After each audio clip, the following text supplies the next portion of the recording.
Zhou Fan made a strenuous effort to blink his eyes. The walls of the room, constructed from a mixture of yellow mud and hay, featured only a small window through which a beam of light streamed in.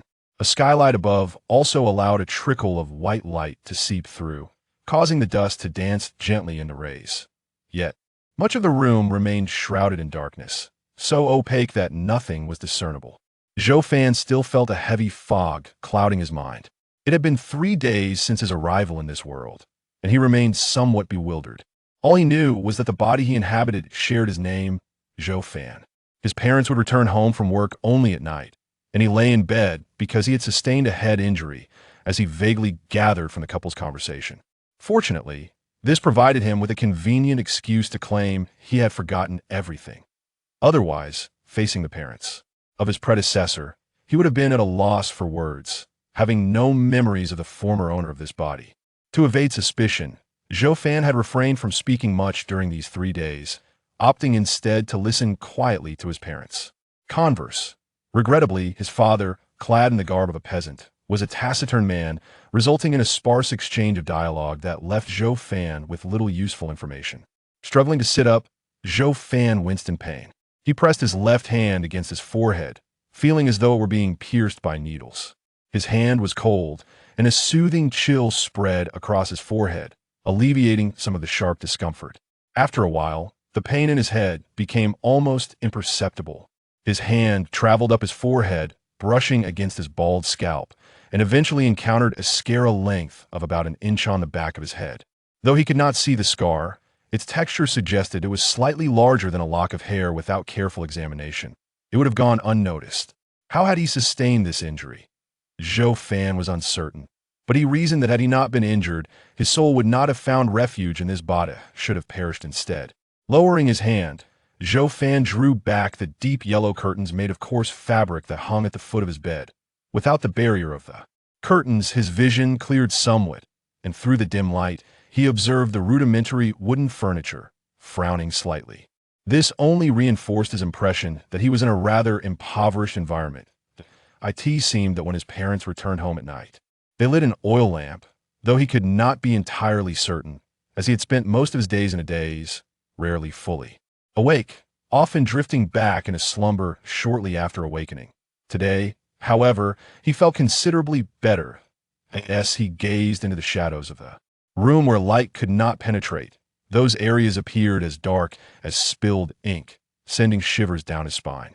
He was afraid, as if something dreadful were lurking in the darkness, poised to leap out and harm him. This fear was utterly irrational. Zhou Fan gave a bitter smile. He valued his life, yet his profession had never inclined him towards cowardice. Nevertheless, his body responded in such a manner. Was it a side effect of being reborn into this form? Over the past 3 days, Zhou Fan had made several attempts to confront the darkness within the room, only to be met with the same unsettling sensation. Perhaps the dim environment was affecting his mood. He shook his head, deciding not to dwell on it further as he attempted to stand up. His legs felt weak, and it took several tries before he finally managed to rise. He took a step forward, but nearly stumbled. Struggling to regain his balance, he continued forward, walking unsteadily as if under the influence of alcohol. By the time Zhou Fan crossed the threshold into the main room, he was drenched in sweat.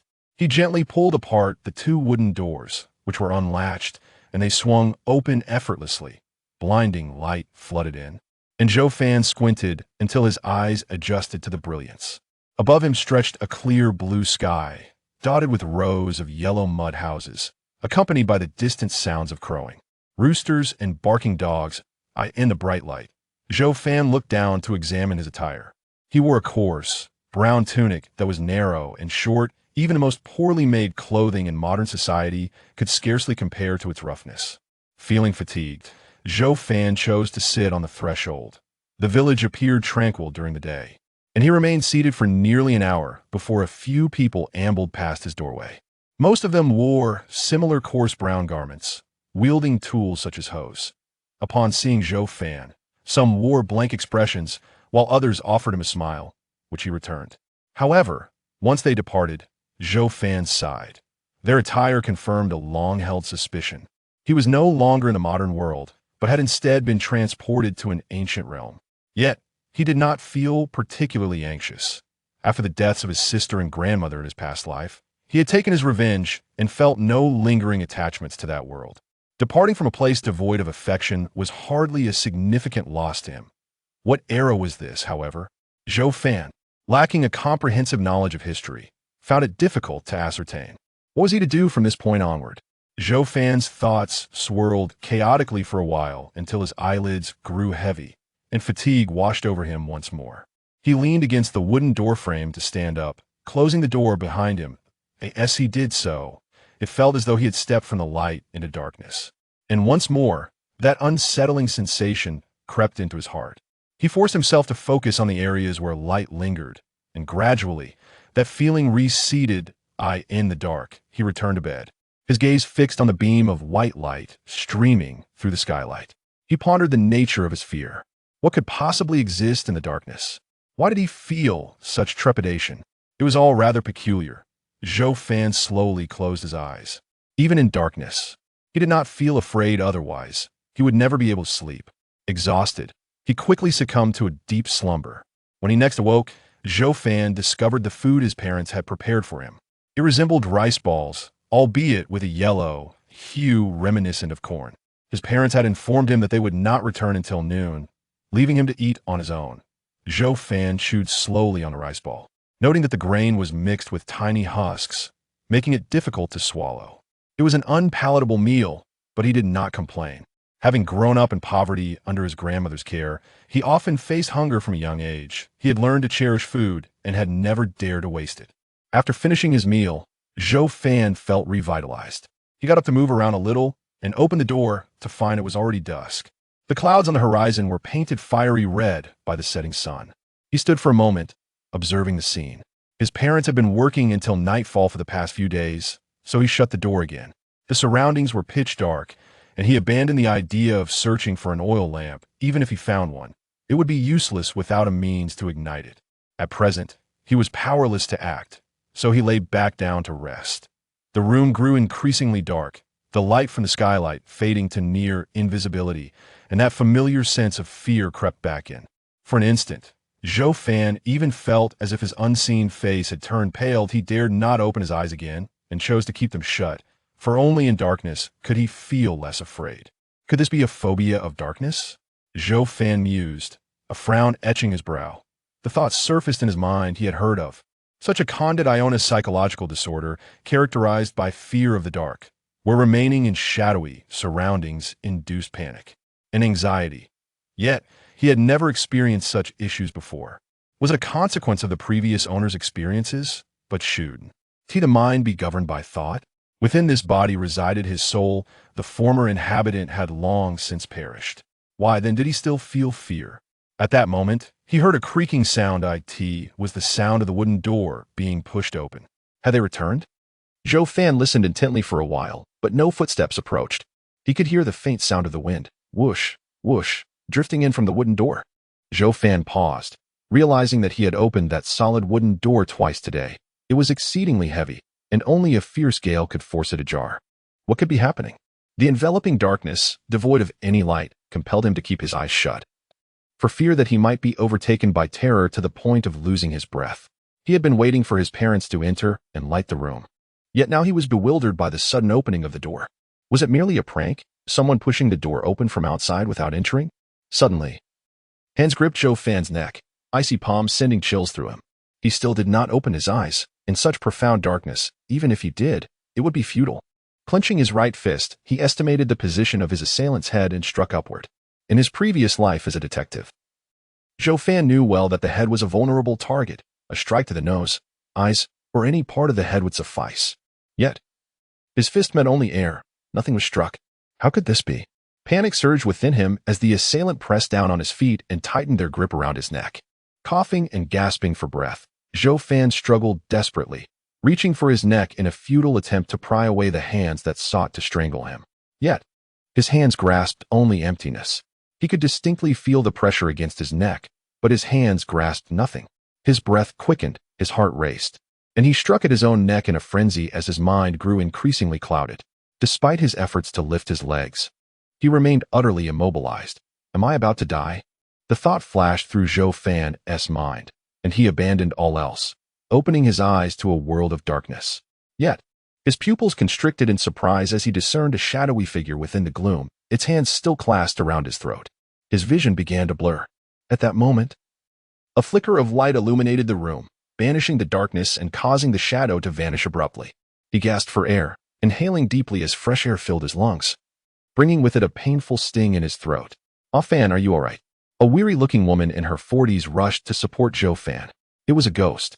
It preyed upon Ah Fan while he was weak, a middle-aged man resembling a farmer remarked, hastily departing only to return shortly with a bowl of water. Zhou Fan had no time to speak before he was forcefully made to drink. As he took a sip, he was overcome with a fit of coughing. The liquid was not ordinary water, but bore a pungent, spicy taste. Zhou Fan felt the urge to spit it out, but the man gripped his chin firmly, commanding, "Drink it all if you wish to live." Reluctantly, Zhou Fan swallowed the strange concoction, feeling warmth surge within him, dispelling the chill that had seeped into his bones. "It should be fine now," the middle-aged man said, his rough hand brushing Zhou Fan's forehead, visibly relieved. The woman beside him sighed deeply, reproaching, "Ah Fan, how could you not realize you were targeted by a ghost? Did I not warn you to be cautious of such entities?" Regaining his composure, Zhou Fan blinked in confusion. "What ghost?" he asked. The man replied solemnly, "Do not blame Ah Fan. It is our oversight. Have you forgotten that Ah Fan's memory is quite fragmented at the moment?" The woman offered a wry smile, conceding, "It was my folly." The man shook his head, instructing, "Let's prepare a meal. Ah Fan, you should rest." As the couple busied themselves, Zhou Fan's mind overflowed with questions, yet he could not voice them with the couple having departed. They were, indeed, his current parents. Through their conversations over the past few days, he learned that his father was named Zhou Imu and his mother, Gui Feng, though he was uncertain of their family name. A wry smile crept across Zhou Fan's face. He found it rather amusing how his parents seemed unfazed by the near-death experience he had just endured. Perhaps it was a difference in values between eras. He touched his neck, feeling the faint marks left by fingers. His expression shifted slightly. The events had not been a mere figment of his imagination. But what, indeed, was a ghost? Did such strange entities truly exist in the dark? Before his transmigration, Zhou Fan had been an atheist, having investigated numerous mysteries without ever encountering a ghost. Now, however, he found his convictions wavering. Perhaps this world was different. He turned his gaze towards the dark corners of the room, where the oil lamp's light did not reach, and stared intently. After a while, the unease that had gripped him faded, as if the terrifying presence had departed. Zhou Fan's thoughts became muddled as he struggled to comprehend the situation. Moments later, his mother, Gui Feng, entered with a smile, saying, "Ah Fan, it's time to eat." She reached out to assist him in standing. "Mother, I can manage," Zhou Fan replied, feeling awkward calling her mother, yet knowing he could not avoid it. After all, he was now inhabiting the body of his predecessor, and regardless of the circumstances. This couple was now his family. As he rose, Gui Feng beamed with delight. "It seems Ah Fan is recovering. Your father and I need not worry about tomorrow." "Tomorrow?" Zhou Fan inquired. "What is happening tomorrow?" Gui Feng explained, "The hair-binding ceremony. We thought we would need to assist you, but since you can stand, it seems you are well." "Hair-binding?" Zhou Fan intended to ask further, but was gently ushered to the dining table. The Zhou family's earthen house was divided into 3 small rooms by 2 clay walls, facing south. The room on the east was Zhou Fan's bedroom. The west belonged to his parents, and the middle served as a simple hall for dining or entertaining guests. For the past 3 days, his mother had brought food to his bedside, and Zhou Fan had eaten mechanically, his mind a fog. Now, this was his first experience dining with his parents. The square table held only a bowl of greens mixed with small pieces of dark meat. Zhou Fan merely glanced at the dish before diverting his attention to the oil lamp. The black ceramic lamp flickered with a faint flame. The oil used could not be kerosene, but rather animal fat or plant oil, though he could not determine which. More captivating was the talisman pressed beneath the lamp. The talisman, painted with deep red cinnabar, bore irregular lines that appeared quite unique. While yellow paper talismans were not uncommon in his previous world, Zhou Fan found himself unable to look away, sensing an inexplicable pull towards it. He suddenly noticed the crooked lines of the talisman seemed to writhe, akin to red worms crawling up the surface of the lamp. Could there be something amiss with his vision? Regardless, Zhou Fan remained steadfast, unwilling to blink. Just then, a large hand shielded his eyes. Zhou Fan blinked, returning to reality, feeling a dryness and pain in his eyes. This is a minor light talisman. Do not gaze upon it indiscriminately, or you may risk blindness. On Monday, Zhou retracted his hand, picked up the chopsticks, and lifted the rice bowl. Addressing Zhou Fan with a serious tone. Little Lantern Talisman? Zhou Fan couldn't help but steal a glance, quickly averting his gaze. Gui Feng approached with a bowl of rice. Placing it before Zhou Fan and expressing her concern, "You poor child, you've been ill for several days. How could you forget everything?" Zhou Fan managed a few awkward laughs. Uncertain how to explain himself, he hesitated to inquire about the Little Lantern Talisman. Zhou picked up a piece of green vegetable, mixed it with the corn rice, and consumed it heartily before responding. Didn't Dr. Zhang mention that when a person's head is injured, they might forget everything? Perhaps in time, memories will return. Gui Feng voiced her worries. What if he doesn't remember? Zhou dark face appeared somewhat expressionless as he replied, "If he doesn't remember, then so be it. As long as a fan is well, that's what matters." Gui Feng nodded. "Indeed, it's a blessing that he is unharmed. How did I get injured?"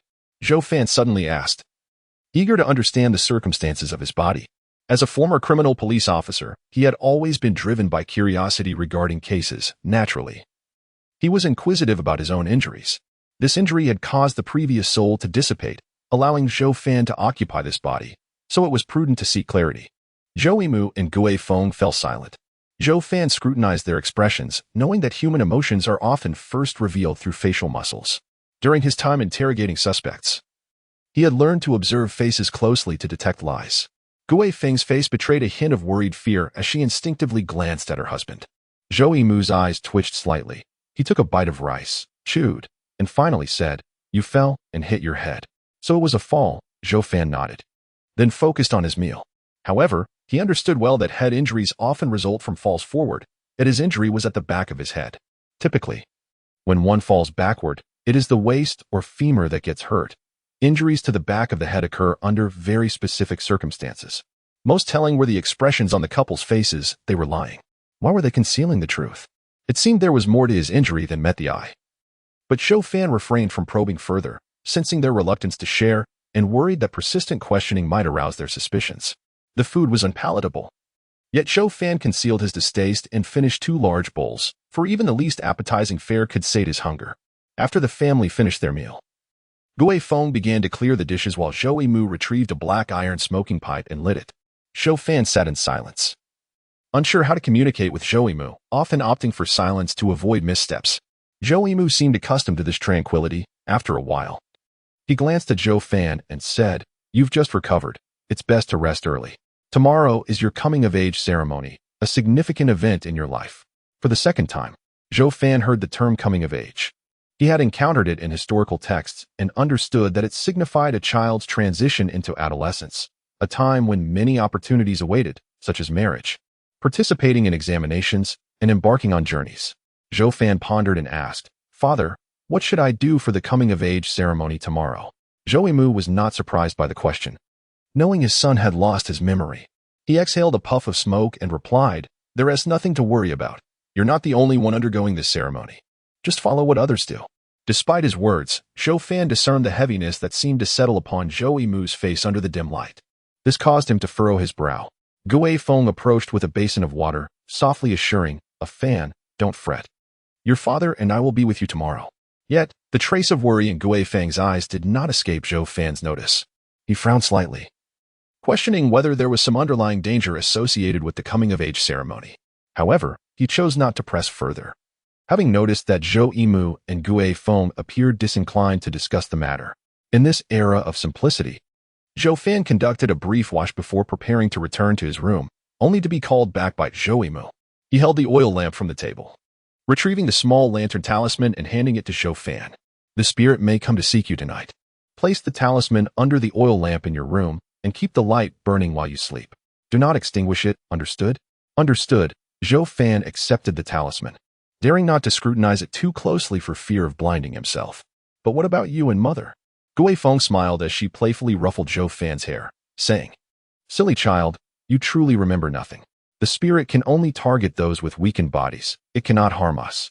Only then did Zhou Fan comprehend, clutching the lantern talisman as he returned to his room. Shortly thereafter, Zhou and Gui Feng also retreated to their own chamber. Upon entering, Gui Feng's concern was no longer concealed as she murmured, "A A Fan's injury has only just healed. Will it affect him tomorrow? Zhou Mu shook his head. It will not. I've inquired, and such matters are not significantly influenced by injuries.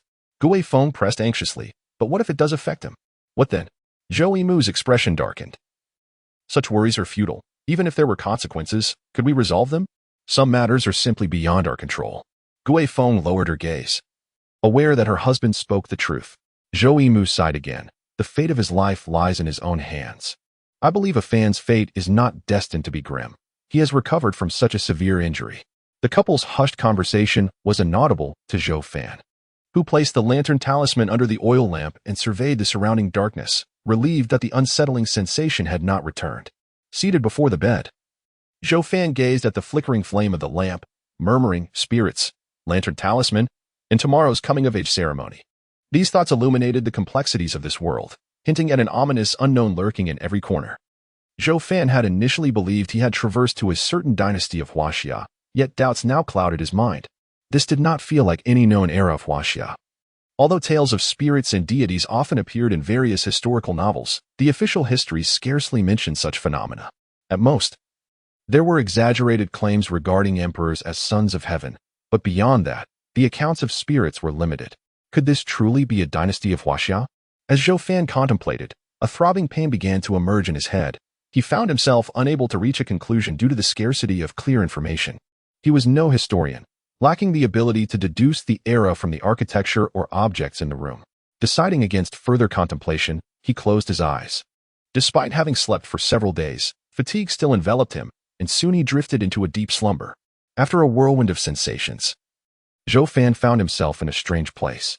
Gray mist swirled around him, and he furrowed his brow, continuing to gaze ahead. The mist was thick, obscuring his view. Where was this? Hadn't he been asleep? Was this a dream? If it were a dream, why was he so acutely aware of it? Zhou Fan pinched his cheek, feeling the sting of pain. Looking down, he noticed his feet were surrounded by gray mist, standing atop a dark wooden board. It was not the solid earth beneath him, but a wooden surface. He seemed to be elevated. Acknowledging this realization, he maintained his composure, refraining from moving hastily through the dense fog. Instead, he raised his gaze toward the sky, believing that the stars might offer guidance. Suddenly, Zhou Fan's pupils constricted as he gazed at the vast expanse of a grayish sky, where a colossal crimson sphere loomed ominously. The surface of this sphere was riddled with countless leaden craters, occupying half of his skyward view. As if it were on the verge of plummeting, instilling within Zhou Fan a profound sense of suffocation. He inhaled deeply, fixating on the blood-red orb until his neck ached. Yet the sphere showed no signs of descent, allowing him to breathe a subtle sigh of relief. If it were to fall like a comet, he would have nowhere to escape. Suddenly, the drifting gray mist ascended, swirling in a chaotic vortex as it was drawn into the blood sphere.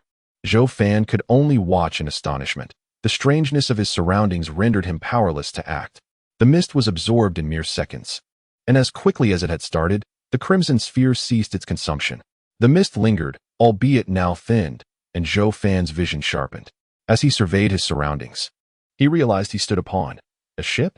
He hesitated to affirm this as a vessel, for the large wooden craft bore no sails, no mast, nor any helm. Only an expansive, empty deck bordered by waist-high wooden railings.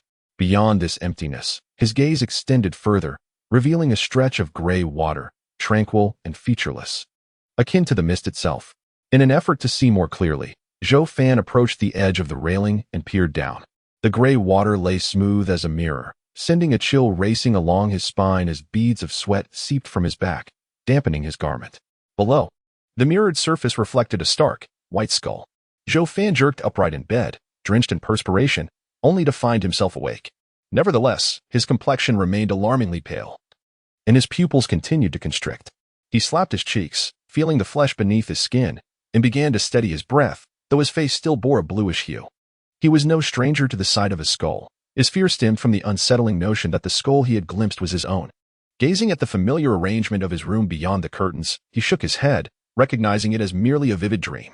Yet, he pondered why such a dream had visited him, having seen nothing related to ships recently. A faint azure light filtered through the skylight, accompanied by the distant crowing of a rooster. Dawn had arrived. Before long, footsteps echoed from outside the room. It was his mother, Gui Feng, who entered, calling, "A Fan, rise and shine." We must head to the village for the hair-binding ceremony early. Zhou Fan replied affirmatively and hastily descended from his bed. Under Gui Feng's guidance, he washed up, had breakfast, and donned the new clothes she provided. While term new, they bore several inconspicuous patches compared to his previous attire. Once dressed, Zhou Yimu and Gui Feng appeared ready as well. Zhou Yimu observed the now presentable Zhou Fan and simply nodded. Let us go. The trio exited, leaving the door ajar, not needing to lock it, for their modest home held little of value to steal. The crisp morning breeze greeted Zhou Fan as he stepped outside for the first time since his arrival in this world, trailing behind Zhou Yimu and his wife. His curiosity piqued by the rudimentary and unrefined surroundings. Villagers moved in the same direction, evidently gathering for the hair-binding ceremony. Along the way, some greeted Zhou Yimu, who responded in kind, while occasionally, youths of similar age called out to Zhou Fan, to whom he could only smile in return, utterly unaware of their names. After a considerable distance, they finally halted in a spacious clearing at the heart of the village, devoid of the usual mud houses, featuring only a circular altar made of gray stone. The altar was modest, spanning roughly 30 to 40 square meters, and was already teeming with villagers from Sanxiu village. Zhou Fan, unsure of the village's size, estimated the crowd at about 1,000 people. He stood quietly at the side as Zhou Yimu and Gui Feng engaged in conversation regarding trivial matters. Suddenly, a hand clapped on his shoulder. Turning, Zhou Fan found himself face to face with a gaunt youth whose skeletal features became pronounced when he smiled. A Fan, it's so good to see you. I've been wanting to visit. But Aunt Gui Feng wouldn't let me, the boy exclaimed. Gui Feng turned, recognizing the befuddled expression on Zhou Fan's face, and promptly said, A Fan. This is Zhang Chuanfu, whom you often call Skinny Monkey, don't you remember? Zhou Fan, feeling apologetic, replied, Skinny Monkey, I'm sorry, I forgot you. The boy seemed taken aback, asking, Aunt Gui Feng, why did A Fan forget me? Gui Feng shook her head, explaining, he suffered a head injury and has lost many memories. Zhang Chuanfu's eyes lit up as he exclaimed, Oh, I see. That's all right. I can remind A Fan slowly. Come on, A Fan, let us go play. It's dull just standing here with your parents. Gui Feng waved her hand, saying, Go ahead, but both of you must return soon. You're both getting your hair bound today. Before Zhou Fan could respond, Zhang Chuanfu had already pulled him away, swiftly leading him far from Zhou Yimu and Gui Feng. Once they reached a secluded corner, Zhang Chuanfu released his grip and spun to face Zhou Fan. A Fan, did you really lose your memory? You're not pretending to forget to avoid Uncle Yimu's scolding, are you? Zhou Fan shook his head. Skinny Monkey. I truly remember nothing, not even the name of our country. Zhou Fan's inquiry was deliberate. He was entirely ignorant of this era. While he felt cautious around Zhou Yimu and Gui Feng, he sensed little risk in questioning this boy, as Zhang Chuanfu's age suggested a lack of ulterior motives. In response to Zhou Fan's probing, Zhang Chuanfu scratched his armpit, tilting his head in thought. A Fan, that question is a bit profound. I don't know the name of our country. Wait, I think I heard my dad mention it. Really? Please think carefully, Zhou Fan urged. For this knowledge was crucial. Even after yesterday's bizarre experiences, he wondered if he might be in a certain dynasty of Huaxia. Zhang Chuanfu furrowed his brows in concentration, his emaciated features becoming even more pronounced. Suddenly, his eyes brightened as he clapped his hands. A Fan, I remember. It's called the Kingdom of Wei. The Kingdom of Wei? Zhou Fan nodded, recalling that history recorded 3 different states by that name, one during the spring and autumn period, another established by Cao Cao during the 3 kingdoms, and the third was Northern Wei from the northern and southern dynasties, seemingly a minority regime. However, he could not ascertain whether this Kingdom of Wei was one of those he had recalled, necessitating further inquiry. Just as Zhou Fan was about to delve deeper, Zhang Chuanfu shifted his gaze to the altar and changed the subject. A Fan, the hair-binding ceremony is about to commence. Are you scared? Zhou Fan, taken aback, replied. It's just a hair-binding. Why should I be afraid? The gaunt figure trembled slightly as he forced a smile, saying, Afan is right. It's merely a hair-binding ceremony. And I am not afraid. Zhou Fan immediately discerned the tension in the gaunt man's demeanor, which only deepened his own confusion. Since the previous night, his parents had spoken about the ceremony with an odd tone, and now, with the gaunt man's words, he wondered if there was something peculiar about this hair-binding ritual. Thud, thud, thud. The sound of a drum resonated through the air. The gaunt man exclaimed urgently, It's about to begin, Afan. We can discuss matters after the ceremony. I must return to my parents. You should find Uncle Yimu and the others. Good luck. With that, he hurriedly disappeared into the crowd. Zhou Fan's attempt to speak was abruptly stifled, leaving him puzzled as to why he was wished good luck. He decided not to dwell on it further. He would soon uncover the unique nature of this hair-binding ceremony, and there was no need to rush. As he surveyed the surroundings, he made his way back to where he had been earlier, spotting Zhou Yimu and another person waiting for him. Gui Feng waved at Zhou Fan, relieved. "Thank goodness you returned. I was about to go look for you." Zhou Yimu, seeing Zhou Fan, stated, "Now that you're back, we should move forward." The crowd had gathered around the circular altar, and the chatter had quieted to a mere whisper. Upon seeing the trio, the villagers instinctively parted to create a path. Zhou Fan and his companions quickly approached the edge of the altar, observing that nearby stood several parents with their children, all around the same age as Zhou Fan, clearly preparing for the hair-binding ceremony. These peers, both male and female, exhibited an expression of palpable anxiety. Although the ceremony was indeed a hair-binding one, it also included girls, who at the age of 15 underwent a different rite known as GG. However, due to the historical precedence of male dominance, this event was collectively referred to as the hair-binding ceremony. Zhou Fan spotted the gaunt man not far off, standing beside his parents, his legs trembling slightly. The parents of the children preparing for the ceremony wore serious expressions, leaving Zhou Fan as perhaps the only one appearing relatively composed amidst the tense atmosphere. Just then, an unexpected silence enveloped the gathering. Those behind Zhou Fan knelt in unison, and even the individuals at the front turned and followed suit. Sensing this shift, Zhou Fan attempted to turn around, but Gui Feng tugged at his hand, whispering urgently, "Kneel down." Zhou Fan quickly complied, mimicking Zhou Yimu and his wife. Even while kneeling, Zhou Fan raised his gaze slightly to the side and soon saw three figures approaching the altar. The foremost figure was a stout middle-aged man with a long black beard, whose face bore a sycophantic smile as he led the two elderly men behind him. The two elders, one shorter and one taller, appeared rather unremarkable. The trio ascended the stone steps to the altar, surveying the crowd of kneeling villagers below. One of the elders slowly spoke, "Let them rise. The ceremony is about to commence. We must not delay."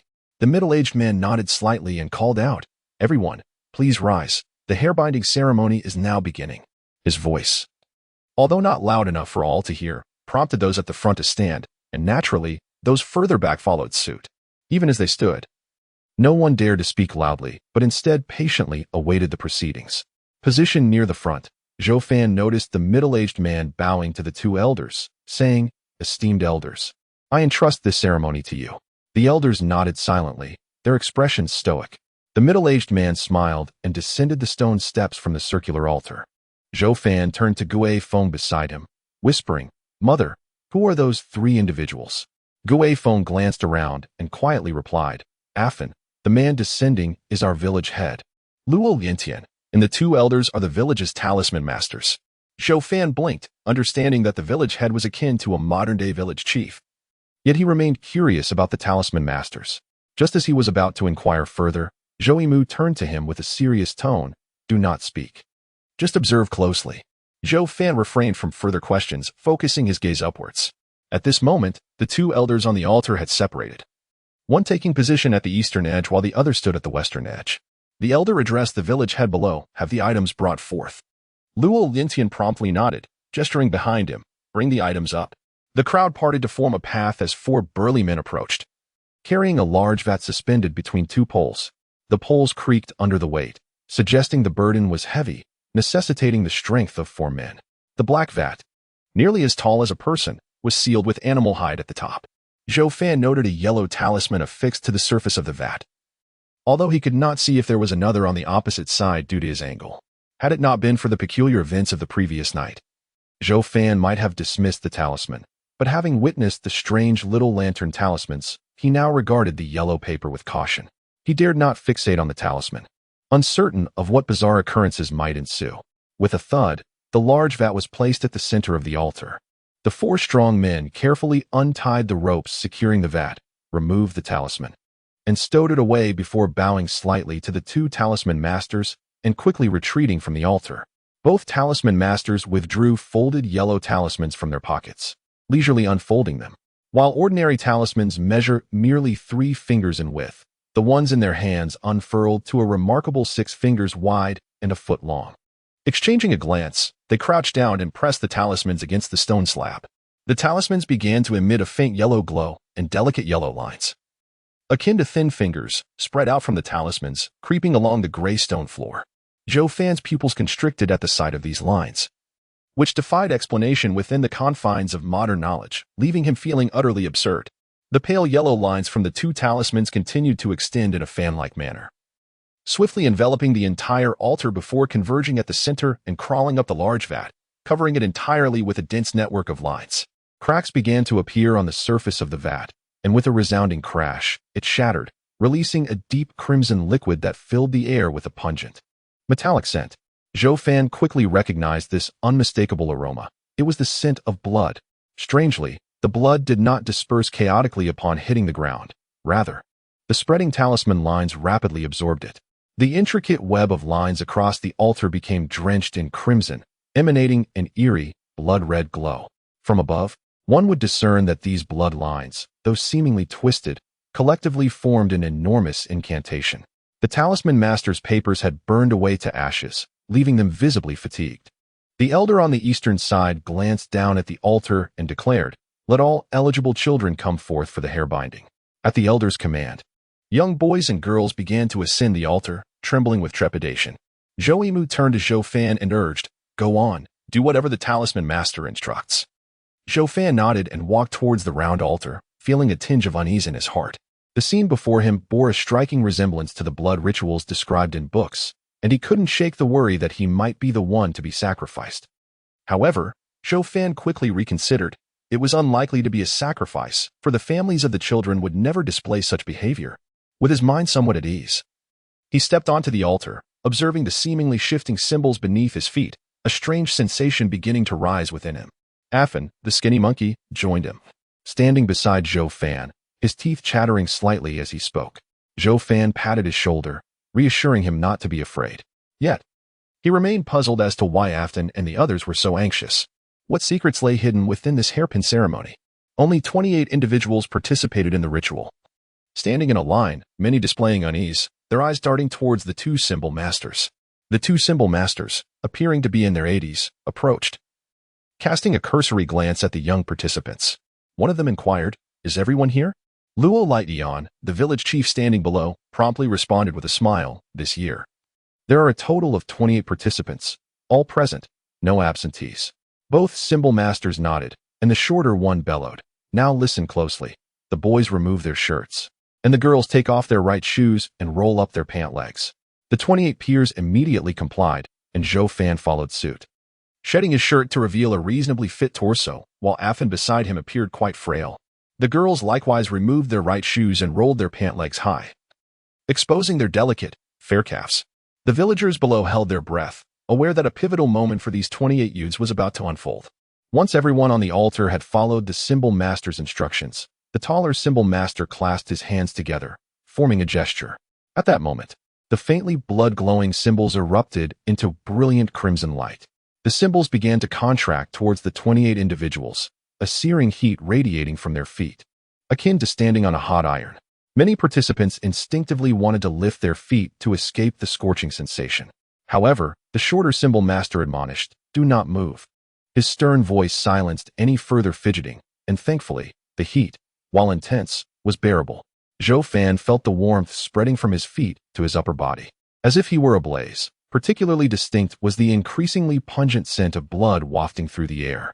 This sensation persisted for a brief moment, the heat receding from his limbs, yet lingering fiercely around his heart. Zhou Fan quickly glanced down at his heart, horrified to find a gray circle seared into it, within which crimson characters began to materialize, initially blurry but rapidly becoming distinct.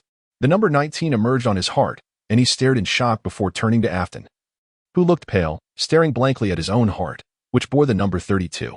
Zhou Fan shifted his gaze to the girls, observing that each of their calves bore a gray circle, with varying sizes of crimson numbers within. After the initial shock, some faces fell into despair, with a few girls covering their faces in tears, while others smiled with joy. Zhou Fan noted that those displaying sorrow had smaller crimson numbers, such as 20s or 30s, while those smiling had larger ones, some reaching 70 or 80, and even a few surpassing 100, the highest being 110. Thus far, Zhou Fan had not seen anyone with a number smaller than his own, and his heart sank further. The parents of the children participating in the hairpin ceremony stepped closer to the altar, their eyes wide as they scrutinized the crimson numbers on their children. Mixed expressions of joy and sorrow adorned their faces. Zhou Yimu and Gui Feng, too, recognized the number on Zhou Fan's heart. Zhou Yimu's face fell as he closed his eyes, while Gui Feng's eyes reddened, nearly spilling tears. Zhou Fan observed all this, furrowing his brow, aware that the number 19 on his heart was undoubtedly ominous. The largest number was 110, while the smallest appeared to be his 19. Was it an indication of his age? Yet in this life, he was merely 15. What did 19 signify? Did it portend something that would occur when he turned 19? Village chief, hurry and come up to record the results. The tall symbol master called out once the emotions of the youths had somewhat settled. Luo Lightdion complied and hurried up, producing a blue booklet and swiftly documenting the details. In no time, he completed the recording. Stowing away the blue booklet, he smiled. Addressing the two elderly masters, "Gentlemen, all records are complete." Only then did a smile grace the shorter symbol master's face as he declared, "Since everything is finished, this year's hairpin ceremony is concluded. Let them disperse." Following his command, Luo Lightdion announced the end to the villagers below. Most remained, discussing Zhou Fan and the others on the altar. Luo Lightdion turned to Zhou Fan and the others, stating, "You may put on your shoes and clothes and return." Zhou Fan, feeling dejected, donned his shirt. Afan rushed over, crying as he embraced Zhou Fan, exclaiming, "Afan, why are we so unfortunate?" Just as Zhou Fan was about to respond, Afan's parents sternly pulled him away, leading him off. At that moment, Zhou Yimu and Gui Feng hastened to the altar. Zhou Yimu, looking pained, remarked, "Let's go home and talk." Gui Feng's tears were on the verge of spilling, yet she understood it was not the time to cry. She grasped Zhou Fan's hand and led him away from the altar. As they walked through the crowd, several familiar villagers patted Zhou Yimu's shoulder in consolation. Zhou Yimu said nothing, his face expressionless as they exited, and no one dared to stop the Zhou family at this moment. Standing atop the altar, Luo Lightdion witnessed this scene and shook his head sympathetically. He knew the number he recorded indicated Zhou Fan was the one with the smallest number this year. While there have been cases of such small numbers in the history of Sanqiu village, they were exceedingly rare.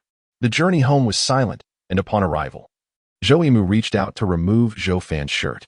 Zhou Fan quickly assisted, and the shirt came off, the vivid red number 19 still glaring at him from his heart.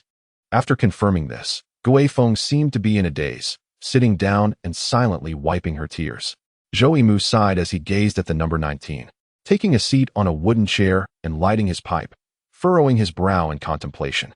Zhou Fan maintained a remarkable composure as he asked, "Father, Mother, I've forgotten everything. What is happening? What does this number mean?" Zhou Yimu exhaled a puff of smoke and, in a hoarse voice, replied, "Afan, the number on your heart represents your lifespan. 19 signifies you can only live until your 19th birthday. Lifespan?" The number was indeed related to age, yet Zhou Fan had not anticipated it represented his lifespan. Staring in shock at the blood-red number 19 on his heart, he asked, "Father, is this true? If so, does that mean I can only live for another 4 years?" On Monday, Mu Lian, with a sorrowful expression, said, "This is undoubtedly true. One's lifespan is never in error. If a person passes away without illness or misfortune, they can only live until the day indicated by their lifespan." Zhou Fan furrowed his brow and inquired, "Could it be due to the coming-of-age ceremony? If I had not participated, might everything have changed?" He harbored doubts that the ceremony was the cause of his distress, as it seemed strange for a blood-red number to manifest in his heart. Mu Lian shook his head, replying, "Afan, one's lifespan is innate. The coming-of-age ceremony, presided over by the Talisman Master, merely allows those of you who have reached the age of 15 to harness the power of talismans and beast blood to awaken the vitality within, revealing your lifespan. The ceremony is not harmful, otherwise we would not have allowed you to partake in it. Only upon reaching the age of 15 can one partake without risking bodily harm from the beast blood's impact.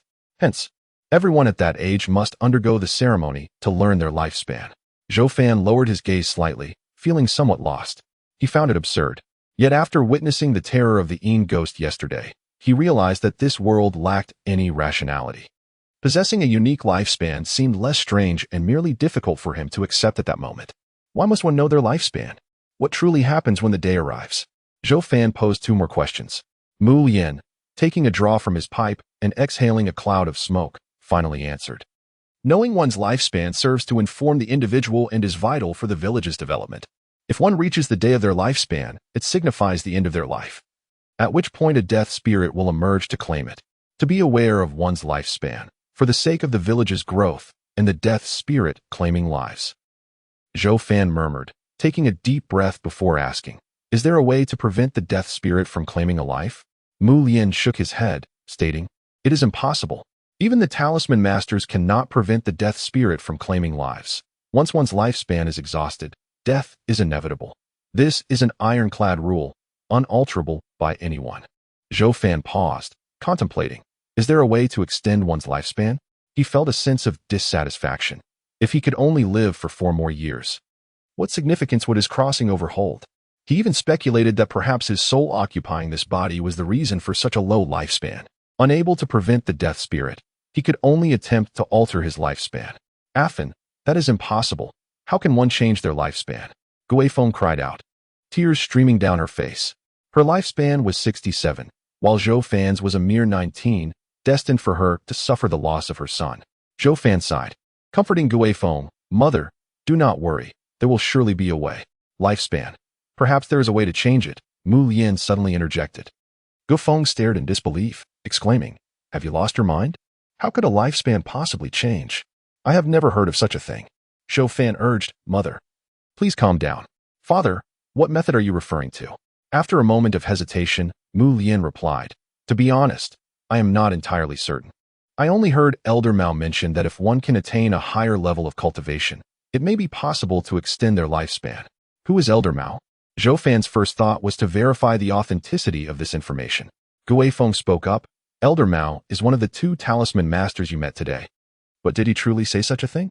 Upon learning that it was one of the 2 Talisman Masters, Zhou Fan was convinced, shifting his gaze back to Mu Lian. Mu Lian forced a smile. "I can confirm he mentioned it, but his words were rather vague. I cannot be sure what level is required. Since he mentioned it, it must be true." Zhou Fan felt a glimmer of hope and eagerly pressed for more vital information. "What is cultivation?" "What is cultivation?" Mu Lian and Guifeng exchanged glances, both showing signs of hesitation.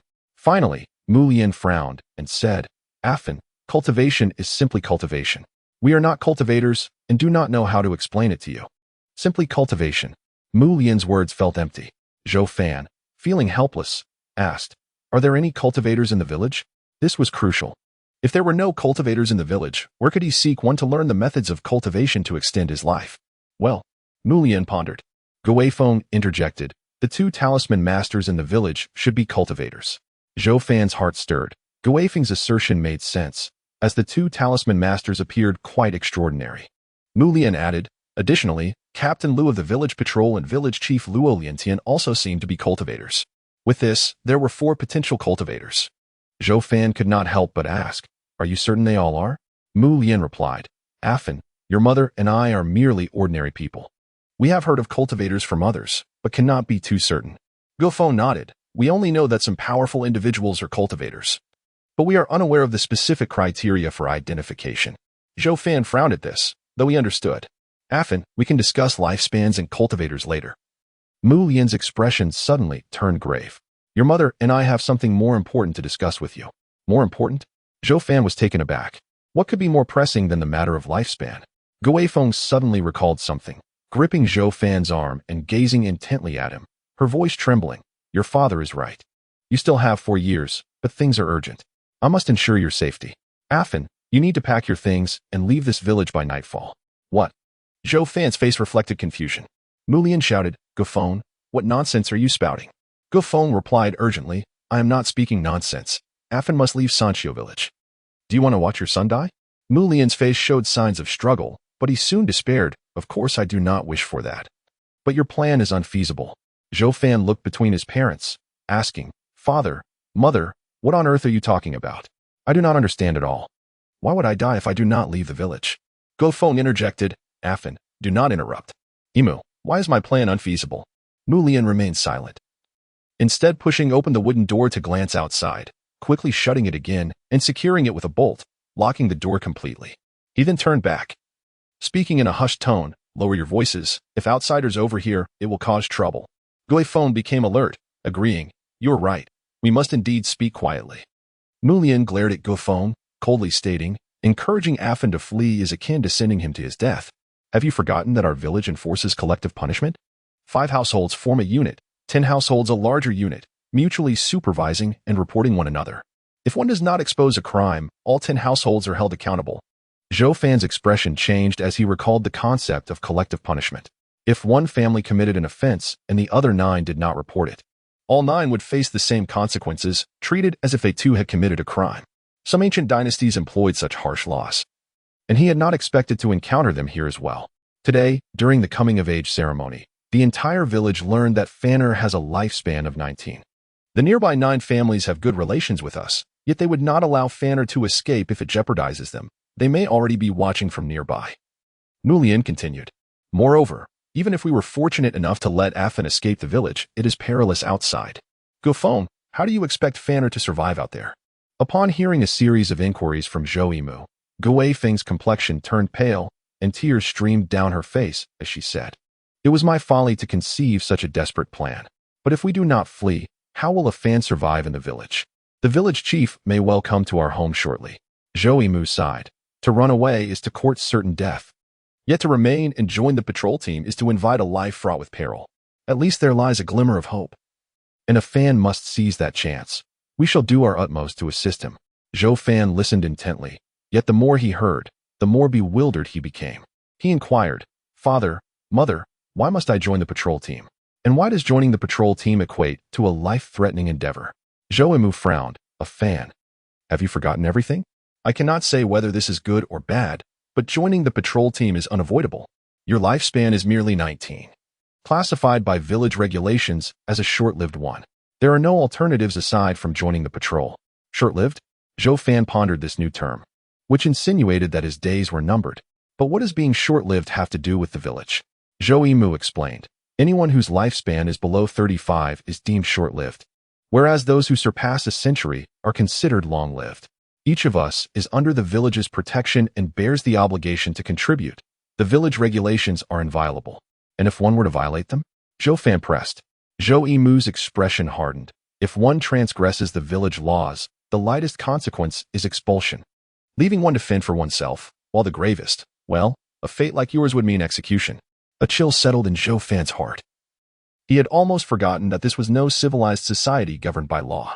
He found the village's rules barbaric and unreasonable, yet to the villagers, such norms seemed entirely natural. What dangers does the patrol team face? Zhou Fan asked. Gui Feng's voice trembled as she replied, A Fan, the patrol team must venture outside the village, where many lives are lost each year. The villagers secretly refer to it as the Death Squad. Is it truly that perilous beyond the village? Zhou Fan, still grappling with the strangeness of this world, could not fathom what lay beyond its confines. Zhou Yimu lamented, Indeed, it is fraught with danger, teeming with bizarre and malevolent entities. The spectral being you encountered yesterday is but the lowest tier of threat, a mere trifle. Only a minor threat? Zhou Fan felt a shiver run down his spine, finally grasping the gravity of his impending situation. Despite having 4 years of life remaining, the thought of an ordinary person like himself joining the patrol team to confront creatures far more formidable than the specters was daunting. Should he stumble upon even one of them during a patrol, Zhou Fan felt certain that survival would elude him. No wonder his mother, Gui Feng, had lost her senses in her desperation for him to flee. Zhou Fan himself was now unable to suppress the urge to escape. However, Zhou Yimu had already made it clear, fleeing was futile. Even if he evaded the patrol, he would still face those lurking dangers outside. How could he possibly survive? Gui Feng wept once more, lamenting the unfortunate fate of her son. Zhou Fan merely furrowed his brow, feeling lost, having traversed into such a perilous predicament within mere days of arriving here. His confusion was temporary. From a young age, Zhou Fan had learned that when faced with challenges, lacking the courage to confront them would only lead to stagnation and eventual demise. In his previous life, his parents had passed away early, leaving him and his sister under the care of their ailing grandmother, who persevered for their sake. Zhou Fan had inherited her indomitable spirit. His gaze quickly cleared as he turned to Zhou Yimu. Father, what should I do now? Zhou Fan found himself in a state of utter unfamiliarity in this world. Gui Feng, possessing a gentle disposition, was merely an ordinary farmer's wife. In contrast, Zhou Yimu, though taciturn, exhibited strong opinions in his speech and actions, prompting Zhou Fan to seek his counsel. Noticing Zhou Fan's swift composure, Zhou Yimu felt a swell of relief. To him, the ability to remain calm was crucial. It would determine whether Zhou Fan could survive. If one panicked in the face of adversity, survival during patrols would be exceedingly difficult. Zhou Yimu mused that his son had matured significantly since the coming-of-age ceremony, and soon spoke, "There is no rush. We must wait and see." Zhou Fan raised an eyebrow but trusted Zhou Yimu, choosing not to press further. Life must go on, and Gui Feng soon began to regain her spirits, busily preparing lunch. Zhou Fan intended to assist her, wishing to show his filial piety, especially since he had been told he might only live for 4 more years. At that moment, the village chief, Luo Lightdian, arrived at the Zhou household. He usually bore a jovial demeanor, but today he appeared grave, understanding the need for seriousness in this matter. Luo Lightdian, experienced in handling such affairs, knew that a lack of propriety could grant one the opportunity to exploit the situation. "Village chief, please come in," Zhou Yimu invited. Having anticipated Luo Lietian's visit, Luo Lietian accepted the invitation, following Zhou Yimu into the modest hall, where he settled onto a rickety wooden chair. Zhou Fan soon emerged from the kitchen, bringing a cup of water for Luo Lietian. Lighting the dark red tobacco in his pipe, Zhou Yimu awaited Luo Lietian's words. The village chief cast a glance at Zhou Fan, who stood nearby, hesitating to speak. "Village chief," Zhou Yimu said calmly, "today marks a Fan's coming of age. He is no longer a child, and I have no intention of concealing family matters from him." "Very well," Luo Lietian nodded. "Yimu, here's the situation. All children who complete their coming of age must heed the village's directives. A Fan is no exception. The patrol team is in urgent need of personnel, and I believe a Fan is quite capable. I would like him to join the patrol team and contribute to Sanxiu village. What do you think?" Zhou Yimu nodded. "No problem." He understood that Luo Lietian's inquiry was merely a formality. With Zhou Fan's limited lifespan, joining the patrol was inevitable, and refusal was not an option. "Thank you for your understanding," Luo Lietian said, taking a sip of water, relieved. He had anticipated that dealing with the Zhou family would be the most complicated, given Zhou Yimu's popularity, which made him difficult to provoke. He had braced himself for any potential fallout from Zhou Yimu regarding his son. Fortunately, everything proceeded smoothly. "When is he to report to the patrol team?" Zhou Yimu asked, taking a puff from his pipe. "The patrol team is quite anxious. They said this batch of recruits is expected to join in 5 days." Luo Lietian replied apologetically, clarifying that the time was tentatively set for the 6th day after today, at the hour of the rabbit, which typically refers to between 5 and 7 a.m. "Very well, I will ensure he reports on time," Zhou Yimu replied decisively. Seeing Zhou Yimu's agreement, Luo Lietian reached into his pocket and placed 3 shallow golden coins, inscribed with tadpole-like symbols, on the wooden table. According to the regulations, these 3 coins represented the first payment for a Fan's induction into the patrol team. He would subsequently receive a monthly stipend of copper coins and an annual payment of one of these coins as his salary. Luo Lietian reassured Zhou Yimu that the village would not shortchange a Fan. As Luo Lietian spoke, a glint of greed flickered in his eyes as he gazed at the coins. These coins were official currency from the Dawei Kingdom, a solid form of currency. However, despite his envy, Luo Lietian dared not entertain even the slightest thought of embezzlement, for these were life and death wages. Any misappropriation of such funds could lead to dire consequences, not only from those who risked their lives but also from the stringent laws of the Wei Kingdom, which could cost him his life. On Monday, Mu gazed at the 3 mysterious coins, his expression devoid of any joy, for these represented the price of his life, equivalent to selling his son's life to the patrol team. Zhou Fan understood this sentiment all too well. He sighed, feeling a sense of helplessness. Zhou Yimu had previously made it abundantly clear that joining the patrol team was his only option, with no alternatives. Luo Lietian's mission to the Zhou family was now complete. He stood up and said, "I shall not intrude any longer. I will finish my lunch before departing. No, there are many matters awaiting my attention. I shall visit again another time," he replied. Zhou Yimu escorted Luo Lietian to the door and then turned back. A soft sobbing echoed from the kitchen, evidently from Gui Feng, who, upon realizing that Luo Lietian had come to deliver the grim pay, had been reminded of her sorrow and started to cry again. Zhou Yimu was at a loss for how to comfort her. He entered the hall where Zhou Fan was frowning at the 3 coins on the table, lost in thought. "This money is of great importance to you. Hand it over to me for safekeeping. It must not be squandered," Zhou Yimu asserted, collecting the coins with an undeniable tone. He feared that Zhou Fan, in his current state, might resort to self-destructive behavior. Zhou Fan merely smiled and inquired, I have no objections. But what is the value of these mysterious coins when exchanged for copper coins? One mysterious coin is worth 1 guan, which equals 1,000 when in copper coins. Zhou Yimu explained, but often, there is no market for them. Zhou Fan nodded, realizing that the village had suddenly provided him with 3 guan in copper coins, which surprised him. However, considering that this was his life's worth, he felt it was not an excessive amount. After all, life is the most valuable asset. I will go comfort my mother, Zhou Fan said, rising and no longer questioning the matter of money, trusting Zhou Yimu to organize things for him. After lunch, Gui Feng scattered some corn on the ground, and the Zhou family's yellow-haired chickens flocked to peck at it. She seized the largest hen with one hand, tied its legs with straw, and brought it in to present to Zhou Yimu. Father, are you visiting someone? Zhou Fan asked curiously as he watched Zhou Yimu lift the hen. In ancient rural households, raising poultry consumed a considerable amount of grain. It was a rare indulgence to slaughter them for food, as they were primarily kept for laying eggs. Only when there were no eggs to be had, or during festive occasions would they consider selling or butchering them. It is not just for me, but for us. Zhou Yimu corrected, you will accompany me to Lu Kuei's house. Lu Kuei? Zhou Fan frowned slightly. Lu Kuei was aptly named, being quite robust, standing around 7 feet tall. And his bare torso made him appear like a small mountain as he sat in a wide redwood armchair. When Zhou Fan first laid eyes on Lu Kuei, he inhaled sharply. It was not merely Lu Kuei's height that astonished him, but the sinewy muscles that radiated explosive strength. Zhou Fan had learned from Zhou Yimu that Lu Kuei was the captain of the patrol team, but he had not anticipated that the captain would be so imposing. Before reporting for duty, it was not unusual to pay a visit to one's superior, especially in a patrol team that faced dangers at any moment. Zhou Fan wholly supported Zhou Yimu's arrangement. Brother Zhou, you are too courteous. It is my pleasure to host you and a fan, but do not bring gifts. Raising this hen is no simple task. Please take it back with you. Lu Kuei laughed heartily, his bushy beard shaking, portraying a jovial demeanor. Lu Kuei appeared to be in his 30s, making it natural for him to address Zhou Yimu as brother. Lu Kuei's wife served tea to Zhou Fan and Zhou Yimu before retreating. Zhou Fan surveyed the home's decor. The furnishings were not the only impressive aspect.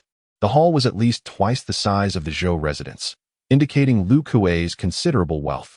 Zhou Yimu, lacking social finesse, simply shook his head, saying, it is merely an old hen. Please keep it. Lu Kuei nodded gently, not wishing to linger over such trivial matters, and remarked, Brother Zhou, I understand why you have come. I cannot prevent a fan from joining the patrol team, but he has been like family to me since childhood. You need not worry. I shall look after him in the patrol team. Lu Kuei's tone was calm and practiced, almost formulaic. Zhou Fan discerned that this was likely a line he had repeated to many others. Then I must trouble you, Zhou Yimu replied, nodding blankly as he retrieved a mysterious coin from his pocket and slid it across the table. Lu Kuei's gaze fixated on the coin.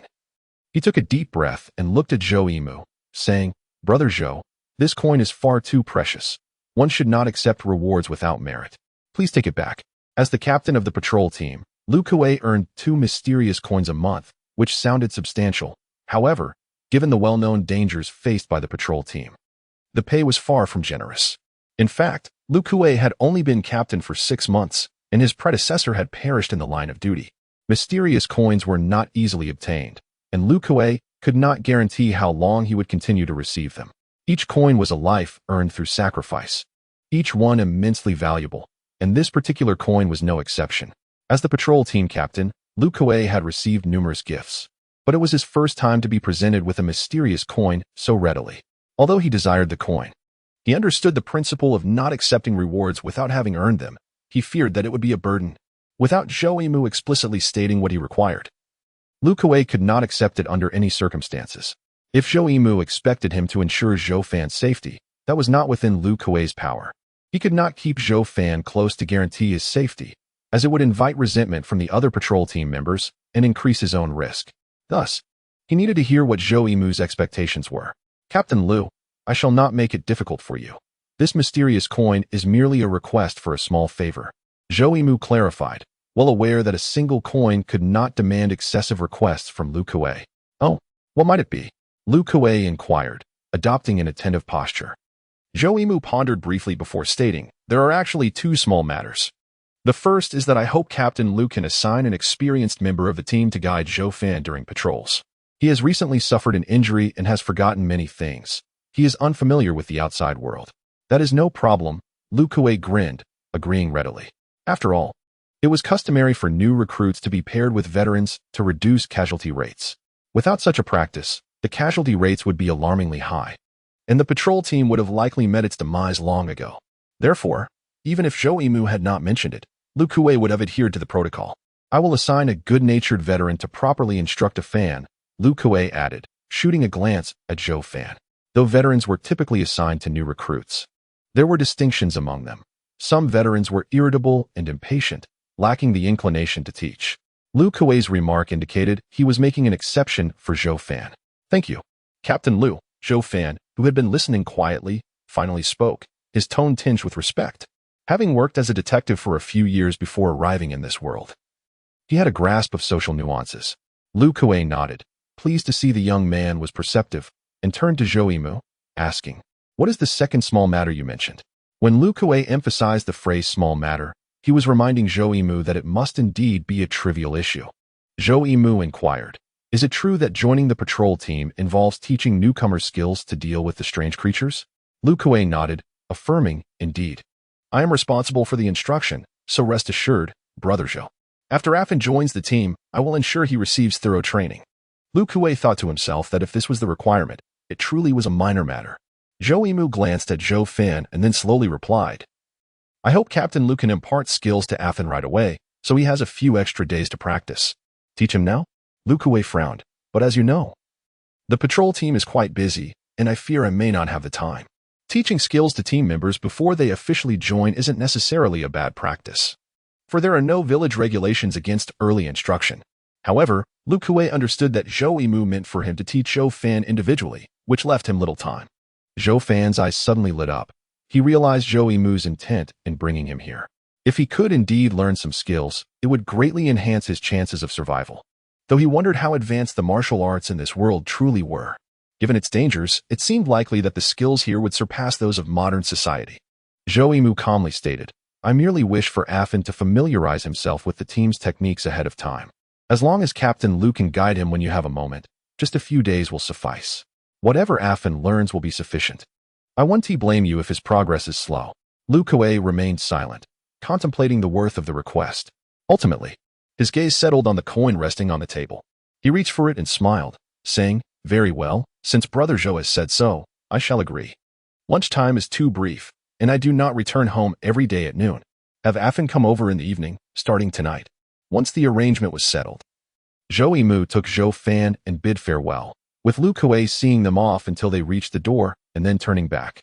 Although Lu Kuei appeared rugged and imposing, he possessed a keen intellect and was quite astute.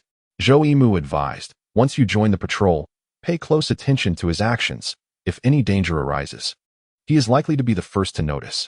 After distancing themselves from the Lu household, Zhou Yimu expressed his thoughts about Lu Kuei. "I understand," Zhou Fan replied, committing Zhou Yimu's words to memory. He recognized the truth in them. After their brief interaction, Lu Kuei indeed seemed as Zhou Yimu described. Observing Lu Kuei's actions might very well save his life in a crucial moment. The pair soon returned home, and as they crossed the threshold, Zhou Yimu turned to Zhou Fan, saying, "If you have nothing else to do in the coming days, train diligently with Lu Kuei. I will seek a protective item for you with the remaining 2 coins. If there is anything else you desire, feel free to tell me." After a moment of silence, Zhou Fan looked up and asked, "Father, are there any individuals in the village nearing the end of their lives?" Zhou Yimu raised an eyebrow, pondering for a while before responding, "I haven't really paid attention to that. Those nearing death do not typically broadcast their circumstances. Their families handle matters privately." "Why do you ask?" "In Sancho village, when an ordinary person died, they would merely be wrapped in a straw mat and hastily buried, lacking even a coffin. Funerals were not elaborately arranged, so unless one was particularly observant, news of a stranger's death might take time to reach the community." "I wish to see what those nearing death are like in their final moments," Zhou Fan replied, desiring to witness the entity that claims lives. Even if Zhou Yimu insisted that humans cannot confront the life-stealing specter, Zhou Fan felt compelled to see it for himself. Zhou Yimu paused, reflecting before looking at Zhou Fan with a sigh. "I will help you inquire, but remember, no matter what you witness, do not lose hope." Once doubt creeps into your heart, even the slightest glimmer of hope will vanish. Father, do not worry. I merely wish to understand what I may face in the future so that I can prepare accordingly, Zhou Fan responded with a smile. Aside from the farm work awaiting him, Zhou Yimou had to find Zhou Fan a so-called protective item. And soon he and Gui Feng left home to attend to their tasks. Zhou Fan remained alone at home, not engaging in any activities but instead reflecting on the events of the past 2 days, which had been overwhelmingly eventful, even leading him into danger on 2 occasions. The patrol issue looming in 5 days, coupled with the remaining 4 years of life. These were the harsh realities Zhou Fan had to confront. He contemplated solutions. But regrettably, his understanding of this world was too limited, leaving him reliant on the strengths of others for now. As evening fell and Zhou Yimou and his wife returned, the family shared dinner together. Afterward, Zhou Yimou produced a paper lantern, affixing a small talisman to one side before handing it to Zhou Fan. Logically, Zhou Fan had completely recovered, and the specter should no longer pose a threat, but precautions were wise. Zhou Fan carried the lantern, making his way alone to Lu Kuei's home before full darkness enveloped the sky. The Lu family was at dinner when Zhou Fan arrived. Greeting them and standing outside to wait, Lu Kuei invited Zhou Fan to join the meal, but Zhou Fan merely smiled, stating he had already eaten at home. Lu Kuei did not press further. After about 15 minutes, once the Lu family had finished their meal, Zhou Fan entered. Lu Kuei waved his hand, sending his wife and 2 children, aged around 7 or 8, back to their room. Under the dim light of the oil lamp in the hall, the atmosphere remained somewhat shadowy. Lu Kuei's figure cast a long shadow on the ground as he smiled at Zhou Fan, saying, "The environment may be a bit harsh, Afan. So please bear with it. By the way, do you know how to read?" Zhou Fan furrowed his brow, unsure how to respond. From his observations, it seemed there were no private schools in Sanqiu village, so it was likely the former self could not read. But why did Lu Kuei ask this? What? You can't read? Lu Kuei scratched his head, recalling, "I remember that children your age usually studied with the village scholar." Village scholar? Zhou Fan realized that the former self had indeed received some education. Nodding vigorously, he replied, "I can recognize some characters, but I may not grasp more complex ones." "That's great. Just wait a moment," Lu Kuei said before turning to enter the room. He quickly emerged with a simple red wooden box, which he presented to Zhou Fan with utmost reverence. Upon opening the box, Zhou Fan discovered a black-covered book within. Lu Kuei handed it to Zhou Fan, saying, "Take a look and see how much you can understand." Zhou Fan accepted the book and opened the first page. Upon seeing the characters, he felt relieved to find them akin to clerical script. Had they been in small seal script, he would have been utterly lost. The clerical script closely resembled modern traditional characters, allowing Zhou Fan to comprehend it. The book contained rich content, featuring detailed text alongside illustrations of human movements. It was a manual titled The 12 Movements of the Tiger, yet it bore a note in tiny script at the beginning indicating it was a copy. Zhou Fan read intently, and Lu Kuei patiently waited without rushing him. When Zhou Fan finally looked up from the book, Lu Kuei eagerly asked, "Have you finished? How much did you comprehend?" Zhou Fan reflected before responding, "I recognize the characters, but I am not well versed in the meridians and acupoints." "Impressive," Lu Kuei exclaimed, giving Zhou Fan a thumbs up. "I didn't expect you to understand so many characters. As for the meridians and acupoints, I will teach you." Being able to read is immensely beneficial. Lu Kuei expressed some regret, saying, "Unfortunately, that village scholar passed away 2 years ago. Otherwise, my 2 children could have learned some characters from him as well. Knowing how to read is quite advantageous." "Captain Lu, why do you say that understanding this will greatly benefit me?" Zhou Fan glanced at the manual in confusion. "At home, you can simply call me Brother Lu. Although I refer to your father as Brother Zhou, I am not significantly older than you. Let us keep our discussions separate." Lu Kuei smiled and explained, "As for the benefits you mentioned, the advantage lies in comprehending the text, which puts you on the most righteous path." "The most righteous path?" This 12 Styles of the Tiger is a method of cultivating strength passed down from Tian Yang, commonly referred to as the martial artist strength segment. Once you truly grasp it, your power will surge. Lu Kuei elaborated. "However, because we are illiterate, practicing the 12 Styles of the Tiger can lead to discrepancies. Some may not experience a swift increase in strength due to incorrect practices of certain critical points." Lu Kuei referred to Tian Yang, which governs 18 villages, including Sanqiu village. If one practices incorrectly, can they still enter the realm without going astray? Zhou Fan asked, astonished. Lu Kuei raised an eyebrow. Where did you hear about going astray? Zhou Fan was momentarily taken aback. Could it be that there is no such concept in the realm of martial arts? Yet, observing Lu Kuei's doubtful expression, he quickly chuckled and said, I believe I heard it in some stories told by Lin Shuxing. However, I bumped my head and cannot recall if it was indeed him. I vaguely remember that term. I have also heard of the notion of going astray in practice, but that seems to be nonsense. Lu Kuei shook his head. If you practice the 12 styles of the tiger, you will understand that it has nothing to do with your intellect. It merely tempers your body. How could it lead to going astray? Zhou Fan nodded in agreement, beginning to comprehend that the 12 styles of the tiger is a method of physical refinement. And regardless of how one practices, there will be no adverse effects, only variations in the magnitude of strength gained. As long as one practices correctly and possesses decent physical quality, the increase in strength should surpass that of ordinary individuals. Lu Kuei, with a hint of envy, remarked, Unfortunately, I have become accustomed to my previous movements. Recklessly altering them would do more harm than good. I see, Zhou Fan said with delight. First, familiarize yourself with the first 4 styles in the book. Lu Kuei said solemnly. Since my movements may not be standard, the best approach is for you to practice according to the book. If you have questions about acupoints or meridians, feel free to ask me. This is far superior to my blind instruction. Why only the first 4 styles? Zhou Fan inquired while examining the text. Are you worried I might overreach? Not as you think. The first 4 styles of the 12 styles of the tiger are known as the awakening 4 styles, which serve as a threshold. If you can successfully channel energy into your body and refine it through these 4 styles, you will have entered the realm. If not, you may remain forever outside the gates of martial arts. Lu Kuei stretched lazily, softly addressing Zhou Fan's queries, which were not mentioned in the book. Is entering this realm difficult? Zhou Fan asked, dividing his attention between the book and Lu Kuei. Martial arts also require talent. If one possesses exceptional talent and diligently practices, like I did, entering the realm in a month, my captain praised my talent as among the top 3 he had ever witnessed. Conversely, if one's talent is lacking, one may never enter the realm in their lifetime. Currently, only 3 members of the Sanqiu village patrol team have crossed this threshold. 3. Zhou Fan exclaimed, lifting his head in astonishment. With over 60 members in the patrol team, isn't that probability exceedingly low? Indeed, only 3, myself and 2 vice captains. If anyone can enter the realm, the village will surely promote them to a vice captain position, along with a corresponding increase in benefits. Lu Kuei said with a touch of sentiment. Even if you cannot truly enter the realm, do not be disheartened. Practicing the first 4 styles of the 12 styles of the tiger will still provide substantial benefits for strengthening your body. Lu Kuei, concerned that Zhou Fan might lose heart and refuse to continue, offered reassurance.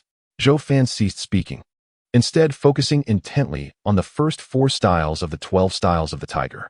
Lu Kuei informed him that only members of the patrol team could learn this. So the book could not leave Zhou Fan's possession. He needed to memorize the first 4 styles. This way, he could practice independently the following day. As for why it was strictly forbidden to divulge this knowledge, Lu Kuei explained that it was a regulation from Tianliang, and he did not know the specifics.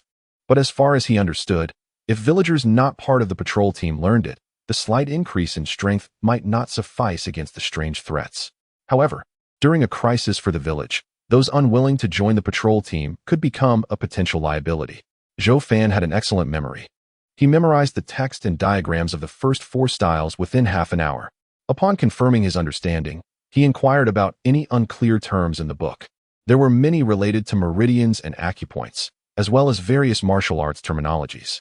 These were precisely the subjects Lu Kuei, as a martial artist, was most familiar with, and he answered effortlessly.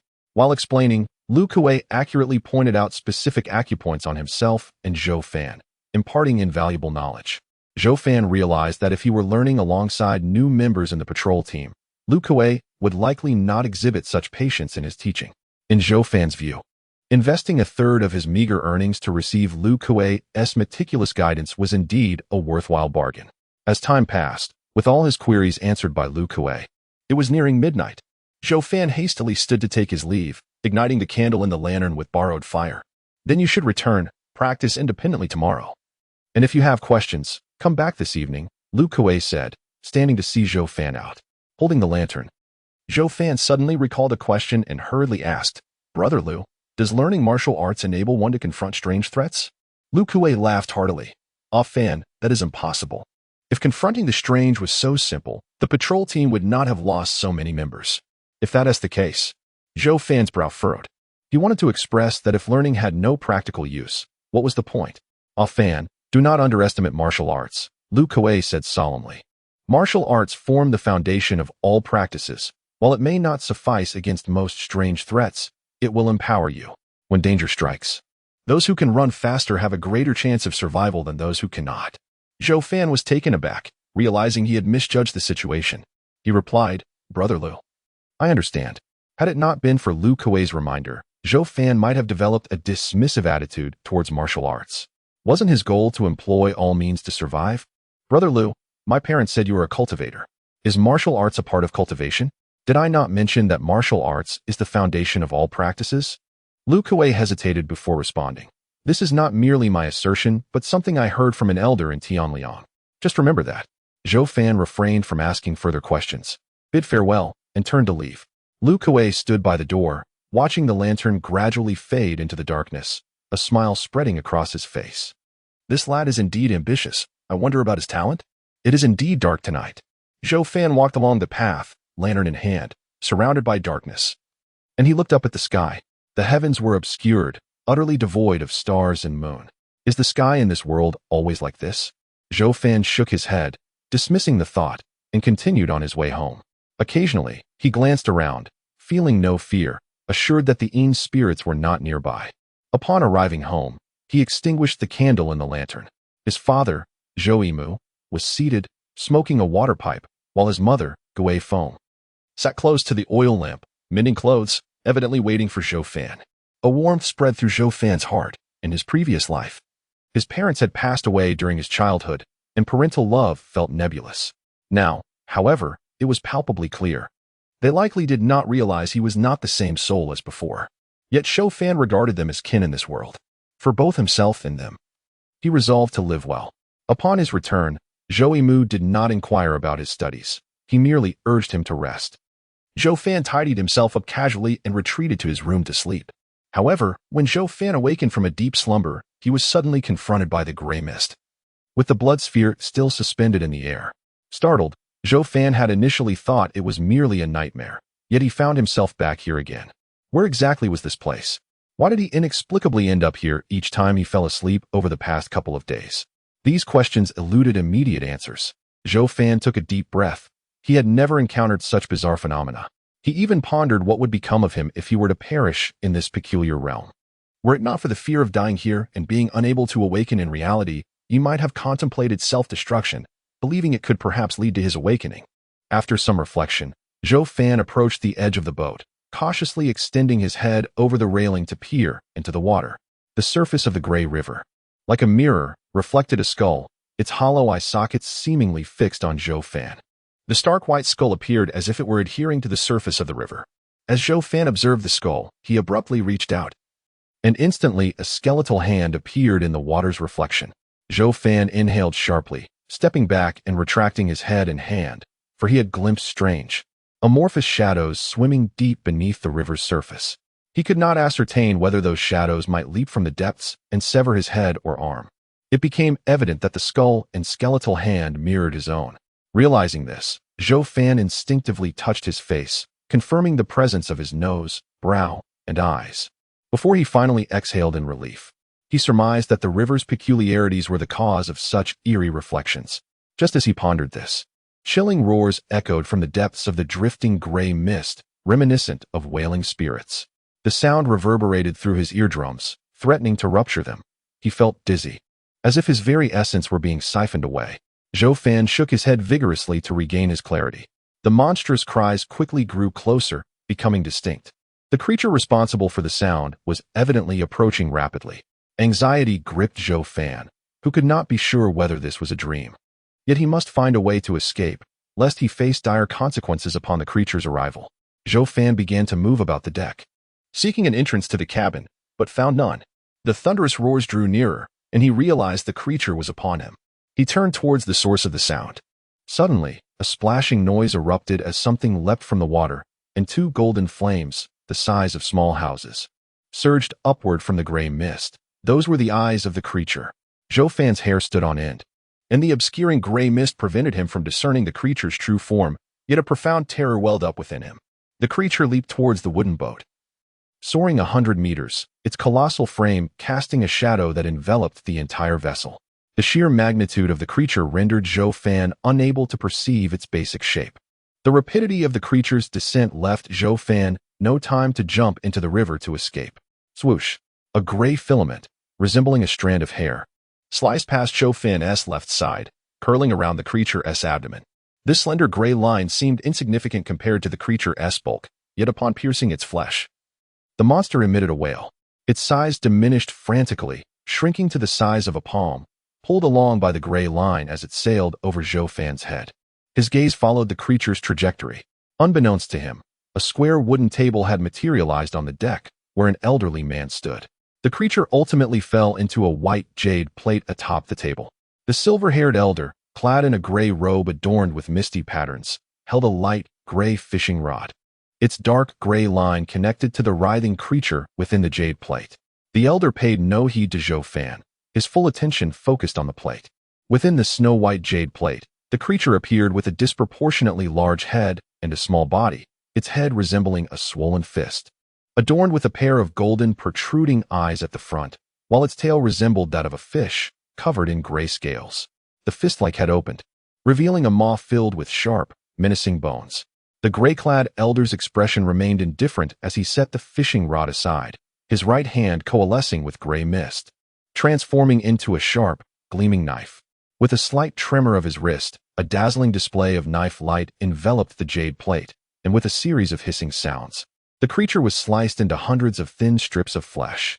The sharp knife then morphed into a pair of chopsticks, and as the elder picked up a slice, several small condiment dishes appeared on the table, or perhaps they had always been there, only unseen by Zhou Fan. The elder dipped the slice into one of the dishes before consuming it, squinting slightly as he chewed, the wrinkles on his face deepening. Strangely, the gray-clad elder did not cast a single glance at Zhou Fan, as if he were entirely inconsequential. Zhou Fan raised an eyebrow and approached the elder, contemplating whether he might glean insight into the elder's enigmatic nature and the extraordinary means by which he transformed the creature into sustenance. If he intended to harm Zhou Fan, escape would be futile, so he resolved to engage the elder and ascertain the reason for his presence in this peculiar space aboard the vessel. As Zhou Fan approached, he continued to observe the elder, noting that the elder seemed utterly indifferent to his existence, wholly absorbed in the food before him. The elder continued to pick up the transparent slices with his chopsticks, dipping them into various condiments as he savored each bite, even as Zhou Fan stood beside him. He did not lift his gaze. Zhou Fan patiently waited, uncertain of the elder's temperament, deciding to refrain from speaking first and instead allowing the elder to initiate dialogue. Should the elder remain silent, Zhou Fan resolved to wait until he had finished his meal to speak. A well-fed individual is generally more amenable than one with an empty stomach. Various dishes contained an assortment of condiments, soy sauce, chili, minced ginger, and radish puree, among others, many of which Zhou Fan could not identify. The elder sometimes dipped a single condiment, while at other times, he mixed 2 or 3 together. Each time food entered his mouth, he would slightly squint his eyes.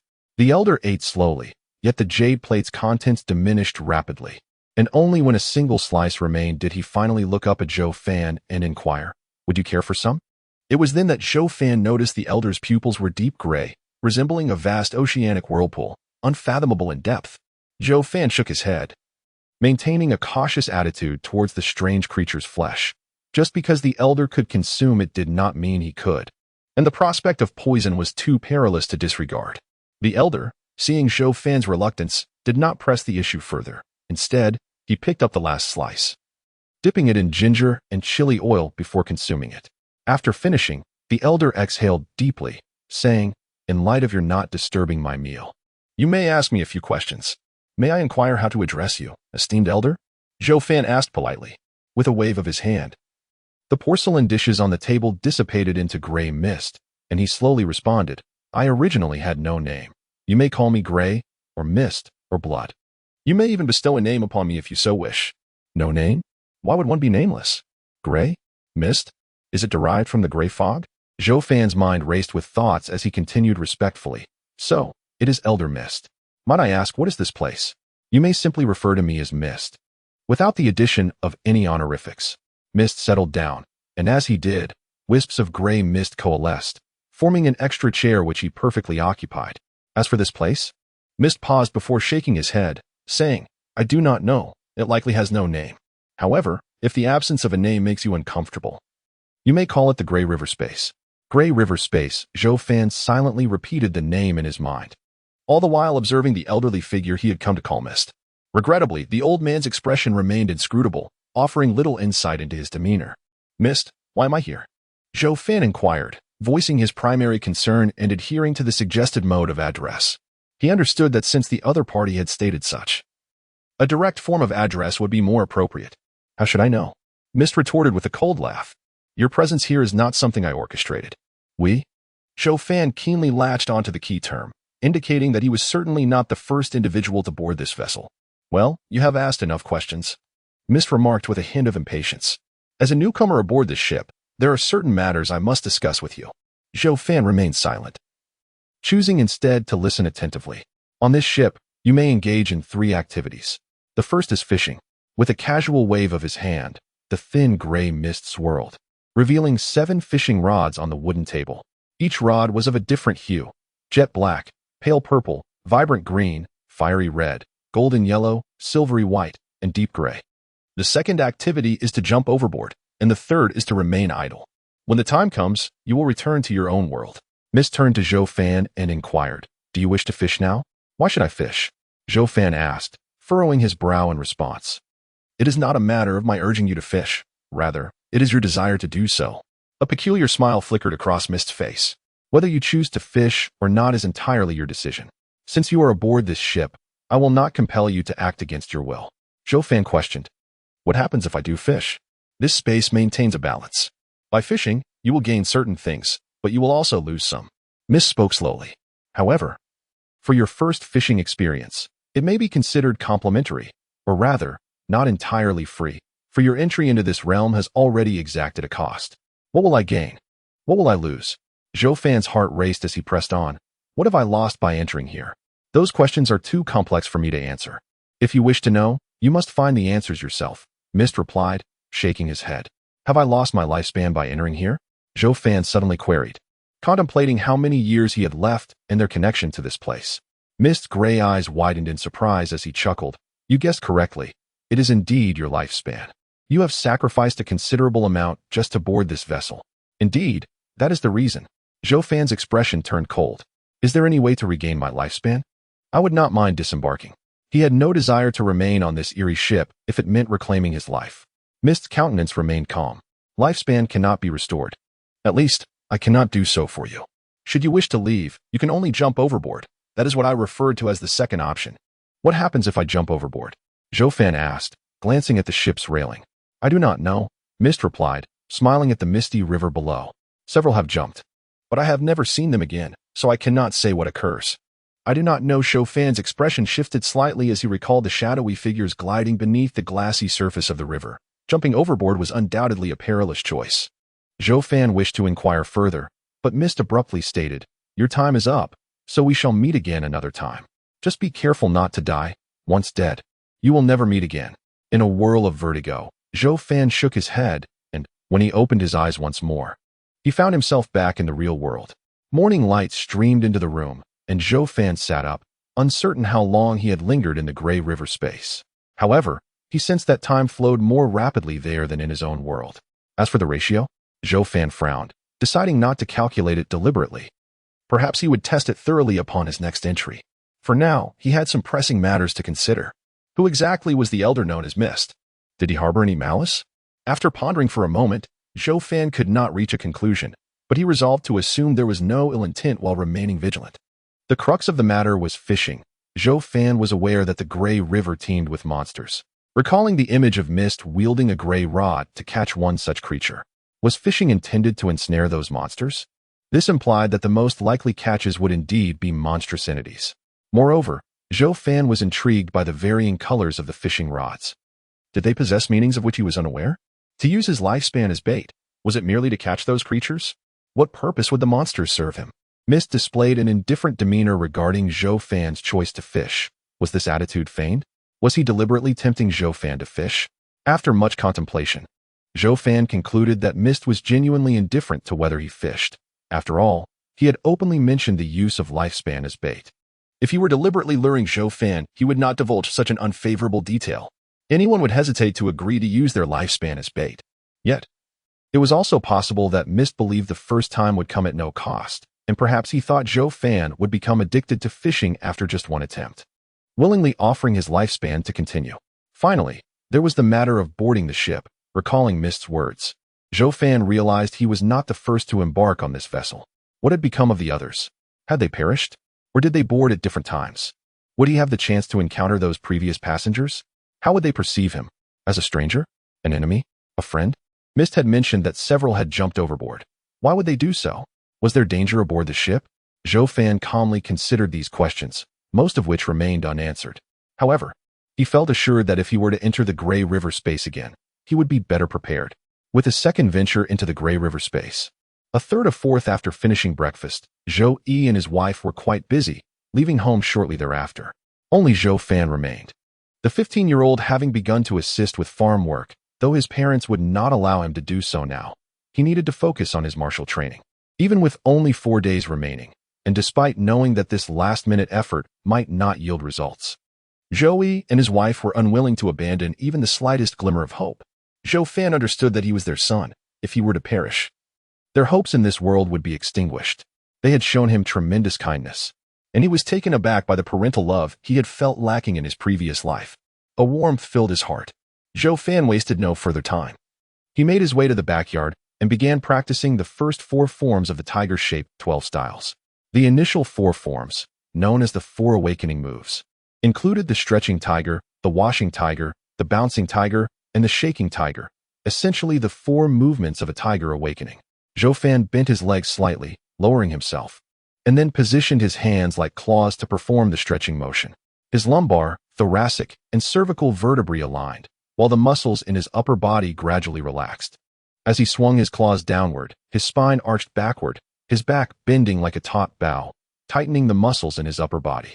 In this ebb and flow of tension and relaxation, Zhou Fan's breathing naturally fluctuated. After completing 3 stretching tiger movements, he felt a mild tingling throughout his muscles. The rhythm of breathing was somewhat amiss. The inhaled air failed to fully reach the acupoints required by the tiger stretch. Zhou Fan shook his head. A look of dissatisfaction etched on his face. He tirelessly practiced the tiger stretch, continuously correcting his movements until, after more than 20 repetitions, his breath and actions were perfectly synchronized, allowing him to finally rest with a sense of accomplishment. His muscles ached and his body radiated heat, akin to having taken a hot bath. As described in the 12 forms of the tiger, this was the expected state during the practice of the tiger stretch. Otherwise, it indicated improper training. Energized, Zhou Fan proceeded to practice the second form, tiger washes its claws. This form focuses on the front claws, which, for a human, translates to exercising the muscle groups of the arms. Zhou Fan emulated the movements of the tiger washing its claws, synchronizing his breath until the 10th repetition, at which point he executed the movements with meticulous precision. His arms felt ablaze, and the difficulty of this action was evidently less than that of the tiger stretch. After a brief rest, he embarked on the third form, tiger kicks.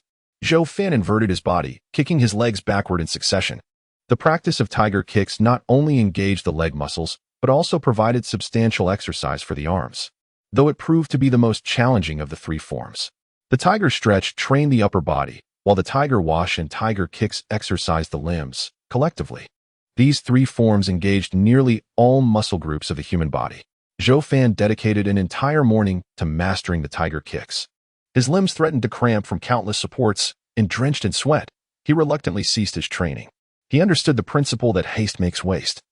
Yet with only 5 days remaining before he reported to the patrol team, he realized that time for practice would soon be scarce, and he was uncertain whether he would even have the opportunity to train further. If possible, Zhou Fan harbored hopes of using these 5 days to surpass the initial threshold of martial arts, entering the foundational realm of strength spoken of by Ru Kuei. Although he acknowledged the difficulty of this endeavor and resolved to make every effort to try. At noon, with the Zhou couple absent, Zhou Fan ventured into the kitchen to consume the leftover food from breakfast, followed by a brief rest. Once he felt revitalized, He returned to the small backyard of his earthen house to practice tiger shakes its fur. This was the final and most critical form of the 4 awakening forms in the 12 forms of the tiger. Whether he could cross the threshold of martial arts hinged upon the execution of this last form. The essence of tiger shakes its fur lay in the concept of shaking. Zhou Fan positioned himself with all 4s on the ground, his gaze sharp as he looked ahead, embodying the essence of a tiger. The original intent behind the tiger's shake was likely to dislodge dust from its fur. Yet it played a crucial role in coordinating the muscles of the entire body. This spiraling shake engaged all muscle groups, integrating the spine, joints, and limbs into a cohesive force. Whether for a tiger or a human, if muscle coordination is lacking, each muscle will function independently, rendering even the most robust physique ineffective. A novice might unleash their punch using only the strength of their upper body, whereas a martial artist can harmonize the strength of their waist and lumbar region, transforming their strikes into formidable blows. As Zhou Fan lay on the ground like a tiger, he first relaxed his entire body, aiming to achieve a state of complete looseness. When he felt ready, he abruptly shook his body, producing 2 faint muffled sounds. However, Zhou Fan quickly frowned and shook his head, aside from the breathing rhythm issue. His muscle tremors were not synchronized. His limbs trembled too rapidly for the other muscle groups to keep pace. After some contemplation, he decided to focus on the rhythm of synchronized muscle shaking, disregarding the breathing for the moment. Practice was tedious, and after numerous failures, he endeavored to achieve synchronized muscle tremors. After a full hour, Zhou Fan finally succeeded in the synchronized shaking of tiger shakes its fur. His posture was impeccable, and each full-body shake produced a crisp sound akin to numerous boots striking concrete simultaneously, signifying that he had finally achieved synchronization. Yet Zhou Fan felt a tightness in his chest, recognizing it as a result of improper breathing rhythm. He resumed his efforts to adjust his breathing within the movements. Gradually, after another half hour, whenever Zhou Fan executed tiger shakes its fur, his muscles moved in perfect unison, and his breathing evolved into a unique rhythm of 3 inhales followed by 1 exhale. At last, he had perfected the tiger shakes. Rising to his feet, he struck a punch into the air, feeling his entire body tremble slightly in response. However, completing the tiger shakes was merely the beginning. After a brief rest and a sip of water to refresh himself, Zhou Fan stood solemnly on the muddy ground of the backyard, his hands transformed into claws, and began the practice anew with the tiger stretch. Once he had perfected the tiger stretch, he moved on to the tiger wash, and upon completing that, he transitioned into the tiger kicks.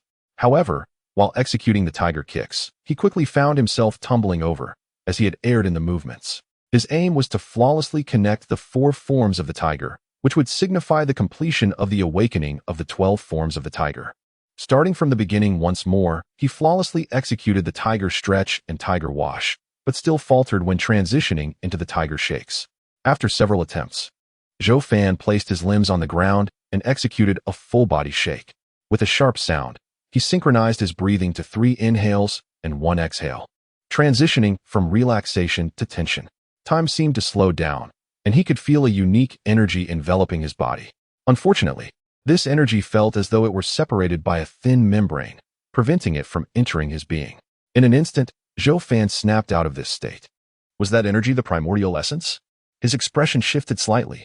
According to both the 12 forms of the Tiger manuscript and Ru Kuei's teachings, executing the awakening forms in one fluid motion allows one to absorb the primordial essence of heaven and earth, thereby refining the body and significantly enhancing strength, which constitutes crossing the threshold of martial arts and becoming a true warrior.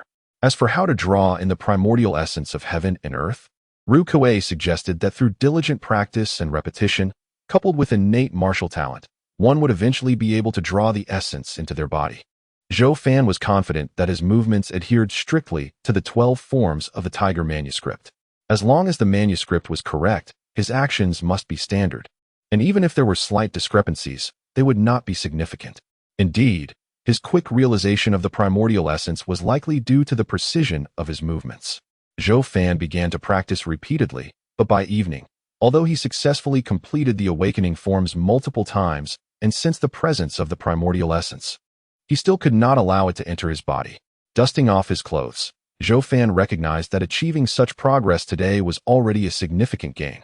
Perhaps one could not rush the process of drawing in the primordial essence. After all, Ru Kuei had taken a month to cross the threshold of martial arts. Furthermore, Zhou Fan could distinctly feel that his strength had noticeably increased after a day of training. That evening, when Zhou Fan visited Ru Kuei's home and recounted his training progress, he realized the gravity of the situation. You mean to say you can execute the awakening forms in one fluid motion and have even perceived the primordial essence of heaven and earth? Ru Kuei exclaimed, astonished and incredulous, asking for confirmation. Zhou Fan nodded affirmatively. Then show me a demonstration here, Ru Kuei said, scratching his head. The spacious hall of Ru Kuei's home was quite vast, and Zhou Fan practiced the awakening four forms within it.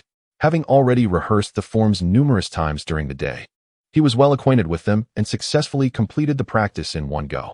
Zhou Fan once again sensed the surrounding essence of heaven and earth.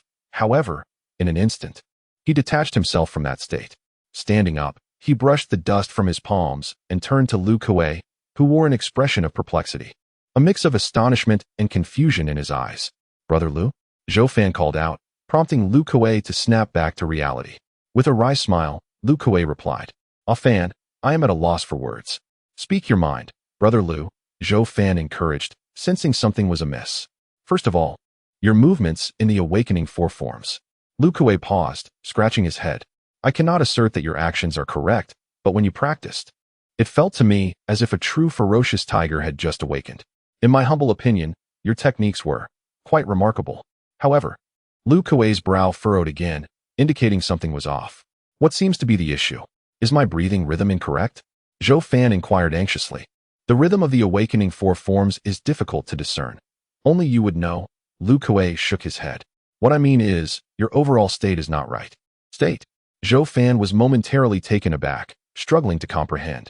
Fan, your ability to complete the awakening four forms in a single day is unprecedented in my experience.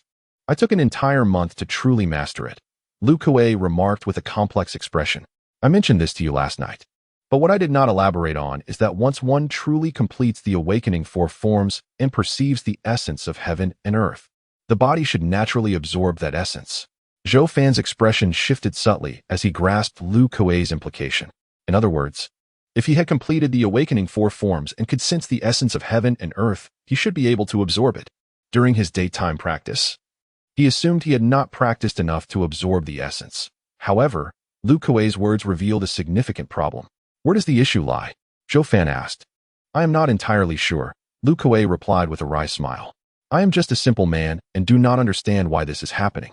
Does the manual mention anything about this? The manual only provides methods for cultivation. It does not offer any solutions for problems encountered, Zhou Fan frowned and asked. If you were to guess, what would it be? Even a conjecture might be useful to me. If I were to guess. Ru Kuei pondered for a moment before slowly articulating. I have two hypotheses. The first is that perhaps your cultivation method is incorrect. My method is incorrect? Zhou Fan recalled his movements and the flow of breath through the acupoints, but could not identify any errors. What about your second hypothesis? Ru Kuei's face displayed a hint of reluctance, and he sighed. It is possible that you lack innate talent for martial arts, which prevents you from drawing in the essence. Ru Kuei felt that this might be the crux of the issue, harboring a sense of regret, for Zhou Fan was intelligent and perceptive. Completing the awakening four forms in just one day, yet lacked any martial arts aptitude. No talent, you say? Zhou Fan gazed at his hands, feeling a complex swirl of emotions. Ru Kuei cleared his throat, quickly adding, this is merely my conjecture. It need not be accurate. I believe you should not be too anxious. If you practice diligently for some time, you may soon learn to draw in the essence. After all, I too struggled for a while before I could. Zhou Fan smiled in response to Ru Kuei's consolation, his eyes clear and devoid of any despair, and he asked, Brother Lu, if one truly lacks martial talent, is there a way for a person to successfully draw in the essence? Zhou Fan wanted to prepare for the worst-case scenario, particularly since it was highly likely that his lack of talent was the cause. If that were the case, his path in martial arts would be irrevocably closed, and he would face increasingly perilous threats from the unknown. I doubt there is, Ru Kuei admitted, though a flicker of hesitation crossed his face. Zhou Fan perceptively noticed Ru Kuei's expression and gently probed, Brother Lu, is there a possibility? Perhaps you find it too difficult or absurd to voice. Caught off guard by Zhou Fan's insight, Ru Kuei chuckled bitterly. You've seen through me. If you wish to hear it, I will share. But do not hold high hopes. I have only heard it in passing, so it may not be accurate. It is said that there exists a miraculous elixir that can remedy the physical shortcomings of an individual, allowing one who cannot cross the threshold of martial arts to do so with ease. Zhou Fan's eyes brightened at this revelation. What is the name of such a potion? Lu Kuei shook his head with a wry smile. Ah Fan, I am merely the patrol captain of Sanqiu village. Do you think I would know the name of such a potion? I advise you not to dwell on it. Even if such miraculous pills exist, they are beyond the reach of people like us. Then what do you believe is the likelihood of such a potion existing? Zhou Fan asked after a moment's reflection. Lu Kuei paused before responding. I believe such a potion undoubtedly exists. And your reasoning, Brother Lu?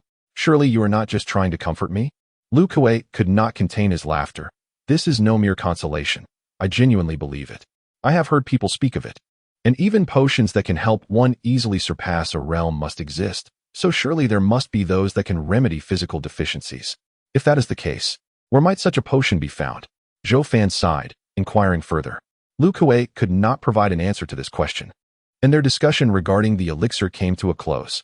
Zhou Fan resumed reciting the middle 4 forms of the latter half of the 12 tiger forms, undeterred by his current inability to master them. Having already learned the first 4 forms, he took the initiative to study the middle forms. Lu Kuei did not dissuade him from this endeavor, although there were regulations forbidding the external transmission of the 12 tiger forms.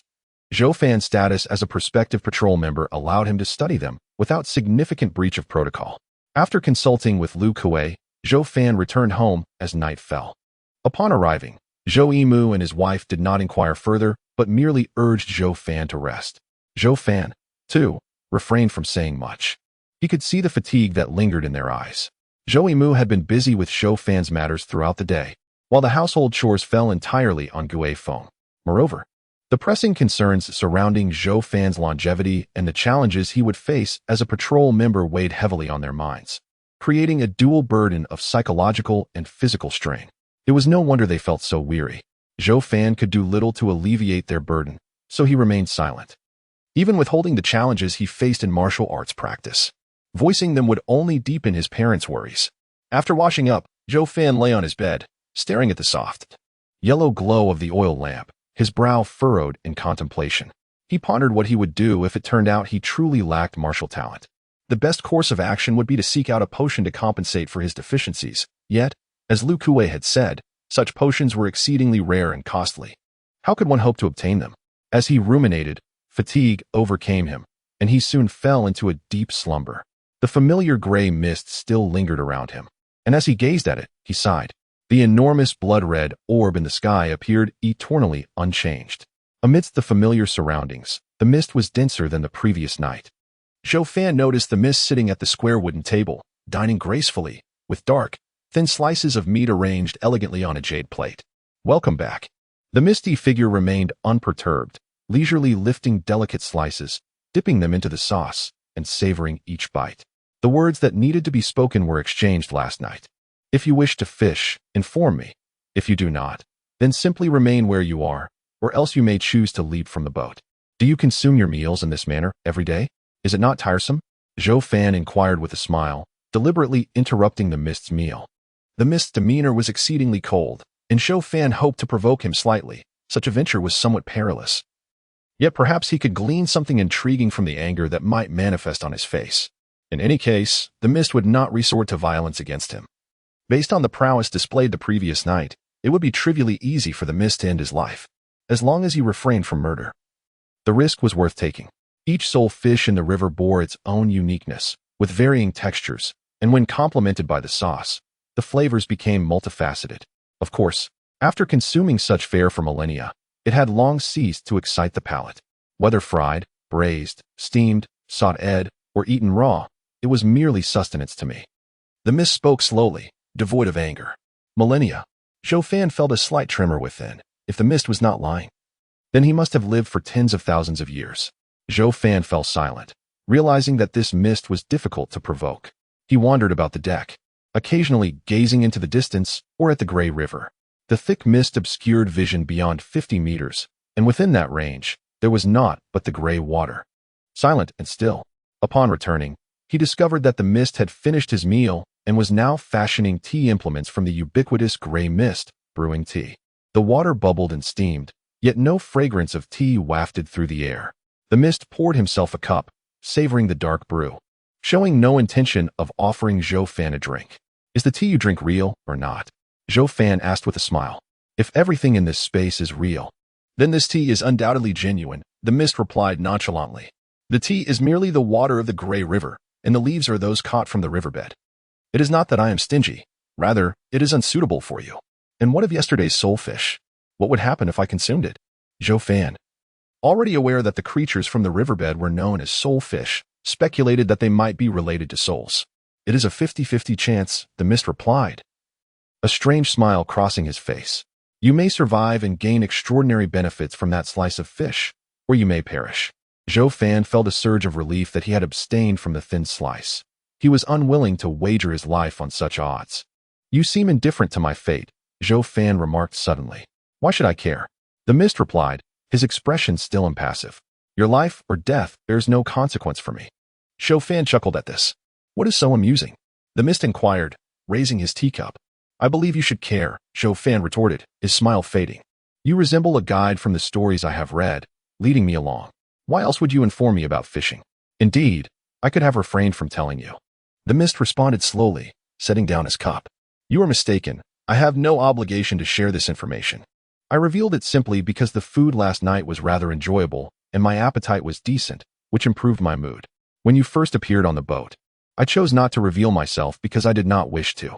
Among the previous passengers, I did not once show myself, allowing them to sit idly upon this vessel.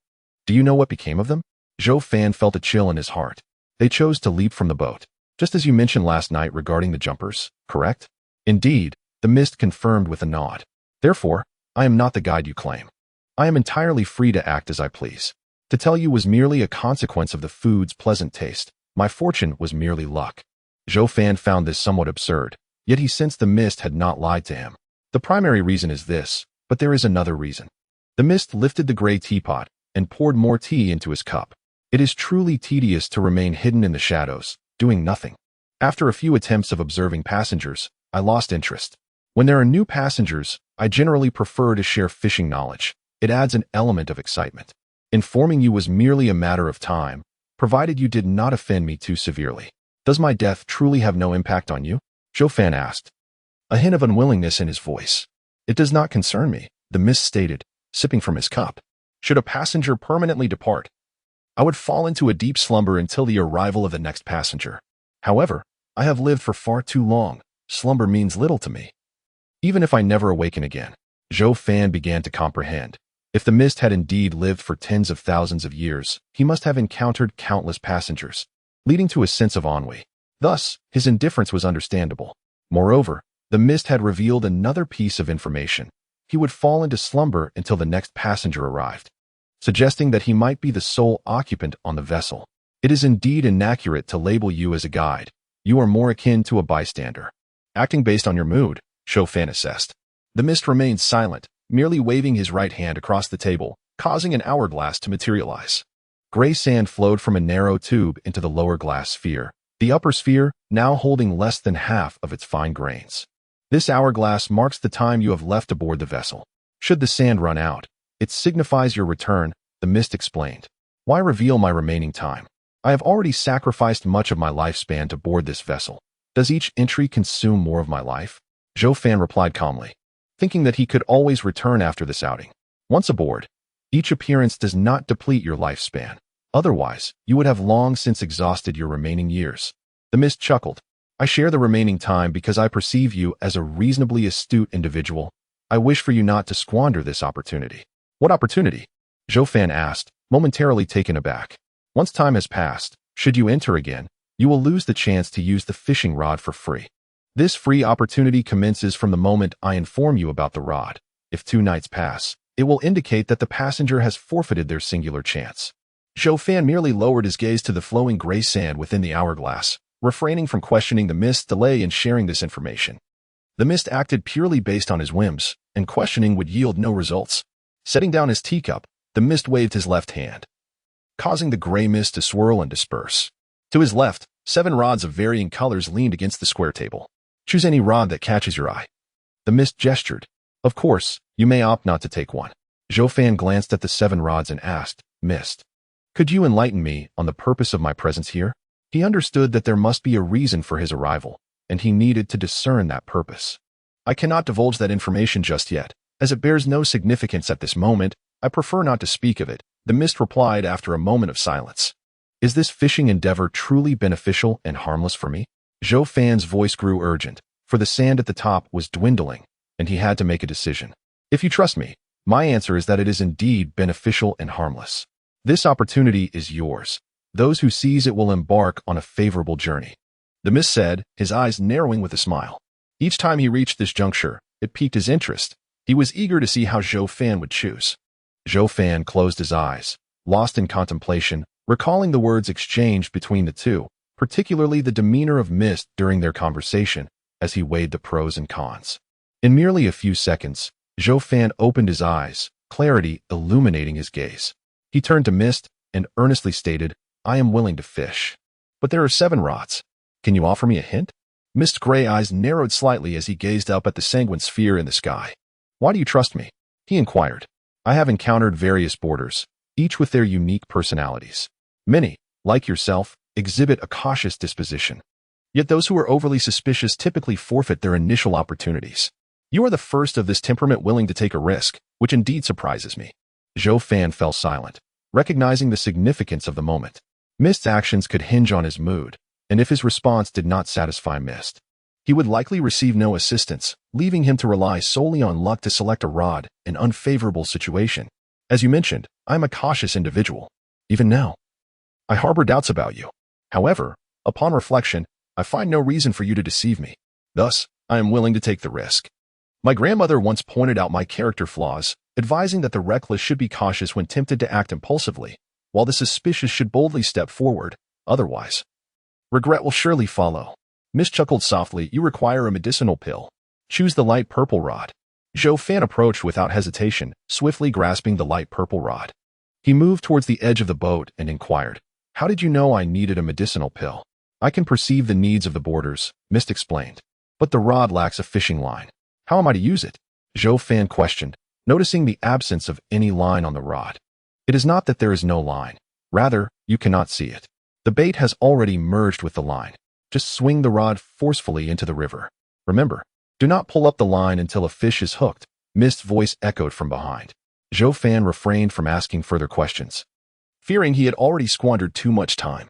Uncertain of how long he had to fish, he exerted all his strength in a swift cast. The rod emitted a crack as he saw a light purple line descend into the gray waters. With no bobber to indicate a catch, the line sank into the murky depths. Shadows beneath the surface seemed to sense a disturbance, thrashing wildly and churning the once placid river into a whirlpool. Suddenly, the line tightened as though it had snagged something. Zhou Fan wasted no time pondering how to proceed. He yanked the rod sharply. With a splash, the line retracted from the gray waters, the end ensnaring a white porcelain vial. Zhou Fan reached out to seize the vial as it was drawn back.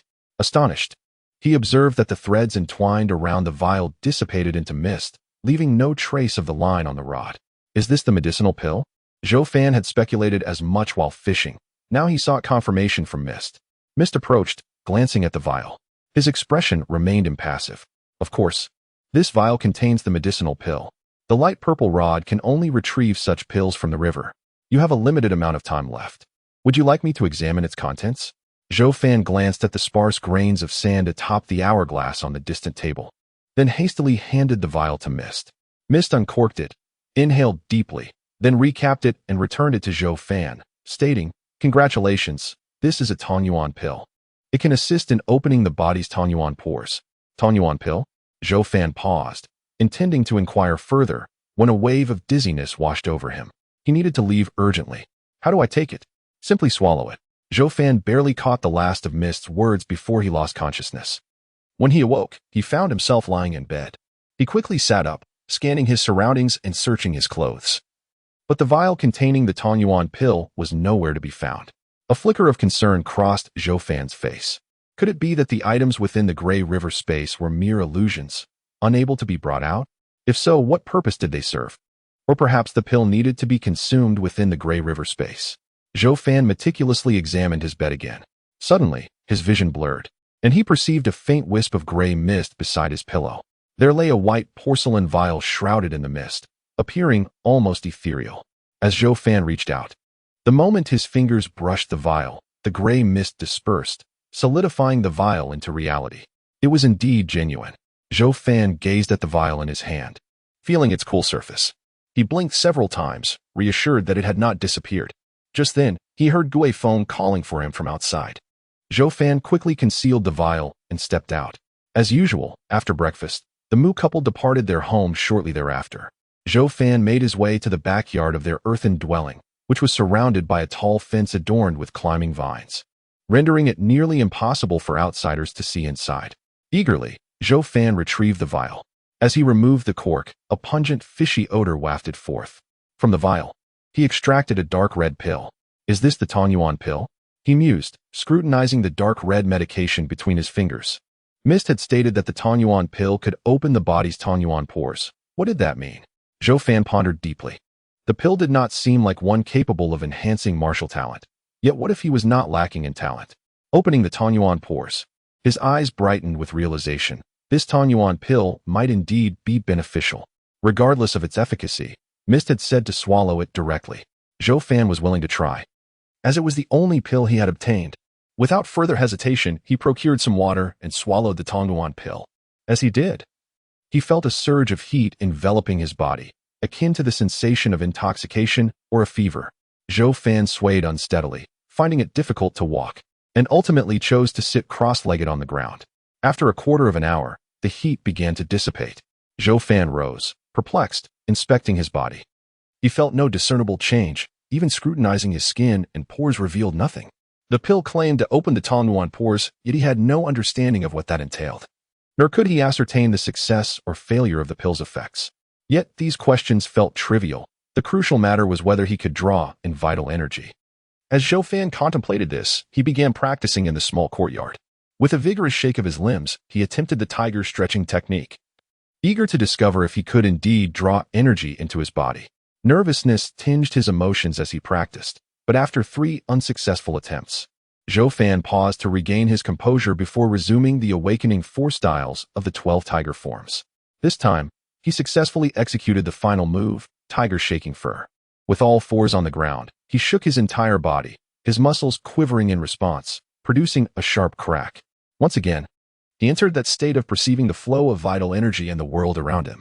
It felt as though a barrier had lifted, allowing the energy to penetrate his being. The vital energy quickly fused with his flesh and blood, leaving Zhou Fan with a profound sense of comfort, an indescribably exquisite sensation.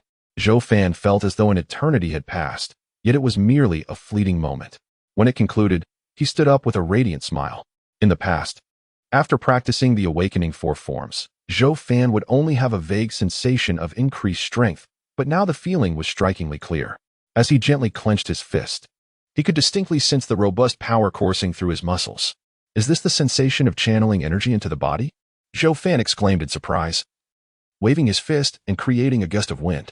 Turning his gaze to his arms, he noted that while the muscles had not visibly changed, his strength had substantially increased. What a peculiar feeling.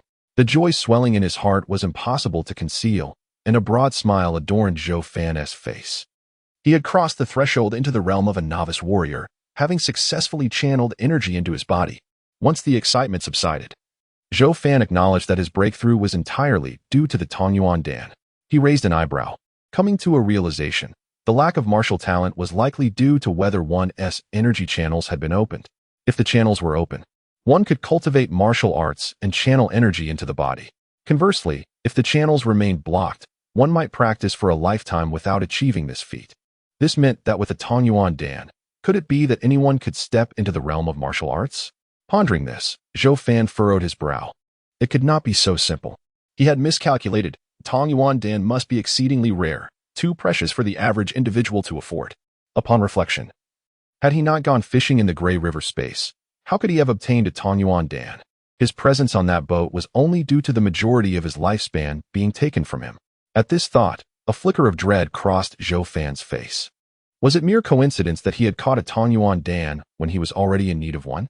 If it was not coincidence, could it be that the mist had manipulated the situation, allowing him to fish out the Tanyuan Dan? If that were the case, opportunities often arise unexpectedly. Yet Zhou Fan felt no joy. The more he contemplated, the more anxious he became. Good fortune seldom descends from the sky. And who could say what intentions the mist harbored? Whenever Zhou Fan recalled the gray river space, an uneasy sensation washed over him. It was far too strange. He deliberated for some time, but found no clarity. With a wry smile, he decided to cease his musings. For now, he remained too weak. Even if the mist had ulterior motives, he was powerless to intervene, and worrying would yield no results. It was better to focus on the present and prepare for potential dangers. Zhou Fan resumed practicing the awakening 4 forms of the tiger form 12 styles. With each completion, he could absorb vital energy to refine his body, resulting in a slight increase in strength. Lu Kuei had already told him that even after entering the novice stage of strength, one must continue to practice the awakening 4 forms. Only when this practice ceased to yield further strength would it signify that Zhou Fan had reached his limit in the novice stage, prompting him to begin the intermediate 4 forms and progress into the intermediate stage of strength. Given the varied talents and methods of each individual, even within the novice stage, the potential for strength gain differed. It was not unusual for someone in the novice stage to surpass a warrior in the intermediate stage in terms of strength. These were merely casual remarks made by Lu Kuei during their conversations. He could hardly have anticipated Zhou Fan's rapid advancement into the novice stage. After careful consideration, Zhou Fan decided to temporarily conceal his achievement of entering the novice stage. If he could keep it under wraps for a few days, that would be ideal. Especially since Lu Kuei had only speculated the previous night about his lack of martial talent. Revealing that he had attained the novice stage overnight would surely raise eyebrows and potentially bring unnecessary trouble. It was wiser to remain low-key. Resolute in his decision, Zhou Fan continued practicing the awakening 4 forms, resting when fatigued. It was not until nearly evening that he finally stopped. Unlike the exhaustion of the previous day, Zhou Fan felt invigorated. Firstly, he had just stepped into the novice stage. Each repetition of the awakening 4 forms brought a palpable sense of strength increase. Secondly, the vital energy was genuinely nourishing his physical form. However, he refrained from continuing, sensing a signal of being full from his body, similar to the sensation of having overeaten, necessitating a slow digestion of the accumulated energy. The vital energy within also required time to be assimilated by his muscles. Otherwise, complications could easily arise. Zhou Fan understood this well, leading him to pause. As he halted, he felt the surging power within him and grew curious about the extent of his newfound strength. He wandered around his home, ultimately directing his attention to a damaged stone mill in the corner, missing a small piece and therefore abandoned. Approaching it, Zhou Fan squatted down, lifted it effortlessly, and placed it back down with a dull thud. The stone mill weighed at least 200 pounds, yet he had hoisted it with ease. Estimating his strength, he concluded that he could now lift at least 300 pounds, though 400 might be a stretch. Nonetheless, that was truly formidable. Prior to entering the novice stage, with his youthful physique, he could barely manage 100 pounds, and even that was a struggle. Yet within a single day, his strength had surged to nearly 400 pounds. In modern society, Zhou Fan recalled witnessing a weightlifting world record of 270 kilograms, approximately 540 pounds. While he had yet to reach that mark, with continued training, surpassing 540 pounds would likely be achievable within days. This implied that he could exceed the weightlifting limits of modern individuals in just a few days. The ordinary people in this world might not measure up to the dedicated weightlifters of modern society. Of course, this world contained warriors, who were immensely powerful. With his current capacity of 400 pounds, those in the intermediate and advanced stages of strength would be even stronger. In Zhou Fan's ancient world, there were countless legendary tales of individuals with strength that could move mountains, yet those remained merely fables, with no one daring to assert the reality of such terrifying power. However, Zhou Fan now felt that perhaps such feats were not beyond reach. He sensed that this world might indeed harbor warriors possessing such incredible strength. He might even attain that level of power, for once combat commenced, those individuals would be as unstoppable as a galloping horse, wielding bows of immense weight. Ordinary people would find it nearly impossible to approach them. A single punch could send them flying, and even a dozen assailants might not stand a chance. Yet, Zhou Fan soon found himself smiling wryly, recalling Lu Kuei's words, that no matter how great one's strength, confronting the elusive and bizarre would make it difficult to contend with them. What good was strength in the face of such otherworldly challenges? Zhou Fan continued to practice the 4th form of the 12 tiger shapes, but instead of hastily inhaling the vital energy, he meticulously broke down each movement for practice. This methodical approach was intended to better engage his muscles, facilitating a swifter absorption of vital energy.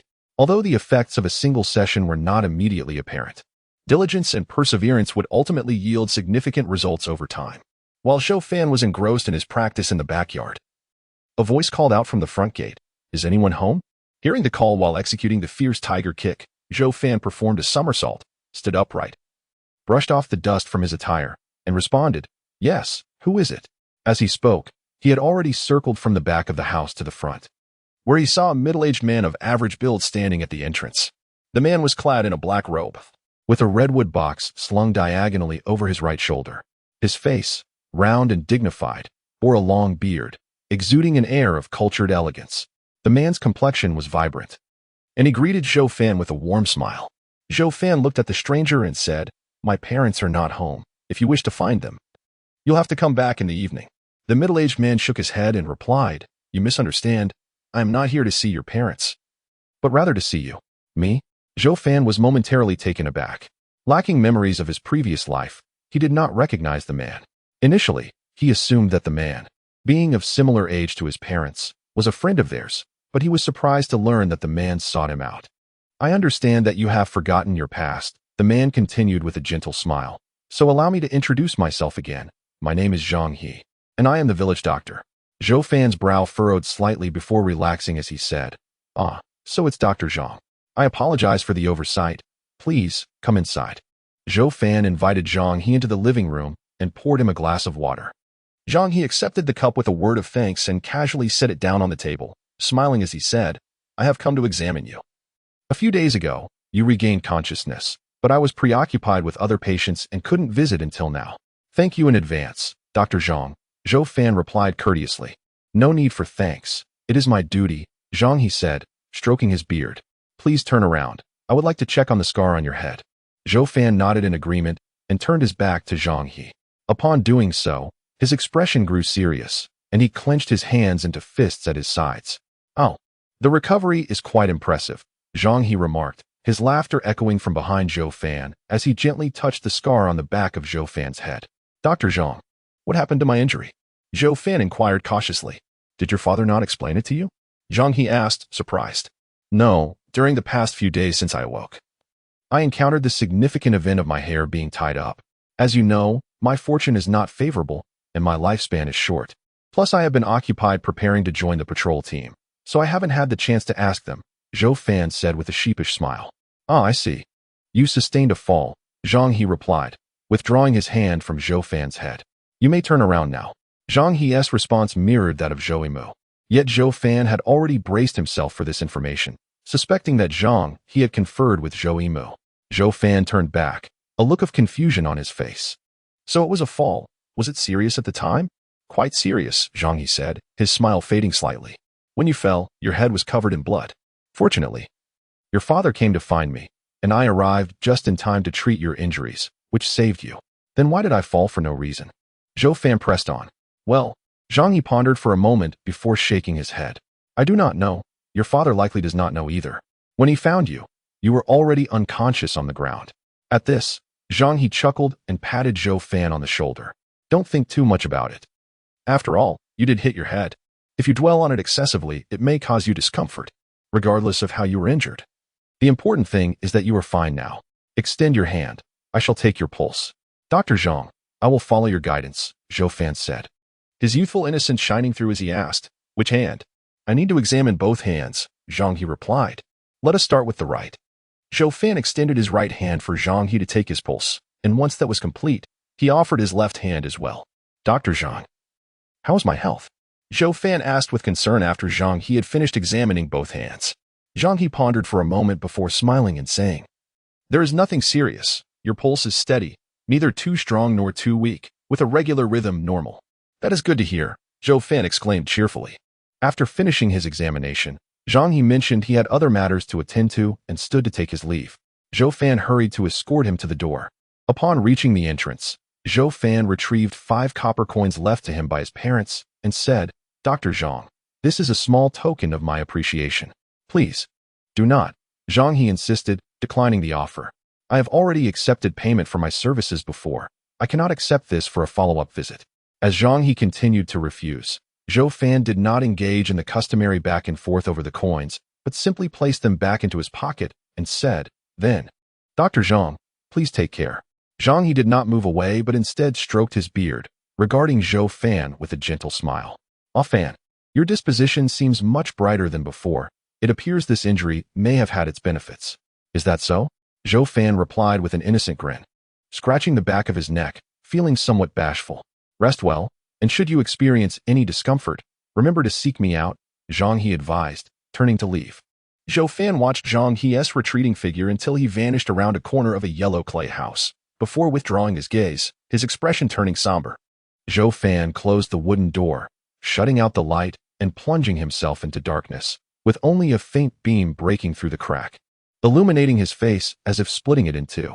As he stared at the beam, Zhang He's warm smile resurfaced in his mind, yet it sent a chill through Zhou Fan's heart.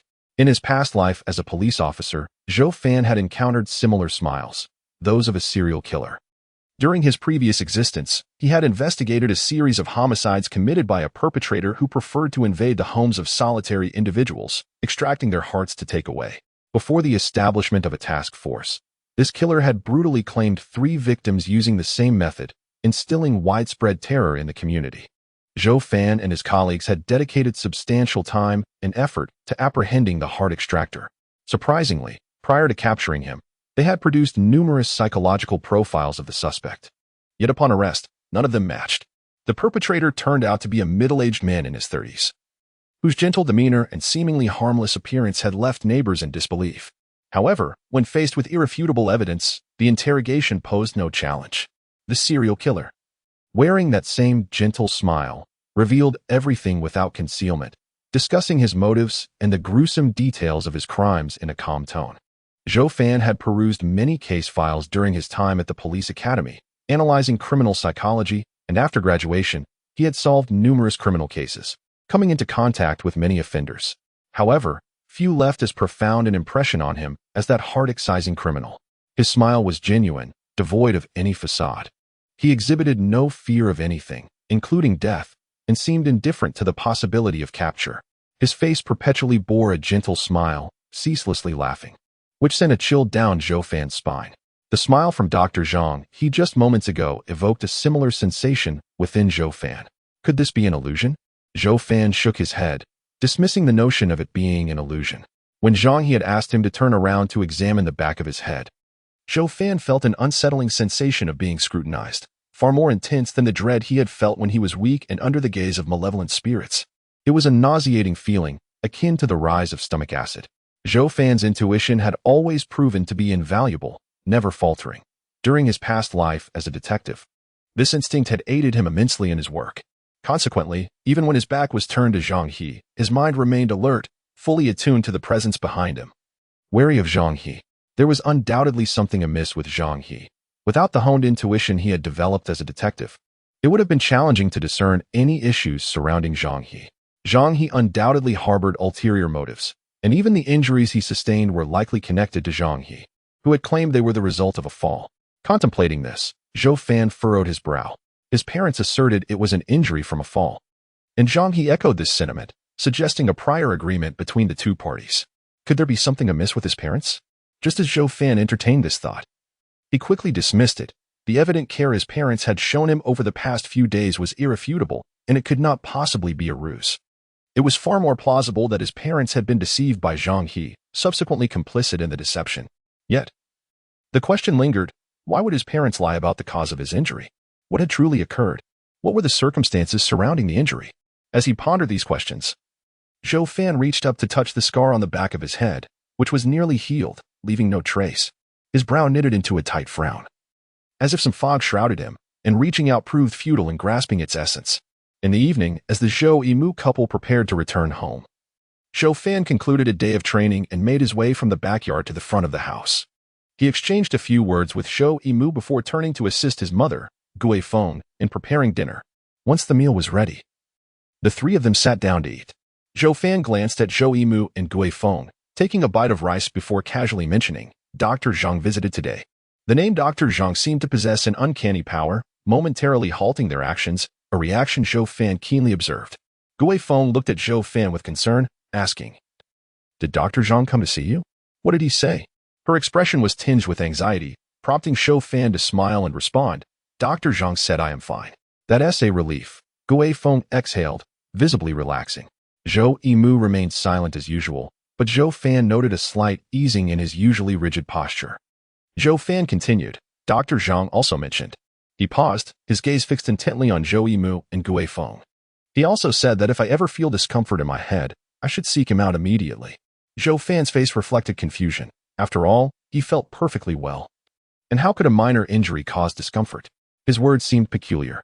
A head injury is no trivial matter. If you feel unwell, you must tell your mother and father, and we will summon Dr. Zhang again. Gui Feng insisted urgently. Mother, I understand, Zhou Fan replied, lowering his gaze slightly, blinking in acknowledgement. A minor injury? It was, in fact, a grave wound, one that had even threatened his life. What kind of fall could result in such serious harm? Enough. A Fan is grown now and knows how to take care of himself, Zhou Yimu interjected, casting a glance at Gui Feng to reassure her. Gui Feng refrained from further discussing the matter, instead directing her attention to Zhou Yimu. How are you faring in finding the items for a Fan's patrol team? Zhou Yimu swallowed his food and replied, I found a few alternatives, but I was not entirely satisfied, so I didn't purchase them. The best option is somewhat promising, though the seller seems reluctant to part with it. I'll return tomorrow for further negotiations. I'm sure he will eventually agree. If all else fails, we shall settle for one of the alternatives. He cannot enter the patrol team empty-handed. Gui Feng expressed concern. I worry about that. Zhou Yimu reassured her. Do not fret. I have it under control. The best option is paramount. With it, I will have peace of mind regarding a Fan's entry into the patrol team. Zhou Fan did not interject during his parents' and Appo's conversation. His mind still preoccupied with thoughts of his past injury. However, he refrained from directly questioning them, recognizing their intent to withhold information. Even if he did inquire, it might prove futile. The most alarming possibility was that he might not uncover the truth, and that his inquiries could inadvertently alert Zhang He. If Zhang He became aware, he would undoubtedly grow wary, which would be detrimental to Zhou Fan. Until he could ascertain the nature of any connection between his parents and Zhang He, he must tread carefully, only subtly probing to uncover what had transpired. Zhou Fan remained composed in his contemplation, and dinner soon concluded. After the meal, as was customary, he took a lantern adorned with a small light talisman and bid farewell to his parents before heading to Lu Kuei and Appo's as home to continue his martial arts training. As Zhou Fan walked further into the darkness, lantern in hand, Gui Feng could no longer conceal her worry, turning to Zhou Yimu, saying, Do you think a Fan's injury could relapse? It shouldn't. Zhou Yimu shook his head. Look at the scar. It has already scabbed over. A Fan is fine. Dr. Zhang merely suggested that as a precaution. Why must my child suffer so? His injuries take so long to heal, and his lifespan is so short. As she spoke, tears welled in Gui Feng's eyes.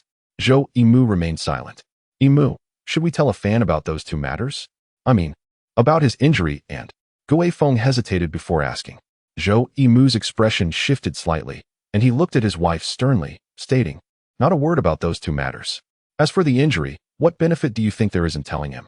What if a Fan is, as Dr. Zhang suggested? At the thought of such an unbearable outcome, Gui Feng trembled slightly, saying, I won't say anything. I just feel uneasy keeping everything from a Fan. Uneasy or not, it cannot be spoken of. Even if a Fan harbors suspicions, we cannot disclose anything. Zhou Yimu's voice lowered. A Fan is only 19. There is a significant chance he doesn't have many years left. Let him enjoy life a little. Zhou Fan arrived at Lu Kuei's home and began his training. A Fan, have you made any progress today?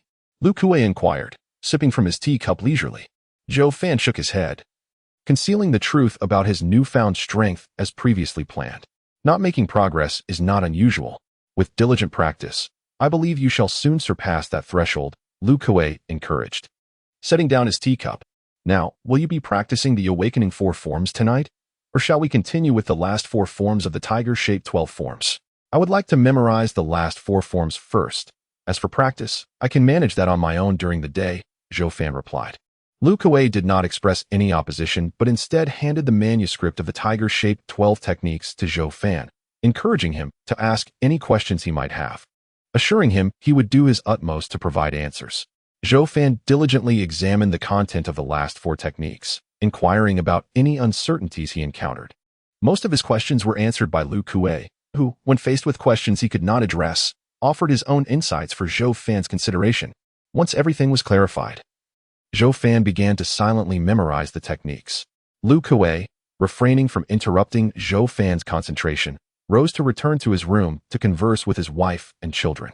After an hour had passed, Zhou Fan had successfully committed the last 4 techniques to memory, and Lu Kuei rejoined him in the hall. "Thank you, Brother Lu," Zhou Fan said, returning the manuscript. "There's no need for thanks. However, I must say, Fan, your ability to learn is remarkable. You have grasped the tiger-shaped 12 techniques in a time shorter than I anticipated." Lu Kuei marveled, though inwardly he sighed, lamenting that such a gifted individual lacked innate talent, making it unlikely for him to surpass the threshold of martial arts. "Brother Lu, I have mastered the tiger-shaped 12 techniques, so I will not be coming regularly from tomorrow night. If I have any questions, I will return to seek your guidance," Zhou Fan reflected. Realizing that the initial agreement was for Lu Kuei to teach him the patrol team and Oppo's martial arts, which he had now learned, rendering further visits unnecessary. Lu Kuei paused before smiling. "That is fine. In truth, I have little else to teach you now. Please remember to convey my regards to Brother Zhou." Zhou Fan nodded in agreement, adding, "Since the evening is still young, I would like to inquire about a few more matters, if you don't mind, Brother Lu." "Oh, what is it?" Lu Kuei asked with keen interest. Zhou Fan replied, "I wonder if you could enlighten me about the current state of the patrol team, specifically regarding the number of personnel and the responsibilities they typically undertake." Lu Kuei did not anticipate Zhou Fan's interest in this topic. He stroked his chin thoughtfully, saying, "You will learn this upon joining the team, but if you wish to know now, I shall provide a brief overview." Lu Kuei proceeded to articulate the details while Zhou Fan listened attentively. "That is the general situation. Feel free to ask any questions you may have," Lu Kuei concluded, taking a sip of tea to soothe his throat. "Brother Lu, you previously mentioned that once one crosses the threshold of martial arts, one becomes the vice-captain. Both the captain and vice-captain enjoy generous benefits. What responsibilities do you bear in your roles?" Zhou Fan inquired, concerned about the implications of the patrol team structure. His curiosity stemmed from a desire to subtly inquire about the roles, as he had already reached the initial stage of strength. Revealing his capabilities would categorize him at the level of a vice-captain, necessitating a deeper understanding. In any era, privileges and responsibilities are generally commensurate, particularly for a patrol team tasked with defense. After a moment of contemplation, Lu Kuei slowly responded, "In the event of a bizarre attack, I and the 2 vice-captains must shoulder the majority of the danger. That is our duty." Zhou Fan frowned. "Brother Lu, I do not question your integrity, but what would happen if the captain were to falter?" At this query, Lu Kuei chuckled lightly.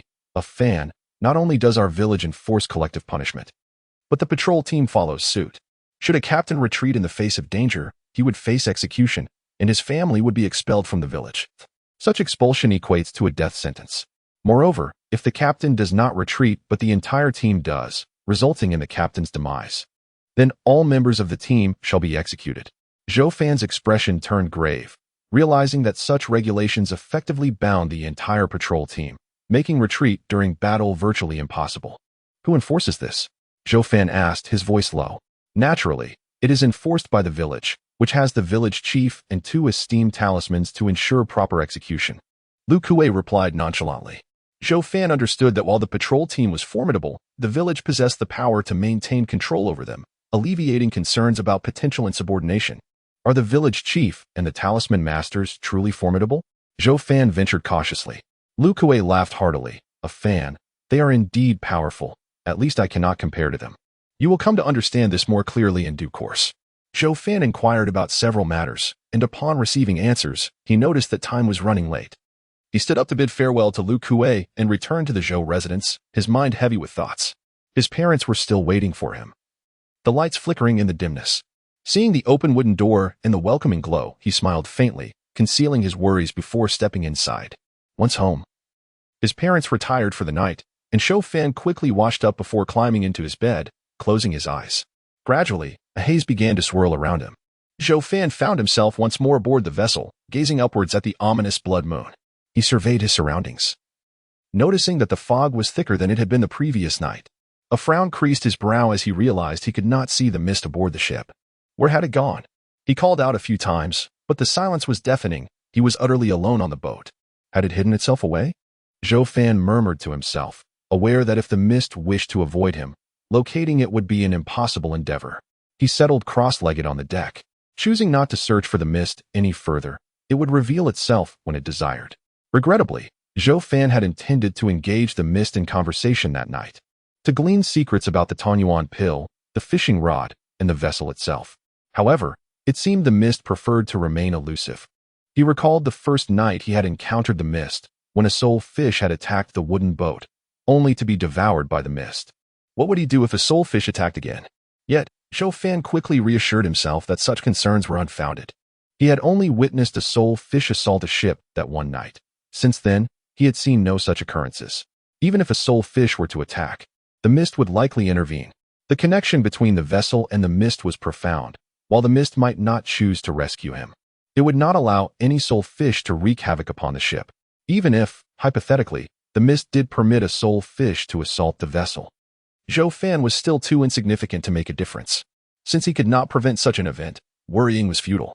With this in mind, Zhou Fan positioned himself at the center of the boat's deck, ensuring that he would have adequate distance to respond should any unusual soul fish attempt to board. Dying here could very well mean dying in the outside world. He pondered whether the soul fish were connected to the strange occurrences beyond the river, or if they were simply part of that very strangeness. Such questions remained unanswered for now.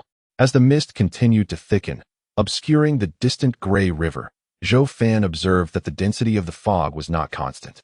It gradually increased until the massive blood moon above began to absorb it. The blood moon, occupying half the sky, appeared both immense and low, creating the illusion that he could reach out and touch it. In a more detailed comparison, it resembled the moon in his past life, suspended as if it were falling yet held aloft. He recalled the moments spent conversing with the mist, noting how it had glanced at the blood moon several times. What connection existed between the moon, the ship, and the gray river? As he mused over these enigmatic questions, he conceived a potential strategy to coax the mist from its hiding place.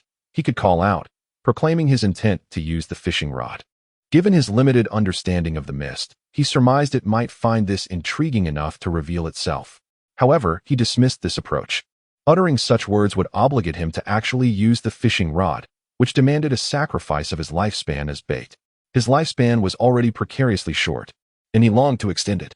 Uncertain of the toll that using the fishing rod might exact, he resolved not to pursue that course of action. What if a single fishing attempt required a year or even 2 years of his life? How many times could he fish in such a scenario? Even if he managed to coax the mist out with a jest, claiming he had no intention of fishing, he dared not risk it. Who knew if the mist possessed the power to extract his remaining years? Provoking the mist would yield no benefits for him. Thus, he relinquished the idea. If the mist chose to remain hidden, so be it. It would eventually emerge. With the mist absent, Zhou Fan contemplated what he might do. According to the mist, aboard the ship, his only options were fishing or jumping overboard. However, he was skeptical of the mist's assertions and decided to lie back on the boat and close his eyes in hopes of returning to consciousness. Yet, after a long while, he opened his eyes, finding himself wide awake, full of energy, and unable to sleep. He pondered his predicament and ultimately resolved against wasting time idly sitting. A sudden thought struck him. What if he were to practice the 12 forms of the tiger here? If he could train in this gray river space, it would significantly enhance his training time. However, he needed to clarify a few matters first. Zhou Fan gazed at his hands in contemplation, first needing to ascertain whether he existed in this gray river space in a conscious state, a physical form, or some unknown state entirely. This was crucial. If he were in a corporeal form, practicing here would pose no issue, but if not, the implications could be dire. To confirm this, he crouched down and struck the deck with his fist. Bang! The deck remained unscathed, which did not surprise Zhou Fan, given its sturdy appearance. He continued to strike the deck, the sound echoing repeatedly, yet it showed no signs of damage. However, after several strikes, blood began to seep from his knuckles. Noticing the blood, he halted, frowning slightly. The sensation of pain did not necessarily indicate he was in a physical state. It could merely be a simulated sensation of the soul. To truly ascertain his condition, he would need to awaken and examine his hand for injuries. This was the first thing he needed to confirm. The second matter was whether vital energy existed in this space. If not, what effect would it have on his practice of the awakening 4 forms of the tiger? The first scenario would be tolerable if there were no vital energy. Practicing the awakening four forms would yield no results. However, he feared the second scenario. If this place lacked vital energy, would he absorb strange elements instead? For instance, inhaling the drifting gray mist could lead to disastrous changes. The gray river space was peculiar. If the mist was truthful, consuming the soul fish would only grant him a 50% chance of survival. Weighing these considerations, Zhou Fan opted for caution. Until he confirmed these uncertainties, he refrained from attempting to absorb vital energy in the wooden boat space. However, abstaining from vital energy did not imply he was devoid of options. He could still engage in muscle training through the dissection of the awakening four forms, which he deemed safe. Training solely his muscles, he thought, would pose no threat and would also serve as a means to test whether he gained strength upon awakening.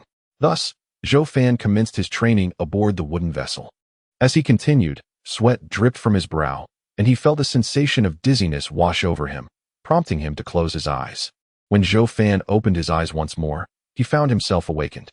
His immediate focus turned to his right hand, and to his dismay, it remained unscathed. With no signs of injury or blood, it appears that he has entered a state of the soul, Zhou Fan murmured softly. Rising from his bed, he began to assess the increment in his internal strength. He discerned a slight enhancement in his power. However, Zhou Fan hesitated to attribute it solely to his training aboard the wooden vessel. After all, he had residual vital energy within him that had yet to be assimilated. And now that it had been completely digested, an increase in strength was hardly remarkable. With a resigned shake of his head, Zhou Fan realized that to ascertain the efficacy of his training on the wooden boat, further experimentation was necessary.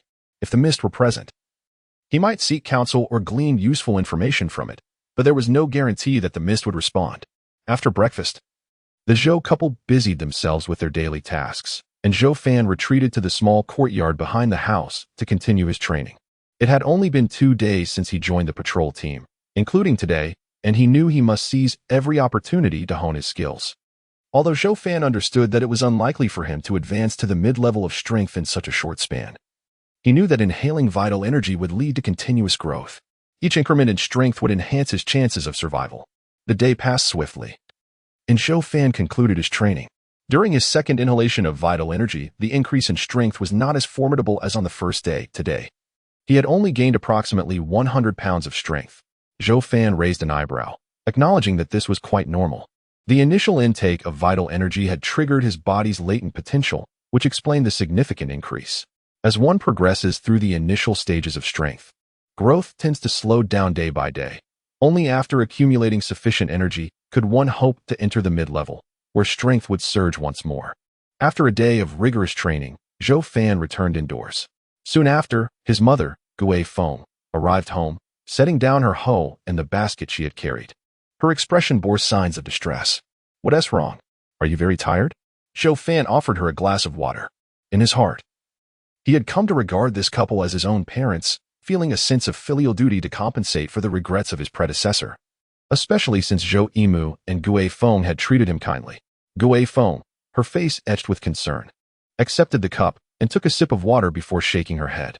"I'll prepare dinner first. We can talk when your father returns." Her words indicated that there was indeed something troubling her. Respecting her wish to wait for Zhou Yimu, Zhou Fan refrained from probing further and instead lent a hand in the kitchen. Once dinner was prepared and laid out on the table, the sun dipped below the horizon, casting a dim light as Zhou Yimu finally returned home, accompanied by an old, emaciated dog.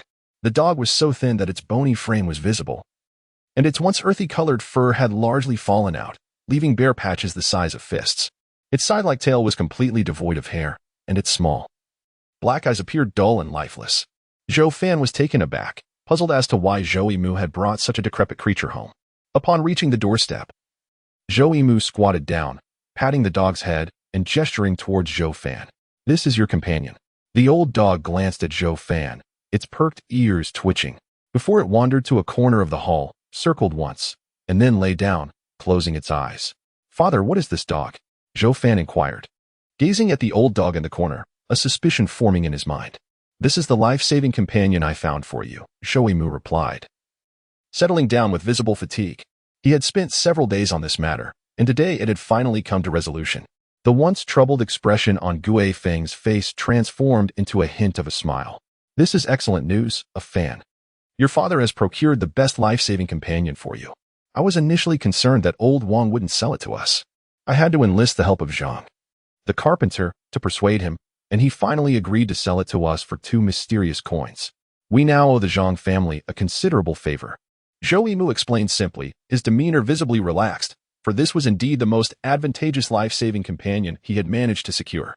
Zhou Fan gazed at the old dog nestled in the corner, still grappling with disbelief over why such a creature was linked to a life-saving artifact. Initially, he had assumed that the treasures spoken of by Zhou Yimu and the others would be talismans or weapons, only to find that they had brought back an elderly dog instead. "Father, what purpose does this dog serve?" Unable to comprehend, Zhou Fan voiced his question. Zhou Yimu took a sip of water before slowly elucidating. On the western edge of Sanxiu village lies a grove of elm trees, spanning approximately 10 acres. This land was cultivated by Old Wang's grandfather, and we have always referred to it as the West Grove. The area outside the village is fraught with danger. Although the West Grove is technically within village boundaries, it borders the wild, a region historically used as a buffer against the unknown perils of nature. No one in the village dares to cultivate such land, which is why the rental price is quite low. Thus, Old Wang's grandfather leased that plot, as his family has subsisted on timber for generations, albeit facing unimaginable dangers. Nevertheless, over the years, the Wang family has endured, largely thanks to their dogs. At this point, Zhou Yimu cast a glance at the old dog in the corner and continued, Old Wang's grandfather learned some secret art of dog rearing from an unknown source. His dogs possess an acute sense of danger, capable of alerting their owner in advance. This is why the Wang family has been able to cultivate trees at the village's edge. Then why doesn't the patrol team utilize the dogs raised by Old Wang? Zhou Fan inquired, puzzled. Zhou Yimu shook his head, responding, it's not that simple. The Wang family has many dogs, but not all of them are adept at sensing danger in advance. Dogs with such keen instincts are challenging to train, requiring substantial investment in both time and resources. Moreover, their sensitivity to danger varies. Some can detect simple anomalies, while more complex threats often elude them. If they cannot foresee danger, they risk being harmed or even killed, putting their owners in jeopardy as well. Each year, many of Old Wang's dogs perish. Those that truly possess the ability to sense danger are far too valuable to be used for guarding the forest, and he never sells them lightly. Zhou Fan finally grasped the situation and stated, so the old dog father brought home is one that can sense danger in advance, correct? Zhou Yimu nodded, explaining currently. Old Wang has 5 dogs capable of such foresight. This one is the eldest. Initially, I offered him 2 Xian coins for a dog, but he was only willing to part with the youngest one for a single coin. I refused, and after a day's negotiation, he agreed to sell the middle-aged dog, still for 1 coin, but I insisted on the oldest. Eventually, I had to enlist Zhang the carpenter's assistance to persuade him. Is it because older dogs have sharper senses? Zhou Fan queried. You're correct, but more importantly, Zhou Yimu paused, looking at Zhou Fan. Do you know how long dogs typically live? They usually live for about a decade, Zhou Fan replied, recalling the police dogs of his past, which lived around 10 to 15 years. Well, this dog is already 20 years old, Zhou Yimu revealed. Surprise washed over Zhou Fan's face as he glanced at the old dog, unable to fathom its advanced age. Ordinary dogs rarely live that long. From its first year, this dog had loyally guarded the Wang family's forest, managing to survive the dangers of the West Grove. Its ability to foresee danger made it the most formidable among the dogs currently owned by Old Wang, ranking high even among those raised over the years in that family. This was why Old Wang was so reluctant to part with it, Zhou Yimu remarked calmly. With this dog, you can join the patrol team, and your mother and I will feel much more at ease. But at such an advanced age, can it still run? Zhou Fan expressed his concern, questioning its effectiveness on patrol if it was unable to move swiftly. You need not worry about that. The dogs raised by Old Wang are cultivated through special methods, rendering them far superior to ordinary dogs. When I bought it, I had already tested its capabilities. Despite its appearance, when danger arises, it springs to life, Zhou Yimu assured him. Zhou Yimu had clearly contemplated this issue, having invested 2 precious Xian coins in the purchase. Zhou Fan felt reassured about the old dog. Its ability to foresee danger was indeed more significant than any talisman. As the family began their meal, Gufeng suddenly remarked, I ran into Dalu today. Dalu? Who is that? Zhou Fan's mind raced with questions. Zhou Yimu paused his eating and turned to Gufeng, asking, what did he say? Guifeng glanced at Zhou Fan before slowly responding.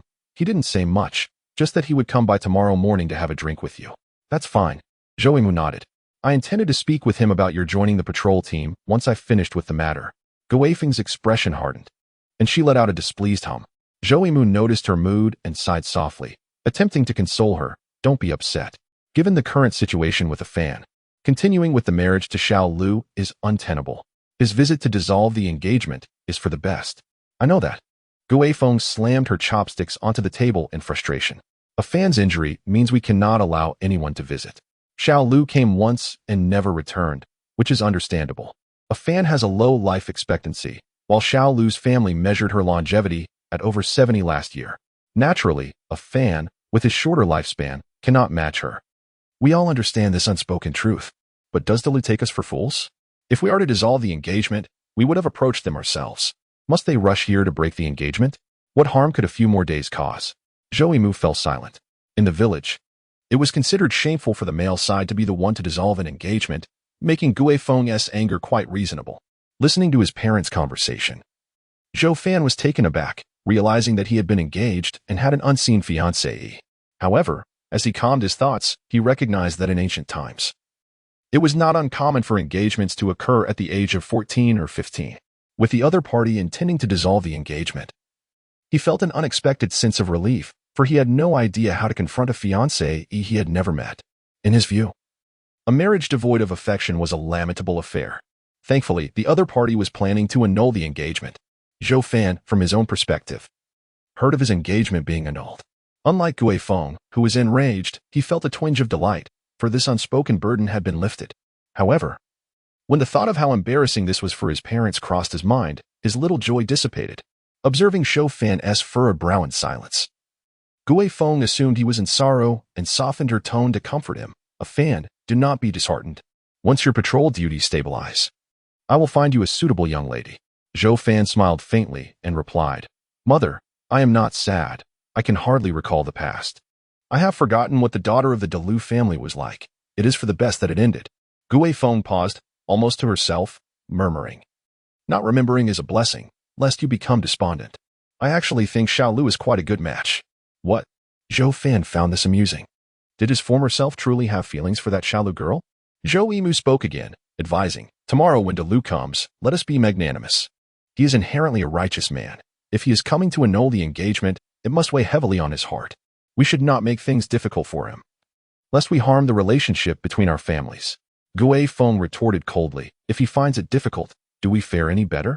Yet I am not petty enough to quarrel with them. If they wish to annul it, so be it. You should not have agreed to it in the first place. Mother, why not wait until I have my coming-of-age ceremony before betrothing me? Zhou Fan asked, puzzled. Logically, in this world, one learns of their lifespan after the coming-of-age ceremony. If the lifespans of both parties are significantly mismatched, like Zhou Fan, who has a lifespan of 19 years, and Xiao Lu, who is over 70, it would be unreasonable to expect the latter to remain a widow for 50 or 60 years, right? If they had waited to betroth after the ceremony, such an awkward situation could have been avoided. In fact, as Zhou Fan surmised, most betrothals occur post-ceremony. A fan, this is my fault, Zhou Yimu confessed, a hint of embarrassment on his face. Lu and I are close sworn brothers. When we were young, we ventured to another village for trade and encountered a dangerous situation. At a critical moment, I risked my life to save him. It was no great matter. However, upon returning, Lu noticed you and Xiao Lu playing together as children and proposed a childhood betrothal, suggesting that Xiao Lu marry into the Zhou family to strengthen our ties. I agreed without much thought. Zhou Fan listened in silence, realizing that it stemmed from this. However, in ancient times, a childhood betrothal was a serious promise, not a trivial matter.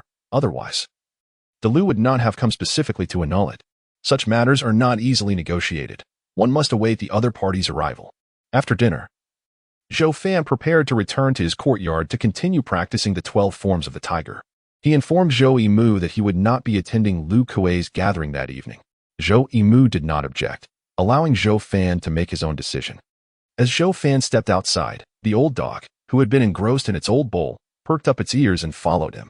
Zhou Fan glanced back at the unsightly old dog, wondering what it wanted. Unlike typical young dogs, the old dog did not wag its tail but simply observed him. Now you are its master, let it follow, Zhou Yimu remarked, taking a puff from his water pipe. Zhou Fan nodded, gesturing to the old bowl in the corner, saying to the dog, You go eat first. I will wait for you. The old dog, as if understanding human speech, turned and ran back to continue eating. Zhou Fan was surprised. This old dog had lived for 20 years and was indeed remarkable. "Father, what is this dog's name?" Zhou Fan inquired. "Old Wang usually calls it Lao Xiong." Zhou Yimu thought for a moment and replied, "However, now that you are its master, you can name it whatever you like." Lao Xiong? What a strange name, Zhou Fan mused, but he did not intend to change the dog's name now, as it had been called that for so many years. In truth, had old Wang not been in need of money to raise a new batch of forest guard dogs, he would not have parted with it. Even with Zhang the carpenter's intervention. When he sent Lao Xiong away, he, a grown man, shed tears. Zhou Yimu sighed. Zhou Fan fell silent. Recalling the police dogs he had seen retired during his time in the police force, where officers who regarded the dogs as companions were also reluctant to part with them. Yet, perhaps their reluctance paled in comparison to the deep bond between old Wang and Lao Xiong, forged over 2 decades. "A Fan, treat it well. Dogs have feelings too," Zhou Yimu advised. Zhou Fan nodded in agreement, acknowledging that this dog was pivotal to his safety and deserved kindness. The old dog quickly finished eating, and Zhou Fan turned to leave, the dog automatically following behind him. Zhou Yimu remained in the hall, quietly smoking his pipe. Gui Feng soon completed her tasks and sat beside him, asking, "What are you thinking about? Still pondering Delu?" Zhou Yimu shook his head. "The decision has been made. There is no need for further contemplation. I am considering your remark at the dinner table about finding a new girl for a Fan." Gui Feng smiled wryly. "I was merely saying that to comfort a Fan. It is not an easy task. As the saying goes, short-lived beings marry short-lived beings. Long-lived beings marry long-lived beings. With the Fan's remaining 4 years, finding a suitable girl is exceedingly difficult." Zhou Yimu fell silent, frowning, but eventually said, "I am not concerned about continuing the Zhou family line. Poor families do not have such pretensions. If it ends, it ends. I just believe a Fan is not limited to 4 years. His vitality is so robust. Marrying him off could provide him with a reason to live even stronger. I understand your sentiment, but where can we find such families?" Gui Feng shook her head again. "There will be some. If there are none in Sanxiu village, we shall seek elsewhere. We will find a suitable match." Zhou Yimu's brows relaxed, his gaze resolute. Zhou Fan, completely unaware of Zhou Yimu's intentions to find him a new bride, would surely find it both amusing and disconcerting if he were to learn of it. Zhou Fan was practicing the Su Xing Si form, while Lao Xiong lay lazily beside him.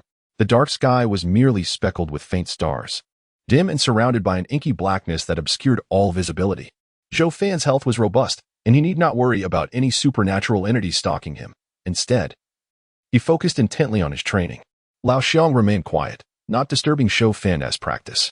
Although Zhou Fan occasionally suspected that Lao Xiong had wandered off to play, whenever he turned to check, he always found the familiar shape lying in the same spot. For some inexplicable reason, having Lao Xiong watching over him made Zhou Fan feel considerably more at ease.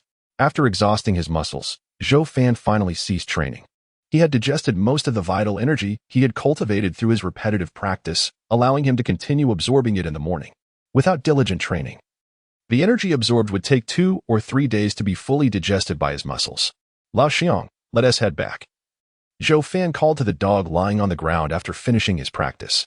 Lao Xiong quickly stood up, shook off the dust, and trotted over. Zhou Fan crouched down, attempting to pat Lao Xiong's head under the starlight. The old dog did not resist, allowing Zhou Fan's hand to rest upon its head.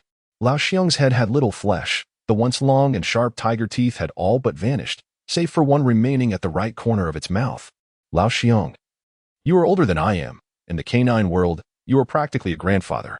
Calling you Lao Xiong feels like taking advantage of you," Zhou Fan chuckled. "From now on, my life will be entrusted to you. Leaving your old master must be hard on you. But I promise, if you accompany me on patrol, I will take you back to visit if you feel homesick." Lao Xiong merely emitted a soft grunt, its sickle-shaped tail swaying gently. When Zhou Fan opened his eyes again, he found himself once more aboard the wooden boat, just as before. Zhou Fan had grown accustomed to this situation. He turned to search for the misty figure, yet the fog was absent, leaving him alone on the wooden boat. This made Zhou Fan furrow his brow, leading him to suspect that if he had no intention of fishing, the mist would hardly make an appearance. With the fog not materializing, Zhou Fan could only continue practicing the 12 forms of the tiger, just as he had done the previous night. He then noticed a detail he had overlooked before. No matter how fatigued he felt outside, once he entered the gray river space, his energy surged anew. Otherwise, Given the strenuous practice before sleeping, he should have lacked the vigor to continue his training. Zhou Fan chose not to dwell on this and focused intently on his exercises. Time swiftly passed, and until Zhou Fan departed, nothing remarkable occurred on the boat. When he awoke, the dawn light streamed through the window, prompting him to reflect on how, since his first appearance in the Gray River space, he had always found himself there after nightfall. He wondered if entering a dream during the day would lead him to the Gray River space. If time permitted, he felt it necessary to verify this. After a simple breakfast with his parents, who had chosen to remain home instead of going to work, Zhou Fan learned that Lu would come to annul the engagement. Gui Feng brought forth a hen she had caught the night before from the bamboo cage. Asking Zhou Fan to help bind its wings while she plucked the feathers from its neck and swiftly cut to bleed it.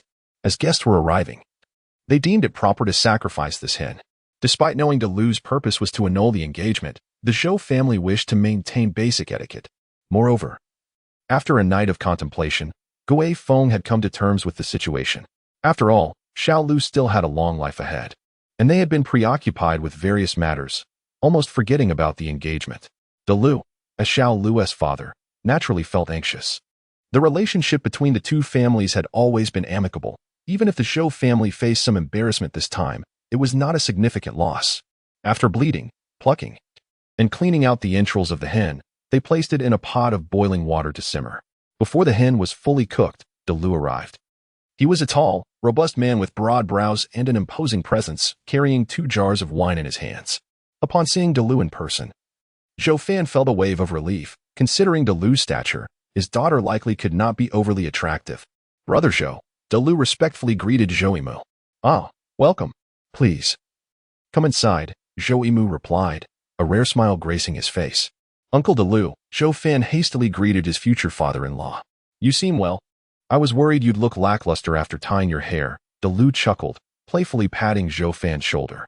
Zhou Yimu and Zhou Fan ushered Lu into the hall, and Gui Feng emerged from the kitchen. "Sister-in-law," Lu bowed respectfully, displaying utmost courtesy. "Welcome," Gui Feng nodded, her expression somber.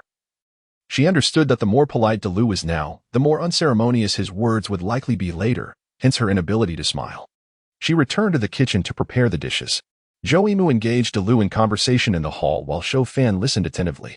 Lu proved to be quite loquacious compared to Zhou Yimu, discussing various village matters, with Zhou Yimu occasionally chiming in.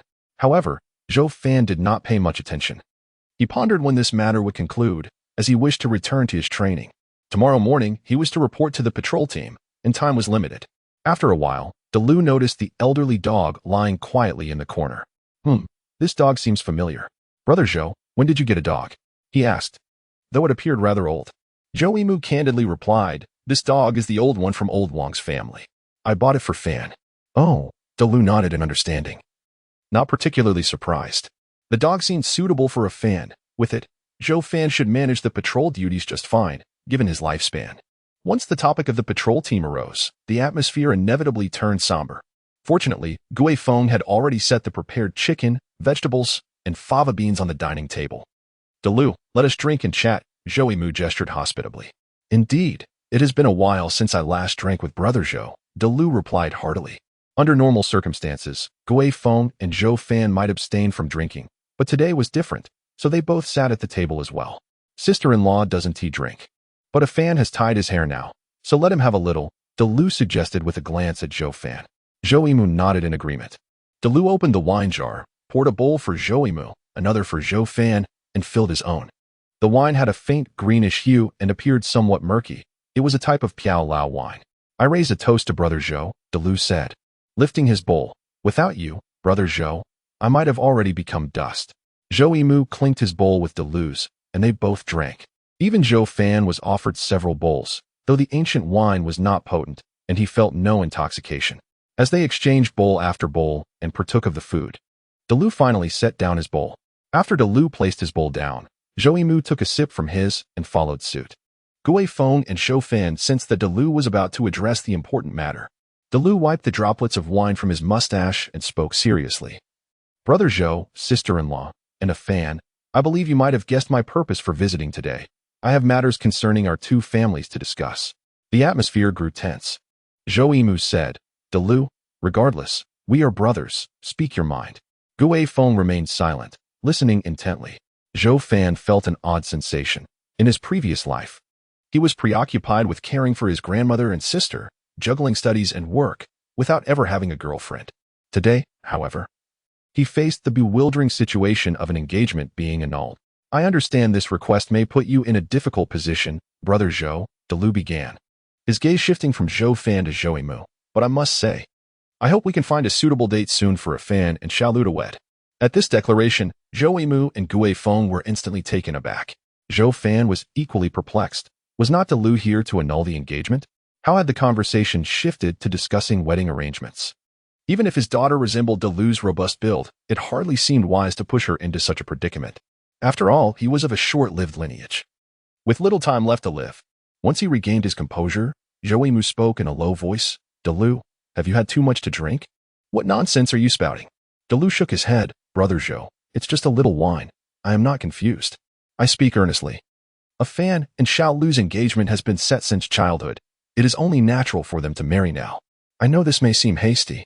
Zhou Mu interrupted with a stern countenance. Dalu, stop right there. I will not agree to this. Gui Feng felt a pang of guilt. She had initially thought Dalu came to annul the engagement to bring shame upon the Zhou family, yet it was entirely contrary to her expectations. She too interjected. Dalu, we cannot agree to this. In truth, even if Dalu had not come to annul the engagement, Gui Feng had never considered allowing her son to marry Xiaolu, as the disparity in their lifespans was far too great. If her son were to pass away in 4 years, it would mean ruin for Xiaolu. The Zhou family could not act in such a manner, given their long-standing friendship with the Lu family. Dalu insisted, Brother Zhou, sister-in-law, why not agree? We cannot simply change what we had promised. On Monday, Mu sighed and said, Dalu, you are well aware of our reasons for refusal. Currently, Afin is not worthy of your Xiaolu. Dalu frowned and retorted, nonsense. I think Afin is quite good. If anyone outside dares to claim he is unworthy of my Xiaolu, I swear I will silence them. Mu chose not to respond further, instead raising his wine bowl in a silent toast to Dalu. Understanding the gesture, Dalu clinked his bowl with Mu's, and both drank deeply. Mu then softened his tone, saying, Dalu, we appreciate your sentiments, but this matter truly cannot proceed. In fact, had you not come today, I intended to speak with you after Afin joined the patrol team. Let us consider the betrothal settled. It is my family, the Zhou family, that insists on calling off the engagement. We are not concerned about the gossip that may arise in the village regarding Xiaolu. After some time has passed, you should find her a suitable match. Dalu slammed his hand on the table, causing the dishes to rattle, and stood up, exclaiming passionately, Brother Zhou, do you think so little of me, Dalu? Dalu, let us speak calmly. Gui Feng interjected quickly. Uncle Dalu, please do not be upset. Have a seat. Zhou Fan comforted from the side. This engagement was arranged since childhood. How can it be dismissed so easily? I will never agree. Dalu's face flushed with anger, and he accused them of betrayal. Zhou Fan, observing Dalu's fury, felt speechless. Even he, who was unfamiliar with Dalu, could see that he was genuinely committed to marrying his daughter to Afin. Dalu was a man of his word, yet Zhou Fan sensed the situation growing increasingly precarious. Mu's expression hardened as he said, Dalu, do not be unreasonable. If we can annul the engagement, then let it be said that I, Zhou Mu, am untrustworthy. I apologize to your Lu family. Dalu's chest heaved with indignation, his quivering black beard suggesting he might explode with anger. Brother Zhou, I understand you wish to call off the engagement because of Afin's low lifespan. However, I, Dalu, do not care. Even if Afin only has a year to live, Xiaolu must marry him. I could never betray my promise, and I believe that if the roles were reversed, you and your wife would not deny Afin marrying Xiaolu. Gui Feng and Mu fell silent, while Zhou Fan felt anxious, knowing that the resolution lay solely with his parents. Mu shook his head firmly, stating, Dalu, I still cannot agree. Dalu, taken aback by Mu's steadfastness, glanced at Zhou Fan and thought for a moment. Brother Zhou, I believe this matter should not solely depend on your opinion. We must hear Afin's thoughts. Dalu sought to find an alternative route. Mu shot a glance at Zhou Fan, but remained silent. Afin, do you like Xiaolu? Dalu turned to Zhou Fan. Seeing Mu's tacit approval, Zhou Fan, understanding Dalu's intent, awkwardly chuckled. Uncle Dalu, of course I like Xiaolu. In truth, Zhou Fan had no idea what Xiaolu looked like, but he dared not use his amnesia as an excuse. He feared that Dalu might think he was merely making excuses for not liking her. Speaking such words in front of Dalu would only embarrass him. So Zhou Fan steeled himself and professed his affection. Then that settles it. Lu exclaimed, clapping his large hands together. Brother Zhou, sister-in-law, look. Afan likes Xiaolu. And Xiaolu likes Afan. Can you bear to separate them? Both Mu and Gui Feng looked at Zhou Fan with surprise. Just last night. Zhou Fan had claimed to have forgotten Xiaolu's appearance. Why was he saying this now? Could it be that his memory had begun to return? Zhou Fan cleared his throat and said, Uncle Lu, please do not rush. Let me finish. Go on. Lu raised an eyebrow. Zhou Fan sighed. Uncle Lu. I like Xiaolu, but I believe my parents are right. Even if I have 4 more years to live, joining the patrol team entails greater danger. Who knows how long I will last? If I were to die, Xiaolu would suffer greatly. It is precisely because I care for her that I cannot put her in such a precarious position. You foolish child, how can this be considered harming her? Lu exclaimed, as if his head were on fire. No one can predict the future. I believe you will live long, far beyond 4 years. Zhou Fan poured a bowl of wine for Lu and filled his own, then earnestly raised his bowl. Uncle Lu, I appreciate your intentions, and my parents and I acknowledge your feelings. I drink to you, and I too am unwilling to accept a mere 4 years of life. I will strive to survive. However, this does not guarantee that I will live, and I cannot allow Xiaolu to gamble her future on my uncertain fate. I ask you to consider her well-being. If I were to die, what would become of Xiaolu? At the mention of Xiaolu's future, a trace of sorrow crossed Lu's face. But he quickly fixed a serious gaze on Zhou Fan. Afan, do you think I have not discussed this with Xiaolu? She is my only daughter. I can assure you that I did not force her. Xiaolu willingly agreed to marry into the Zhou family. Zhou Fan was momentarily stunned.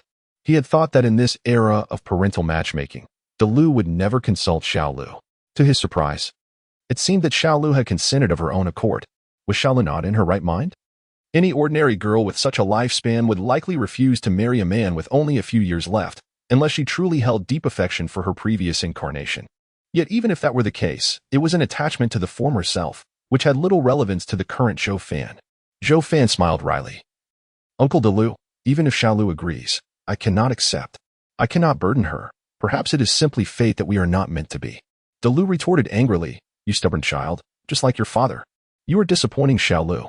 I had thought that even if your parents disapproved, it would not matter as long as you were willing. Even if they were furious and disowned you, you could come to my home as a son-in-law. Who would have thought you? Zhou Fan. Gui Feng sighed and interjected. Lu, no matter what you say, our family will not consent to this marriage. Please, let us consider this as if we never had an engagement. Mu stood up and gently said, Lu, I am already satisfied with your sentiments.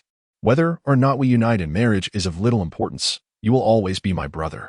After speaking, Mu raised his wine bowl to toast Lu. With a cold expression, Lu clinked his bowl against Mu's and drank deeply, placing the bowl down heavily. Brother Zhou, it matters not whether you agree. I will not give up. Xiaolu will always belong to the Zhou family. With that, Lu clasped his fists in a salute and departed without a glance at Zhou Fan and the others. The hall was left in stunned silence. Lu. Mu shook his head helplessly. Do not concern yourself with him. Once he calms down, I will speak with him again. Right now, he will not listen to anything. Zhou Fan felt a headache coming on. They had clearly agreed to end the engagement. How had it turned into a forced marriage? However, as long as his parents did not consent, it should not pose a significant issue. Not wanting to dwell on it further, Zhou Fan assisted Gui Feng in clearing the dining table. Once they finished, Mu and Gui Feng left to attend to their agricultural duties, while Zhou Fan retreated to the small courtyard behind the house to commence his training for the day, having already lost significant time due to Lu's visit. Old brother lay at the edge of the house, his eyes closed as if he were asleep. Zhou Fan practiced diligently for about half an hour when old brother's triangular ears twitched, and he opened his eyes, barking a soft woof at Zhou Fan. Zhou Fan paused his movements and inquired, Old brother, what is it? Old brother tilted his head slightly to the side. Is someone coming? Zhou Fan asked, puzzled, as he walked toward the front of the house. When Zhou Fan approached the front of the house, a young maiden stood at the doorway, her face adorned with a hint of timidity. Upon hearing the footsteps, she turned to look at Zhou Fan. The girl was clad in a light blue skirt, embroidered with delicate pink flowers. Zhou Fan was momentarily entranced, gazing at her with a sense of astonishment. Though the girl was not breathtakingly beautiful, her youthful visage was undeniably charming, particularly enhanced by her elegantly arched eyebrows, which added a touch of vibrancy to her appearance. Yet, despite her allure, Zhou Fan felt as though he were in a daze, as if he were lost in a dream. "Ah Fan, is Uncle Emu and Aunt Guifeng at home?" the girl inquired as she approached. Zhou Fan instinctively shook his head, still in a state of bewilderment, as the girl seemed to traverse countless years to stand before him. Upon learning that the Zhou couple was absent, the maiden exhaled in relief but then pursed her lips, a flicker of annoyance in her eyes as she asked, "Ah Fan, why do you refuse to marry me? Do you not like me anymore?" As Zhou Fan listened to her words, realization dawned upon him. She was De Lu's daughter, the betrothed Xiao Lu. Upon confirming this fact, a desolate expression clouded Zhou Fan's eyes. No matter how much she resembled his sister, she was not her. His sister had long since passed away, and the young woman before him was Xiao Lu. Sensing Zhou Fan's emotional turmoil, Xiao Lu paused. Having never witnessed the usually taciturn Ah Fan appear so sorrowful, as though he had lost something of utmost value. The last time Xiao Lu felt such profound sadness was when her beloved dog unexpectedly died. Xiao Lu's irritation dissipated as her gaze softened. "Ah Fan, if my earlier declaration of not liking you prompted you to speak such words to my father, then I apologize. However, you once claimed it didn't matter, and I am destined to be your wife. Although I may not like you now, I will strive to develop those feelings." Zhou Fan's mood lightened somewhat upon hearing Xiao Lu's words. He was taken aback to learn that she had not harbored affection for his former self. Why then did she persist in wanting to marry him? "Xiao Lu, there is something I must tell you. I recently suffered a head injury and have forgotten many things." Zhou Fan confessed. "I have forgotten much of what you said." Xiao Lu's bright eyes blinked in surprise. "I thought you were angry with me. I see now that is not the case." Zhou Fan sighed. "Of course not. My reluctance to marry you stems from my short lifespan of only 19 years, while you have over 70. This is the true reason, and it is why my parents wish to call off the engagement." Xiao Lu's brow furrowed in confusion. "What does my age have to do with our betrothal?" Zhou Fan was taken aback. Could she truly be so naive? Had De Lu not explained the situation to her? "It has everything to do with it. Did Uncle De Lu not clarify this for you?" Zhou Fan probed. "Concerning lifespan." Xiao Lu tilted her head. "Oh, my father mentioned it, saying you might not live long. He asked if I still wished to marry you. Without much thought, I replied, why not? It has been decided since childhood." A heavy silence enveloped Zhou Fan. She was indeed not his sister. His sister was astute and sensible, unlike this girl. "Xiao Lu, you may not fully grasp the implications. Consider this carefully. If I were to pass away in a few years, whether you would live as a widow or remarry would be a grave matter for you."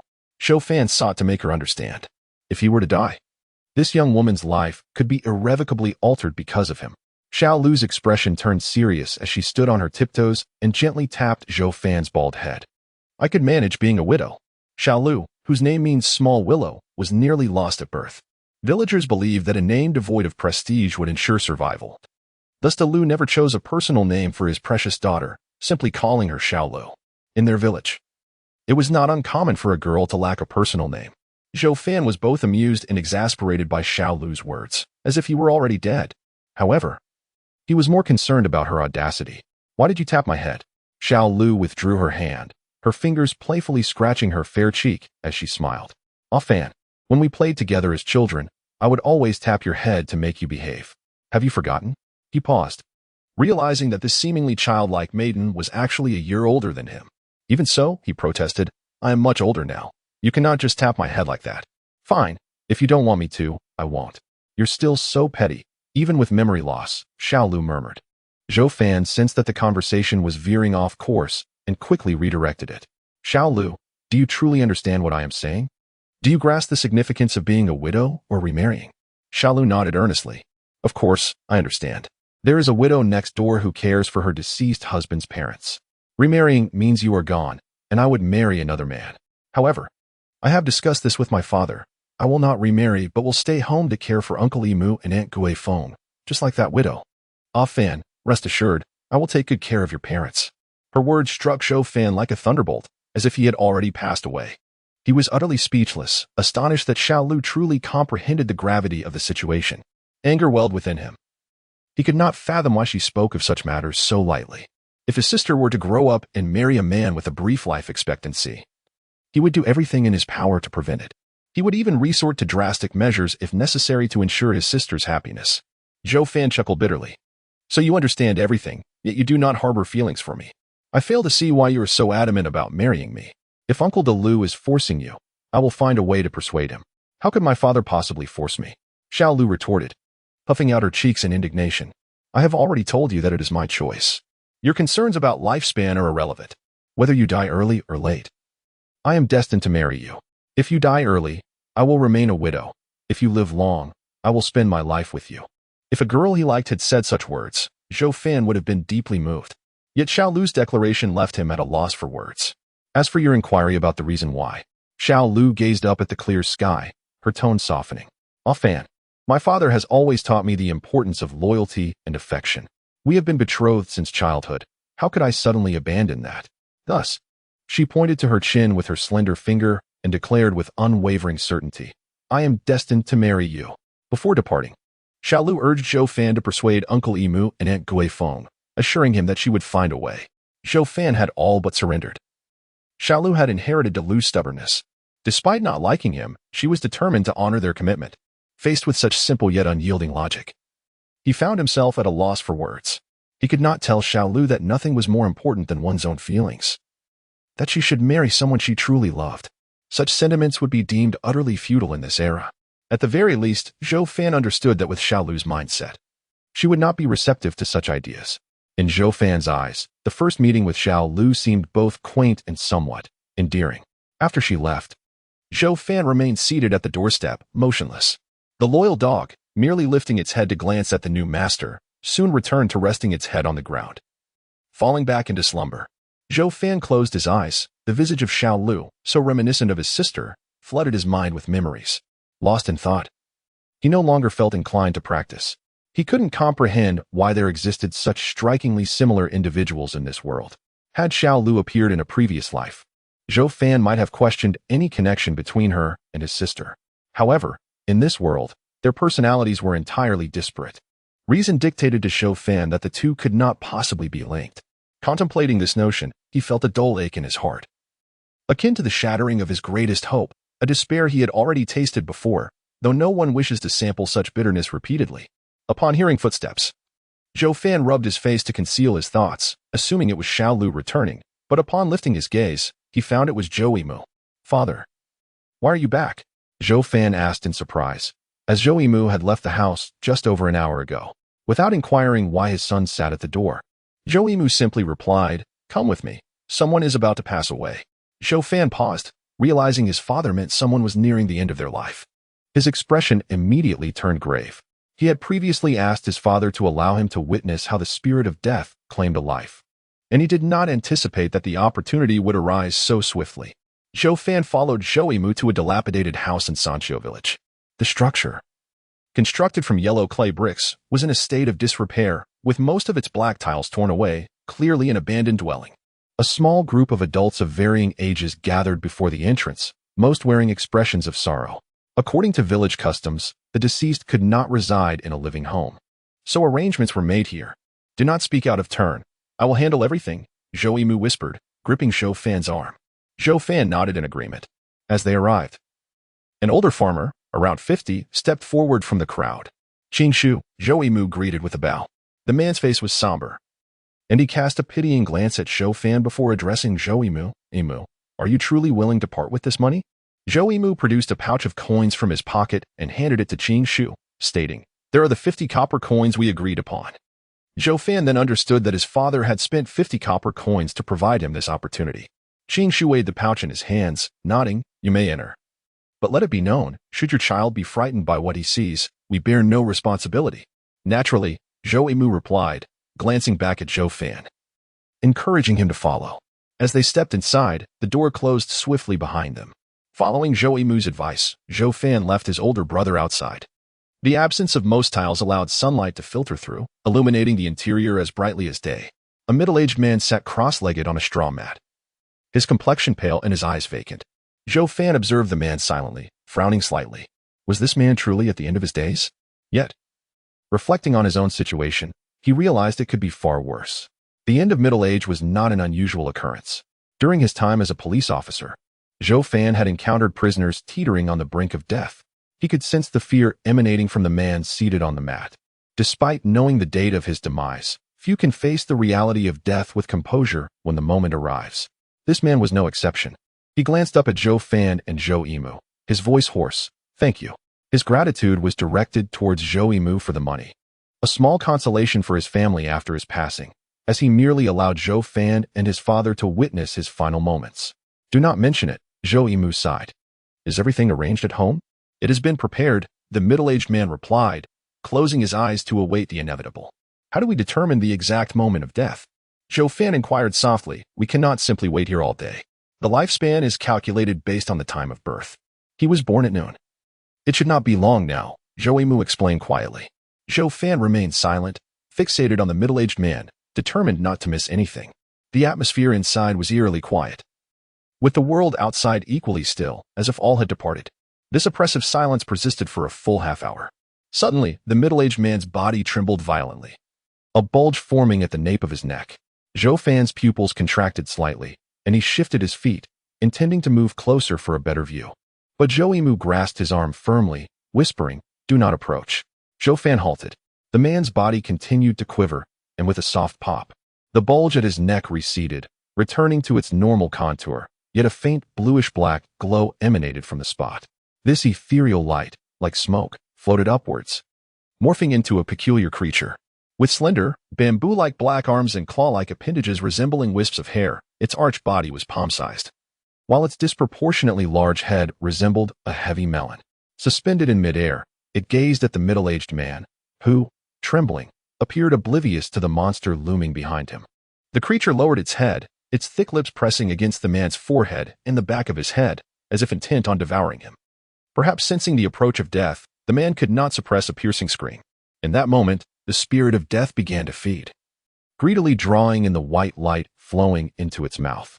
The man's body withered, his blood, fat, and flesh consumed entirely. Ultimately, only a thin, yellowed skin adhered to his bones, his facial features blurred, his eyebrows, nose, and ears sagging, and his torso collapsed, resembling a crumpled painting. The bluish-black glow of the spirit gradually dissipated into the air. Zhou Mu's complexion turned pale. He had witnessed the spirit of death once in his youth, but had avoided such sights ever since. Today, for his son's sake, he endured it once more. Yet fear gripped him as he glanced at Zhou Fan, concerned he might not withstand the horror. However, Zhou Fan remained more composed than Zhou Mu had anticipated, providing him with some relief. Zhou Fan clenched his fists, striving to suppress the fear rising within him. He had encountered many bloody crime scenes before, yet nothing compared to this chilling spectacle. This was the grim reality that awaited those whose time had run out. Zhou Fan felt as though his stomach had turned over. He fought against the wave of nausea and took a deep, earnest look at the corpse still seated on the mat. "Let us go." Zhou Fan turned away, unwilling to gaze any longer, and pushed the door open. As the door swung open, a throng of people stood quietly outside, their eyes reflecting fear and curiosity as they looked at Zhou Fan. "It is over," he declared. The crowd paused, then rushed into the dwelling. Zhou Fan stepped outside, the sounds of grief and lamentation soon echoing from within the abandoned house, lingering endlessly. He walked away silently, the sight of death weighing heavily on his heart. For if he could not extend his own life, in 4 years, it would be his turn to confront that malevolent spirit of death. As Zhou Fan returned home, he glanced back at Zhou Mu and his companion following behind him. A flicker of warmth stirred within his cold heart as he smiled and remarked, "Father, I am fine." Even the sight of the deathly specter could not bring him to his knees. Zhou Mu observed his son, sensing that since the day he donned his hair, Zhou Fan had matured significantly. Not being skilled in offering comfort, he simply replied, "As long as you are well." Why doesn't he choose to end his life? Zhou Fan suddenly inquired. To him, the prospect of death at the hands of the specter seemed less preferable than suicide, which at least would not be so visually grotesque. Suicide. Zhou Mu pondered for a moment before responding. Some do choose that path, though it is rare. Those who are not afflicted by the specter might deliberately seek death, but such actions bring misfortune upon their families. Yet, I have never encountered a family that suffered because of it. After all, suicides are exceedingly uncommon. Zhou Fan raised an eyebrow, initially believing that the lack of courage was the reason behind such decisions, but now he considered the possibility of it being mere rumor. Regardless, for those nearing the end of their lives who cherish their descendants, the notion of gambling with such fate seems too perilous, compelling them to silently endure the specter's presence, a truly tragic reality. "Father." Zhou Fan turned to Zhou Mu, ready to speak. However, Zhou Mu looked at him, eager to hear his thoughts. Yet, Zhou Fan shook his head and said, It's nothing. You go ahead with your tasks. I must also focus on my training. We will find a way to deal with the specter later. For now, the matters concerning the patrol team take precedence. There was still much work to be done in the fields, prompting Zhou to swiftly turn and leave. Zhou Fan watched his father's receding figure, contemplating the question he had wanted to pose. If he were to succumb to the specter, what would become of his parents? Yet, such a question felt cruel to voice to a father who cared for him so deeply, and Zhou Fan found himself unable to articulate it. Zhou Fan was determined to survive by any means necessary, yet some matters were beyond his control. Thus, he felt it imperative to contemplate their well-being. If survival proved impossible, he must at least ensure that the couple was adequately settled. After a moment of reflection, Zhou Fan shook his head, realizing that he needed to focus on the patrol duties awaiting him the next day before considering anything else. The entire afternoon passed in tranquility, with no interruptions to his cultivation. As the sun dipped below the horizon, Zhou Fan concluded a day of practice, his strength having surged to 500 pounds. As the elemental energy within him continued to be refined, he anticipated further increases in power, estimating an additional gain of 10 to 20 pounds by morning. Achieving the initial stage of strength at 500 pounds before joining the patrol team was a commendable outcome for Zhou Fan. Though he had yet to reach the limits of the awakening four forms, with another day or two, he was confident his strength would reach 600 pounds, which was indeed regrettable. That evening, Gui Feng returned home, offering Zhou Fan some words of comfort regarding the deathly specter. However, as their conversation progressed, she began to weep, prompting Zhou Fan to console her in return. Upon falling asleep, he once again found himself in the gray river space. The mist remained elusive, and the desolate expanse felt as though it contained naught but Zhou Fan himself. Reflecting on the creatures known as soul fish lurking at the riverbed, he cast aside such illusions and resumed his practice of the tiger form 12 styles aboard the vessel. Given the time constraints, he could not afford to practice during the day to ascertain the efficacy of the tiger form on the boat, yet he sensed subtle benefits nonetheless. Moreover, aside from practicing the awakening four forms, there was little else for him to occupy himself with aboard the ship. Awaken, a fan. Awaken. Quickly, awaken. Zhou Fan could not discern how long he had been training when he suddenly heard Gui Feng's voice calling him. His expression shifted, realizing the time had come for him to report to the patrol team at the hour of the rabbit. In the past few days, he had been so engrossed in cultivation that he had overlooked a crucial issue. He always left the gray river space when the time arrived, but now, how would he exit? Would being late incur punishment from the patrol team? Even more concerning was the possibility that his parents might resort to unforeseen actions if they were unable to rouse him. However, Zhou Fan had no time for further contemplation, as he felt a sudden disorienting sensation wash over him.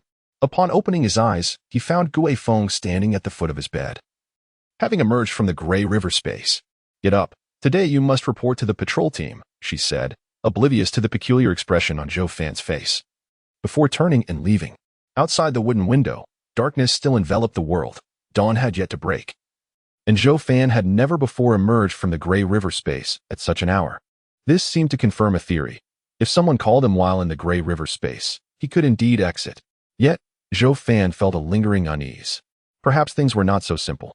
Could it be the mist's doing? He furrowed his brow, pondering if the mist had the ability to control his departure from the gray river space. If so, it would spell trouble, suggesting that the mist could potentially trap him there indefinitely. The mere thought of being confined to that vessel for eternity caused Zhou Fan's expression to shift. With no time to dwell on his concerns, he dressed quickly and left his room, where Zhou and his wife had already risen, busily preparing breakfast for him. After washing up, Zhou Fan sat down to eat. The Zhou family had prepared a bountiful meal for the old dog as well, knowing it would be a crucial support during Zhou Fan's patrol. After hastily finishing breakfast, Zhou Fan took the items he had prepared the night before and stepped outside. The sky was shrouded in a dark mist, the dawn approaching yet still concealed. Gui Feng, with reddened eyes, warned Zhou Fan, "A fan, be cautious. If danger truly arises, then flee." "Mother, do not worry, I understand," Zhou Fan reassured her with a smile, refraining from voicing the notion that fleeing equated to a dead end. "Let us go. I will accompany you," Zhou said, his expression stoic. Zhou Fan bid farewell to Gui Feng and followed Zhou, with the old dog trailing behind. Casting a glance back at the dog, Zhou Fan noted that it appeared much more spirited than in the previous days. On that summer morning, thick white mist lingered in the air, carrying a hint of chill. The trio, 2 men and a dog, traversed the gradually awakening village, stopping before a small courtyard enclosed by a fence. Uncle Emu, a fan, you've arrived, called out Zhou Ho, emerging from the yard, brandishing a pure white staff and wearing a black pot lid atop his head. Good morning, Zhou Ho, Zhou Fan replied, suppressing a smile at Zhou Ho's rather comical appearance. Wow, Zhou Ho exclaimed, noticing the old dog at Zhou Fan's feet. Is this the old dog my father mentioned? He asked. My father is so stingy. He never bought me a dog like this. Clang. A carpenter named Zhang, standing behind Zhou Ho, wrapped the pot lid atop his head, admonishing, Stop dawdling in the doorway and hurry up, or you'll be late. Zhou Ho dared not speak further, as Zhou Fan greeted the carpenter with a smile. If not for Zhang's intervention, the Zhou family might not have acquired the old dog. Zhang nodded in acknowledgement and politely addressed Zhou Emu, brother Zhou. At just 32, Zhou Ho was also conscripted into the patrol team. The 4 of them set off toward the village's edge, with Zhou Ho and Zhou Fan walking behind. Zhou Ho, grinning, extended his staff toward Zhou Fan, saying, A fan, this is my weapon. I've been practicing my staff techniques at home for the past few days. Zhou Fan took the white staff, feeling a chill emanate from it, as though he were holding a block of ice. This staff? Zhou Fan inquired, his eyes widening in surprise.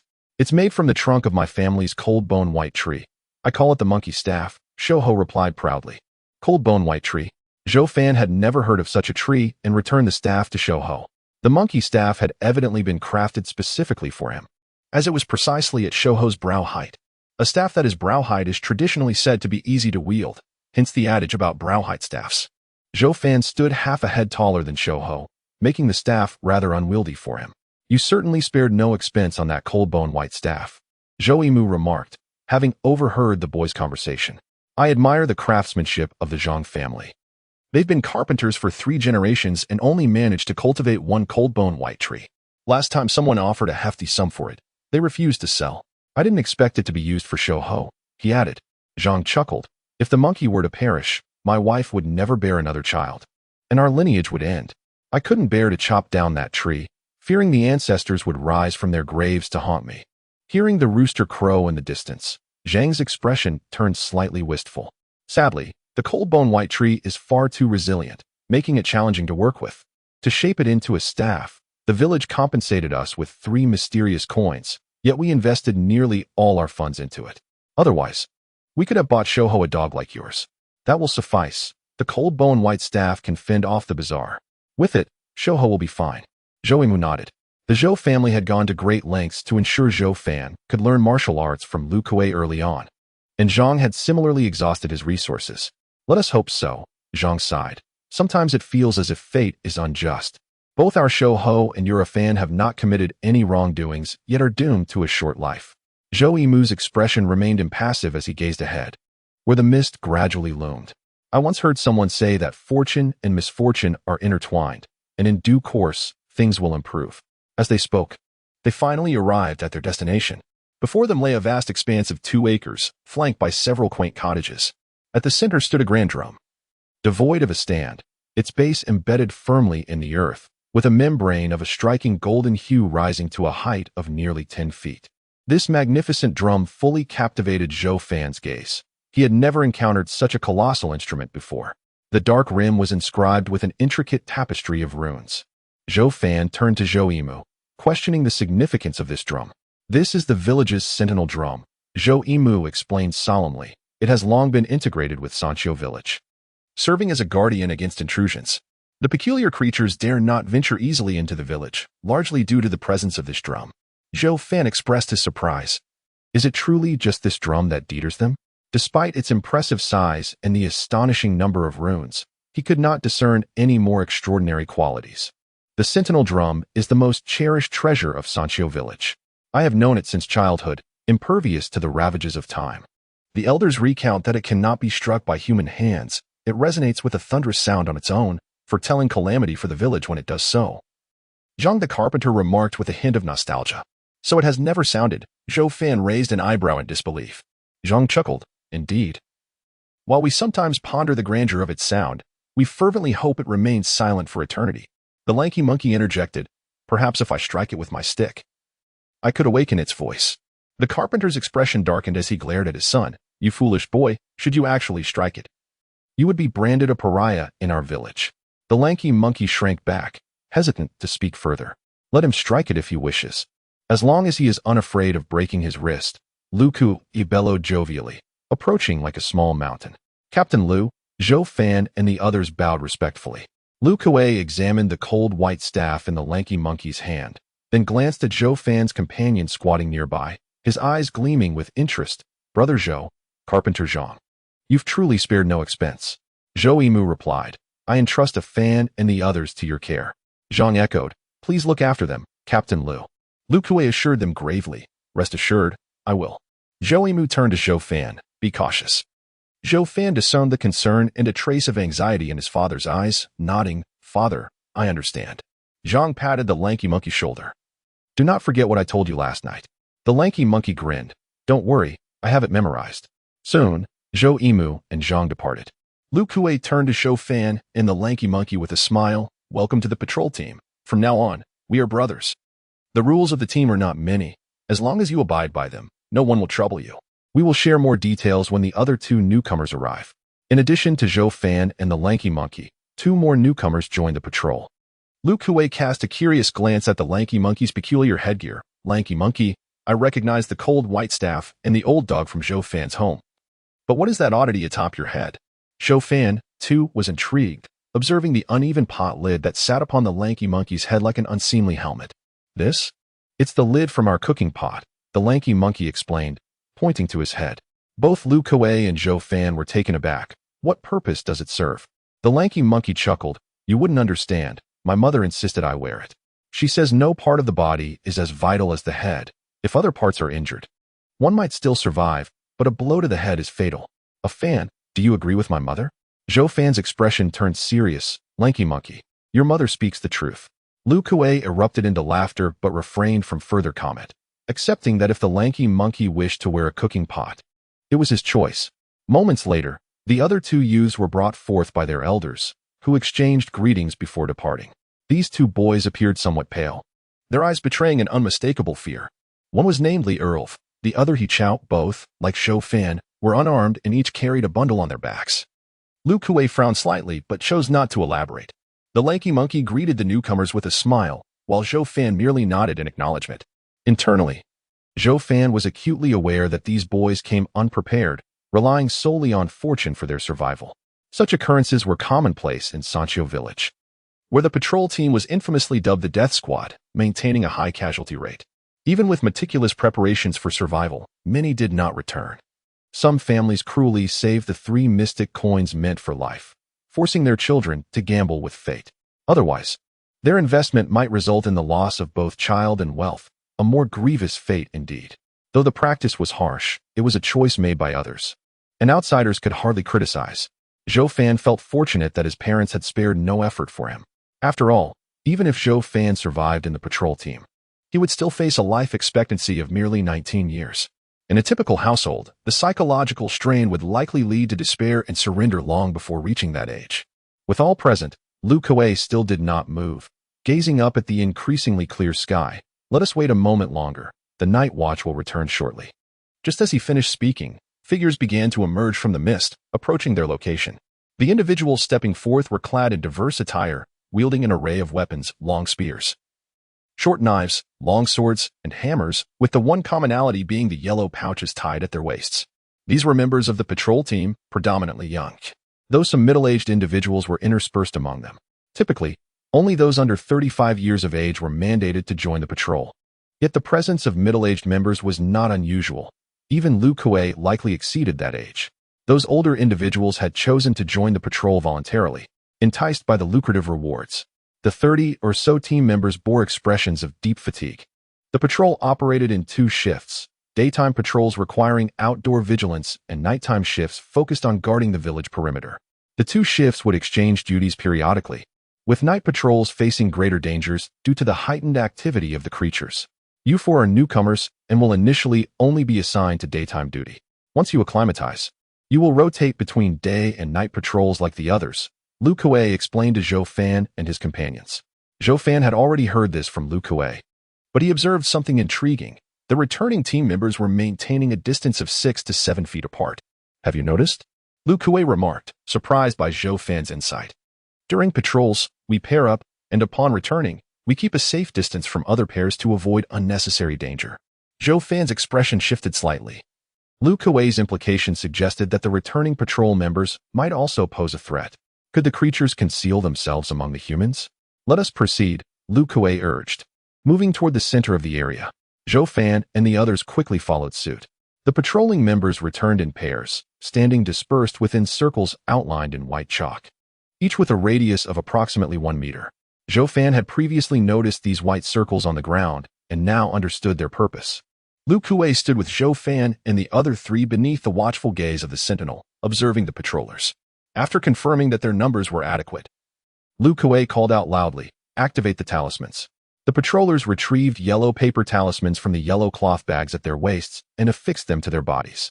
These were detection talismans, capable of revealing whether the patrollers were possessed by malevolent entities or afflicted by curses. If any issues arose, the talismans would spontaneously ignite. As Lu Kuei inspected the talismans on the patrollers, he explained to Zhou Fan and the others that this was evidently part of their training. Have there been instances of talismans failing? Zhou Fan inquired of Lu Kuei. Having served in the police force before, he was acutely aware that any malfunction in weaponry during a mission could jeopardize one's life, so he needed to ascertain the reliability of these detection talismans. Failure? Lu Kuei scoffed. These detection talismans are merely inferior-grade yellow talismans. They may not even work against slightly more advanced malevolent entities. This is simply a procedure aimed at detecting lower-grade threats. Zhou Fan frowned slightly. What would happen if a failure occurred? With a casual wave of his hand, Lu Kuei signaled for the inspected patrollers to step out of their circles, forming a line while those yet to be checked waited patiently. If something particularly formidable arises, the sentinel will undoubtedly react. This is precisely why we conduct inspections in its vicinity. Of course, we cannot dismiss the possibility of exceptionally elusive entities, in which case it would simply be a matter of luck. The patrols do not possess an infallible method, Lu Kuei stated solemnly. Zhou Fan fell silent, recognizing the truth in Lu Kuei's words. If the patrol had a truly effective strategy against malevolent entities, their casualty rate would not be so high.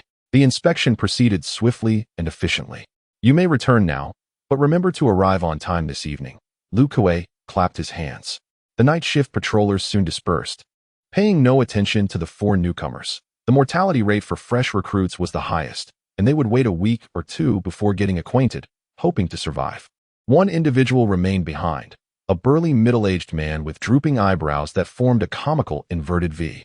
He glanced at Zhou Fan and the others, stretched lazily, and smiled at Lu Kuei. Brother Lu, are these the new recruits? Sanxiu village was not small, and unless one resided in the same corner or belonged to the same generation, it was unlikely to know everyone. Those from different generations were even less recognizable. Lu Kuei nodded slightly. This is Wu Tianba, your captain. The patrol is divided into white and night shifts, each led by a vice-captain. Captain Wu is in charge of the night shift. After introducing the four newcomers, Lu Kuei continued. Wu Tianba seemed indifferent to the other three, his gaze fixated on Zhou Fan. Zhou Fan felt a flicker of curiosity. He sensed a hint of interest in Wu Tianba's eyes. Noticing Zhou Fan's gaze, Wu Tianba casually shifted his attention to the old dog at Zhou Fan's feet and commented, Zhou Fan, the old dog from old Wang's house is quite good. Don't waste it. After that, Wu Tianba addressed Lu Kuei. I'll take my leave now. Very well, Lu Kuei nodded. Wu Tianba then walked toward the village. Observing Wu Tianba's retreating figure, Lu Kuei suddenly asked, Zhou Fan, are you familiar with old Wu? Zhou Fan shook his head. Not really. But I wonder if he knows my father. Lu Kuei did not press further, merely stating, you four should wait a moment. The white shift team will arrive shortly.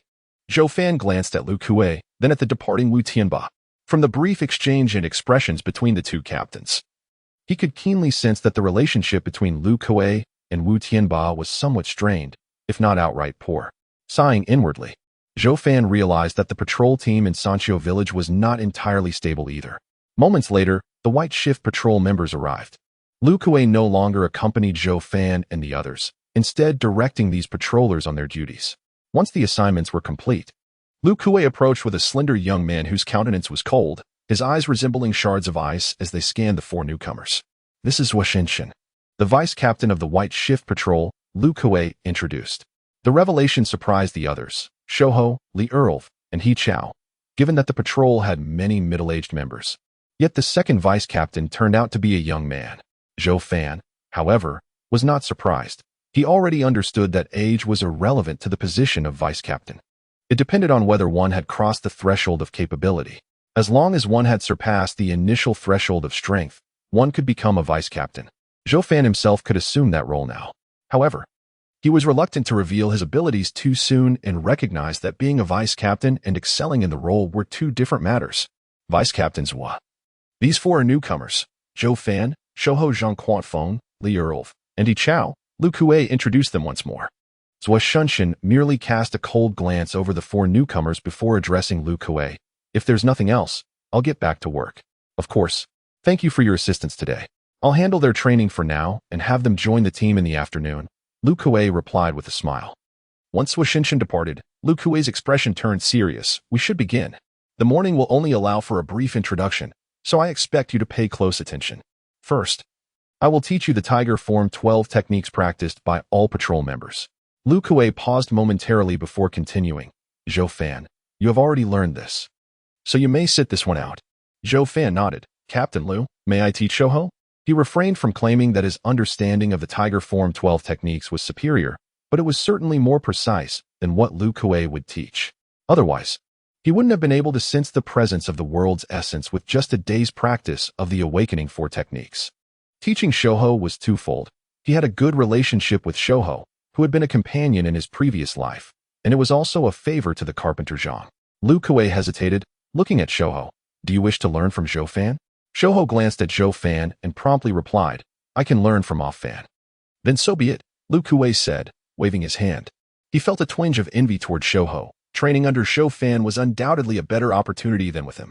Li Erlf and Yi Chao exchanged glances, thinking Shouhou was foolish for not wanting to learn from the strong captain and instead choosing Zhou Fan. Zhou Fan ignored their looks and pulled Shouhou away from Lu Kuei, creating some distance. An hour later, Shouhou was lamenting. Off Fan is far too strict. Every time I make a mistake, he corrects me with that cold white stick. I've lost count of how many times I've practiced the first move of the Awakening 4 techniques. The tiger stretches its back. If I make even the slightest error, I have to start over. In response to Shouhou's complaints, Zhou Fan's expression remained stern as he admonished him. Reluctantly, Shouhou buried his head and continued to practice. Only when Shouhou had mastered the tiger stretches its back with precision did Zhou Fan nod in satisfaction. That's good. Remember this movement and avoid any mistakes. Also, your breathing frequency during the tiger stretches its back is slightly off. Pay attention to that. Now, I'll teach you the second movement. Zhou Fan paused. As Lu Kuei approached with Li Erlf and Yi Chao. We can continue this later. I have other matters to discuss with you. Zhou Fan nodded slightly, saying nothing. Yet inwardly he felt a sense of relief, grateful that his father, Zhou Yimu, had taken him to learn the 12 forms of the tiger from Lu Kuei in advance. Otherwise, if he had only learned for a little over an hour upon joining the patrol team, mastering even the 4 forms of awakening would have been a daunting task. And the teachings would have been from Lu Kuei, not from the most standard manuscript of the 12 forms of the tiger. The thin monkey let out a long breath. Finally relieved that it was over, Zhou Fan glanced at the thin monkey and said, after the patrol, you must come to my house every night and practice with me for half an hour. The thin monkey's face immediately fell, but he did not voice any objections. Understanding that a fan was looking out for him, Lu Kuei led Zhou Fan and the others to a house on flat ground, where a horizontal plaque hung above the doorframe, inscribed with the characters' weapons. Lu Kuei smiled as he introduced, this is the weaponry store of the patrol team, containing various weapons for you to choose from. Each of you may select only one. However, before you choose your weapon, there are certain matters that need to be clarified. Lu Kuei's smile faded, and he continued, each weapon has its own advantages. For instance, the long spear, being a long-range weapon, allows you to strike from a distance without needing to get too close to the monsters. The spear is also the most popular choice among patrol members. On the other hand, short weapons like swords excel in agility and convenience. Ultimately, the choice is yours, but I personally recommend opting for a longer weapon. With that, Lu Kuei opened the door, revealing a room filled with weapons gleaming with a silvery light. The 4 of them stepped inside, overwhelmed by the sight of 200 to 300 weapons, feeling a bit dazzled. The thin monkey stared blankly at the array, comparing his monkey staff to the exquisite weapons forged from high-grade steel within the room, lamenting that he should have left his staff behind. Lu Kuei chuckled, thin monkey. If you're willing to part with your cold-bone white staff, I'll allow you to choose 5 weapons from this room." Upon hearing this, the thin monkey immediately hugged his staff, shaking his head vigorously. "Not a chance. My father said, as long as the staff exists, I exist. If the staff perishes, I cannot let it go."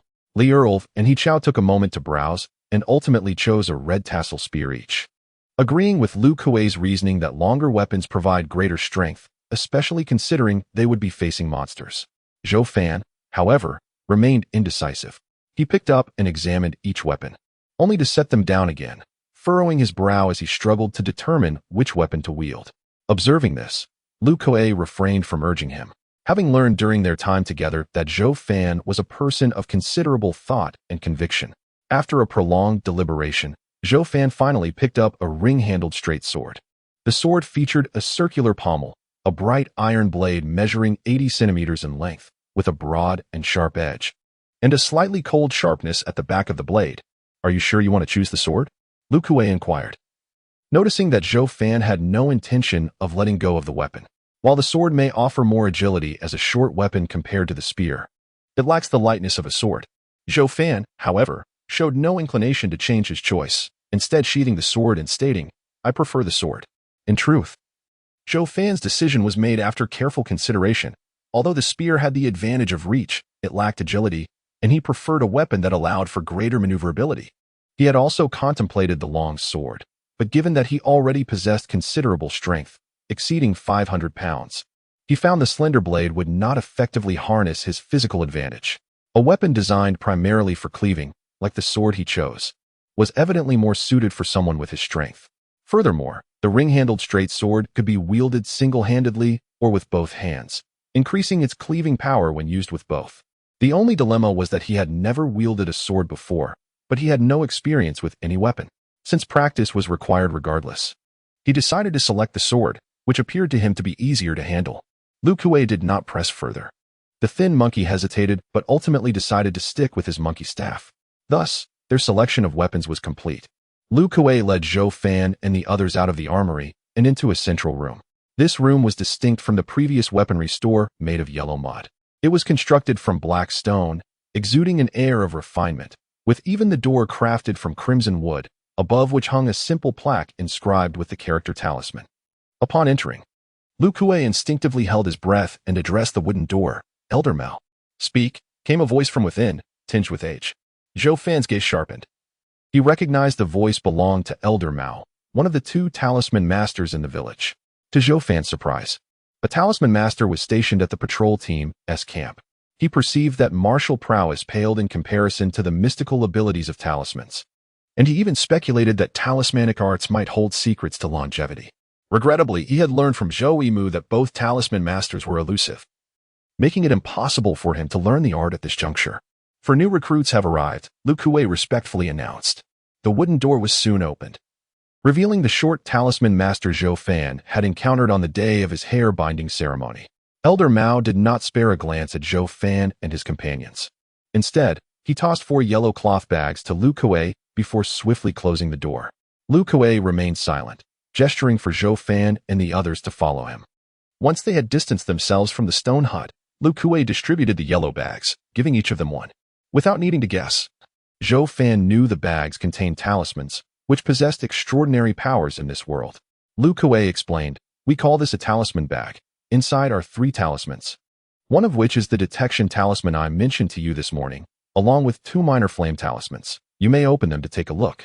Zhou Fan gently tugged at the bag, untying the slender red string, and retrieved the 3 talismans, each measuring the length of his palm and 3 fingers wide.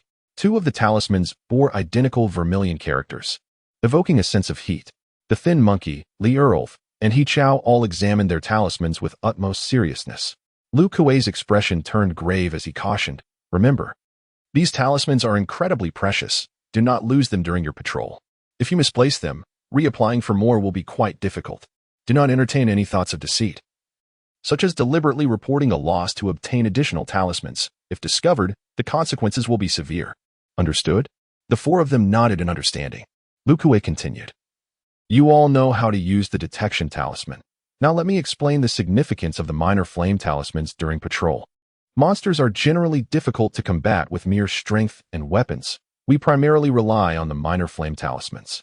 Zhou Fan gazed at the minor flame talisman in his hand, his mind racing as he pondered how the patrol team countered the monsters. It became evident to him that they depended on talismans for their defense. He now understood why his father, Zhou Yimu, had opted not to procure talismans for his safety, but rather chose the old dog. It turned out that the patrol team already possessed these items. Lu Kuei took the minor flame talisman and the spear from the earth. Applying the talisman to the spear's shaft, instantly the yellow paper talisman curled around the spear, and fiery patterns emerged along the spear shaft, extending to the tip. Lu Kuei's gaze turned frosty as he flicked the spear, its tip transforming into a deep crimson line that sliced through the air, exuding intense heat. The four of them watched intently as Lu Kuei demonstrated. Lu Kuei then placed his hand on the yellow talisman, and after a few seconds, the talisman detached from the spear, landing in his hand as the fiery patterns dissipated. You can easily remove the talisman by placing your hand upon it. The minor flame talismans possess significant lethality against monsters. Do you understand? Zhou Fan furrowed his brow and asked, if that's the case, why do we need to remove the yellow talisman? Extracting the yellow talisman from the gun barrel could take several seconds, and in a time-sensitive battle, these fleeting moments could be life-threatening. Zhou Fan had already grasped the crucial truth that wasting time in combat equates to wasting one's life during his tenure as a police officer. When preparing to storm a building to apprehend armed criminals, every officer must ensure their weapon is loaded and safety is disengaged. To wait until encountering an assailant to perform these preparatory actions would be sheer folly. Lu Kuei cast an appreciative glance at Zhou Fan, surprised by his quick understanding of the issue. However, he sighed, stating, we cannot afford losses. The yellow talismans in your possession retain their potency only in their original paper form. Once affixed to a weapon, their power will gradually diminish. A small flame talisman can sustain its effect for no more than an hour and a half. The creation of talismans relies entirely on the two skilled talismakers in the village, and the materials consumed are exceedingly precious. Wastage is out of the question. Small flame talismans should solely be employed against strange entities. Do you understand? Zhou Fan frowned once more. If that were the case, maintaining the talisman's effectiveness would be impossible, thus amplifying the danger. He pondered briefly before inquiring, must talismans be stored within talisman bags? Lu Kuei shook his head. Not necessarily. As long as you do not misplace them, you may carry them as you wish. However, I warn you should you lose them, reapplying will take considerable time, meaning you may be without a small flame talisman for a while. Being devoid of talismans is a perilous situation. The mention of being without talismans caused Zhou Fan's expression to shift. It would render them helpless against the strange entities. The three newcomers, including Shouho, shared his anxious demeanor as they glanced at the talismans in their hands. Lu Kuei spoke gravely. Thus, it is imperative that you safeguard your talismans. Losing them equates to endangering your lives. Zhou Fan contemplated further and asked, will using small flame talismans against strange entities result in their depletion? Indeed, Lu Kuei replied. I was about to inform you of this. If your weapon strikes a strange entity while a small flame talisman is attached, the talisman will burn the entity, causing its power to deplete rapidly. You must constantly monitor the talisman's markings on your weapon. If they fade or disappear, it signals the need for a replacement. This is also why the patrol team has provided each of you with 2 talismans. They should suffice for a single encounter. Zhou Fan queried, if we expend talismans in battle, will we have to wait a long time to receive new ones? Lu Kuei shook his head, not at all. Otherwise, you would hesitate to employ small flame talismans in combat. Any talismans consumed during a battle will be replenished swiftly by the village. However, do not consider deceit. The remnants of spent talismans can generally be retained. You must bring back the talisman paper to facilitate a quick replacement, as it is crafted from special materials by the talismakers and should not be wasted. Reassured, Zhou Fan felt somewhat relieved. At least this arrangement was not overly burdensome. Had they faced strange entities, expending talismans without the prospect of rapid replenishment would have spelled doom. After a moment of reflection, Zhou Fan posed another pressing question. Can small flame talismans harm all strange entities? All. Lu Kuei scoffed, a smirk gracing his features. This is something I must caution you about. Small flame talismans are far from omnipotent. You must learn to assess the situation and respond accordingly to strange entities. Zhou Fan's expression darkened, understanding that Lu Kuei implied small flame talismans were not as effective as he had hoped. They would not function like the firearms he had wielded in his past life, where no enemy could withstand a bullet. With this realization, Zhou Fan's vigilance heightened. The three newcomers, Shouhou included, posed several questions, but overall, Zhou Fan asked the majority. Lu Kuei, as a responsible captain, patiently addressed all their inquiries.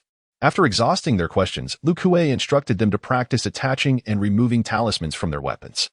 By the time they completed these tasks, noon was approaching. Lu Kuei turned to Zhou Fan and the others, stating, "I have imparted all the knowledge I can.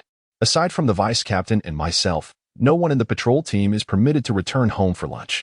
This was made clear upon your joining. If you grow hungry, you may only consume some dry rations. You may take a brief rest now, as we will soon arrange for you to accompany team members on patrol."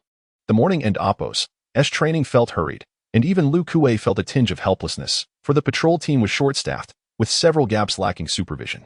Though it seemed uneventful, should a real incident arise, it would be too late to rectify the situation. These gaps needed to be filled promptly. After instructing them not to stray from the camp, Lu Kuei departed. The families of Zhou Fan and the others had prepared dry rations for them, and once Lu Kuei left, the four sat beneath the shade of a tree, each enjoying their provisions. Being young, they naturally found topics to discuss. Li glanced at Shouhou and remarked, "Shouhou, you learned the 4 awakening techniques from a fan. How many have you mastered?" Shouhou, munching on his dry food, replied with a smile, "I've only learned 1. Li rolled his eyes in disdain. "Only 1? Is it that you're too foolish, or is a fan incapable of teaching? Besides, Captain Lu mentioned that the 4 awakening techniques vary from person to person, yielding different results. I have mastered 3 techniques and feel my strength has increased. As for He Chao, he is even faster, having learned all 4. If a fan cannot teach you, it would be wise to seek Captain Lu for a refresher, lest you waste time." Shouhou, somewhat irked, retorted, "Learning just 1 technique, the fierce tiger stretch, doesn't he mean a fan can't teach? A fan asked me to learn from him. He wouldn't steer me wrong. I believe a fan's instruction is more effective than Captain Lu's, or else he wouldn't have invited me to learn." Li huffed, finding Shouhou utterly foolish. He Chao raised his head, casting a curious glance at Shouhou before looking at Zhou Fan, ultimately remaining silent and returning to his food. Zhou Fan merely smiled in silence, although Shouhou appeared dim-witted. He was far from it. He paid little mind to Li Erl's comments, nor did he feel the need to argue. However, he was taken aback by He Chao's rapid mastery of the 4 awakening techniques, truly impressive. Of course, Zhou Fan had been focused on teaching Shouhou and had not monitored their learning progress, nor did he know how well they had truly mastered the techniques. Li excitedly continued, "Captain Lu said that if we diligently practice, we might step into a realm called the strength segment, which signifies becoming a martial artist.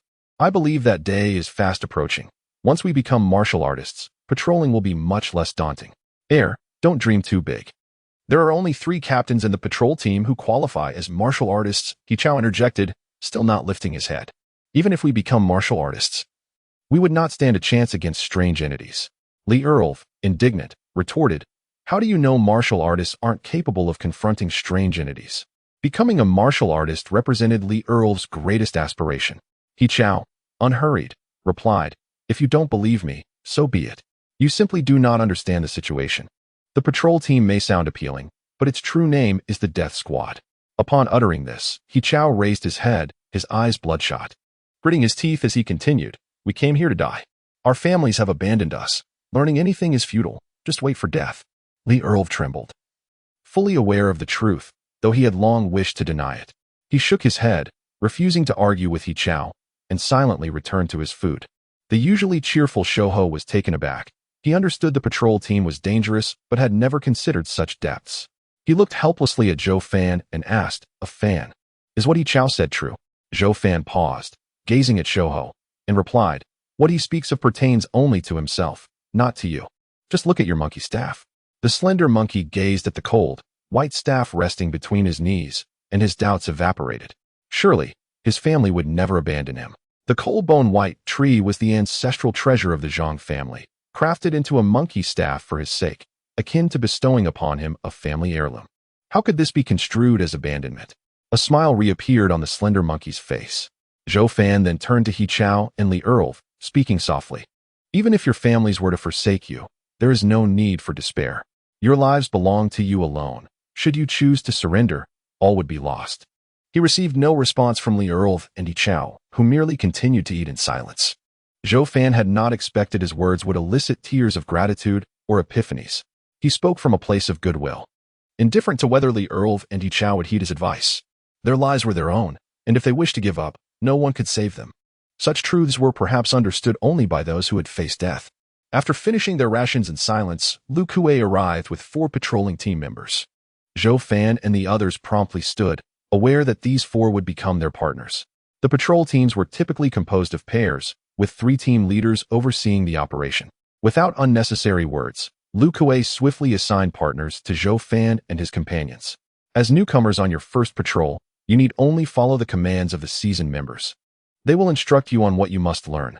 Now, let us set forth, Lu Kuei concluded.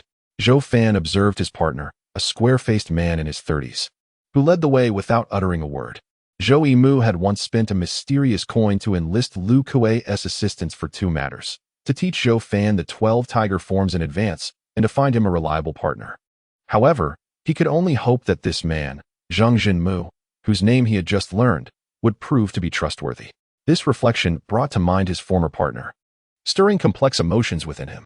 Before long, Zhang Jinmu halted and beckoned Zhou Fan over. As Zhou Fan approached, he noticed a narrow path stretching out to the left and right. On the other side lay a wild and overgrown expanse, where the low terrain glimmered with the movement of water, and beyond that, verdant mountains loomed. This path is known as the Strange Circle should you traverse it once.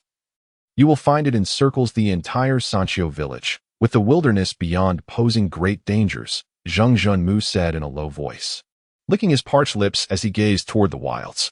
Zhou Fan remained silent, merely listening. Zhang Junmu cast a surprised glance at Zhou Fan. He was unexpectedly calm.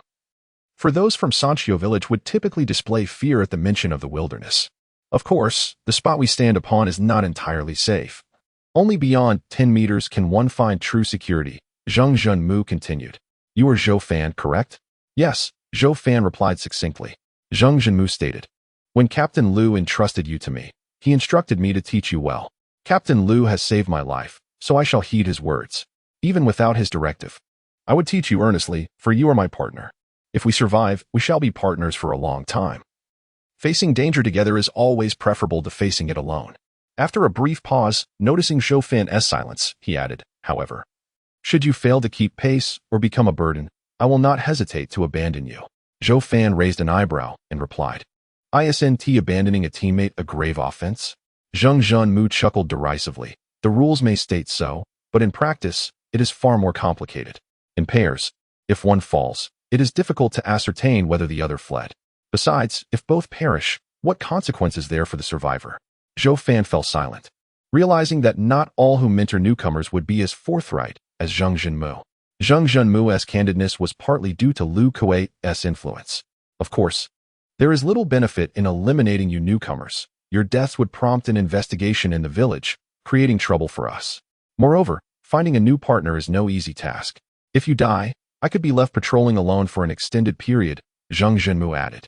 Did your last partner perish? Zhou Fan suddenly inquired. Zhang Junmu paused, then shook his head.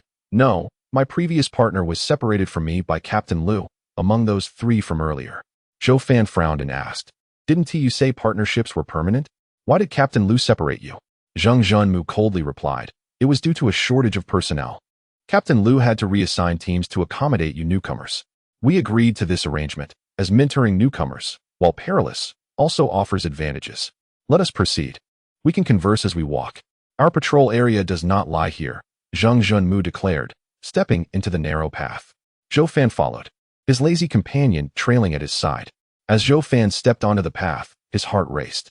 He felt an odd discomfort, a stark contrast to the village. The demeanor of the lazy creature beside him shifted. It emitted a low sound, its once dull eyes sharpening.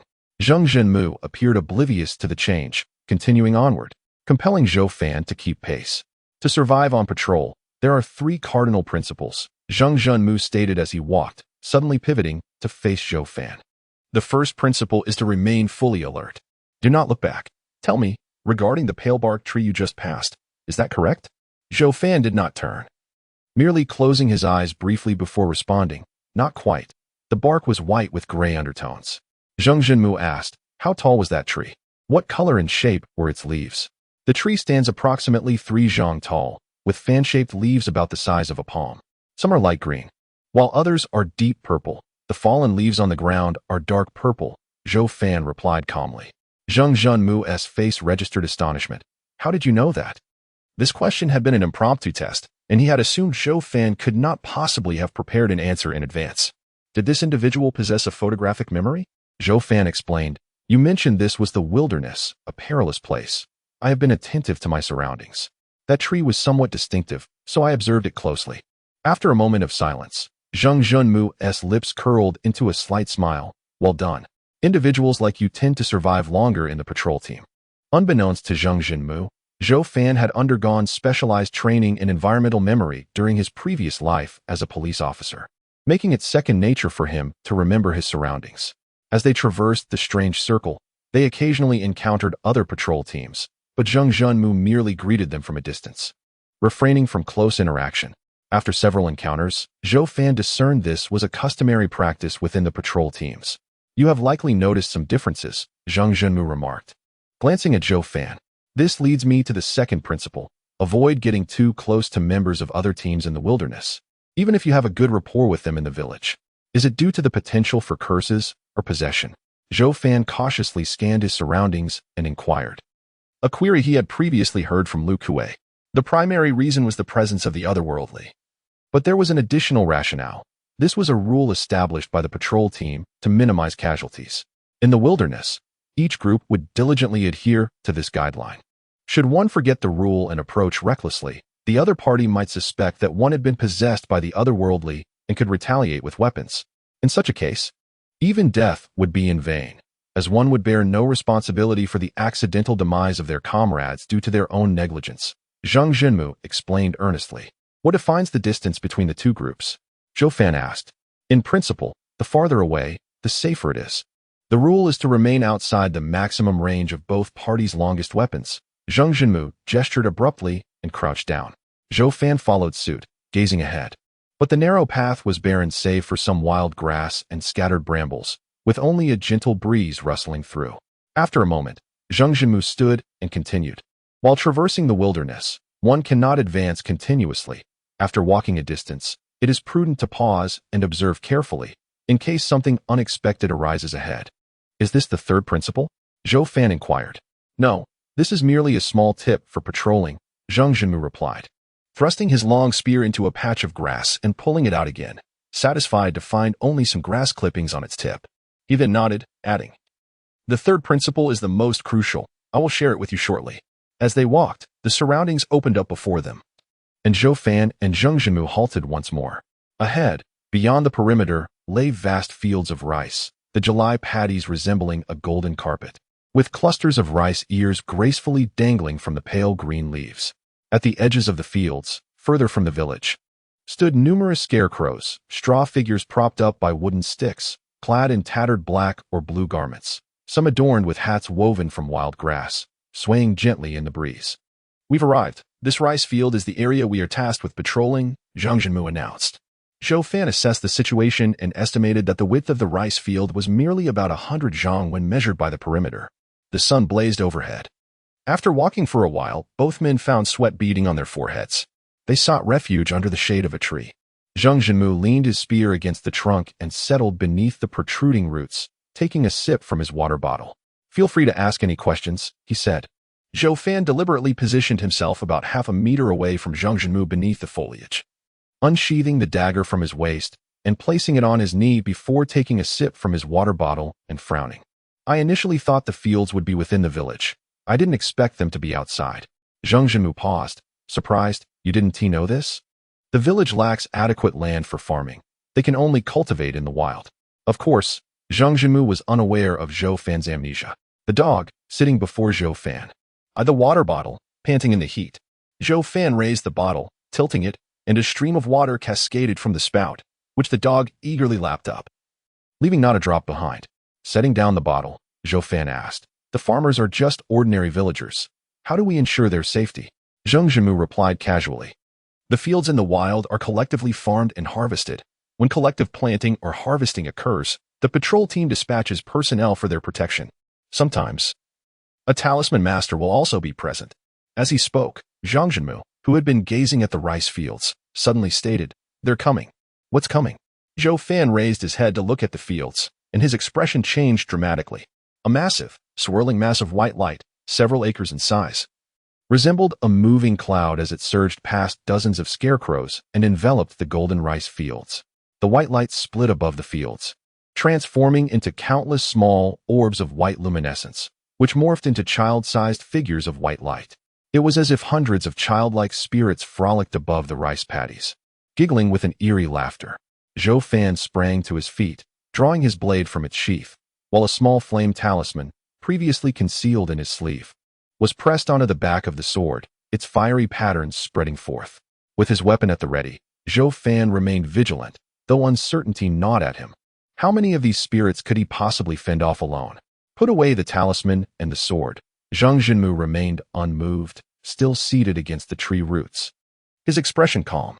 Zhou Fan frowned but did not heed Zhang Jinmu's advice, maintaining his defensive stance, his eyes filled with apprehension. Zhang Jinmu, unfazed by Zhou Fan's disobedience, simply smiled and said, "This is the third principle I wanted to share with you. When encountering the otherworldly, do not act hastily." "What do you mean?" Zhou Fan confirmed that the child spirits lingered in the fields, not advancing toward them. He glanced down at the dog, which merely stared at the spirits without much reaction. Zhou Fan slowly relaxed his grip on the talisman. Letting the small flame talisman fall, he tucked it back into his sleeve. As he had no intention of placing it in his talisman pouch, retrieving a talisman from there was too slow. He needed to affix the small flame talisman to the blade swiftly. The risk of losing this minor talisman paled in comparison to the imperative of preserving his life.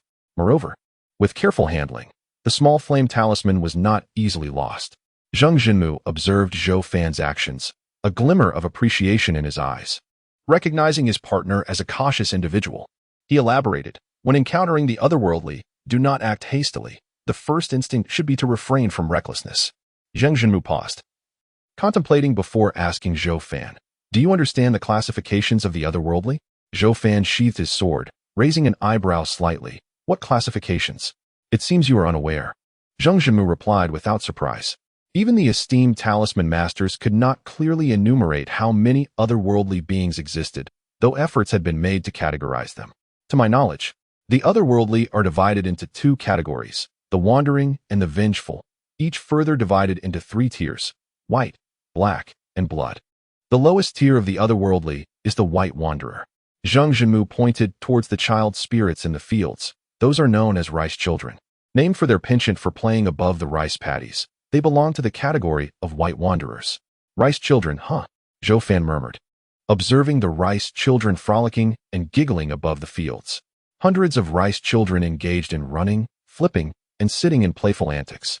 Yet none ventured beyond the confines of the rice paddies. Zhang Jinmu, gazing at the fields, fell silent for a moment before adding, "White wanderers are mostly harmless. These rice children merely enjoy playing above the rice paddies. They never trample the rice. As long as you do not provoke them, they will not attack." "So, that's why you say to refrain from action when encountering the otherworldly?" Zhou Fan furrowed his brow, somewhat perplexed. "What if we encounter a harmful otherworldly being?" Zhang Jinmu replied gravely, "Indeed, it is not merely that. The principle of refraining from action is paramount. Whether faced with harmless white wanderers or harmful white wanderers, black wanderers, or even the terrifying blood wanderers, one must avoid rash actions. The patrol team serves a protective role. Unless absolutely necessary, we should not provoke these otherworldly beings. There are not enough lives to spare. The patrol team allows us to retreat, as long as we do not abandon our comrades to flee alone. We will not face punishment. Our primary duty is to provide vigilance and warning, not to engage in combat. Thus, you must learn to assess the situation. When confronted with the otherworldly, the first step is to refrain from hasty actions and then evaluate its threat. Will it attack you? If so, will you retreat and seek help, or attempt to vanquish the otherworldly?" Zhou Fan committed this advice to memory and inquired, "How do we assess?" This question was of utmost importance. A misjudgment could very well cost one their life. Zhang Jinmu chuckled wryly. "Judgment is indeed a formidable challenge. We can only rely on our experience." "Is experience all we have to rely on?" Zhou Fan furrowed his brow. For the greatest challenge he faced was the concept of experience, which necessitated a considerable investment of time to accumulate. However, during the patrolling duties, danger could arise at any moment, leaving little opportunity for him to build such experience. In truth, there was no need for excessive worry. As long as one remained calm and adhered to the principle of refraining from action in the face of the bizarre, approaching the situation with caution, significant problems could likely be avoided. Zhang Jinmu spoke in a low voice. Not just you. Even I frequently encounter inexplicable phenomena, relying solely on my instincts to navigate them. Generally speaking, the strange entities do not attempt to assault our village. As long as we maintain a safe distance and stay vigilant, we should be fine. This unresolved question bore no answer, prompting Zhou Fan to shift the topic, asking how to discern between the various strange entities such as the White Wanderers, Black Wanderers, and Blood Wanderers. Is it based on their colors? He inquired. To Zhou Fan's surprise, Zhang Jinmu shook his head, stating, it's not related to color. Just because the rice children are white orbs of light does not mean all white wanderers are white.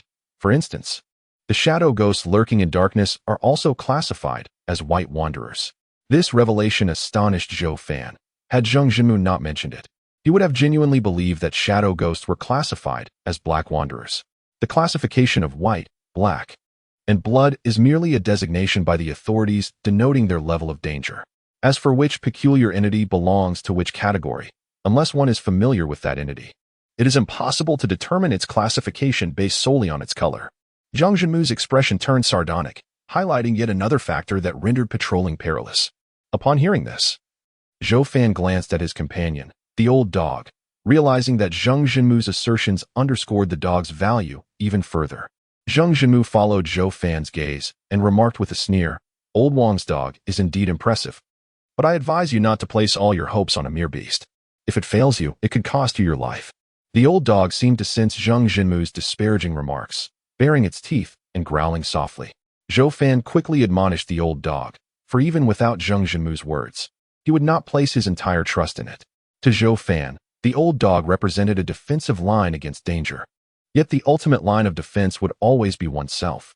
After a brief respite, Zhang Jinmu resumed their patrol around the rice fields, attentively guiding Zhou Fan on the crucial points to note while on duty. Zhang Jinmu's explanations were thorough, and Zhou Fan listened intently, feeling he had gained invaluable insights. Zhang Jinmu was quite satisfied with Zhou Fan, appreciating his intelligence, caution, and meticulousness, qualities essential for survival during patrols. In Zhang Jinmu's view, the only thing Zhou Fan lacked was the rich experience of a veteran, but this was not a significant issue, as long as Zhou Fan remained prudent under his guidance. The afternoon swiftly passed, until the crimson sun began to set, casting a golden hue over the rice fields, transforming them into a breathtaking tapestry of red and gold. The rice children, meandering through the fields, emitted eerie shrieks, converging into a vast mass of pure white light that drifted past the scarecrow at the field's edge. It is time for us to conclude our watch, Zhang Jinmu remarked, a hint of relief gracing his features. Zhou Fan followed Zhang Jinmu back along the path they had come. Having walked scarcely 100 paces from the rice fields, Zhou Fan turned to glance back, observing the dozens of tattered scarecrows swaying in the evening breeze, as if they had come to life to wave farewell. What is it? Zhang Jinmu halted and inquired. Nothing, Zhou Fan replied, shaking off the odd sensation. Unbeknownst to him, the old dog was also fixated on the tattered scarecrows, only darting after Zhou Fan when he moved further away. As they traversed the return path, they encountered several groups of team members, though none approached. Instead, they maintained a respectful distance and walked silently. The closer they neared the patrol team and Appo's encampment, the more individuals appeared, yet they continued to observe appropriate spacing. Even in these final moments of duty, the members adhered to the team's regulations, each group entering the perimeter marked by white ash in an orderly fashion.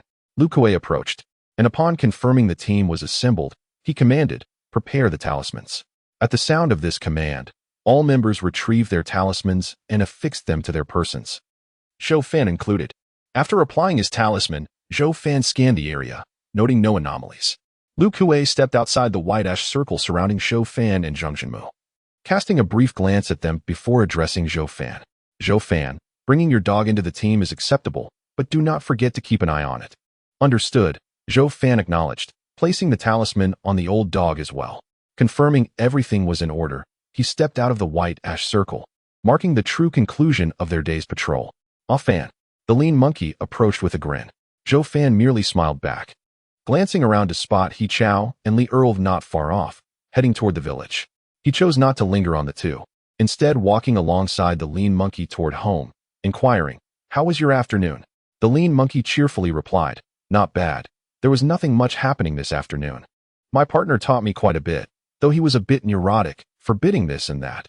It was somewhat dull. Ah Fan, I think patrolling isn't as terrifying as the villagers say." Zhou Fan interjected coldly, "Lean monkey, do not be complacent. Just because this afternoon was uneventful does not guarantee future safety. The patrol team experiences fatalities periodically. You may feel at ease now, but when danger strikes, it will be too late." The lean monkey was taken aback by Zhou Fan and Appo's stern demeanor, quickly agreeing that he understood, feeling that Ah Fan was becoming increasingly serious. "Don't forget to come to my house after dinner. I'll teach you the awakening four forms," Zhou Fan reminded him thoughtfully. Regardless, he hoped the lean monkey would bolster his strength, enhancing his chances of survival in this perilous world. "Yes," the lean monkey replied, a pained expression on his face. Upon reaching the vicinity of the lean monkey's home, he bid Zhou Fan farewell and headed home. Zhou Fan continued with the old dog for a while before finally arriving at his own abode. His parents had returned, and upon seeing Zhou Fan enter, their previously tense expressions softened. Gui Feng stood and asked, "Ah Fan, are you all right?" Zhou Fan smiled and shook his head. "I'm fine. Today was quite safe. And I learned a lot in the team." "That's good." Gui Feng sighed in relief. Taking the straight knife Zhou Fan had unbuckled. "You must be hungry. Let's eat." Zhou Yimu remained silent, yet radiated a sense of happiness. This was the essence of home. No matter how weary one felt outside, there would always be someone waiting at home. Previously, it had been his grandmother and sister. Now, it was his parents. In this bleak world, there were still some redeeming qualities, and a faint smile graced Zhou Fan's lips. After the family finished dinner and took a moment to rest, the lean monkey arrived. Zhou Fan led him to the small courtyard behind the house, first assessing the lean monkey's practice of the fierce tiger stretch, which, fortunately, he had performed reasonably well. Zhou Fan then proceeded to teach the lean monkey the fierce tiger washes its paws. However, Zhou Fan merely imparted the essential points of the movements and allowed him to practice independently. Zhou Fan began his own training. The day's patrol had consumed too much of his time, and he had yet to perform his energy absorption for the day. While he trained, he occasionally paused to correct the lean monkey's form. Though somewhat clumsy, the lean monkey gritted his teeth and persisted. Encouraged by Zhou Fan's seemingly effortless practice of the awakening four forms, as night approached, the lean monkey surprisingly managed to grasp the second form. Fierce tiger washes its paws. "Quite well. Well done. We'll stop here for tonight. Be careful on your way home," Zhou Fan said, having completed his training and merely waiting for the lean monkey. Exhausted, the lean monkey bid Zhou Fan farewell and returned home. After Zhou Fan fell into a deep slumber, he found himself once again aboard the vessel in the gray river space. He surveyed his surroundings, but detected no sign of Mist. Thus, he resumed his practice of the awakening four techniques. Mist had previously mentioned that he had spent a considerable amount of time aboard the ship and had encountered numerous boarders, leading Zhou Fan to conclude that Mist was incapable of leaving the vessel. Otherwise, he would genuinely suspect that Mist had departed. This marked the fourth night Zhou Fan had not seen Mist, leaving him puzzled as to why he had suddenly concealed himself. As Zhou Fan practiced the awakening four techniques, he pondered the day's events. His partner, Zheng Jinmu, appeared relatively agreeable, yet one could never fully discern a person's true intentions. Was he perhaps concealing something from Zhou Fan? In Zhou Fan's view, the members of the patrol team were not inherently benevolent. Most who joined the patrol were short-lived and constantly faced the specter of death in the wild, a dual pressure that could twist one's character into something dark and sinister. As Zheng Jinmu had remarked, should a newcomer falter at a critical moment, they could be abandoned. Abandonment, however, might lead to being used as a scapegoat. Sometimes, human hearts are far more terrifying than the strange occurrences surrounding them. Newcomers may guard against the unknown, but might not be wary of their own comrades. Zhou Fan possessed a clear awareness of this reality, which was why he had remained subtly vigilant of Zheng Jinmu throughout the afternoon. While nothing had transpired thus far, he was hesitant to entrust his back to a stranger like Zheng Jinmu. Fortunately, Zheng Jinmu was entirely oblivious to Zhou Fan's initial strength. Should he dare to betray him, Zhou Fan would certainly ensure he left with an indelible memory. As Zhou Fan executed the movements of the awakening four techniques, His mind was occupied with thoughts of the gray river space and the events of the day. After some time, he heard his mother go phone calling for him. As a sensation of vertigo washed over him, Zhou Fan opened his eyes and responded to her call. Sitting up, he furrowed his brow. While he could exit the gray river space upon being summoned, he wondered if it was Mist who was orchestrating this. After breakfast, Zhou Fan gathered today's provisions and his weapons, bidding farewell to his parents. On his first day with the patrol team, his father Zhou Mu had accompanied him. But from now on, he would venture alone. Upon arriving at Shouho's residence, Zhou Fan called out, and Shouho emerged. Sporting a black pot lid atop his head and clutching a cold bone white staff along with other gear. "Ah Fan, I feel as though my strength has increased significantly," Shouho exclaimed, beaming with joy.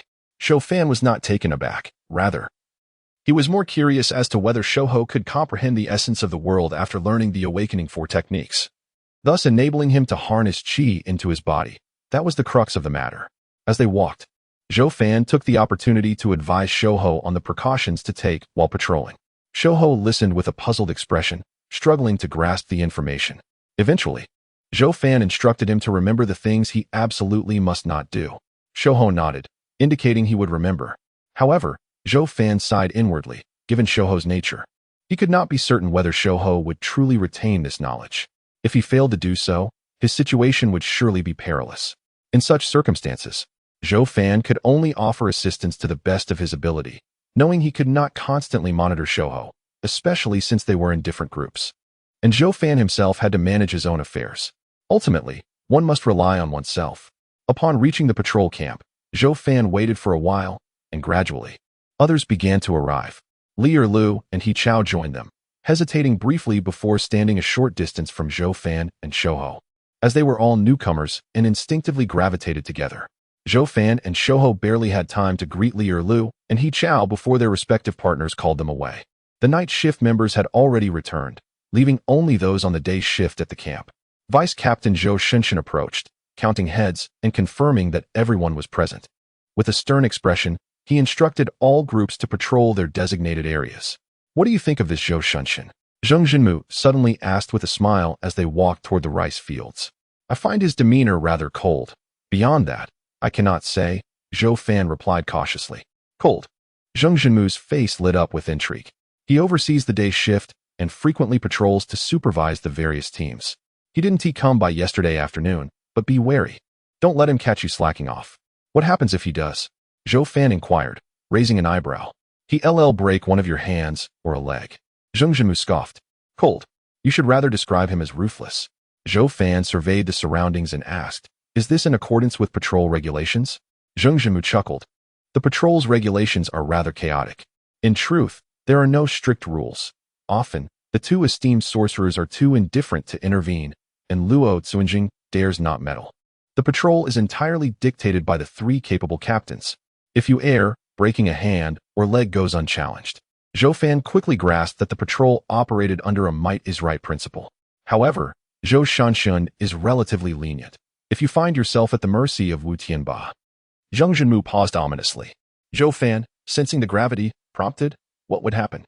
Is Wu Captain S approach harsher than Zhou Captain S?" As a newcomer, Zhou Fan was eager to understand the dynamics of the patrol team, and he was keen to gather useful insights from Zheng Jinmu.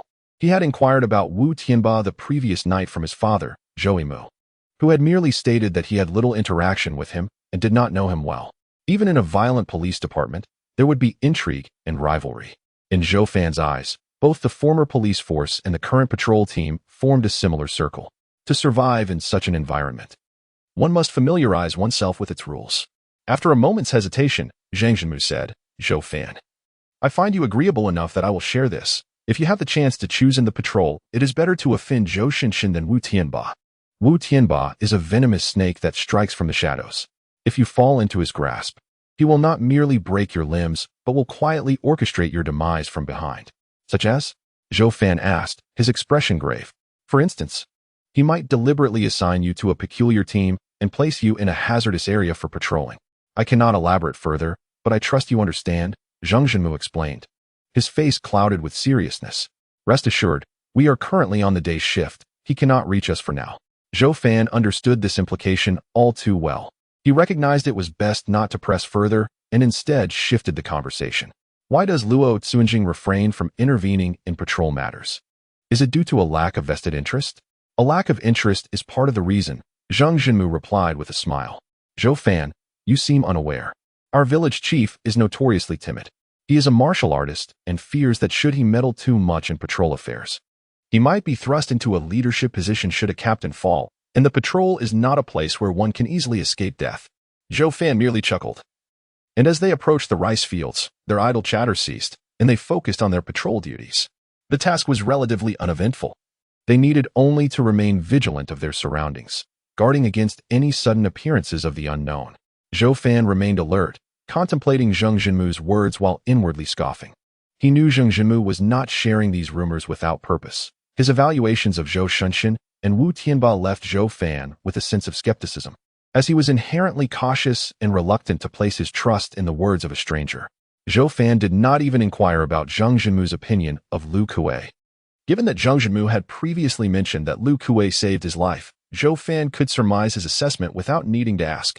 He also speculated that if the patrol team were divided into 3 factions led by the 3 captains, Zhang Jinmu would undoubtedly belong to Lu Kuei's faction, which explained his negative views on Zhou Shunshin and Wu Tianba. As for how much truth lay in Zhang Jinmu's words, that was something to be observed gradually. The morning passed in patrol, during which Zhang Jinmu pointed out numerous crucial details regarding the patrol's vigilance, and Zhou Fan diligently took note of each. Unable to return at noon, Zhou Fan and Zhang Jinmu found refuge beneath a large tree, nibbling on their rations while remaining alert to their surroundings, particularly the rice fields before them, concerned about the unknown dangers that might lurk within the knee-high rice seedlings. Neither Zhou Fan nor Zhang Jinmu had ever set foot in the fields. They only patrolled the outskirts, ready to sound an alarm if anything suspicious arose, and retreat to the village if necessary. After finishing their rations, Zhang Jinmu leaned against the tree and glanced at the scorching sun outside, exclaiming in frustration. This wretched weather could scorch human skin. Zhou Fan tossed a small piece of his food to his companion and took a sip of water, asking, "How long has it been since it last rained?" Having arrived in this world only a few days prior, Zhou Fan had yet to witness any rainfall. Zhang Jinmu's expression shifted slightly as he replied, "I would prefer the sun to be even fiercer than to have rain. Zhou Fan, rain poses a significant danger for us patrollers. Many times, deaths within the patrol team occur on rainy days."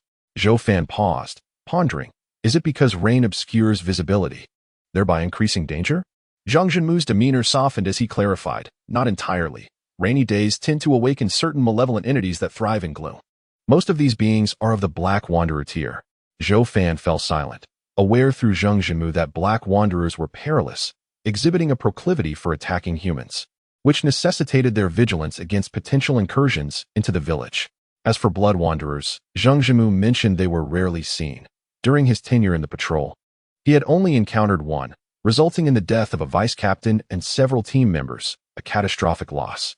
"It seems best if it doesn't rain," Zhou Fan sighed. "Regrettably, we cannot dictate whether it rains or not," Zhang Jinmu replied with a wry smile. "During summer, rain showers become more frequent, and it has been several days since the last rain. I suspect it will rain soon." The two resumed their patrol, observing the rice children frolicking in the fields. Watching these ghostly apparitions, Zhou Fan felt an uncanny sense of unreality and asked Zhang Jinmu, "Do these rice children come here at this time, every day?" Zhang Jinmu shook his head, "Not necessarily. Sometimes they arrive in the morning, while other times they may not appear for several days, or they may come in succession, as they are now." The ethereal rice children danced above the rice fields, emitting strange laughter. Zhou Fan, puzzled, inquired, "Why do they favor the rice fields? Is there something they seek there?" Zhang Jinmu replied, "I do not know. Entities like them cannot be understood by conventional logic. Some say they are drawn to the golden hues of the rice fields. Will they still come after the harvest?" Zhou Fan asked, reasoning that if they were attracted to the field's colors, they would likely not return post-harvest. "They will not return," Zhang Jinmu asserted. "If that is the case, it indeed sounds like they are attracted to the rice's colors," Zhou Fan reflected, not pursuing the thought further. The sun blazed mercilessly. The path they patrolled grew unbearably hot, waves of heat rising from the ground. Soon, both men were drenched in sweat, unable to endure the heat. They sought respite beneath the shade of a nearby tree. The grass beneath their feet wilted under the sun's relentless rays. Zhou Fan took a sip of water to quench his thirst and offered some to his panting companion. However, when Zhou Fan closed the water flask, his brow furrowed. The rice children, unbothered by the scorching sun, suddenly coalesced into a mass of white light, swiftly darting past the scarecrow at the edge of the field and rapidly fleeing the rice paddies. "Look over there in the rice fields," Zhou Fan alerted Zhang Jinmu, who was gulping down water. Zhang Jinmu immediately set down his flask, his expression shifting as he observed the rice children retreating. "Why are they leaving at this hour? They usually play until dusk," he remarked, gesturing with a serious countenance for Zhou Fan to follow him. The two stepped back to the village's outskirts, their eyes vigilantly fixed on the rice fields. Something unusual was afoot. Zhou Fan had no objections to Zhang Jinmu's cautious demeanor. He glanced at the old dog beside him, which had straightened its limbs and was intently watching the rice fields. A sense of unease gripped Zhou Fan as he gazed at the unnaturally calm rice paddies, wondering if something truly lurked within. Zhang Jinmu remained silent, tightening his grip on his spear, his extensive experience leading him to sense something amiss. The old dog trembled, bearing a single fang while letting out a low growl. Old buddy Zhou Fan called to the dog, but the sound of rustling from the rice fields drew his attention. Something was moving swiftly within the rice paddies, causing the seedlings to bend and part as it darted about, creating a continuous rustling sound. Its speed was remarkable, agitating the rice fields, yet it did not escape the paddies, instead circling within them. What could this be? Zhou Fan's gaze followed the creature as it moved, his voice steady and devoid of panic. Zhang Jinmu spoke in a low tone, "We cannot discern what it is yet. But remember what I told you. Do not act recklessly in the presence of the unknown." Zhou Fan nodded, looking back at the old dog, urging it to remain silent to avoid attracting the creature's attention. Suddenly, the entity came to a halt at the edge of the path. Zhou Fan and Zhang Jinmu's expressions hardened. Zhou Fan unsheathed his dagger, his left hand poised with a talisman ready to affix to the blade, while Zhang Jinmu readied his spear as well. A slight breeze stirred, causing the scarecrow at the edge of the field to sway gently, and a golden ripple formed over the rice paddies, drifting toward Zhou Fan and Zhang Jinmu. The wind carried a sweltering heat, acting as a signal. In an instant, the creature surged from the rice paddies onto the path, charging toward them. Zhou Fan's pupils contracted. Leaping toward them was a creature with a dark brown coat, its yellow-gray eyes resembling an oversized cat's. "It's a black leopard," Zhang Jinmu shouted, thrusting his spear forward. A black leopard it was, not an entity of the unknown. As the thought crossed Zhou Fan's mind, he stepped forward swiftly. The old dog had already abandoned its position, barking fiercely as it charged at the black leopard. Zhang Jinmu's spear reached its target first, but the leaping black leopard evaded the sharp tip with a deft sidestep. Zhou Fan aimed his dagger at the leopard's head, knowing that a well-placed strike would sever its life. The black leopard, unable to counter Zhang Jinmu's attack, reacted with lightning speed, lowering its head. Zhou Fan's dagger swept past, merely nicking one of its ears, which flew through the air, stained with droplets of blood. The old dog latched onto the black leopard's hind leg. The black leopard emitted a pained roar, first flinging its rear leg companion aside, then casting a glance at Zhou Fan and his companion before turning to flee. Despite limping, it raced swiftly, darting into the rice fields, leaving a trail of blood droplets that formed a crimson line. "Do not let it escape," Zhang Jinmu laughed, raising his spear as he pursued, excitement surging within him. For leopard skin commanded a handsome price. "Do not chase it." Zhou Fan felt an unsettling premonition and attempted to call Zhang Jinmu back. Yet, Zhang Jinmu had already plunged into the rice paddies. Zhou Fan glanced at the fallen companion, who had quickly gotten back on his feet. Satisfied that the old dog was unharmed, Zhou Fan turned his attention to Zhang Jinmu, who was shouting loudly while chasing the black leopard. "Zhou Fan, hurry here." Zhou Fan ignored him, a sense of foreboding creeping over him as he bent his head in thought. He quickly deduced that the leopard had not randomly charged into the rice fields. It was as if it were a headless fly, disoriented and frantically thrashing about. It had been driven into the fields. With a sudden cry, Zhou Fan shouted, "Get out. There may be something sinister in the rice paddies." The term sinister swiftly quelled Zhang Jinmu's fervor, causing him to halt and turn back towards Zhou Fan. Suddenly, the black leopard was launched into the air above the rice fields, emitting a mournful wail. With a resounding thud, it exploded, blood and flesh scattering like a torrential downpour. The sanguine rain fell upon the seedlings and splattered across Zhang Jinmu. Fear washed over his face as he stumbled and fell in the rice field.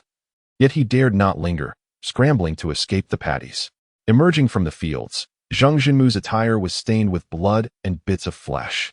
Entangled with stray stalks of rice, rendering him both comical and grotesque. "What bad luck! My clothes are ruined," he muttered, casting a wary glance back at the rice field. "I cannot articulate what transpired there. Let us retreat to the village." Observing Zheng Jinmu's disheveled state, Zhou Fan took a few steps back, silently studying him. Zheng Jinmu, bewildered by Zhou Fan's actions, asked, "What are you doing?" Zhou Fan replied coldly, "Do not approach. For our safety, you must affix the talisman of detection to yourself now." Zheng Jinmu chuckled bitterly. "Are you suspecting me? Even if you do, we should return to the village first and then test it. This place is not safe." "It will take but a moment," Zhou Fan retorted coldly, his attention partly on the eerily silent rice paddies, where a scarecrow wearing a pointed hat seemed to sway. "Fine. I will test it now," Zheng Jinmu acquiesced, a flicker of anxiety crossing his face as he retrieved the talisman. However, before he could affix it to himself, it spontaneously ignited between his fingers, causing his complexion to pale as he released the burning talisman, terror evident in his gaze. Zhou Fan had already retreated several paces, creating sufficient distance between them. The old dog suddenly growled fiercely at Zheng Jinmu, its demeanor threatening. Had Zhou Fan not gestured to restrain it, it would have lunged at Zheng Jinmu. "I am cursed. I must return to the village to find a Talisman Master," Zheng Jinmu exclaimed, ignoring Zhou Fan and sprinting towards the village. Zhou Fan made no attempt to hinder him, merely watching Zheng Jinmu's back with a cold demeanor. After a few steps, Zheng Jinmu abruptly froze in place. Zhou Fan's gaze sharpened as he calmly pressed the small flame talisman he had been gripping into the back of his knife, igniting the blade with fiery patterns. The old dog barked more ferociously, baring its teeth, its spars first standing on end. In the blink of an eye, Zheng Jinmu turned, and several stalks of rice protruded from his throat, crimson blood trickling down them, forming thin, deep red lines. This eerie spectacle sent a chill through Zhou Fan. "Help me!" Zheng Jinmu cried in agony, his eyes bloodshot, his face contorted in grotesque anguish. Raising his spear, he emitted low, guttural sounds before lunging at Zhou Fan, the spear aimed directly at him. Zhou Fan countered with his blade. A clang resounded, sparks flying. Both men stumbled back, Zhou Fan's expression shifting as he realized Zheng Jinmu's strength matched his own, an indication of his mutation. Zheng Jinmu attacked again, and Zhou Fan barely had time to think as he raised his blade to defend himself. The sound of metal clashing echoed, sparks erupting with each contact. Zheng Jinmu appeared as if driven mad, relentlessly assaulting Zhou Fan, while the old dog circled, barking incessantly. Zhou Fan maintained a stoic expression, continuously swinging his blade to fend off Zheng Jinmu's powerful strikes. Stalks of rice began to protrude from Zheng Jinmu's face, filling his eyes, nose, and ears, while gradually the rest of his body sprouted the same, stained with blood and bits of flesh. He was a grotesque sight, drenched in blood and straw. Yet his spear moved with a serpentine grace, increasingly unpredictable. Zhou Fan's hands began to ache from the force of the blows, and it became clear that Zheng Jinmu's attacks were gaining strength, forcing Zhou Fan to retreat. "This cannot continue," Zhou Fan roared. The old dog, hearing the command, darted behind Zheng Jinmu and bit down on his right leg, managing to tear away a substantial chunk of flesh despite its age and diminishing teeth. Zheng Jinmu howled in pain, disregarding Zhou Fan entirely as he turned and aimed his spear at the old dog. "Now's the chance." Zhou Fan's eyes narrowed, inhaling deeply and employing his usual breathing method to summon his strength. With a vertical slash, the blade gleamed brilliantly in the sunlight. Zheng Jinmu's spear halted mid-lunge, and he stood frozen as a bloodline appeared down the center of his body. Blood seeped from the fissure, and in one fell swoop, he split in half, collapsing to the ground, his insides a gory display. The scent of blood wafted through the air as Zhou Fan panted lightly, observing the viscera, all sprouting charred stalks of rice, a result of the flame talisman. Cautious, he called for the old dog, beginning to retreat towards the village as the fiery patterns on his knife faded. He swiftly replaced it with another talisman, keeping a vigilant watch on the dismembered corpse. The surroundings fell eerily silent, the old dog trembling, though it ceased barking, its quaking a remnant of the fierce battle, its age finally catching up. Zhou Fan glanced back at the rice paddies, uncertain if the sinister presence had perished. After a moment of waiting, with no signs of movement, he retrieved a bamboo tube, igniting its fuse with a fire stick. With a sharp whoosh, it soared skyward, exploding with a thunderous sound.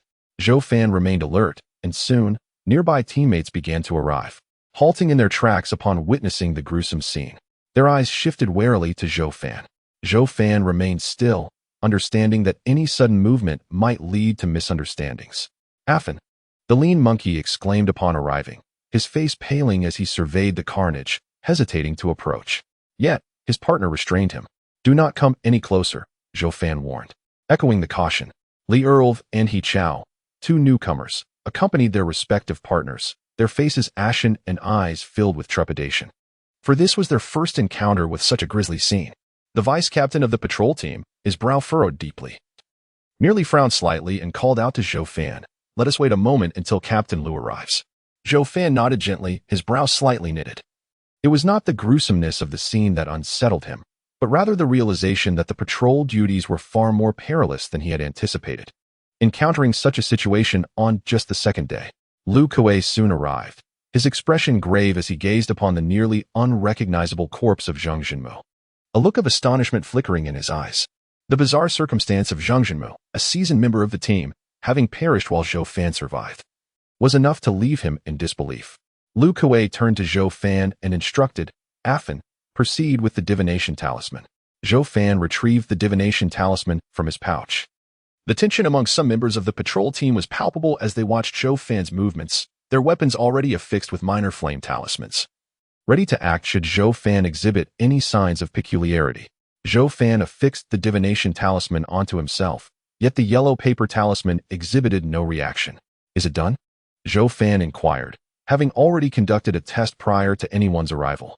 Liu Kuei and Zhou Shun exchanged a meaningful glance before cautiously approaching Zhou Fan, while the other team members remained stationary.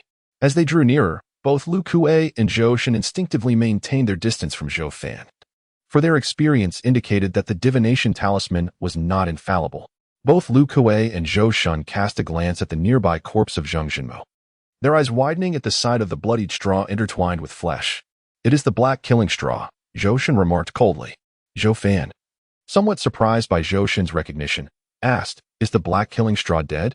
Liu Kuei sighed, replying, "Did you slay it with the small flame talisman?" "It was burned to death by the talisman's power." Upon hearing that it was dead, Zhou Fan felt a sense of relief. He had hesitated to approach the corpse, fearing that the sinister entity might still be alive or perhaps controlling Zhang Jinmu from a distance.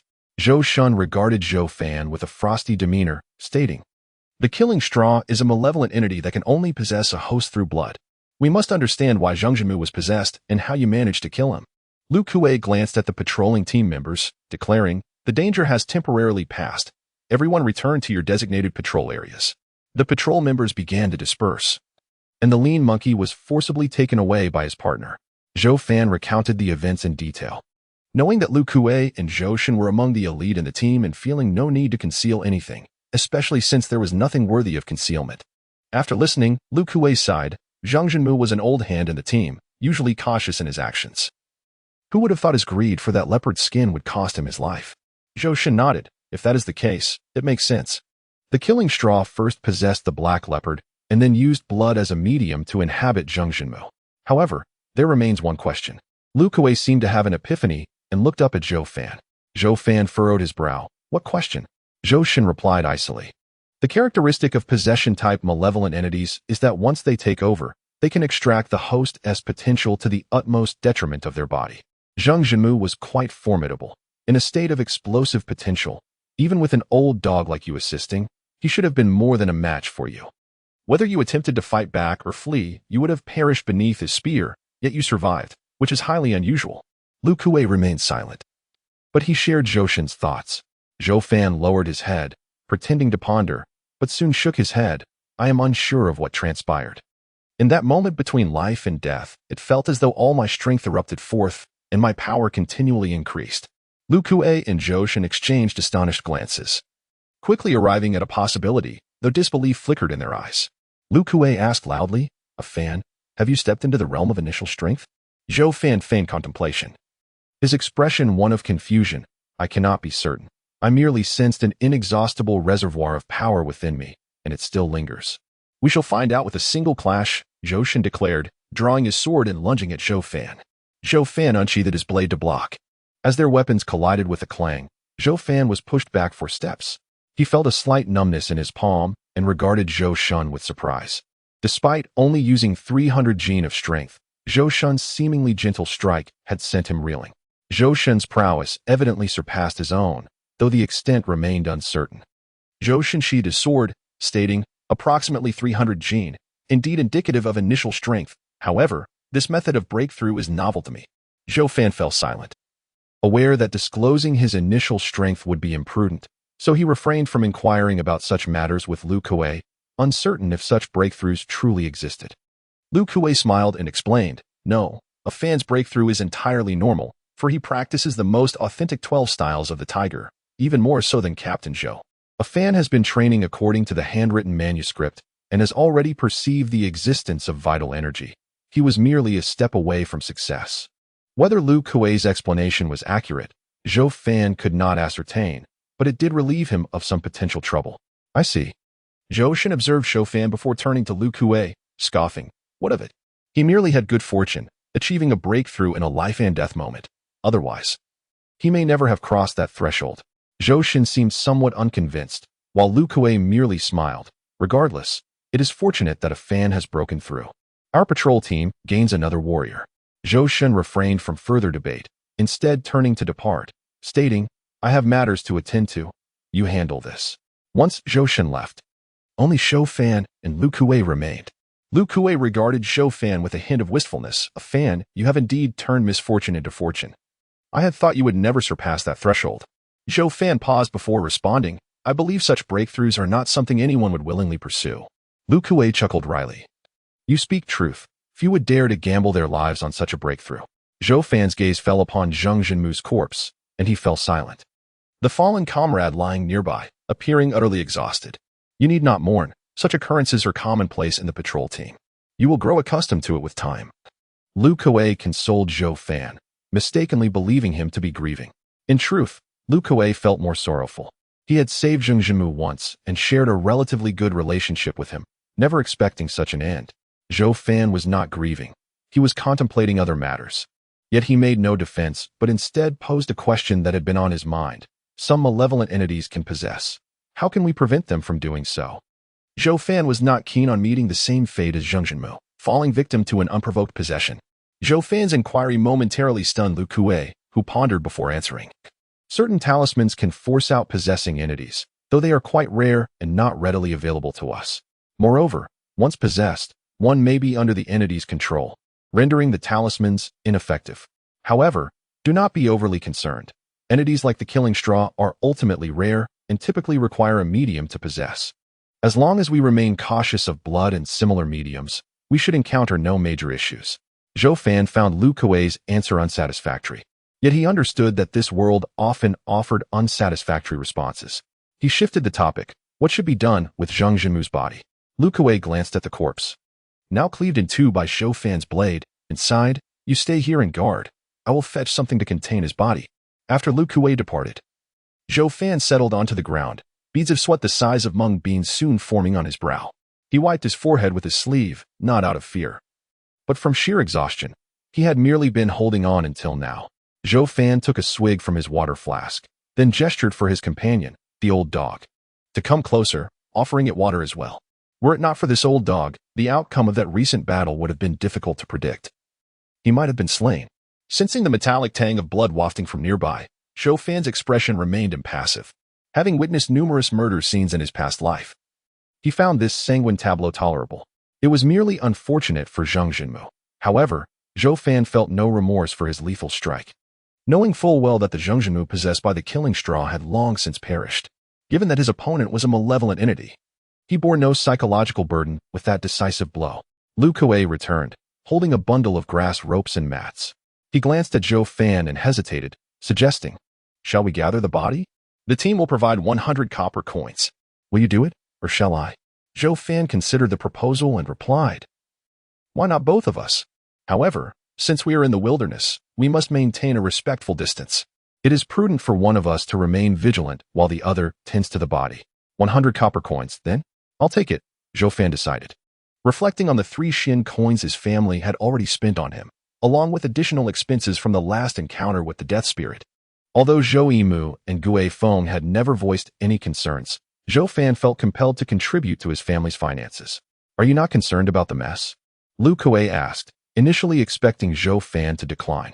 To his surprise, Zhou Fan was willing to take on the task. After all, the death of Zhang Jinmu was particularly gruesome, and even Lu Kuei was reluctant. Zhou Fan shook his head. Just instruct me on what to do. He stepped forward. Very well, then. Let us proceed, Lu Kuei said, placing the grass ropes and mats on the ground. He stepped back a few paces. First, you must return the internal organs to the body and bind it tightly with the ropes. According to our rules, if a team member dies, we must carry the body back to their family for burial. Zhou Fan nodded, stepping onto the blood-soaked ground. He bent down, methodically stuffing the intestines and organs back into the corpse, his hands quickly staining crimson. He carefully plucked the straw from the body, discarding it on the ground. Watching Zhou Fan's calm demeanor, Lu Kuei felt a twinge of unease. How could a youth like Zhou Fan perform such a task with such tranquility? This was a human corpse. Did he not feel even a modicum of discomfort? When Lu Kuei first joined the patrol team, he had taken much longer to acclimate to such bloody scenes. He wanted to inquire, but ultimately refrained, keeping his attention on their surroundings while observing Zhou Fan. In Lu Kuei's mind, Zhou Fan's rapid ascent into the ranks of martial artists was remarkable, especially considering how few days he had practiced, less than 10. In Sanqiu village, no one had ever crossed the threshold of martial arts so swiftly. Who could dare to label him an ordinary person? As these thoughts swirled in his mind, Lu Kuei spoke, "A Fan, now that you are a martial artist, I will propose to the village that you be appointed as the third vice-captain. What do you think?" Zhou Fan, still focused on the task at hand, replied placidly, "I will defer to you, Brother Lu. However, having just crossed into the initial phase of martial arts, I wonder if my abilities are sufficient for the role of vice-captain." Hearing Zhou Fan address him as Brother Lu brought a subtle smile to Lu Kuei's face. With only the two of them present, it indicated that Zhou Fan did not regard him as a stranger. After a moment's thought, Lu Kuei chuckled. The initial phase is more than adequate for a vice-captain. While it may seem dangerous, the risks are not significantly greater than for ordinary team members. Not to mention, your salary would increase. Most importantly, serving as vice-captain means that even I cannot arbitrarily direct you, let alone Zhou Shinshin and Wu Tianba. Of course, if you feel unprepared, I can discuss with them the possibility of delaying your appointment. But you must understand, now that you have reached the initial phase, Zhou Shinshin and Wu Tianba may harbor some unfavorable thoughts about you. Zhou Fan's expression remained unchanged as he fastened the grass rope around the corpse's waist, tying a knot. Then it seems I must trouble you, Brother Lu, with this vice-captain matter. Hearing Zhou Fan's agreement, Lu Kuei's smile widened. Not a trouble at all. It's merely a matter of a raised hand. It could be said that Zhou Fan's swift advancement through the martial arts threshold was partially due to Lu Kuei's influence. Their relationship was quite amicable, and Zhou Fan's appointment would only benefit Lu Kuei. Zhou Fan retrieved another grass rope, beginning to bind the torso around the heart. Brother Lu, if I become vice-captain, what responsibilities will I have? I understand that Wu Tianba oversees the night shift while Zhou Shinshin handles the day. Lu Kuei replied, in the past, Sanqiu village has had 3 vice-captains. Should you be appointed, you will alternate shifts with Zhou Shinshin and Wu Tianba. Zhou Fan raised an eyebrow as he secured the rope around the corpse's neck, asking, will they have any objections to this arrangement? Lu Kuei laughed heartily. "A Fan. They will be pleased. Daily patrols are hardly a desirable task. With you stepping in to take over their duties, they will have the luxury of remaining at the camp, with the occasional opportunity to return home." In the team, there were typically only 2 vice-captains, making it difficult for them to leave their posts. If they needed to be absent, they would have to request Lu Kuei's assistance in covering for them. Now that Zhou Fan was joining, their responsibilities would be much lighter. Zhou Fan understood and nodded in agreement, having securely bound the dismembered body. However, Zhang Jinmu's face was now frightfully disfigured. As Zhou Fan spread the grass mat, he inquired, "What comes next, Brother Lu?" Lu Kuei gazed at the corpse wrapped in the mat, a mischievous glint in his eyes as he replied, "Now, you must carry Zhang Jinmu's body back to his home. If you merely tidy up the body, you won't receive the full 100 copper coins." As the sun set, casting a blood-red hue over the rice fields, Lu Kuei remarked, "It is just the right time to conclude your shift. If you wish, you may now carry the body back to the Zheng household. I will accompany you. If you prefer not to, that is also fine. But you will only receive 50 copper coins, with the other 50 going to whoever is willing to assist in the transport." Zhou Fan glanced at the wrapped mat. Despite the body being tied together, the blood continued to seep through the yellowed fabric. "I will carry it," Zhou Fan stated slowly, unwilling to forego the 50 copper coins. He squatted, hoisting the bundled corpse onto his shoulder. Lu Kuei turned and led the way, followed by the old dog trailing behind Zhou Fan. As they passed by patrolling team members, surprise flickered in their eyes at the sight of Zhou Fan bearing the body. It was uncommon for a newcomer to take on such a gruesome task, as not everyone could endure the burden of carrying a corpse, especially one so bloodied. Having previously employed a divination symbol, Zhou Fan did not need to undergo another inspection. Passing by the patrol camp's drum sufficed to complete the shift check. "A Fan, is your family in dire need of money? Would you like me to lend you some?" Lu Kuei asked without turning back. "Brother Lu, that won't be necessary. I merely want to save some money for my family," Zhou Fan replied steadily, still shouldering the corpse. Lu Kuei nodded and refrained from pressing further. Upon entering the village, the sight of Zhou Fan carrying the body caused villagers to instinctively retreat, fear etched across their faces. They understood that another death had occurred within the patrol team. Without Lu Kuei's guidance, Zhou Fan would have struggled to locate the Zheng household. Upon arriving, Zheng Zhenmu's family had already been notified by the patrol team and stood sorrowfully. Gazing at the grass mat on Zhou Fan's shoulder, Zhou Fan silently placed the straw mat beside the door, revealing the grotesque, pale corpse beneath it. The family of Zheng Zhenmu, his wife and children, surrounded the mat, wailing and lamenting their loss. Lu Kuei stood nearby, offering comfort and presenting a condolence payment to the Zheng family. Zheng Zhenmu was not a man fated to die young. He had willingly joined the patrol for monetary gain. The compensation for his death would be the last financial support he could offer his family. Zhou Fan quietly observed, his garments stained crimson with blood. Zheng Zhenmu's family remained unaware that it was Zhou Fan who had cleaved Zheng Zhenmu in two. Had they known, the scene would have unfolded quite differently. After a considerable time, Lu Kuei and Zhou Fan departed from Zheng Zhenmu's home. "Each time we partake in such grim tasks, I feel a pang of discomfort," Lu Kuei lamented. "We, who have joined the patrol, are gambling with our lives. Sooner or later, our luck may run out, and we might pay with our own lives. Perhaps one day, we too will have our corpses sent back to our families, just like Zheng Zhenmu." Zhou Fan remained silent for a moment before responding. To rely on luck while gambling with life means there will inevitably be times when one risks their own existence. Lu Kuei offered a bitter smile. "Yet, in the face of the bizarre, we have no choice but to wager our lives." Zhou Fan frowned slightly but ultimately refrained from speaking further. Lu Kuei shook his head, retrieving a pouch of coins from his pocket and handing it to Zhou Fan. "There are 100 copper coins in here. Please count them." "No need," Zhou Fan replied, taking the pouch without hesitation. It was merely 100 copper coins. Lu Kuei would not stoop to such petty theft. "You must be weary today.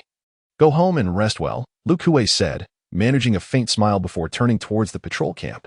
Watching Lu Kuei's somewhat despondent figure recede into the distance, Zhou Fan muttered almost to himself, "I do not wish to gamble with my life. If I must, I shall ensure my hand is stronger than that of my opponent." Upon returning home, Zhou Fan removed his blood-stained linen tunic. As he entered, Zhou Yimu and Gue Feng rushed toward him, momentarily taken aback by his bare torso. Zhou Fan quickly explained, "My clothes got stained with some blood. I feared alarming you, so I took them off. But do not worry, it is not my blood. I am unhurt." Gue Feng's face remained tense. "As long as you are fine. A Fan, we heard that someone died in the patrol this afternoon. Is it true? And why is your clothing stained with blood?" Zhou Fan handed the pouch to Gue Feng, reassuring her, "Yes, someone has died, but I do not know him. Nor do I understand how he met his end. Captain Lu sought assistance to retrieve the body, and I heard there was compensation, so I went to help. This money is for assisting with the body, and my clothes got stained during that time." Zhou Fan refrained from revealing the truth, knowing that if Gue Feng learned of the peril he faced that afternoon, her worry would only intensify. Gue Feng clutched the pouch, her eyes reddening again. "A Fan, that corpse must have been terrifying. Were you frightened? We have enough money at home. Please refrain from such dangerous work in the future." "Mother, it is merely death. There is nothing to fear," Zhou Fan replied with a gentle shake of his head and a smile. Gue Feng seemed poised to say more, but Zhou Yimu interjected, "All right. A Fan is no longer a child. He knows what he is doing." Gue Feng relented, instead fetching a garment for Zhou Fan to wear. After the three of them finished their meal, Gue Feng collected the dishes. Zhou Fan offered to help, but she insisted he rest. As she entered the kitchen, Zhou Yimu's expression turned serious. He lowered his voice. "A Fan, did you encounter trouble during the patrol today?" Zhou Fan was caught off guard by Zhou Yimu's perceptiveness. He hesitated briefly before nodding in affirmation. "While I was feeding the dog, I noticed its limbs trembling and you had blood on you. which led me to suspect something was amiss, Zhou sighed. I understand you do not want your mother to worry, hence your silence. Zhou Fan offered a wry smile in agreement, surprised that Zhou had inadvertently let the truth slip. Zhou continued, somewhat glumly, but I am relieved you are unharmed. I will not press you for details. After all, neither your mother nor I can be of assistance. Just remember, if you find yourself in a perilous situation, do not hesitate to escape, even if it means leaving the village. We can protect ourselves. The dangers outside are better than losing your life in the patrol. Zhou Fan knew that if he truly fled the patrol, Zhou and Gui Feng would face dire consequences, but Zhou merely wished for him to act without hesitation. Suppressing his thoughts, Zhou Fan contemplated, Father, you and Mother have aided me immensely. Were it not for your efforts in finding my brother, I might not have survived today. If danger arises, I will act judiciously. Gui Feng emerged from the kitchen, prompting Zhou Fan and Zhou to cease their conversation and shift to lighter topics. A fan. A voice called, and Zhou Ho burst in. Zhou Fan stood and smiled. Zhou Ho, you have arrived. I have been waiting for you. Zhou Fan led Zhou Ho away, wary of the possibility that Zhou Ho might inadvertently reveal the day's events. In the small courtyard behind the house, Zhou Ho urgently inquired, A fan. What happened this afternoon? Was your partner killed by the bizarre creature? Zhou Fan did not conceal the truth, recounting the day's events in detail, knowing that Zhou Ho might also encounter such dangers. Zhou Ho turned pale as he listened, his voice trembling. So it was that perilous. Only you, a fan, could navigate such danger. Had I been in your place, I surely would have perished. The day's events profoundly impacted Zhou Ho, igniting a newfound determination in him. He practiced diligently, mastering the relatively simple tiger's claw technique from the awakening forms within just 2 hours. After completing his own practice of the awakening forms, Zhou Fan chose not to engage with the diligently training Zhou Ho, but instead sank into deep contemplation. His expression hardened. The encounters with the bizarre had proven exceptionally dangerous. Had his brother not diverted the attention of Zhang Jinmu, who was possessed, the outcome could have been dire. He was particularly grateful that the entity's intelligence was low. Otherwise, it would not have turned to attack his brother at that critical moment. However, this confrontation revealed 2 pressing issues. First, his strength remained inadequate. Zhang Jinmu, merely possessed, was a match for him, and as the struggle progressed, Zhang Jinmu's strength only increased, forcing him to retreat. Second, his swordsmanship was woefully lacking. While he could slash, he struggled to engage effectively against long weapons like spears, which led to a stalemate. While he could practice and refine his swordsmanship, enhancing his overall strength posed a far greater challenge. Zhou Fan furrowed his brow. Although his strength had been gradually increasing, the pace was insufficient. In the patrol, he could encounter bizarre entities at any moment, and at his current level, he might struggle against even the lower-tier creatures. After contemplating for a while, Zhou Fan noticed it was growing late and urged Zhou Ho to return home. He too would wash up and retire for the night. Zhou Fan awoke to a haze of gray mist. Habitually surveying his surroundings, he soon focused intently, for he perceived the fog had lifted. A red clay stove atop a square table held a bronze pot, with bright yellow flames dancing within. Water in the pot bubbled vigorously. The fog extended chopsticks to grasp slices of meat from a nearby porcelain dish, submerging them into the hot pot. Within moments, paper-thin slices of dark meat were devoured. As Zhou Fan approached, he could smell the rich aroma wafting from the pot. He refrained from inquiring about the fog's whereabouts over the past few days, opting instead to wait in silence. The fog glanced at Zhou Fan. You needn't wait until I finish eating to speak. Zhou Fan chuckled softly. I simply have no idea what to ask you. He had many questions he wished to ask, but upon seeing the mist, the words retreated back into his stomach.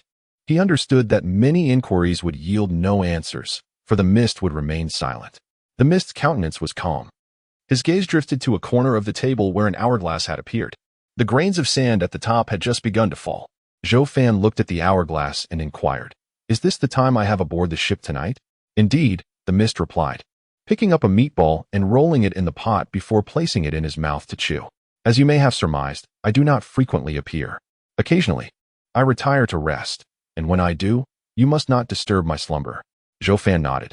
So you have been sleeping these past few days. I must cherish my time wisely. Could you tell me what would happen if I were to cultivate in the Grey River space? Have you not been cultivating these past few nights?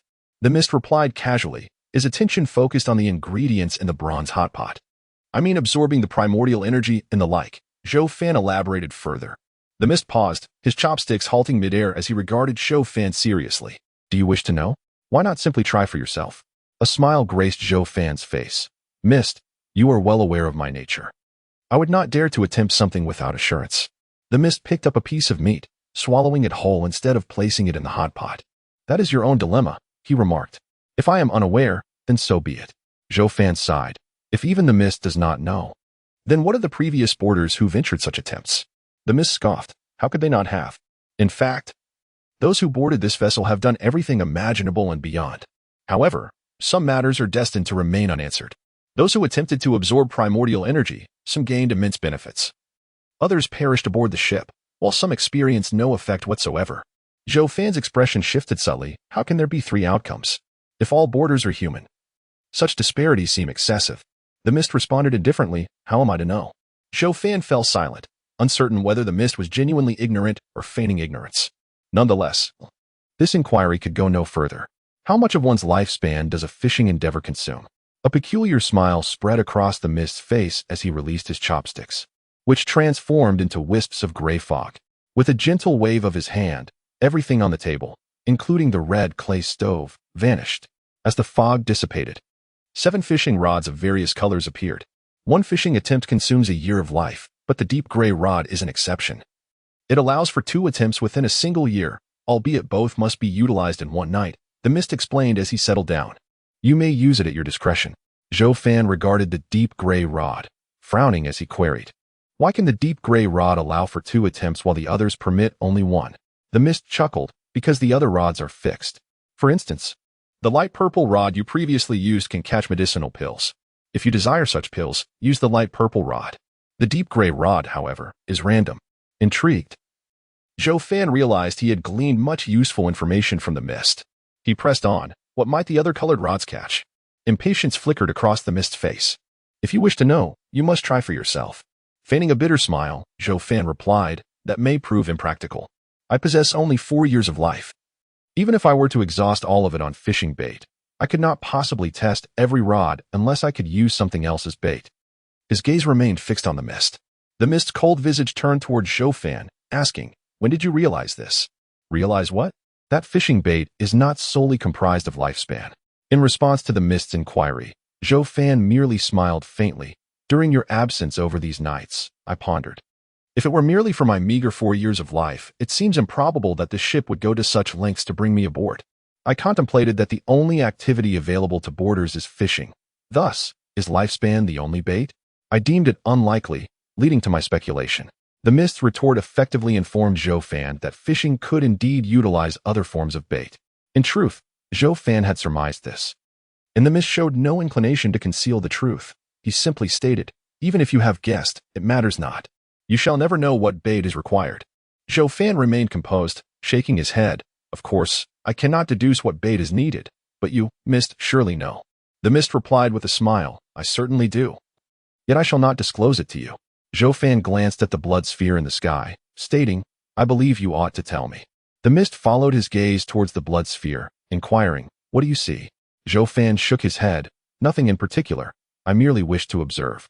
The mist fell silent, contemplating why Zhou Fan was fixated on the blood sphere, wondering if he had deduced something further. There were secrets he preferred not to reveal too hastily. Then why do you believe I should inform you what bait exists beyond lifespan? The mist ventured again. Zhou Fan smiled. Because you once stated you are an observer. It took me a long time to comprehend the significance of an observer's existence. The mist's gray eyes narrowed, the pupils shrinking to nearly a point. He asked, what significance? The significance of an observer's existence is, of course, to watch the spectacle.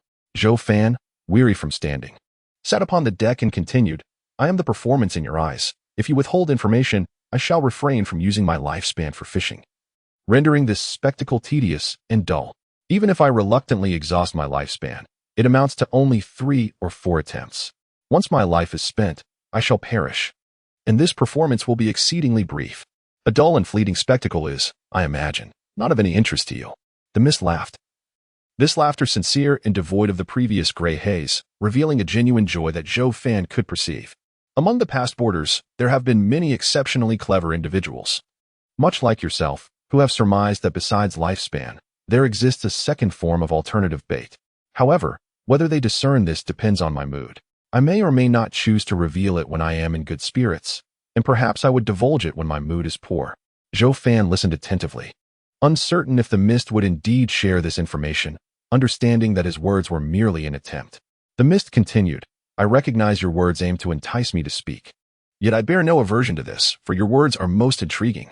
No one has ever spoken to me in such a manner, as a reward for your cleverness. I shall reveal another form of bait. Zhou Fan's demeanor shifted to one of seriousness, his heart racing. The mist paused, extending his palm as gray mist swirled toward it, coalescing into a misty orb. This orb, no larger than a human head, was encased in a layer of transparent glass. Within the glass, the mist continued to condense, transforming into a slender gray worm. Releasing his hand, the glass orb hovered in the air.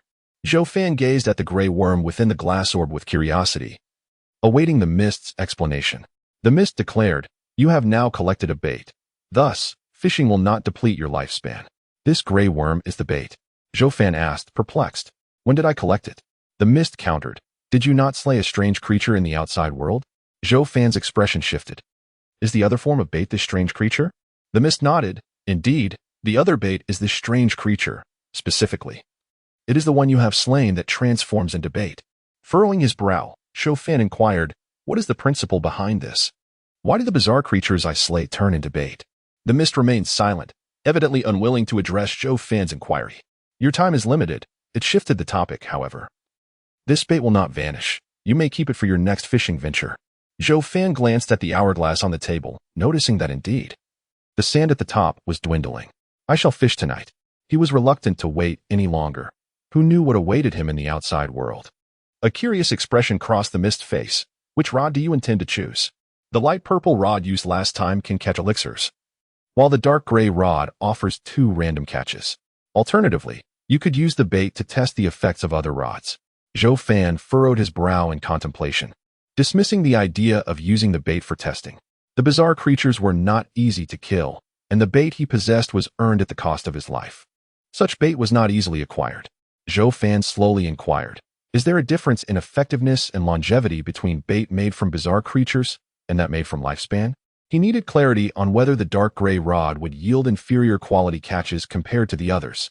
The mist pondered for a moment before responding. I am willing to provide an answer to this question. Currently, there is no distinction between bizarre bait and lifespan bait. All catches from the rods originate from the river, and the rod does not influence the variety of catches. What you reel in ultimately depends on your luck. Upon hearing this, Zhou Fan began to contemplate again. He was in dire need of elixirs to enhance his cultivation, yet the 2 random catches from the dark gray rod seemed enticing.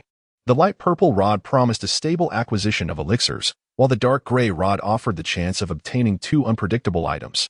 Should he opt for stability or take a risk? Suddenly, Zhou Fan asked, if I use the light purple rod, would I end up catching a Tongyuan pill again? Would it still be effective for me? The mist chuckled coldly, you have already consumed the Tongyuan pill, so it will no longer be effective. As for whether you will catch another, how can I possibly know? Zhou Fan realized the possibility of catching a Tongyuan pill lingered. How many types of elixirs could there be in the Gray River? The mist did not respond to this question. Zhou Fan had long grown accustomed to the mist's demeanor. He was not anxious, merely considering that the Gray River surely contained more than one type of elixir. If he employed the light purple rod, he would definitely reel in an elixir, though it might not be one capable of facilitating a breakthrough in cultivation. If it were not suitable for a breakthrough or not immediately useful, it would be a loss.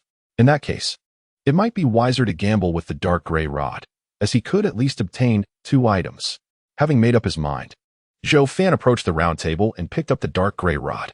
The rod felt cold in his hands, devoid of any fishing line or accessories. He turned to the mist and inquired, how do I use this bizarre bait?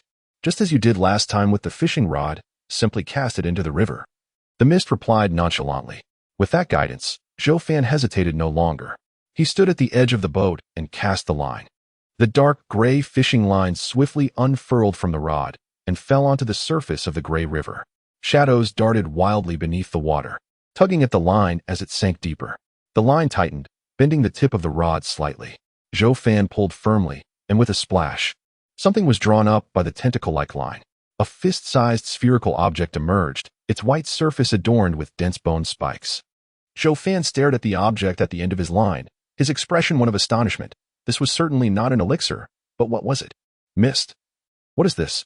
Zhou Fan asked, looking towards the mist. The mist responded coldly. Do you take me for your free appraiser? If you wish to know. It comes at a cost. What do you want? Zhou Fan asked, glancing at the spiked sphere. The mist replied slowly, lifespan. If you desire my assistance in identifying it, you must pay with your lifespan. What use do you have for my lifespan? Zhou Fan asked, surprised. Fishing requires lifespan, and now the mist sought it as well? Could it be that the lifespan forfeited in fishing was already in the mist's possession? That is of no concern to you. If you wish to pay with your lifespan, I will appraise it for you, the mist stated, shaking its head. Zhou Fan remained silent for a moment before asking, how much lifespan is required for a single appraisal? 1 year of lifespan, the mist replied after some contemplation. Zhou Fan's expression darkened. That is far too expensive, if that is the case. I would be left with nothing after a few appraisals. I could accept 1 appraisal per day. The mist scoffed. 1 appraisal a day? Where is there such a bargain? It is once a year, take it or leave it. Zhou Fan's face grew cold. I will not accept once a year. You are merely speaking without consequence. Why should it cost so much? Indeed, I am only speaking without consequence, but you do not understand. Since you lack knowledge, you have no choice but to seek my appraisal. The price is determined by me, the mist replied calmly. Zhou Fan replied sternly, I may not understand, but that does not mean there is no one outside who does. I could take some time to investigate and not necessarily rely on you. Upon hearing this, the mist fell into contemplation. It suddenly nodded, you have a point. I initially intended to take advantage of your ignorance, but if you are unaware, there will always be someone who knows what this is, which diminishes the value of my knowledge. Let us settle for once a month for appraisals. Once a month is still too costly. How about I compromise with once every 7 days? Zhou Fan countered. The mist's expression turned cold. Do not overreach. Once every half month is the lowest I can offer, or you may find your own means. Seeing that the mist would not concede further, Zhou Fan smiled and said, once every half month is acceptable. However, if fishing requires lifespan, can it not also be once every half month for bait? Zhou Fan thought to himself that if he could negotiate the appraisal, perhaps he could negotiate the lifespan used for fishing. If it could be once every half month for bait, it would be useful in dire circumstances. The mist scoffed. The usage price for the rod is not something I can decide. Why ask me? Zhou Fan eagerly probed. Then who determines it? The mist did not respond, instead growing impatient. Do you want the appraisal or not? Yes, Zhou Fan nodded. As soon as he spoke, a beam of white light erupted from within him, landing in the mist's hand. The mist turned its palm, and the white light dissipated. Zhou Fan's expression shifted. He sensed a vague absence within himself. Was this the cost of half a month of lifespan? Indeed, that is your half-month lifespan. The mist grinned enigmatically. But do not worry. I cannot extract your lifespan at will. Only if you consent can I do so. In return, I can tell you that the object in your hand is a special fruit known as the refining thorn, which accelerates the refinement of your essence. Refining thorn? Zhou Fan glanced at the white spiked sphere in his hand and frowned. I do not quite understand what you mean. The mist replied brusquely. What is there to not understand? It simply speeds up your cultivation. Once you return, grasp the refining thorn in your hand, and it will melt with your blood, allowing you to experience its effects. Will there be side effects? Zhou Fan pressed. There will be no side effects, just a bit of pain, the mist replied nonchalantly. This is not an elixir. It is a fruit of flora, and its potency may be more primal and wild. However, considering its effects, it is worth it. If there are fruits in the river, then there must be a rod specifically for catching fruits, correct? Zhou Fan speculated. Unfortunately, the mist did not answer this question. You still have one more chance with the dark gray rod. I suggest you hurry, for your time is limited. Zhou Fan glanced at the hourglass. Indeed, time was running short. He dared not delay any longer. Wasting this opportunity would be regrettable. He cast his line into the river once more. Not long after, something was drawn up by Zhou Fan, a palm-sized piece of beast hide, inscribed with runes that emitted a dim yellow light. When Zhou Fan touched the runes on the hide, it felt as though he had been electrocuted, prompting him to quickly withdraw his hand. This was yet another object that eluded his understanding. Wu glanced at the beast hide and inquired, how is it? Would you like to authenticate it? The fee remains the same, a lifespan deduction every half month. Zhou Fan remained silent, first directing his gaze at the floating glass orb, from which the gray worm had vanished. He then spoke, if I possess peculiar bait, could I exchange it for authentication opportunities? That is certainly feasible. Wu replied promptly, however, peculiar bait holds little value in my possession. For the bait you just used, I can only offer you 3 chances for authentication. Zhou Fan frowned at the disparity, stating, "The price difference is substantial. A piece of peculiar bait should equate to a year's worth of lifespan, translating to 24 authentication fees. How can you only offer 3? Wu coldly responded, "That is the price. If you find it unsatisfactory, you may exchange it for lifespan. Peculiar bait is indeed not valuable in my hands. So do not expect to haggle as you did earlier." Resigned, Zhou Fan requested, "Then please authenticate the item I hold." Without knowledge of its purpose, he could not utilize it. Although he had previously mentioned finding someone outside to authenticate it, in reality, that would prove quite difficult, as he could hardly leave Sancho village. And he dared not allow anyone to know about the items from the Grey River space. Wu snapped his fingers and withdrew a strand of white light from Zhou Fan before slowly stating, "This is a yellow-grade inferior talisman known as the Small Thunder Talisman." "You say this is a talisman?" Zhou Fan questioned, astonishment evident on his face as he looked at the beast hide. "Shouldn't talismans be inscribed on yellow paper?" Wu scoffed. "That is your ignorance. Who decrees that talismans must be drawn on paper? There are paper talismans, hide talismans, wood talismans, jade talismans, and even those engraved on gold and silver vessels. They all qualify as talismans, though the majority are made of paper, hide, wood, or jade. What you have is a hide talisman. What are the differences among the various materials?" Zhou Fan inquired further. "The distinction lies in the number of uses. For instance, a paper talisman, no matter how high its quality, can only be used 3 times before its power dissipates, whereas a hide talisman can be used 4 to 6 times. The one you possess is of average quality, allowing for only 4 uses before its power is depleted." Zhou Fan's eyes brightened slightly. If that were the case, the beast hide talisman in his possession equated to 4 yellow paper small flame talismans. "Will the method of use differ?" Zhou Fan asked, voicing his most pressing concern. "There is no significant difference from paper talismans. Given your level, it can only be affixed to a weapon," Wu answered seriously after collecting the lifespan. Zhou Fan wished to inquire further about talismans, but the disorienting sensation returned, leaving him with a sense of regret as he sighed. Upon awakening from his bed, Zhou Fan quickly examined his surroundings, soon discovering the beast hide talisman and the refining thorn fruit enveloped in gray mist. These 2 items appeared somewhat ethereal. As he reached out to touch them, the gray mist dissipated, rendering them tangible. Zhou Fan first picked up the beast hide talisman, a look of regret crossing his face. He had many questions regarding the beast hide talisman, such as the potency of the small thunder talisman and the classification of talismans, as Wu had mentioned it being a yellow-grade inferior talisman. Unfortunately, time was insufficient. Zhou Fan cautiously picked up the thorny fruit, hesitating momentarily before choosing not to use it just yet, instead hiding it away in a concealed spot. As for the beast hide talisman, he decided to carry it with him. Having an additional talisman for self-protection was prudent, especially since he previously felt helpless when his 2 small flame talismans had been exhausted. Such life-preserving items were undoubtedly safer to have on hand. The magnitude of his gains from the previous night far exceeded Zhou Fan's expectations, particularly as his communication with Wu had significantly increased. As long as that old fellow was willing to converse with him, there would undoubtedly be more treasures to uncover. In comparison, losing a month of lifespan seemed negligible. With these thoughts occupying his mind, Zhou Fan finished breakfast and bid farewell to his parents before setting off. Along the way, he picked up the skinny monkey, and together they arrived at the patrol team's camp. Zhou Fan ceased to ponder the Grey River space and focused on the present.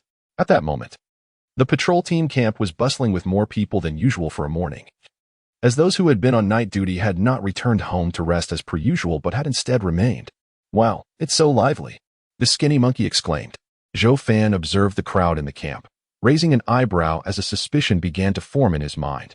The day shift personnel gradually arrived, and soon all members of the patrol team were present. Standing beside Lu Kuei were Wu Tianba and Zhou Shinshin, the 3 of them positioned beneath the watchful drum. Addressing all the patrol team members, Lu Kuei then called out to Zhou Fan. Zhou Fan approached and offered a respectful bow. Lu Kuei instructed Zhou Fan to stand aside before addressing the team loudly. "Everyone, I trust you are all aware that yesterday, our brother Zheng Jinmu tragically fell to the hands of the peculiar." Upon hearing Lu Kuei's words, many patrol members displayed expressions of sorrow, not solely because of Zheng Jinmu's sacrifice, but also due to a shared sense of impending doom, as none knew when their turn would come.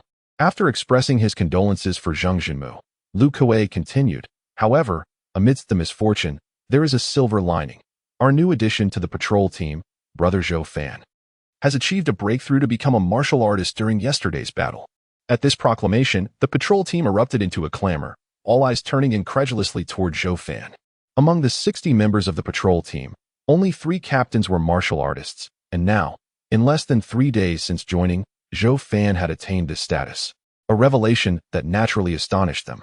Li Erlv and He Chao both stared at Zhou Fan in disbelief, equally surprised by his transformation. The skinny monkey, on the other hand, wore a foolish grin of pride. Zhou Fan accepted their gazes with a calm demeanor. The peculiar that killed Brother Zheng Zhimu was slain by Brother Zhou Fan. His strength has been validated by us, Lu Kuei asserted, sweeping his gaze over those who bore skeptical expressions.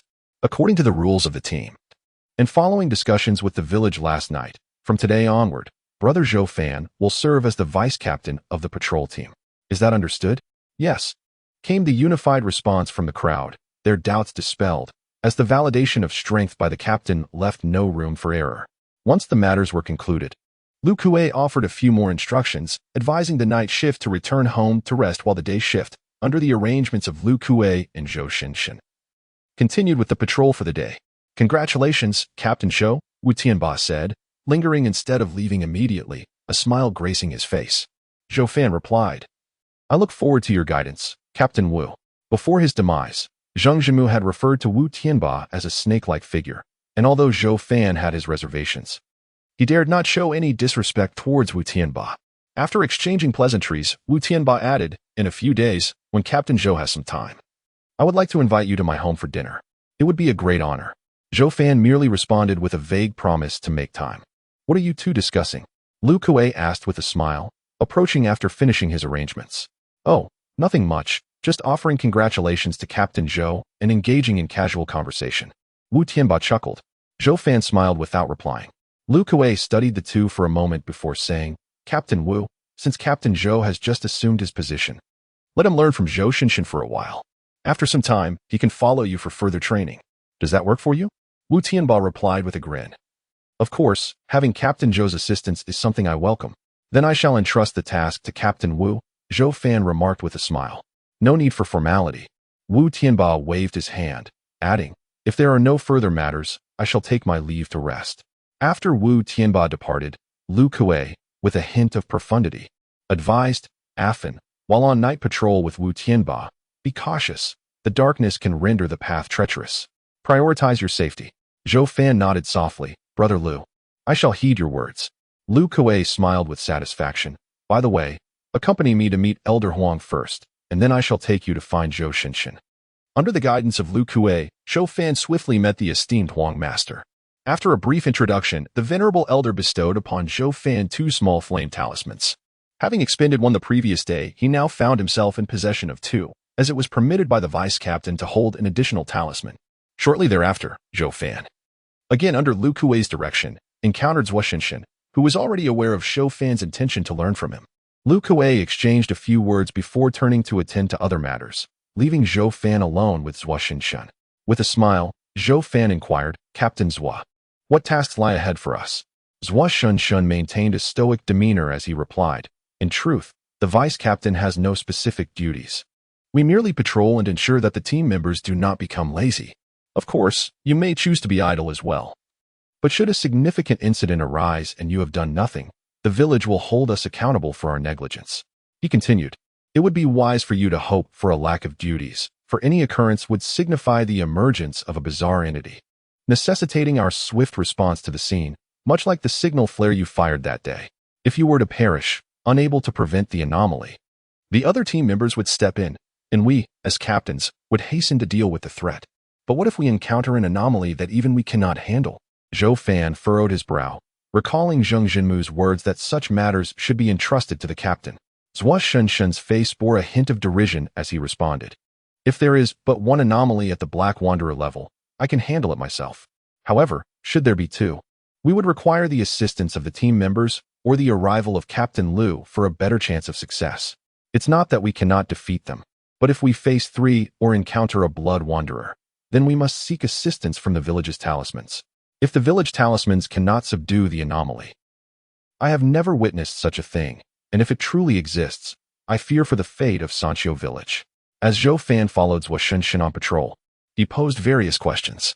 Despite Zhou Fanshin's perpetually cold expression, he answered every query without reserve.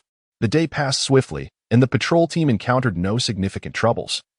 Aside from a few white wanderers that were swiftly dealt with by the members, Zhou Fan felt somewhat disheartened. He understood that the anomalies were merely bait, and he had initially hoped to slay a few, yet with Zhou Fan, he had not spotted a single one. However, he did glean some knowledge, especially as Zhou Fan took the time to guide him along the circle line around Sanqiu village. Their leisurely patrol took an hour to complete. Given the substantial area that Sanqiu village encompassed, Zhou Fan began to form a clearer understanding of Zhou Fan, who was indeed as cold as Zheng Zhenmu had described, instilling fear in the patrol team members. However, he also observed that Zhou Fan was fundamentally just, as he did not impose unwarranted penalties on the members. Moreover, Zhou Fan noted that Zhou Fan did not dedicate all his time to patrolling. He would occasionally practice swordsmanship. He did not shy away from Zhou Fan's presence, focusing solely on his sword techniques, each move exuding a chilling aura. Though Zhou Fan could not comprehend the intricacies, he surmised that Zhou Fan's skills far surpassed his own. After Zhou Fan concluded his practice, Zhou Fan seized the opportunity to inquire about sword techniques. Though his questions pertained to knife techniques, Zhou Fan, with an indifferent expression, stated, "I can offer some guidance on sword techniques, but I cannot assist you with knife techniques." Zhou Fan, undeterred, proposed, "What if I switch to sword techniques?" He had initially chosen the knife for its simplicity and ease of exerting his strength, but if someone were to instruct him in swordsmanship, he would gladly abandon the knife. Zhou Fan's voice turned cold. "My sword techniques were acquired at great personal cost. If you wish for my instruction, you must pay 1 Xian coin." Zhou Fan was rendered speechless. He currently possessed no Xian coins and had to shelve his sword practice for the time being. Zhou Fan cast another glance at Zhou Fan, adding, "It is unfortunate that you are only at the initial stage of strength. Should you advance to the intermediate stage, with increased power, I could practice with you. Even if I cannot instruct you in knife techniques, our sparring would surely enhance your proficiency." Zhou Fan found himself momentarily at a loss for words. He had not anticipated that Zhou Fan would regard his abilities with such disdain. Nevertheless, he took this opportunity to inquire about the strength of the 3 captains. Zhou Fan sneered, "I will not divulge my own. As for Wu Tianba and Lu Kuei, I know not of their strengths either. Is this all considered a secret?" Zhou Fan asked, taken aback. After a brief silence, Zhou Fan replied, "You have only recently entered the initial stage of strength. You cannot compete with us. It matters little to reveal this. Our relationships are far from harmonious, primarily due to our competitive nature." "Competing for the position of captain?" Zhou Fan queried, furrowing his brow once more. Zhou Fan spoke gravely. "The captain's rewards surpass those of the vice-captain, but the difference is negligible. What we truly vie for are the slots to study in Tianliang, which occurs every 3 years. The last time, I and Wu Tianba lost to Lu Kuei, and this year marks the 3rd. What benefits does studying in Tianliang provide?" Zhou Fan's heart raced as he realized the advantages of being a captain. Zhou Fan's icy eyes glinted with fervor as he responded, "The benefits are beyond your imagination, encompassing both advanced techniques and martial arts. Everything one could desire is available in Tianliang." Zhou Fan's face lit up with astonishment. He had not previously considered the advantages of such training. Yet, it seems to me that it matters not who attends. As long as the appointed individual returns and shares the techniques, there should be no need for such fierce competition. Zhou Fan interrupted coldly, "That is impossible. Setting aside whether the individual might hoard knowledge, they would never dare to disseminate the techniques learned in Tianliang. All who venture there must swear a ghostly oath." "What is a ghostly oath?" Zhou Fan inquired, bewildered. Zhou Fan raised an eyebrow. "A ghostly oath is an unwavering vow that cannot be broken. To violate it is akin to facing death." Zhou Fan intended to probe further, but Zhou Fan turned back to his sword practice, effectively closing the conversation. Upon returning home, after dinner, Zhou Fan instructed the thin monkey in the awakening 4 techniques, while he began to practice himself. Once the thin monkey had made sufficient progress, Zhou Fan dismissed him earlier than usual. After the thin monkey left, Zhou Fan found his parents already asleep. He retreated to his own room and retrieved the refining spike fruit. Gazing at the spiky fruit, Zhou Fan hesitated momentarily before ultimately squeezing it with force. The skin of his palm was pierced by the sharp spikes, and crimson blood oozed forth, staining the contact points. The refining spike fruit trembled slightly, its base liquefying into droplets of white liquid that frantically surged toward the blood on his palm. The fruit melted away like snow on a mountain, the liquid bone-white essence disappearing entirely into the wound. Zhou Fan gritted his teeth against the pain in his palm as his right hand gradually turned pale, the whiteness creeping up to his wrist and then spreading throughout his entire body. He resembled a figure cloaked in a shroud of white frost. The energy he had just accumulated was consumed in an instant, leaving him with an overwhelming thirst for energy. Zhou Fan's expression shifted as he contemplated using the Awakening 4 techniques to absorb energy. However, he found himself frozen, unable to move. With a hissing sound, Zhou Fan watched in astonishment as pure white bone spikes erupted from his arms, each spike as fine as a hair. In that moment, he appeared as a monstrous entity. Yet, there was no time for further contemplation, as the energy from the surroundings was drawn toward him, rushing into his body through the white bone spikes. This method was exceedingly violent, starkly contrasting with the cultivation of the Awakening 4 forms, which involves the absorption of vast amounts of vital energy. A torrent of energy surged into his body, only to be refined and processed by the essence within, causing excruciating pain that contorted Zhou Fan's face. He gritted his teeth, unwilling to utter a sound, terrified of awakening his slumbering parents. Zhou Fan cursed internally, recalling how Mist had assured him there would be only a modicum of pain. Yet this was far beyond mere discomfort. It was a torment that made him wish for death.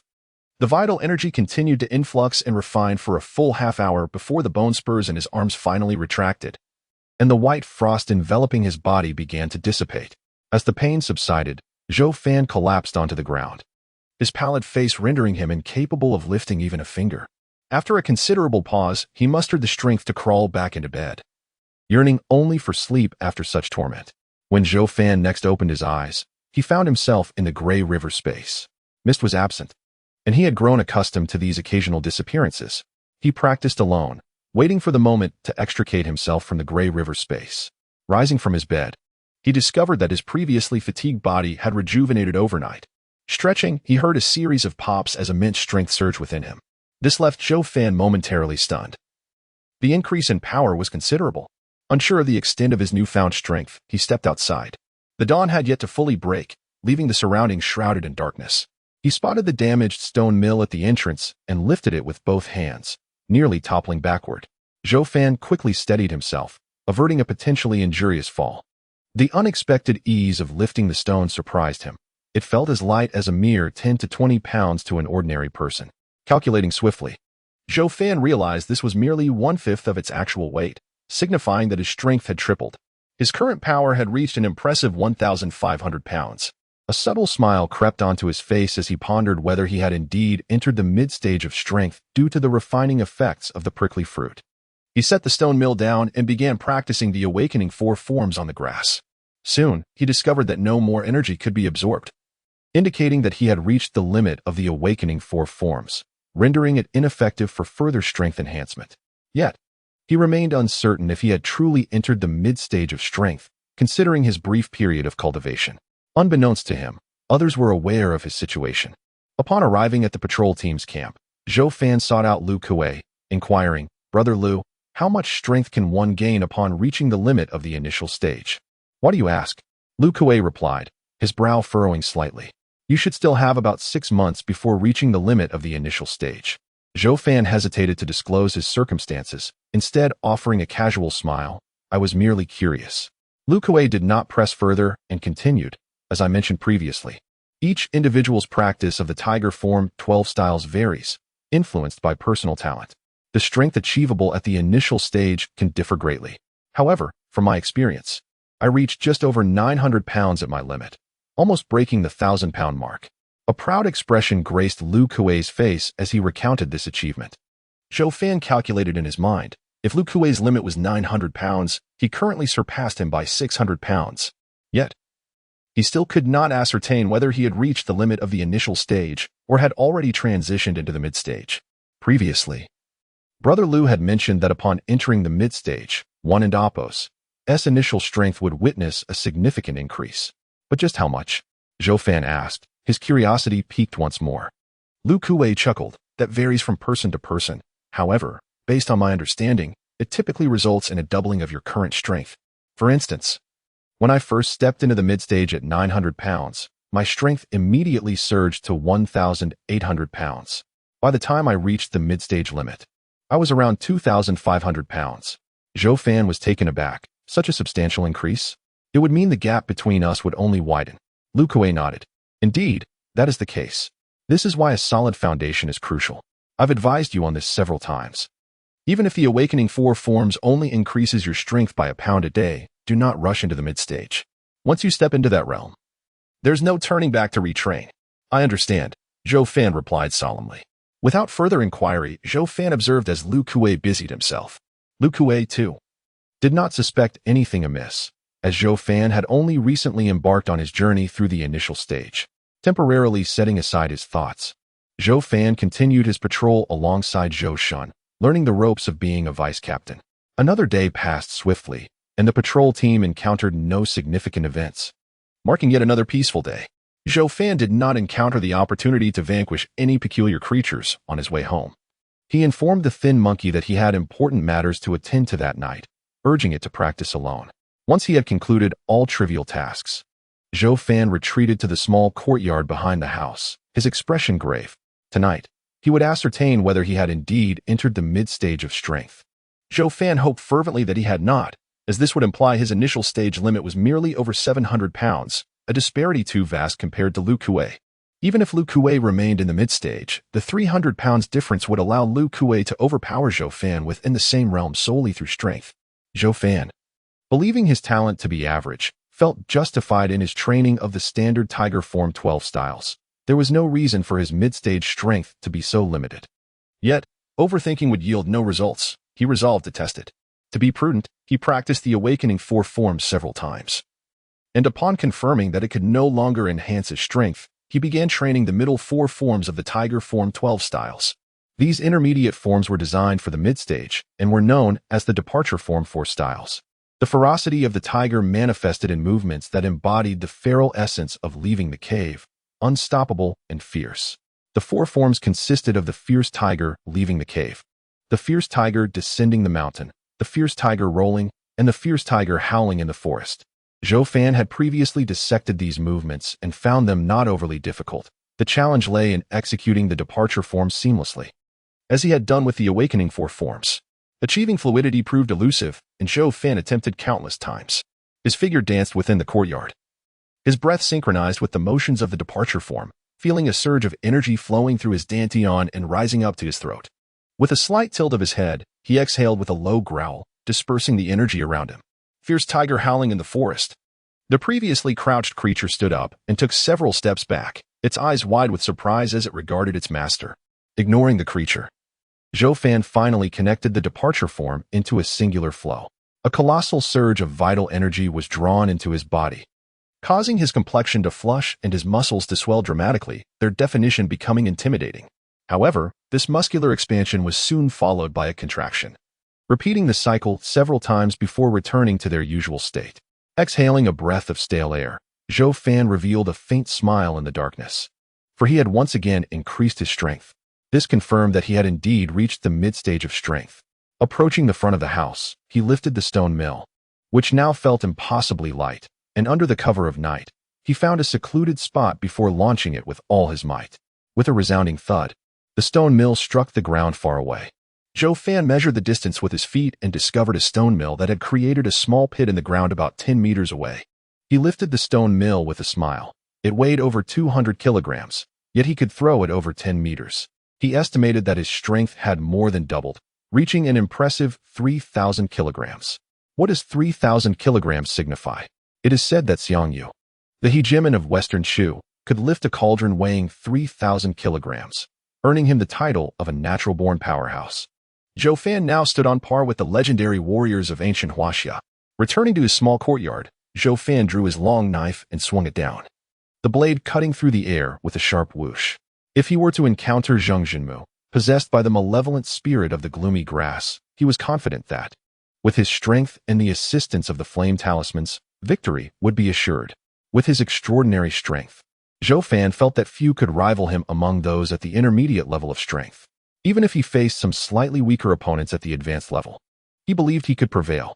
After a few reckless swings, Zhou Fan quickly recognized that his knife technique was still a significant issue that required resolution. Concluding his training for the day, he went to rest. Upon falling asleep, he once again entered the gray river space. Where the misty night aboard the boat was still absent, Zhou Fan merely furrowed his brow momentarily before relaxing. After all, this was not his first experience, and he could only train in his own way. After some time, he exited the gray river space and awoke anew. Each awakening, with the constant exchange between two realms, left him with an uncanny sense of unreality. In the morning, he arrived at the camp and observed Lu Kuei, who was deeply engrossed in arranging the day's patrol duties. Once finished, Lu Kuei turned to attend to other matters. Zhou Fan had initially intended to follow Zhuang Shunshin for patrol supervision as he had the day before. However, Zhuang Shunshin glanced at Zhou Fan and said, "I have taught you all you need to know in the past 2 days. Today, we shall patrol separately. You will cover one side, and I the other. If you encounter any problems you cannot resolve, seek me out. This is my suggestion. If you feel unprepared, you may continue to learn by my side for a while longer."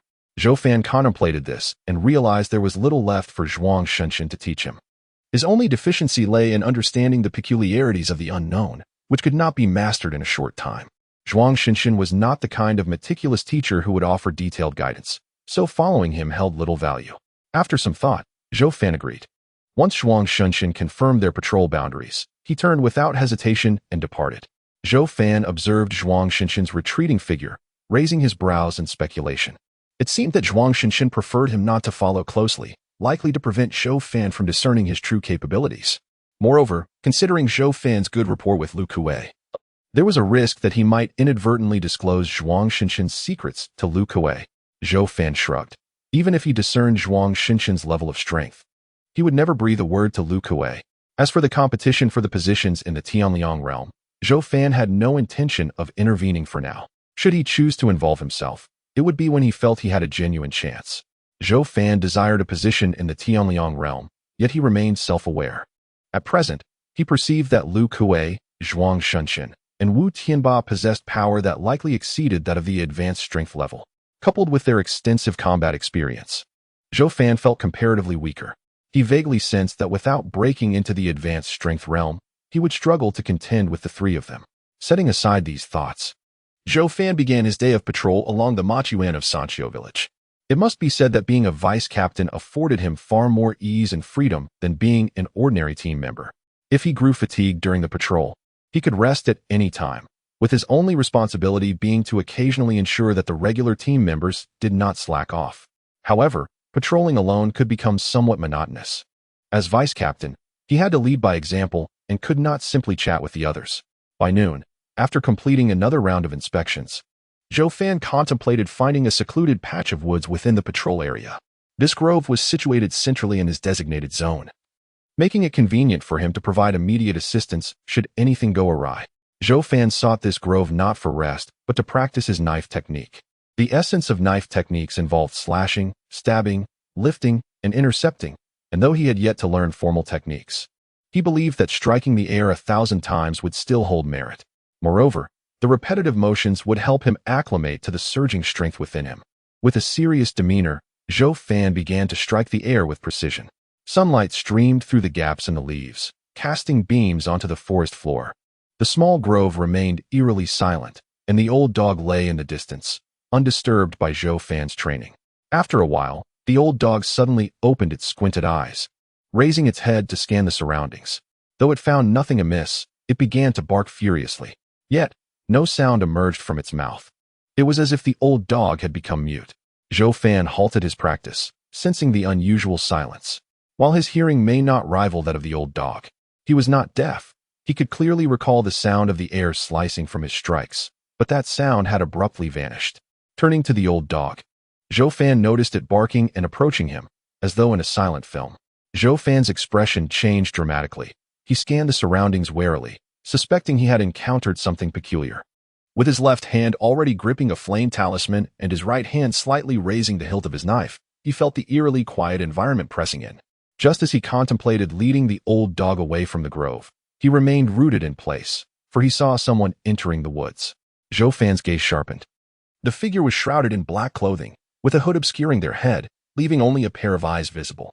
Zhou Fan attempted to speak, to inquire who this person was, but found he could not produce sound in this realm, rendering his efforts futile. The figure's eyes glimmered with a hint of mockery as they drew a long sword from their waist, its blade adorned with fiery patterns. Zhou Fan's expression grew grave. He recognized that the sword was imbued with the flame talisman. He could not afford to be careless. With a swift motion, he pressed the flame talisman against the back of his knife, igniting the blade with fire.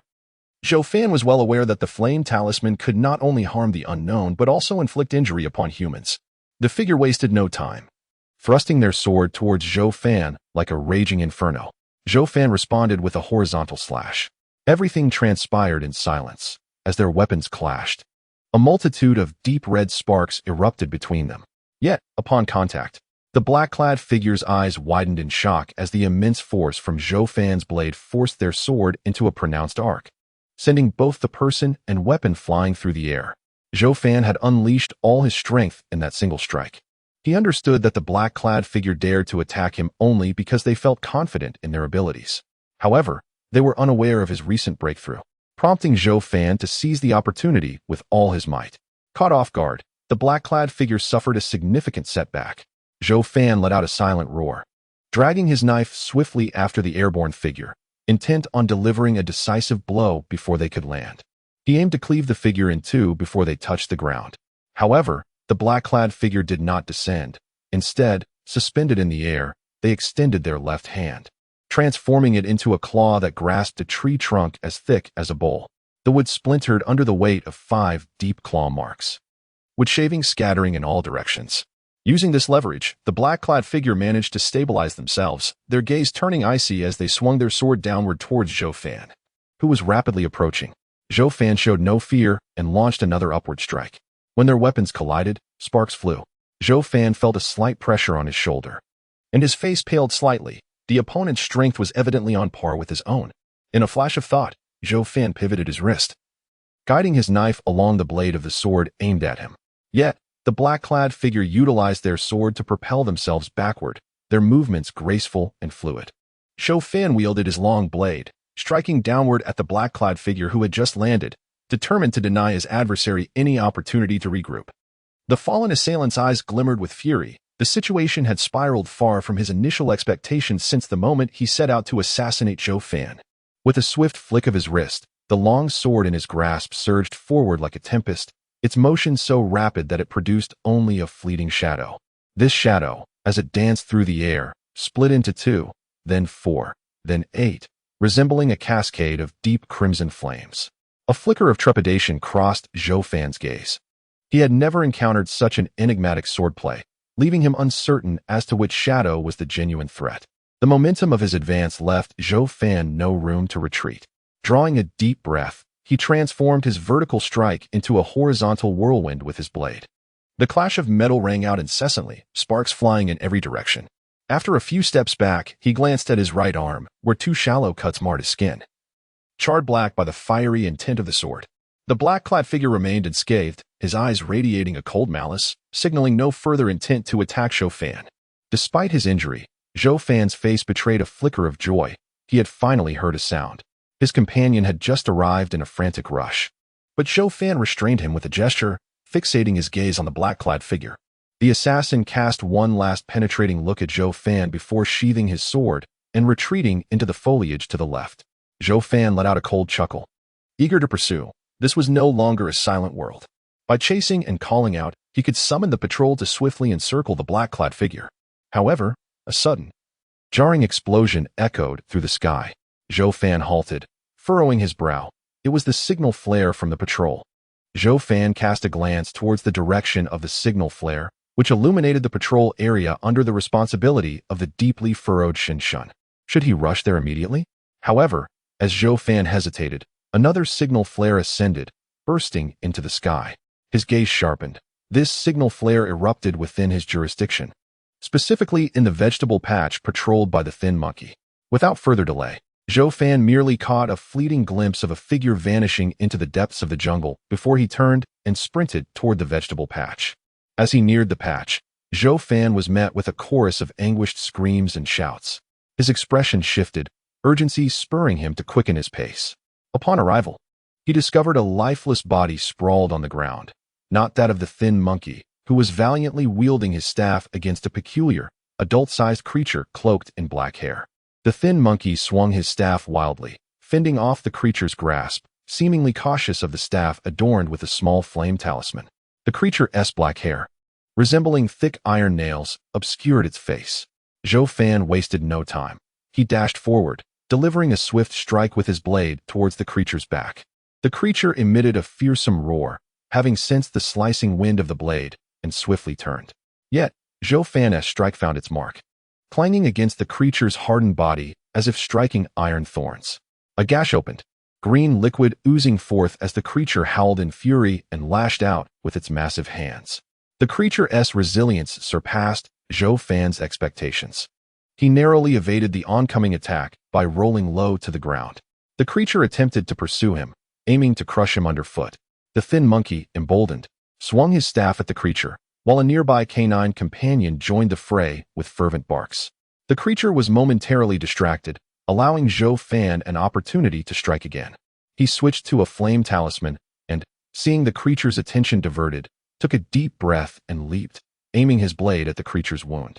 This time, the blade penetrated without resistance, eliciting a chilling wail from the creature that resonated painfully in Zhou Fan's ears. As the creature spun to retaliate, Zhou Fan's blade became lodged within the wound, and he quickly relinquished his grip, retreating hastily. The thin monkey, attempting to draw the creature's ire once more, hesitated, realizing the danger. "Stay back. It's gone mad," Zhou Fan shouted urgently while retreating. The thin monkey paused, retreating in response, while the canine continued to bark wildly. The creature, indeed frenzied, began smashing the ground, creating pits of varying sizes, but neglecting to attack Zhou Fan and his companions. The thin monkey felt a chill run down his spine. Had he charged forward, a single strike from the rampaging creature would have been fatal. After a period of chaos, the creature finally collapsed, its body engulfed in deep crimson flames, which roared to life as the patrol team arrived, their eyes wide with shock at the sight of the burning figure. The creature was soon reduced to gray ash, leaving only Zhou Fan's ring-handled blade behind. However, Zhou Fan refrained from approaching to retrieve it, uncertain if the blade might undergo any adverse changes due to its association with the burning creature. Affan, the thin monkey, approached Zhou Fan, trembling. Zhou Fan barked, "Thin monkey, halt. Have you forgotten the wilderness rules? No one is allowed to approach others suddenly. Maintain your distance."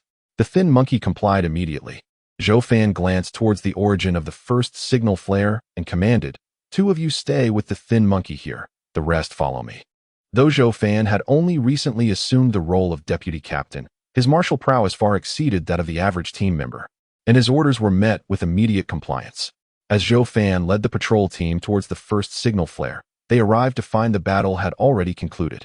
A fierce struggle had unfolded, resulting in the deaths of two members from the patrol team responsible for that area. Shen Shun, panting slightly, stood amidst the aftermath, a decapitated head-like mass at his feet, adorned with red strands of hair, the remnants of the creature.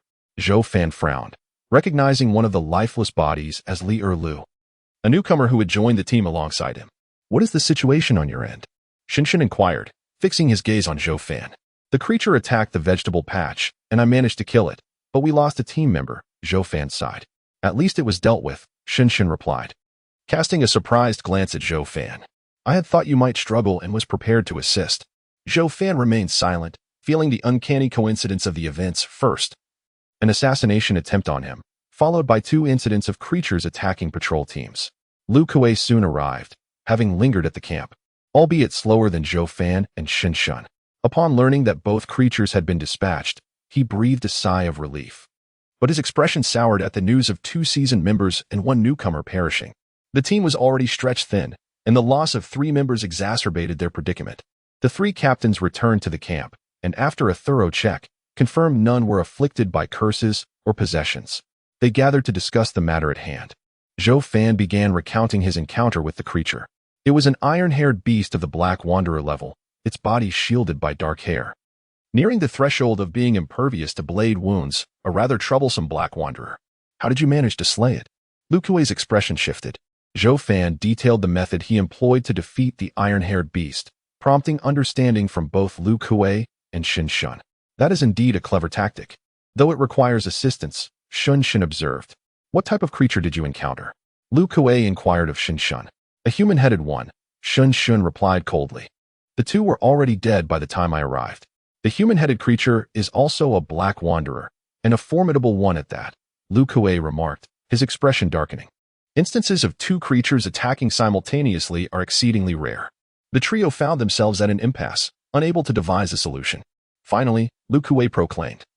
The frequency of creature attacks on patrol teams has increased recently. I sense something amiss. Ensure that all patrol members remain vigilant. Zhou Fan and Shun Shin nodded in agreement. Once the discussion concluded, Shun Shin departed, having little else to discuss with Lu Kuei aside from patrol matters. Lu Kuei glanced at Zhou Fan's bandaged arm with concern. Were you injured by the iron-haired beast? However, its attacks are not poisonous, so you should be fine. Zhou Fan's expression grew cold as he shook his head. It was not the iron-haired beast. I was stabbed by a sword. Zhou Fan felt a sense of relief that the assailant had not poisoned his blade beforehand. Otherwise, he could have fallen victim to poison. The absence of such a tactic suggested that the assailant was confident in his ability to eliminate Zhou Fan. Zhou Fan recounted the details of the encounter with the cloaked figure to Lu Kuei. A look of astonishment crossed Lu Kuei's face as he gravely remarked. From what you've described, I suspect that the attempt on your life is connected to the bizarre attack on the patrol team. I share your suspicion, Zhou Fan replied. However, prior to the assassination attempt, the assailant likely did not anticipate failure, just as he was fleeing after failing to kill me. The strange attack on the patrol team occurred. Zhou Fan's expression darkened. Had it not been for the sudden onslaught, he might have apprehended the cloaked individual. Lu Kuei stroked his chin thoughtfully, yet, I have never heard of anyone capable of controlling such anomalies, and to orchestrate an immediate attack in mere moments is remarkable. How could he achieve that? Zhou Fan interjected. It wasn't an instantaneous arrangement. He must have planned it in advance to delay the patrol team. Thus, even if his whereabouts were discovered, he wouldn't fear capture. That makes sense, Lu Kuei acknowledged, but I fail to understand why he aimed to kill you. Have you offended anyone recently? Zhou Fan furrowed his brows and shook his head. I have been in the village lately and only joined the patrol team recently. I couldn't have angered anyone. I, too, am perplexed as to why he would want me dead. Lu Kuei pondered for a moment before posing a crucial question. Are you certain he is a martial artist? Zhou Fan affirmed he is undoubtedly a martial artist. A person of similar strength to mine who isn't a martial artist would be quite suspicious. However, he did not disclose the extent of his current strength to Lu Kuei. Lu Kuei remarked coldly. That cloaked individual is a martial artist and employed both a silent talisman and a small flame talisman. He possesses considerable resources. Do you believe the silence was achieved through a talisman? Zhou Fan inquired with curiosity. Lu Kuei explained. It is a talisman that can temporarily nullify sound within a limited area, but its effect does not last long.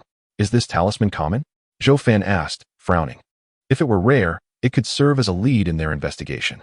Not particularly common, but certainly not an extraordinary item, Lu Kuei replied, glancing towards the direction of the patrol team outside the village. A fan, do you think it is possible that an outsider is responsible? Zhou Fan contemplated this. I do not believe it could be an outsider.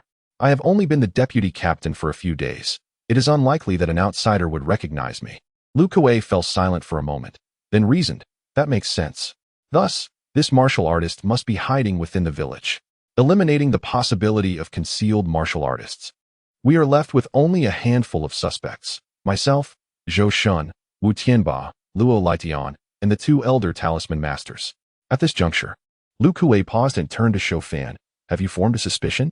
Zhou Fan's face revealed hesitation as he slowly replied. I cannot be certain. But the way he wielded his sword and his physique bore a resemblance to Captain Zhou. In his previous life as a detective, Zhou Fan had a habit of noting physical characteristics upon first glance. The assailant's height and build were strikingly similar to Zhou Shin's. Lu Kuei's expression shifted slightly. A fan, one must be cautious with such statements. Zhou Fan replied earnestly, Brother Lu, I am merely speculating. I am aware of the sensitivity of this matter. I refrained from mentioning it in Captain Zhou's presence and wish to discuss it privately with you. Moreover, it is not necessarily Captain Zhou, after all. When the anomalies attacked, the cloaked individual was fleeing in the opposite direction. For Captain Zhou to arrive in time to slay the anomaly seems rather implausible given the urgency required to escape and then return. Yet among the 7 martial artists in Sanqiu village, only Captain Zhou and I share a similarity in physique.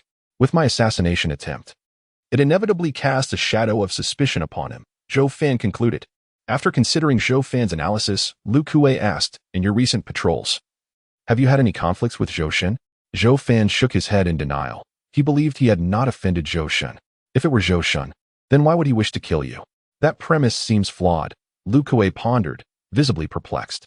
A curious expression crossed Zhou Fan's face. Brother Lu.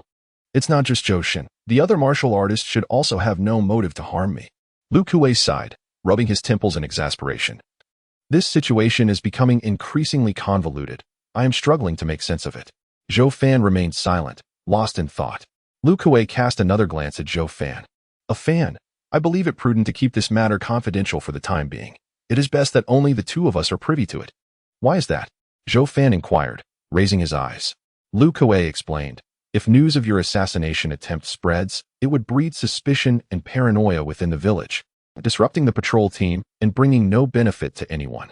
We ought to investigate discreetly. If we uncover evidence, we can apprehend the perpetrator. After contemplating, Zhou Fan agreed. Very well, let us proceed thus. Be cautious in the coming days and try to avoid acting alone. Lu Kuei stood up. I will attend to the matter of the corpse. Given your injury, you need not assist in carrying it. Rest for now. Zhou Fan watched as Lu Kuei departed, narrowing his eyes slightly. There were many things he had withheld from Lu Kuei, while Zhou Shen appeared to be a prime suspect. Zhou Fan felt he was the least likely to be guilty. The cloaked figure, donning a hood and bearing a striking resemblance to Zhou Shen, wielded a sword in a manner that seemed almost calculated to mislead. Moreover, there was a perplexing question lingering in Zhou Fan's mind. His decision to practice with the sword in the woods had been spontaneous, and he had not disclosed it to anyone. How then had the assailant been able to locate him? Could it be that the individual had been monitoring him from afar? No, if someone had been watching him, he would have surely sensed it. Zhou Fan vaguely felt that if he could unravel the mystery of how that individual found him, he might discern the person's true identity. However, despite contemplating for some time, he was unable to arrive at a suitable conclusion. He looked up at the azure sky, and before the truth was revealed, he harbored doubts about everything, including Lu Kuei, who was also among his suspects. After all, during his tenure as a criminal investigator, he had learned to question every plausible target and to leave no suspicious lead unchecked. The possibility of a concealed martial artist within the village had to be considered as well. As for the motive behind the assassination attempt on him, that remained an enigma. Upon reflection, if he were to identify anyone exhibiting hostility towards him recently, the foremost suspect would be the village doctor, Zhang He, followed closely by Wu Tianba, his fellow vice-captain. Although Wu Tianba had not shown overt malice, his curious demeanor towards Zhou Fan often made him feel uneasy. He resolved to seek an opportunity to engage with Zhang He, to ascertain whether he might be the hidden martial artist. Even though Zhang He's physique did not match that of the cloaked figure, it did not absolve him of suspicion. Zhou Fan meticulously organized the clues at his disposal before rising to replenish the 2 small flame talismans he had lost in battle at the talisman room, and then proceeded to the armory to procure a similar ring-handled straight sword. In the forthcoming days, Zhou Fan knew he had to heighten his vigilance, for he could not predict when that mysterious assailant might strike again. By the time he completed these tasks, the day's patrol was nearing its conclusion. The patrolling team gradually returned to the camp, many bearing expressions of dejection, for they had suffered significant losses today. With 3 lives lost, a grim occurrence that had not transpired in quite some time, inevitably dampening morale, Zhou Fan silently observed the scene. After undergoing the necessary inspections, the weary patrol members dispersed. A Fan, the lanky monkey, approached with a pale countenance, devoid of his usual jovial demeanor. He had just returned from a harrowing brush with death. Had Zhou Fan not arrived in time, he might have met his end.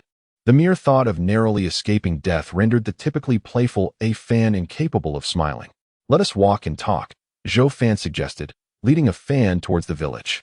However, they were intercepted by He Chao. Zhou Fan frowned at this fellow newcomer and inquired, "Is there something you need?" He Chao bowed slightly and replied, "Captain Zhou, Li Erlf has died." Zhou Fan responded somberly, "That is common knowledge." He Chao's face mirrored the pallor of a Fan's. His eyes fixed intently on Zhou Fan as he declared, "But I do not wish to die. I believe that anyone not in despair would share this sentiment." Zhou Fan thought but remained puzzled by He Chao's interruption. If He Chao continued to ramble, Zhou Fan would cease to listen. He Chao's voice grew hoarse as he urged, "I want to learn the 12 forms of the tiger. Your rapid ascension to become a martial artist surely owes much to it. Only by becoming a martial artist could he significantly enhance his chances of survival. Zhou Fan chuckled bitterly. If mastering the 12 forms of the tiger guaranteed becoming a martial artist, the team would have long arranged for everyone to learn from me. His own advancement to martial artist was not solely due to the 12 forms of the tiger, but rather because he had consumed a Tongyuan Dan. However, acquiring the Tongyuan Dan required him to offer a peculiar fish bait or a year of his life as a trade, and success would depend on luck. Not only He Chao, but even a Fan, Zhou Fan doubted he could procure a Tongyuan Dan for either of them. Perhaps both possessed exceptional talent that would allow them to break through without it. Yet, that possibility was slim, for throughout the duration of the patrol, only the 3 captains, including Zhou Fan, had achieved such status. He Chao's expression turned bitter as he remarked, "I am well aware the odds are slim, but I must try. If I lack even the courage to attempt, I cannot resign myself to waiting for death." Zhou Fan hesitated before stating, "I'm afraid I lack the time to assist you." He was willing to help a Fan as he was a friend, and out of gratitude towards Zhang the carpenter. Zhou Fan himself had insufficient time to enhance his own strength and could not afford to waste it on He Chao. Helping He Chao would only diminish his own time, slowing his progress, and with danger looming, he could not risk such self-sabotage. He Chao's expression darkened, and without further words, he turned to leave. "Do you know how to read?" Zhou Fan suddenly asked, watching He Chao's retreating figure. He Chao nodded. He had studied with the deceased Lin Shuxing for some time and recognized several characters. Zhou Fan continued, "I learned the 12 forms of the tiger from a handwritten manuscript at Captain Lu's home. Perhaps you could explore that avenue." This was the only lead Zhou Fan could provide He Chao, and whether He Chao could gain access to the manuscript depended upon his own initiative. "Thank you," He Chao acknowledged before departing. As Zhou Fan and a Fan left the camp, Zhou Fan halted, observing the anxious and trembling of Fan. After all, a Fan was not Zhou Fan. His psychological maturity scarcely reached 15 years. "A Fan, Li Erlv is dead," a Fan finally spoke under Zhou Fan's gaze, his voice trembling. "My partner is gone. When that bizarre creature appeared today, I was utterly terrified. My partner." The creature lunged at him. It was too swift. He had no time to retreat, only to hastily counter. But the creature was too powerful, in mere moments. My partner was killed. It was so fast. At that time, I had just affixed the small flame talisman to my cold bone staff. If I hadn't been shaking in fear, if only I had been a little quicker, perhaps my partner would still be alive. I feel utterly useless. After my partner's death, I wasn't even that sad. I found myself relieved that it wasn't me. But what about next time? Next time, it could well be me or even a Fan. A Fan. At this point, tears welled in a Fan's reddened eyes. "I am truly afraid. If I could, I would never want to stay in the patrol again. People die here." Zhou Fan listened silently, observing the trembling of Fan, and then raised his hand to deliver a sharp slap across a Fan's face. The resounding crack echoed as a Fan's head turned slightly, momentarily stunned, forgetting his tears, unable to comprehend why Zhou Fan had struck him. Zhou Fan withdrew his hand and coldly stated, "Do you think I am not afraid? But whether you are afraid or not, whether you wield a weapon or resist, it will still pounce upon you, seeking to tear you apart. A Fan, do you think patrolling is a game? This is war. You must possess the resolve that it is either you or it that perishes. When you encounter it, you can only charge at it with your monkey staff. Just as you did today. Even if your staff breaks, use your pot lid, your hands and feet, your teeth. Employ all means necessary to slay it. If you cannot kill it, you shall die." A Fan covered his cheek, bowing his head, seemingly contemplating Zhou Fan's words, yet appearing to think of nothing at all. "A Fan, you must understand, if circumstances permitted, your parents would never have allowed you to join the patrol, but that is not their decision to make. Never utter such foolishness about wanting to leave the patrol again. Neither you nor I have the luxury of choice," Zhou Fan added, softening his tone a bit. Zhou Fan was aware that such fear was often something one had to conquer independently, as it was difficult for others to provide assistance. He refrained from saying more. Walking alongside a Fan until they were about to part ways, when a Fan suddenly raised his head and said, "A Fan, I will come find you tonight. I want to learn the 4 awakening techniques as quickly as possible." Zhou Fan smiled and agreed. Realizing that a Fan had taken a step towards overcoming the shadow that loomed over him. Upon returning home, Zhou Fan knew the news of the 3 deaths within the patrol would have already spread, and the injury on his arm had drawn several concerned glances from his parents. However, they refrained from probing further. During dinner, Zhou Fan calmly explained the situation to them. Some matters, if left unspoken, may only serve to heighten the anxiety of one's parents. It is only through revealing the truth that they can avoid unnecessary worries. Zhou Fan endeavored to convey the situation in a less dire manner. After dinner, the slim monkey approached, and Zhou Fan practiced the Li Shui Si Shi while instructing the slim monkey on the Su Xing Si Shi. This evening, the slim monkey exhibited an unprecedented level of diligence and focus, yet the final move of the Su Xing Si Shi, the fierce tiger shake fur, was far from simple. Zhou Fan estimated that the slim monkey would require another night to fully master it. After completing his training, Zhou Fan refreshed himself and retired to bed, eagerly anticipating the dreams of the night. After some time, he finally entered the gray river space and found himself aboard a boat. He surveyed his surroundings but found no trace of Wu on the vessel, prompting him to call out, "Wu, come out. I wish to fish." After several calls, a voice emerged from behind him. "All right, stop shouting." Zhou Fan turned to see Wu standing at a square table, upon which rested a flat iron pot and several large plates. The stove ignited spontaneously, and the oil in the iron pot crackled as Wu poured in a white batter, skillfully swirling the pot until the batter evenly coated its surface. He then cracked a fist-sized egg and let its golden yolk mingle with the batter, creating a delightful aroma as the mixture sizzled under the heat. Once the pancake was ready, the flames extinguished themselves automatically. Wu deftly sprinkled in chopped scallions, brushed on sweet bean sauce, layered thick slices of roasted meat, and rolled up the golden pancake, indulging in it with gusto. As he ate, he waved his sleeve, causing the iron pot and other items on the square table to dissipate into gray mist, replaced by an hourglass and 7 fishing rods. With a glass orb suspended in the air, Wu glanced at the gray worms within the orb and indifferently remarked, "You possess a peculiar bait. Feel free to choose any rod you wish." Zhou Fan pondered and inquired, "If I wish to catch a secret manual of swordsmanship, which rod should I use?" He realized he had underestimated the martial arts of this world. The final sword strike from that cloaked figure had nearly claimed his life. What he lacked now was martial prowess, and if possible, he hoped this bait could secure him a manual. Wu chewed on his pancake, stating, "Half a month of your lifespan." Wu's meaning was clear. If Zhou Fan sought answers, he would have to exchange half a month of his life for them. Zhou Fan merely tilted his head, contemplating the 7 fishing rods. Wu's words hinted at a significant revelation. Among the rods, there existed one capable of catching martial arts techniques. But which one could it be? Zhou Fan declared, "If you can guarantee that I will catch a manual of swordsmanship, I am willing to trade half a month of my lifespan." Wu let out a cold laugh, saying, "A targeted catch can only direct you towards texts, not to such a precise degree. However, if you are willing to part with half a month of your life, I can divulge a secret about one of the rods that will be immensely beneficial to you." After a moment's hesitation, Zhou Fan replied, "If that secret, combined with the information about the rod that can catch a text, is available, I am willing to trade."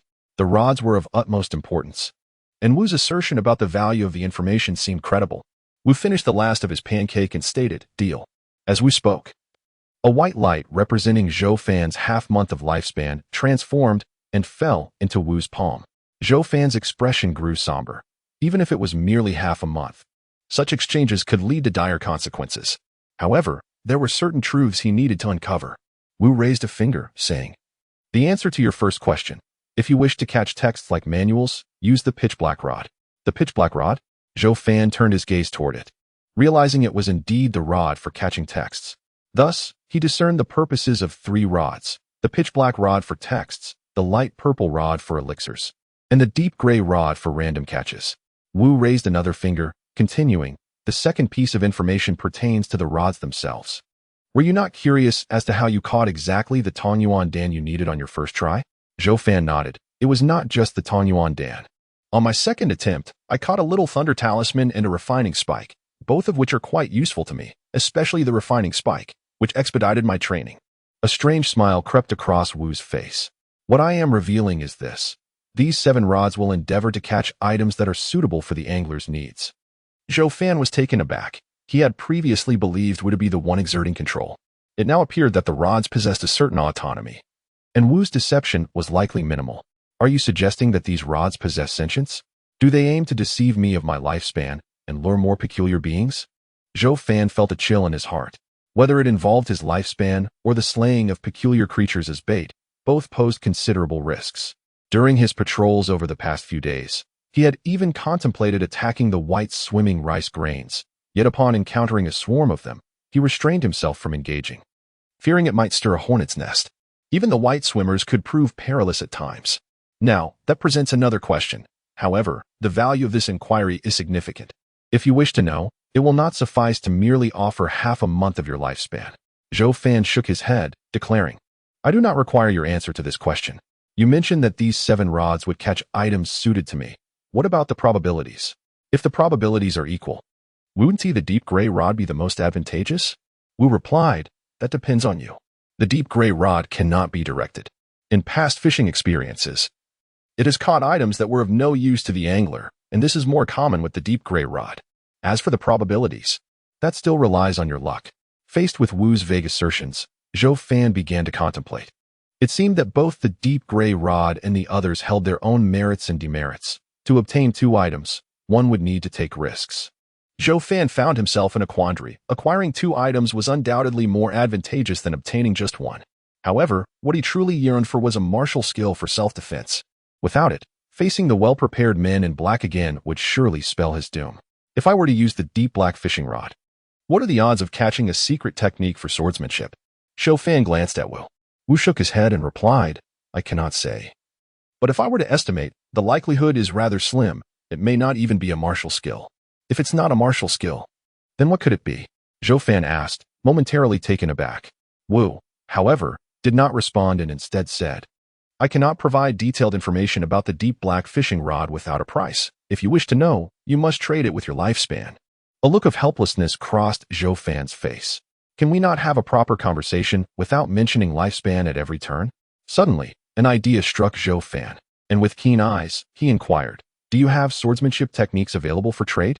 I can exchange my lifespan for them, rather than relying solely on luck.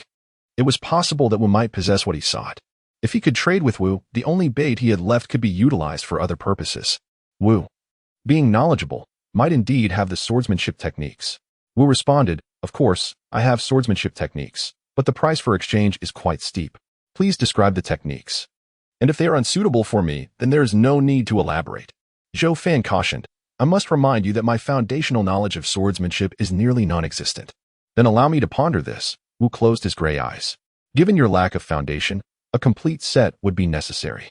Such precious items are beyond the worth of your mere 4 years of remaining lifespan. Considering these 2 factors. After a while, Wu opened his eyes and declared, I have 5 sets of swordsmanship that would suit you. What are these techniques? Please enlighten me, Zhou Fan replied, glancing at the hourglass, which was flowing at a leisurely pace. He had ample time. The 5 sets are the face of the ghostly blade, the swift silver blade, the one-eyebrow willow leaf technique, the cold moon star soul manual, and the soul-snatching heart-seizing technique. Each of these techniques encompasses a comprehensive range from the basics to the profound, sufficient for you to utilize for quite some time. The swift silver blade and the one-eyebrow willow leaf technique focus on speed, emphasizing rapid strikes. The face of the ghostly blade and the soul-snatching heart-seizing technique are known for their deceptive strikes, characterized by unpredictable movements. Lastly, the cold moon star soul manual is more balanced, containing elements of swift, deceptive, and heavy blade techniques. Zhou Fan felt a bit overwhelmed. Which of these do you believe would be most suitable for me? Wu's face broke into a smile. Well, you get what you pay for. Either the swift silver blade or the one-eyebrow willow leaf technique can be exchanged for a mere year of lifespan. The face of the ghostly blade or the soul-snatching heart-seizing technique requires a year and a half, while the cold moon star soul manual, being the most expensive, necessitates 2 years of lifespan. In my opinion, the deceptive techniques are slightly superior to the swift ones, and the cold moon star soul manual, being rich in content, allows you to experience 3 different swordsmanship paths, thus justifying its cost. Zhou Fan felt a surge of frustration. The cheapest option requires a full year. Is there no way to negotiate? Wu scoffed. Do not expect to bargain as you did previously. My swordsmanship comes at this price. If you find it too steep, do not trade. Go fishing and see if you can catch a technique, or perhaps seek someone outside to teach you. Zhou Fan attempted to negotiate further, but Wu ignored him, leisurely preparing tea and savoring it. Observing Wu's unwavering demeanor, Zhou Fan realized that haggling over the swordsmanship exchange was futile. Sitting on the deck, he contemplated earnestly before suddenly rising and grasping the deep gray fishing rod. Wu looked surprised. I expected you to choose the deep black fishing rod. Zhou Fan smiled but did not respond. Instead, he approached the edge of the boat to fish. Before long, he returned with his catch, a wry smile on his face. He had not caught a sword technique, nor even a manual, but rather a pill contained within a porcelain vial and a fish-shaped ink line. Setting aside the pill for the moment, Zhou Fan examined the fish-shaped ink line with curiosity. Its ancient design featured a reservoir within the fish's belly and a line wheel on its exterior, with a golden circular coin blocking the fish's mouth. Initially, Zhou Fan assumed the coin was a type of currency, but upon closer inspection of the unfamiliar ancient script inscribed on it, he dismissed that notion. By simply turning the line wheel, the ink line would emerge from the fish's mouth. While an ink line is typically used for measurement and construction, Zhou Fan was no craftsman. Could this be what they referred to as a worthless item? Such thoughts made him somewhat despondent. Nevertheless, he dismissed these notions as mere speculation. Placing the porcelain vial containing the pill and the ink line on the square table, he said, "Let us identify these items, as before. 2 items for 1 month of lifespan." Wu set down his teacup and beckoned with a finger. Zhou Fan's month of lifespan vanished, and Wu smiled at this rate. "You'll soon find yourself out of life." Zhou Fan, with a cold expression, replied, "Would you consider lowering the identification fee?" "That is out of the question." Wu picked up the porcelain vial, uncorked it, and sniffed. "This is a strengthening pill. Consuming it will triple your strength for 15 minutes. The side effect is temporary weakness after the effect wears off, but it will only leave you exhausted. Your body will recover in half a day. However, it is only effective for those of your strength tier." "A strengthening pill that triples my strength," Zhou Fan pondered. This pill left him somewhat disappointed. He had hoped to fish up a pill for enhancing cultivation, yet it turned out to be merely a consumable. However, it was not entirely without merit. With his current strength, if it tripled, he would possess 9,000 pounds of power, sufficient to face even the strongest martial artist without fear. Still, caution was warranted, as the inevitable weakness following the effect could not be ignored. "And what of the ink line?" Zhou Fan inquired, glancing again at the ink line. Wu picked it up, not bothering with identification first, but instead smiling and casting a sidelong glance at Zhou Fan. "I see you are dissatisfied with this item. How about we make a trade?" "What sort of trade?" Zhou Fan raised an eyebrow. Wu replied slowly, "You give me the ink line, and I will return 2 months of lifespan." Zhou Fan was taken aback. "You accept items I catch?" "I do not accept everything. Only that which piques my interest," he said. "So, will you trade or not?" Zhou Fan contemplated swiftly. Wu's words hinted that he might be able to fish using the rod, but perhaps at a greater cost than Zhou Fan. If Wu could fish effortlessly, he would not need to propose a trade. So, should he trade or not? Zhou Fan pondered for a considerable time before casting a glance at the fish-shaped ink tool in Wu's hands. "If I could exchange 10 years of my life for it, I would." Regardless of its value, Zhou Fan believed that if he could trade 10 years of his life, he would do so without hesitation. Wu, a bit irked, retorted, "You're asking far too much. I wouldn't offer you even 3 months of life. This item holds no utility for me, possessing only collection value. Suit yourself. I won't make the trade without 10 years of life," Zhou Fan replied nonchalantly. Wu hesitated for a moment before altering his stance. "The most I can offer is half a year of life. Would you accept?" "I refuse," Zhou Fan frowned. "If this ink tool is caught with a directional fishing rod, it would cost me a year of life. Even with a deep gray fishing rod, the item caught would be worth at least half a year of life. Why would I trade something worth at least half a year of life for merely another half year? Isn't that akin to searching for flaws on a turtle's shell? Utterly futile? Besides, I doubt this item you value so highly is worth only half a year of life." Wu sneered. "It's easy to trade life for bait. But to exchange items for life, you must come to me. Therefore, your calculations are misguided." Zhou Fan shook his head. "Your reasoning is flawed. You have the need to trade with me, not the other way around. Naturally, I hold the right to set my own price. I propose 5 years of life. If you can trade, then let us proceed. Otherwise, let it be." "Then we shan't trade," Wu scoffed. Believing the ink tool to be worth no more than half a year, Zhou Fan realized that they were unlikely to reach an agreement, and he chuckled. "Then let's hasten the appraisal." Wu spun the line wheel, drawing the ink line from the fish's mouth. While observing it, he said, "This ink tool is named the exorcism tool. Its most valuable aspect is the ink line inside, crafted from a peculiar blend of blood and special materials. There are numerous schools of thought regarding ink tool production, each with unique secret methods for crafting ink lines, resulting in varying qualities of ink tools. However, the fundamental determinant of an ink tool's quality lies in the peculiar blood used for the ink line. Oh, this ink line is made from the blood of a certain aquatic creature.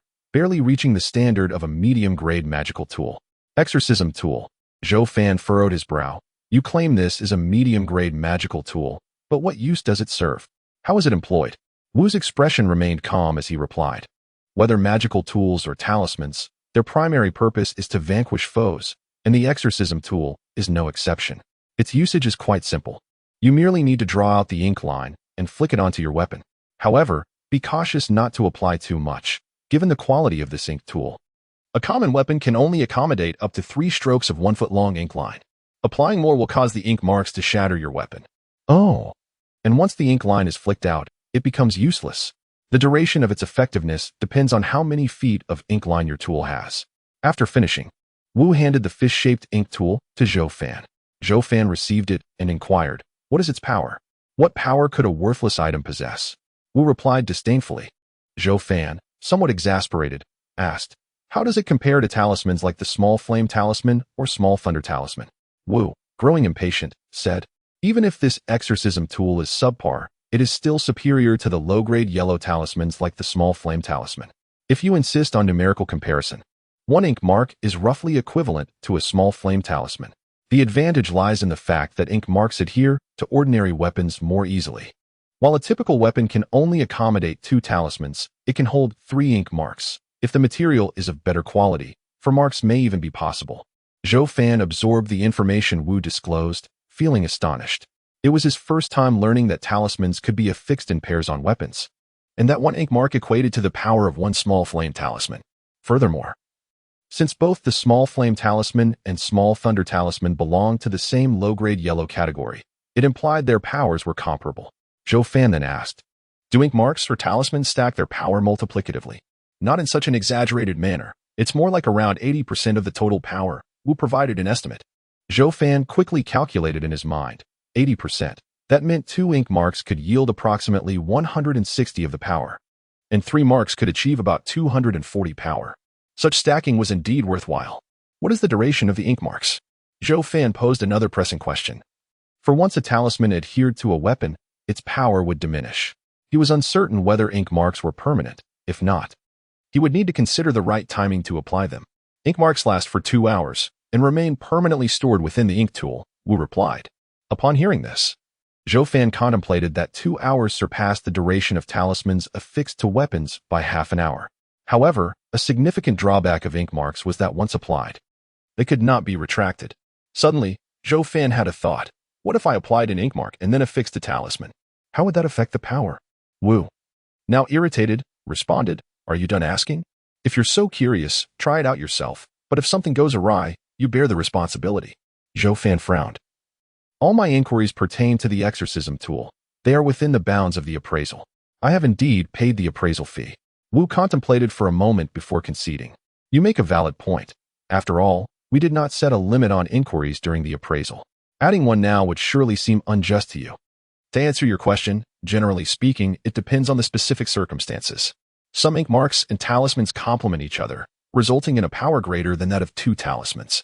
Conversely, if their properties oppose one another, it may weaken the effect. There is a possibility that they could negate each other, potentially damaging your weapon. Moreover, the maximum number of ink marks that can be stacked is 3. You can easily apply 1 ink mark and then affix a talisman, but you cannot apply a second ink mark. Thus, typically no cultivator would employ it in such a manner unless faced with extreme circumstances where only a 1-foot ink mark is available. In such cases, to enhance power, they might add a talisman. Zhou Fan mentally noted Wu's words and smiled. If that's the case, then the exorcism tool is indeed a formidable treasure. How can one deem it worthless? The exorcism tool proved to be more durable and powerful than the Small Thunder Talisman he possessed. He was fortunate not to have traded it for merely half a year. Otherwise, he would have suffered a significant loss. This item also held some collectible value, though it was utterly inadequate for combat, rendering it a waste. Wu let out a cold laugh, choosing to ignore Zhou Fan further. Zhou Fan placed the ink tool and the pills on the table, now aware that whatever he caught would accompany him outside. While the exorcism tool and the strength pill were decent, Zhou Fan felt unsatisfied with merely these. He tapped the table and said, "My luck has been poor. I haven't caught any sword techniques, so let's discuss the sword techniques now." "What is there to discuss?" Wu's expression remained indifferent. "The price for the 5 sword techniques is fixed. No matter what you say, the price will not change. Is it truly impossible to lower the price a bit? Zhou Fan lamented with a sigh. Impossible, Wu replied firmly. If that's the case, then so be it. Zhou Fan had anticipated this outcome and continued. Then let's settle on your price for the sword techniques. Are you implying you wish to purchase my sword techniques? Wu's expression shifted slightly. Which set do you desire? Zhou Fan replied, I won't specify which set just yet. I have no objections to the price, but I request a different purchasing method. He smiled. What kind of purchasing method? Wu inquired with curiosity. I hope you can sell one set of sword techniques in portions. At present, I cannot utilize an entire set. I only need a portion of it, so I would like to purchase just that, Zhou Fan explained. Wu remained silent for a moment before shaking his head. That won't do. Zhou Fan queried. Why not? You merely wish to sell it piecemeal. If you divide it into 10 parts, you would sell one for 1/10 of the price to me. For you, the value of the technique remains intact. Wu coldly scoffed. You cunning fellow. Do you think I am unaware of your intentions? Once you purchase the initial part, you shall have no use for the subsequent sections. Ultimately, it is I who bears the loss. This arrangement benefits you solely. It cannot be sold in fragments. I allow you to mark it up by 10%. Surely that is acceptable? Zhou Fan pondered before adding, the cheapest option still requires a year, and I simply cannot afford it. Even with a 10% markup. A year only yields a mere month and 2 weeks. If, as you suggest, it is divided into 10 parts, I would only acquire a month of life. Do you take me for a fool? Wu chuckled derisively. I assure you, should I reach the necessary realm where the remaining techniques become essential, I will certainly purchase the portions I can utilize. Even if I were to renege on my promise, regardless of my desire for the techniques. You could deduct from my lifespan at your discretion, Zhou Fan asserted. Wu fell into contemplation. If you are willing to make such a commitment, I might consider it. However, I find it perplexing. Why complicate matters? If you intend to give it to me, why not do so in one go? That is because my lifespan is less than 4 years. Should the time elapse without my reaching that level, or if I were to perish along the way, the surplus techniques would hold no value for me, Zhou Fan replied calmly. Wu nodded in understanding. Now I comprehend. Since you are willing to pay a 10% markup and promise to purchase the remaining techniques once your realm advances, let us proceed as you propose. Huh. You are a clever one, but do not presume you can reach realms beyond your grasp. Zhou Fan raised an eyebrow. It is best you have faith in me. I wish to acquire the most economical swift silver blade technique. Since you are purchasing in installments, why not opt for a more expensive option? I recommend the Cold Moon Star Soul Blade Cannon, Wu suggested with a rare merchant's grin. Zhou Fan replied with a mix of humor and irritation. Do not attempt to deceive me. I believe the deceptive blade technique surpasses the swift blade technique, but not by much. As for the Cold Moonstar Soul Blade Cannon, it encompasses 3 distinct blade techniques, each representing a different path. I simply do not have the time to delve into all 3. I understand the principle of not biting off more than one can chew. Thus, I will select from either the most affordable willow leaf blade technique or the swift silver blade technique. Let me see how to divide it appropriately. Wu closed his eyes. At your current strength level, you only require the sections before this level, which can be neatly divided, precisely into 10 parts. Wu's expression soured as he opened his eyes. I have conceded to you. The foundational portion of the swift silver blade technique combined with your strength segment comprises only 1/10 of the total content. Proceed, Zhou Fan urged. Wu snapped his fingers, sending a white light darting towards Zhou Fan. The light swiftly entered Zhou Fan's mind, and complex information flashed before him like fleeting shadows. By the time Zhou Fan regained his composure, he had already absorbed a portion of knowledge regarding the swift silver blade technique. This method certainly spares me the effort of memorization, Zhou Fan smiled, finally acquiring the technique. Wu waved his hand again, extracting over a month from Zhou Fan's lifespan, thus concluding the transaction. Not long after the transaction ended, Zhou Fan prepared to leave the gray river space. He sprang from his bed, first materializing the mighty essence pills and the talismans he had obtained, placing them into his talisman pouch, a cold smile gracing his face. He now possessed not only the Little Flame Talisman but also numerous means of self-preservation. Even if the man in black were to reappear, he would not be without the strength to fight back. Zhou Fan felt that mastering the swift silver blade technique was of utmost importance. The thought of the enigmatic sword strike from the man in black sent a chill through him. He had been fortunate to block such a technique once. He could not rely on luck a second time. He glanced at the wound on his right arm, unwrapping the bandage, only to be astounded. The wound had healed completely, leaving no trace, as if he had never been injured. Although Zhou Fan's cut had not been deep, Lu Kuei had previously informed him that since his opponent had used a sword imbued with a Little Flame Talisman, the resultant wound would be more difficult to heal than a standard blade injury. Typically, it would take at least 10 days to fully recover from a wound infused with talismanic energy, yet his injury had healed overnight. Furrowing his brow, Zhou Fan sensed something amiss. He contemplated that this rapid recovery might be significantly related to the Grey River space. However, he could not be certain. He resolved to inquire with Wu that evening. If this were the case, it would mean he could heal rapidly from injuries in the future without any cost. Such a boon would be nothing short of miraculous. Yet, if a price had to be paid, Zhou Fan shook his head, refusing to pursue the thought further. After breakfast and bidding farewell to his parents, Zhou Fan made his way to Shouho's home. After a night's rest, Shouho appeared to have regained his spirits, surprising Zhou Fan with his swift recovery from the shadow of despair. However, Zhou Fan did not dwell on it. He led Shouho towards the campsite. After a short while, Zhou Fan paused, retrieving a Little Flame Talisman and handing it to Shouho. "Ah Fan, if you give me a Little Flame Talisman, wouldn't that leave you with just 2? Shouho hesitated, well aware of the talisman's value. "I have my own means. Just accept it," Zhou Fan insisted. Now armed with the Little Thunderskin Talisman and the fish-shaped ink marker, he could utilize the Little Thunderskin Talisman 4 times. If 2 Little Flame Talismans proved insufficient, he could easily substitute with the Thunderskin Talisman, while Shouho needed the Little Flame Talisman far more. Seeing Zhou Fan's insistence, Shouho ultimately accepted the talisman.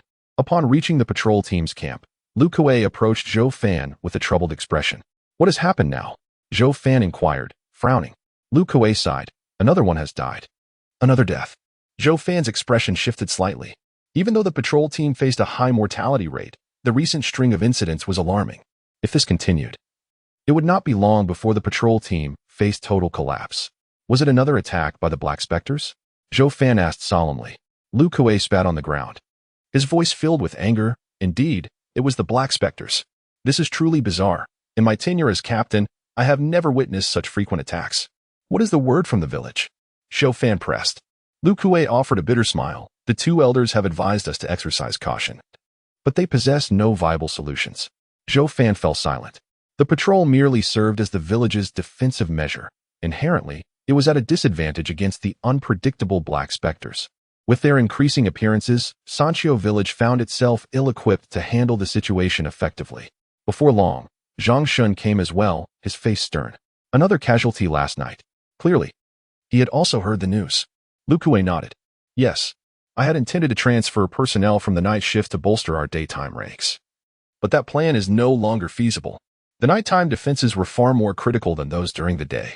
Should the Black Spectres breach the village's defenses under the cover of night, with the villagers asleep, it could lead to catastrophic losses.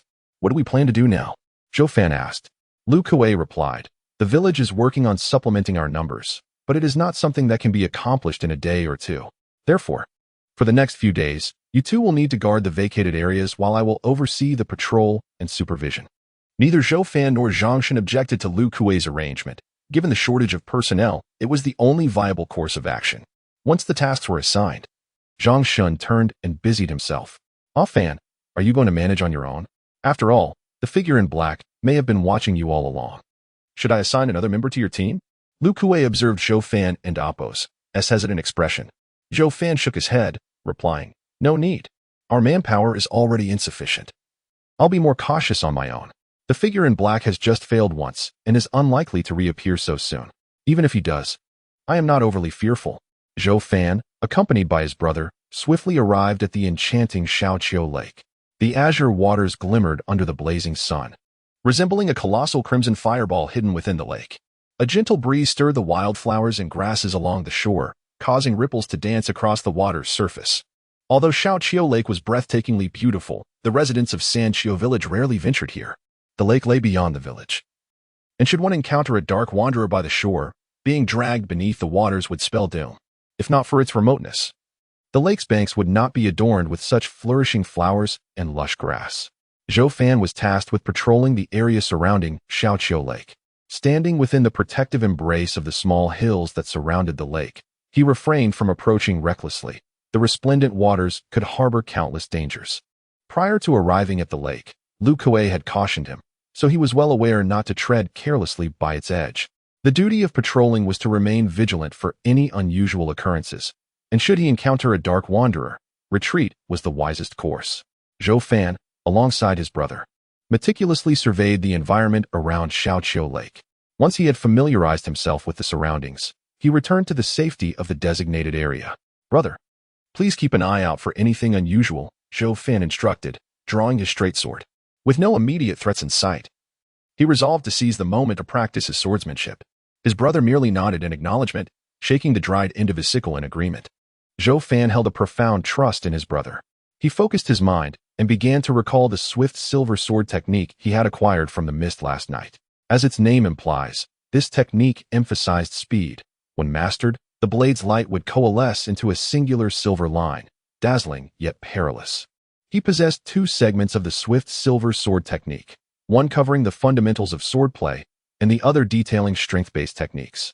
Naturally, Zhou Fan would commence his practice with the fundamentals. As he pondered the foundational techniques, a look of astonishment gradually spread across his face. He realized how reckless his previous swordplay had been. The methods outlined in the fundamentals were concepts he had never before considered. Without further hesitation, he began to wield his sword. Though he had previously practiced in the small grove that had been mere trial and error, the fundamentals presented a true approach to swordsmanship. The foundational techniques even imposed stringent requirements on both one-handed and two-handed grips, alongside the control exerted over the blade's movement. Every weapon is an extension of the body. Each swing must strike precisely where intended. For instance, when executing a downward slash, the precision must be exact. An inch off is unacceptable. The essence of sword practice lies not in brute strength but in the mastery of rhythm, enabling one to command the blade with the precision of a limb, capable of striking wherever desired in battle. This is the foundation a true swordsman must attain. Zhou Fan's previous crude and forceful swings had been a disservice to the straight sword in his hands. Each swing demanded complete concentration, a full infusion of spirit and energy with every cut, a challenge far beyond his prior efforts. In the beginning, Zhou Fan found himself struggling to adapt, spending half the day merely to become somewhat accustomed to the motions of wielding the sword.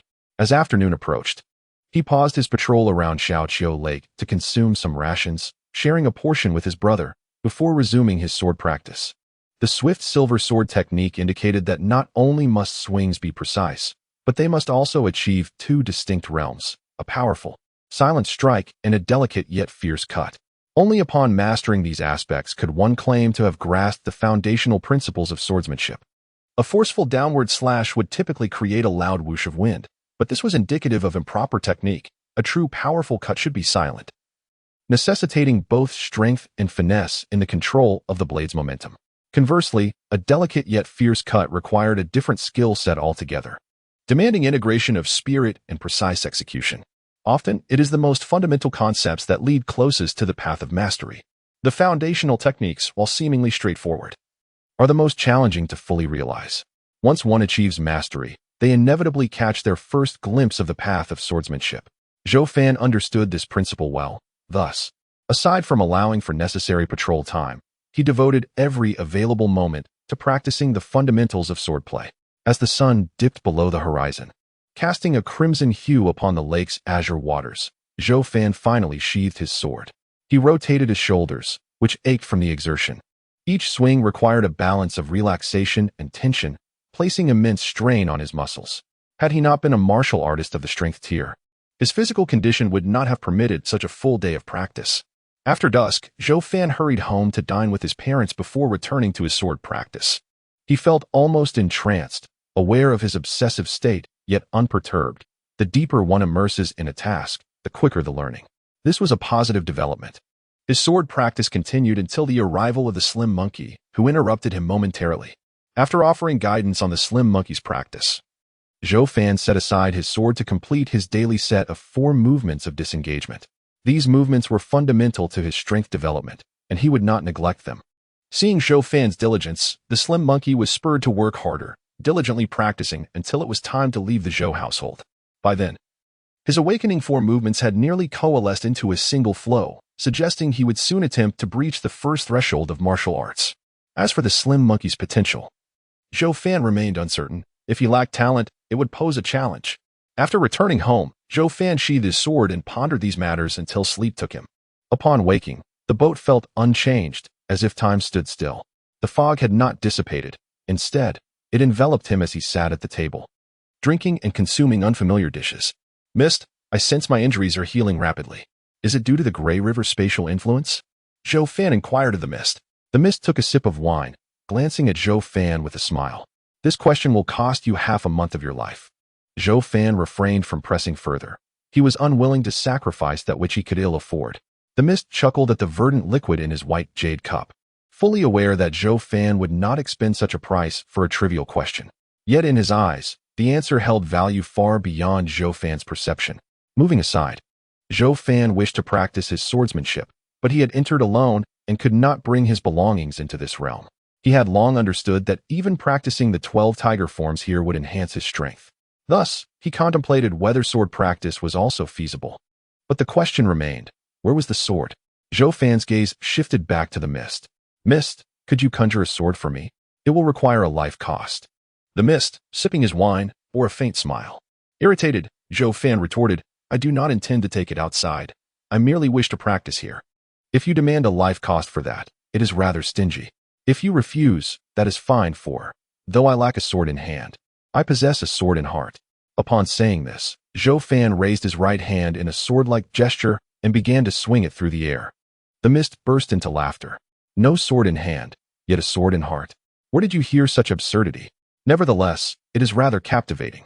The Mist seemed unfamiliar with the concept of no sword in hand, yet a sword in heart, a notion that was commonplace in Zhou Fan's world. Just for your ability to articulate such a phrase, I shall grant you a sword for practice. The Mist raised his hand, and gray mist swirled around him. The fog gradually coalesced, forming a massive sword in the Mist's grasp. He hurled the giant blade toward Zhou Fan, who quickly dodged as the sword crashed against the deck with a resounding clang. Zhou Fan gazed in astonishment at the antique-style blade before him. A wry smile tugged at the corners of his mouth. The sword was simply colossal, measuring 7 feet in length and 2 feet in width, resembling a door panel. Wu chuckled, Don't accuse me of being stingy. Zhou Fan, somewhat exasperated, replied, This sword is too large. Please exchange it for a smaller one. To his surprise, Wu readily complied, pointing his finger to conjure a smaller knife amidst swirling gray mist. Yet, Zhou Fan's lips curled into a bitter smile once more. The small knife was indeed diminutive, both the blade and handle barely the size of his palm. Can I have a more standard-sized one? Zhou Fan raised an eyebrow, suspecting that Wu was jesting. Wu shook his head, stating, These are the only 2 options. Take them if you wish, or leave them. I assure you, I am doing this for your own benefit. This large and small pair of swords are most suitable for you. Why do you say that? Zhou Fan questioned, observing the stark contrast between the 2 blades on the ground. Wu leisurely picked up a piece of food and replied, You are currently practicing the fundamentals of swordsmanship. And I believe you understand that this principle extends beyond swords. It applies to all weaponry. To gain even a glimpse of mastery with a single weapon, one must engage in relentless practice until it becomes as natural as eating or drinking. The essence of swordsmanship lies in the swing. A blade should move effortlessly. And your flowing light, Quicksilver technique describes it as the silent weighty strike versus the fierce light cut. This is akin to lifting heavy and light objects.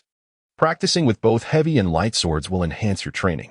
That makes sense. Zhou Fan's eyes brightened. How had he not considered this earlier?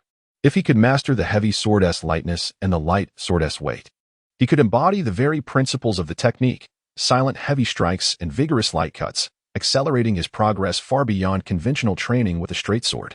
However, as he contemplated this, a frown creased his brow. Wu was indeed aiding him, but there was no such thing as a free lunch.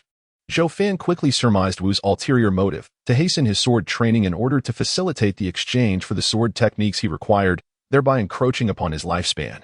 Yet, even so, Zhou Fan could not refuse Wu's assistance. In comparison to the lifespan required for sword techniques, what he truly needed was the ability to preserve his life at critical moments, and swordsmanship was indispensable. Zhou Fan picked up the massive sword, feeling the weight settle heavily upon his shoulders. He let out a rueful laugh. This blade was indeed no lightweight, weighing a staggering 300 pounds. Despite possessing 3,000 pounds of strength, the act of wielding this sword was not merely about lifting and lowering it, but involved executing sweeping motions. Zhou Fan began to practice swinging the sword, and as it descended, the air whooshed around him, scattering the surrounding gray mist. He gritted his teeth. It felt as if his day's training had been in vain. Not only did the heavy sword not fall silently, but its landing position was also skewed. However, the challenge posed by this weighty sword was significantly greater than that of the straight sword he was accustomed to, and a misaligned strike was not unexpected.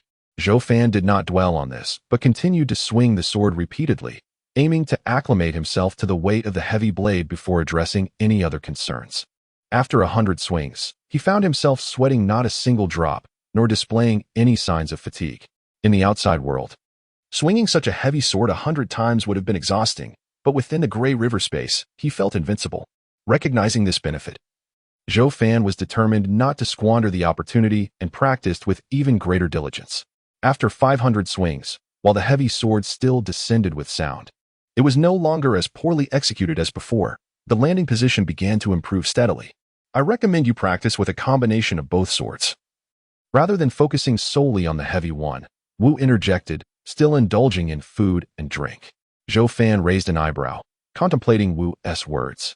He realized the wisdom in them. His goal was to adapt quickly to any sword he wielded, executing the desired techniques with ease. Cross-training would yield far better results than focusing on a single weapon. Setting aside the heavy sword, Zhou Fan picked up the small blade, which felt as light as a feather in his grasp. However, holding the small knife felt quite foreign to him. The palm-sized short blade was as thin as a cicada's wing, and having just relinquished the heavy sword, he could scarcely perceive its weight. With a gentle swing, the blade fell silently, but this was not how a light sword should perform. It ought to strike with vigor. Zhou Fan had no time to ponder further and began to diligently practice with the light knife. Initially, each cut felt alarmingly insubstantial, nearly impossible to control. The strikes were so light that they lacked any semblance of force. Zhou Fan felt a headache coming on. Controlling this light knife was indeed a challenge. And achieving Wu's concept of lifting light as if it were heavy was no simple feat. Zhou Fan could only adjust his technique as he continued to swing the knife. And after several hundred strikes, the accuracy of his cuts improved significantly. The blade began to tremble slightly upon impact, producing an almost imperceptible hissing sound. Just as joy welled up within him, the familiar sensation of vertigo washed over him, and he helplessly released the small knife, shutting his eyes. When he opened them again, he found himself back in the gray river space. A new day dawned, with the gentle breeze caressing the surface of the tranquil Shaoqiu Lake, its emerald waves rippling. After bringing his brother to the lake, Zhou Fan meticulously patrolled the area, ensuring no anomalies were present. With a hand resting on the hilt of his straight sword, he felt an immediate difference from the previous day. The desire to draw the sword surged within him. In a swift motion, he unsheathed the sword, the blade gleaming as it sliced through the air with a sharp clang. Zhou Fan laughed heartily, executing several fluid strikes. Today's practice felt exhilarating, devoid of the previous day's awkwardness. This transformation was entirely owed to his training in the gray river space. While that realm may not have facilitated the absorption of vital energy, it certainly proved beneficial for honing martial skills. After a brief moment of exhilaration, Zhou Fan calmed himself to continue his training. His foundational swordsmanship had improved significantly, yet he still had a considerable distance to cover before achieving true mastery. However, after less than half an hour of practice, the wind began to rise, and dark clouds rolled in overhead. Zhou Fan sheathed his sword and looked up at the gathering storm clouds, his expression growing grave. Rain was imminent. The late Jing Jinmu had once warned that the greatest peril during patrols came on overcast days, fraught with unpredictable dangers. Before long, Lu Kuei sent raincoats and hats to the patrol team. From the messenger, Zhou Fan learned that the atmosphere among the patrol had turned tense and wary. Everyone understood that rainy days posed the highest risk for patrols, especially after the recent loss of 5 team members during clear weather. Zhou Fan's brother at his side also appeared increasingly restless. Suddenly, Zhou Fan realized that the rain could impair his brother's ability to sense danger. A disadvantageous situation for them. Without further thought, he broke off a leafy branch to construct a makeshift shelter for his brother. Once the shelter was complete, his brother settled beneath it as the skies unleashed a torrent of rain. Zhou Fan quickly donned his raincoat and hat. The downpour hammered against the foliage and grass, creating a cacophony of sound. The once smooth surface of Shaoqiu Lake was now disturbed, with raindrops creating countless tiny whirlpools and ripples, transforming the world into a misty white expanse. Visibility diminished. and Zhou Fan grasped the hilt of his sword in one hand while holding a small flame talisman in the other. The small flame talisman was crafted from yellow paper, yet its unique quality rendered it impervious to water. Even submerged, it would sustain no damage. If it were to disintegrate upon contact with water, the patrol team would face dire consequences during a rainstorm. Though the talisman was resilient, Zhou Fan maintained a serious demeanor in such torrential rain. Even if a signal flare could be launched, the sound would likely not carry far, leaving them to confront any peculiarities alone. Now, all he could do was hope for the swift passage of the storm. Summer rains arrive quickly and depart just as swiftly, so it should not be long. As various thoughts swirled in his mind, Zhou Fan's gaze remained fixed on the expanse of Shaoqiu Lake, vigilant against any unforeseen events. Raindrops pelted his hat, trickling down its brim in rivulets. Standing at the edge of the unknown, Zhou Fan furrowed his brow. The sounds of wind, rain, and the myriad noises brought about by the storm were impairing his hearing. Zhou Fan cast another glance at his companion, who was crouched low, the dog's head peering out as it scanned the surroundings. Zhou Fan withdrew his gaze, attentive to the conditions around him. The distant, dark clouds showed no sign of thinning, resembling a saturated, black quilt, pouring rain incessantly below. The downpour intensified. The damp, cold moisture seeped through his raincoat, leaving Zhou Fan feeling clammy all over. Droplets of rain splattering onto his face. The waterproof effect of his raincoat and hat was rather mediocre, wiping the rain from his face. He felt a tinge of discontent in the dismal weather. Nevertheless, he remained vigilant, watching the small hill lake, wary of any sudden appearances. Rainwater accumulated on the ground, forming small streams that flowed past his feet. Suddenly, his companion's sparse fur bristled, and it bolted from the shelter, barking furiously at Zhou Fan. Hearing that frantic barking piercing through the rain, Zhou Fan's expression tightened, and he drew his long blade. His eyes darted around, sensing no abnormalities. Yet his companion continued to bark uncontrollably. The sound of rain on green leaves intertwined with the howling wind. Zhou Fan knew something was amiss.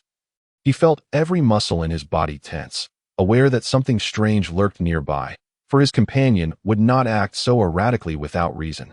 However, he could see nothing unusual within his line of sight. Regardless, retreat was imperative. Zhou Fan lifted his foot to step back, only to find he could not move. In astonishment, he looked down to find his feet ensconced in thick, black mud, which clung stubbornly to the ground.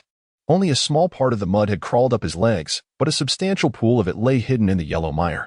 The viscous black substance writhed as if it were alive, slowly creeping up towards Zhou Fan's feet. Witnessing the foul muck's advance, a chill ran down his spine, and goosebumps erupted on his arms. Zhou Fan exerted all his strength to free his foot, but the pain shot up his ankle, rendering him immobile. Though he possessed great strength, he was still merely human. Exerting more force would only risk tearing his foot apart. He abandoned the struggle and swiftly affixed a small flame talisman to the hilt of his blade. The flame symbol shimmered on the blade's surface. With a stern expression, Zhou Fan swung downwards towards the black mud. The blade sliced through countless raindrops and struck the muck. Mud exploded in all directions as the blade carved a line through it. A hissing sound erupted, and the black mud emitted a piercing shriek. Effective. Zhou Fan continued to slash at the foul substance, each strike sending chunks of mud flying. His companions circled anxiously, barking incessantly. Yet it dared not venture into the treacherous muck.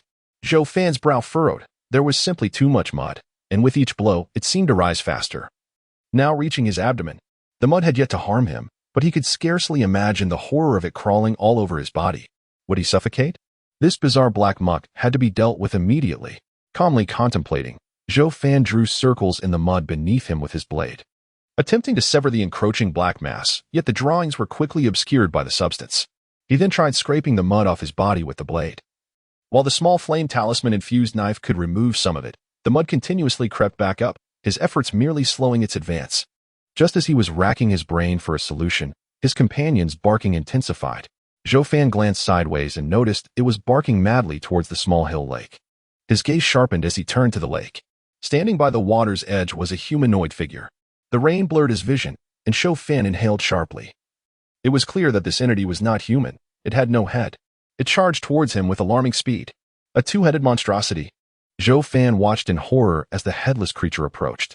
Without hesitation, he swiftly retrieved a second small flame talisman with his left hand. Gritting his teeth, he pressed the talisman against his abdomen. The flame symbol spread throughout his body. Hissing, deep crimson flames erupted from Zhou Fan's form. This illusory flame would not harm him. It was a technique learned from Lu Kuei and others to prevent malevolent entities from possessing him. Yet the sensation of burning was undeniably real. Akin to being roasted in an oven, causing immense discomfort. No one would willingly resort to such measures unless absolutely necessary. Zhou Fan clenched his jaw, standing in the rain like a figure engulfed in flames. The black muck emitted eerie shrieks, peeling away from Zhou Fan's body. Finally able to move, he retreated swiftly while raising his blade high. The headless creature had now closed the distance between them. Composed entirely of intertwined aquatic plants, the creature's numerous tendrils quivered ominously. Behind it, the pool of black muck surged upward, morphing into a sphere that hurtled toward Zhou Fan. The rain continued to fall. Zhou Fan shouted sharply, swinging his blade. The enchanted knife struck the aquatic creature, severing countless tendrils, igniting those that were cut. The tendrils proved unexpectedly resilient. As the blade reached the creature's chest, its momentum faltered. But Zhou Fan possessed immense strength, and with bulging veins in his arms, he surged with renewed power. With a decisive slice, he cleaved the aquatic monstrosity in two. Without glancing back at the creature, he swiftly withdrew his blade and rolled to the left. In the instant he rolled away, the black muck sphere crashed where he had just stood, splattering onto the yellow mire and transforming into serpentine tendrils that slithered rapidly toward him, emitting shrill cries. Zhou Fan sprang to his feet, his hat having fallen to the ground, and raindrops pelted his face, rendering him quite disheveled. However, he paid no heed to his appearance as he swung his blade downward with fervor. The deep crimson blade struck the advancing black creature. A dull thud echoed as the foul entity was cleaved in two, writhing grotesquely on the ground. Zhou Fan refrained from delivering a second strike, opting instead to retreat warily. "Come back, buddy," he called softly, beckoning the eager dog that wished to attack the black creature. The old dog whined softly and trotted to Zhou Fan's side. Cloaked in rain-soaked straw, his hair, brows, and even his clothing were drenched, and the deep crimson flames that had enveloped him were gradually extinguished. The aquatic creature lay on the ground, its two halves slowly merging as the tendrils intertwined to reassemble it, gradually rising from the ground. The black muck creature was also fusing together, clearly not defeated. Zhou Fan's expression darkened, reflecting the ominous clouds overhead. These two monsters had yet to perish, undoubtedly of a rank beyond mere black-level entities. Yet, even if they were advanced creatures, why had his small flame talisman not worked? However, Zhou Fan quickly dismissed this thought. The small flame talisman must have been effective, for he noticed that the reformed aquatic and black muck creatures had visibly shrunk in size. With this realization, Zhou Fan hastily retrieved a small lightning talisman from his pouch. The previous strikes had drained the energy of the small flame talisman. Zhou Fan pressed the small lightning talisman against the blade, its beast skin wrapping around the hilt as blue-white symbols spread rapidly along the blade. Faint arcs of lightning flickering along its edge. The black muck creature slithered among the aquatic plants, not charging at Zhou Fan, but instead heading toward the aquatic entity. In mere steps, the black muck creature climbed onto the body of the aquatic creature, the two substances intertwining grotesquely, enhanced by the rain's saturation. Zhou Fan hesitated for a moment, but quickly reacted. The black muck creature and the aquatic creature were merging. What would happen during this fusion? Zhou Fan had no desire to find out, his expression steely as he charged towards the two monstrosities. The aquatic creature, strange and eerie, abruptly extended its grassy limbs, unleashing countless strands that shot towards Zhou Fan. With a swift motion, Zhou Fan wielded his straight blade, enveloped in arcs of blue and white lightning, severing the incoming tendrils. Even the creature's grassy arm was cleaved in two. With a flick of his wrist, he twisted the blade embedded in the arm, completely severing it. The creature emitted a shrill, piercing sound as it retaliated with its other arm, now coated in black mud. Zhou Fan struck again. But this time the mud-covered limb merely bent slightly under the force of his blade, resisting the previous ease of dismemberment. Even the electric runes on his weapon struggled to penetrate its defenses. A flicker of concern crossed Zhou Fan's face, indicating that the creature's defenses had indeed strengthened. In a flash of inspiration, he maneuvered his blade to slice across the creature's chest and abdomen, where the black mud had yet to spread. The blade, infused with the essence of lightning, cleaved the creature in two, sparks flickering at the incision. The aquatic entity let out a horrific wail, its form swaying precariously as the black mud trembled and began to fall away. Zhou Fan recognized this as a critical blow, and with a cold shout, he unleashed another series of strikes. His blade, shimmering with electric light, relentlessly struck the creature, reducing it to a disarray of limbs and tendrils. The mud unable to escape the carnage. The cacophony of bizarre cries echoed through the water as Zhou Fan, driven by a near-manic fervor, continued to wield his blade until silence enveloped the area. The remnants of the creature and the mud lay motionless on the ground. Only then did Zhou Fan step back, his eyes steely as he regarded the scattered debris. It was only after confirming the creature's likely demise that he allowed himself a breath of relief. His own garb, tattered from the encounter, bore traces of blood, yet it was fortunate that the creature's penetrating power had not been stronger, or his injuries would have been far more severe. The torrential rain gradually subsided to a gentle drizzle. The sky remained overcast, and Zhou Fan, disregarding his appearance, sat cross-legged upon the grass, his breath somewhat ragged after facing two formidable adversaries. The initial moments of the encounter had been the most perilous. Had he not promptly affixed a small flame rune to himself, he could have easily fallen prey to the control of the black mud creature. Glancing at his blade, still adorned with intricate blue and white runes, he couldn't help but chuckle grimly to himself, realizing he had expended 3 runes in that brief confrontation. Had a more ordinary team member faced such foes, even with the requisite strength, they would have found their resources woefully inadequate. As the chilly rain fell in diagonal sheets, his companion, the dog, remained drenched beside him, both appearing quite disheveled. Zhou Fan's gaze drifted back to the remnants of the aquatic creature, and uncertainty washed over him. Were the black mud creature and the watergrass creature one and the same, or 2 distinct entities? The fact that they attempted to merge suggested a deeper connection, yet his brief time with the patrol left him with insufficient knowledge of such anomalies. After a moment's rest, Zhou Fan rose, sensing that the rain would soon cease. Once it did, he planned to signal the other members of the patrol. The signal flares and fire sticks were safely tucked within waterproof bags, crafted specifically for inclement weather. Yet, his companion suddenly began barking wildly, baring its teeth. Zhou Fan's heart raced as he followed the dog's gaze towards the small hillock by the lake. The surface of the water rippled with raindrops, the intensity of the rain diminishing, causing the ripples to grow faint. Since they had begun patrolling together, the dog's instincts had proven remarkably accurate. Although nothing appeared amiss on the lake's surface, Zhou Fan remained vigilant, cautiously retreating a few steps. Suddenly, a larger ripple surged from the center of the lake, and a blood-colored object began to rise from the azure waters. As it emerged fully, it revealed itself to be a blood-red coffin, suspended upon the surface. Lacking ornate designs or gilded embellishments, the coffin began to leak blood, with crimson streams dripping down its curved surface, staining the surrounding waters a deep red. The dog continued to bark frantically, its spars first standing on end in fear. Zhou Fan hushed his companion, his eyes fixed on the coffin, unwilling to approach recklessly. A sense of dread coursed through him. The appearance of this coffin was anything but trivial. In the face of such an enigma, he remained motionless, for the coffin posed no immediate threat. Yet, an unsettling sensation began to swell within him, growing more intense by the moment. Attempting to suppress his anxiety, Zhou Fan resolved to back away, seeking to maintain a safe distance while keeping the coffin within sight. Just as he began to retreat, his vision suddenly ignited with a fierce heat, blood vessels bursting within his eyes. Shaking his head and blinking, he found the rain had transformed into a torrent of blood. Alarmed, he quickened his pace, his left hand removing the small lightning rune from his blade. Should any creature dare to approach him, he would have to affix the rune to himself once more.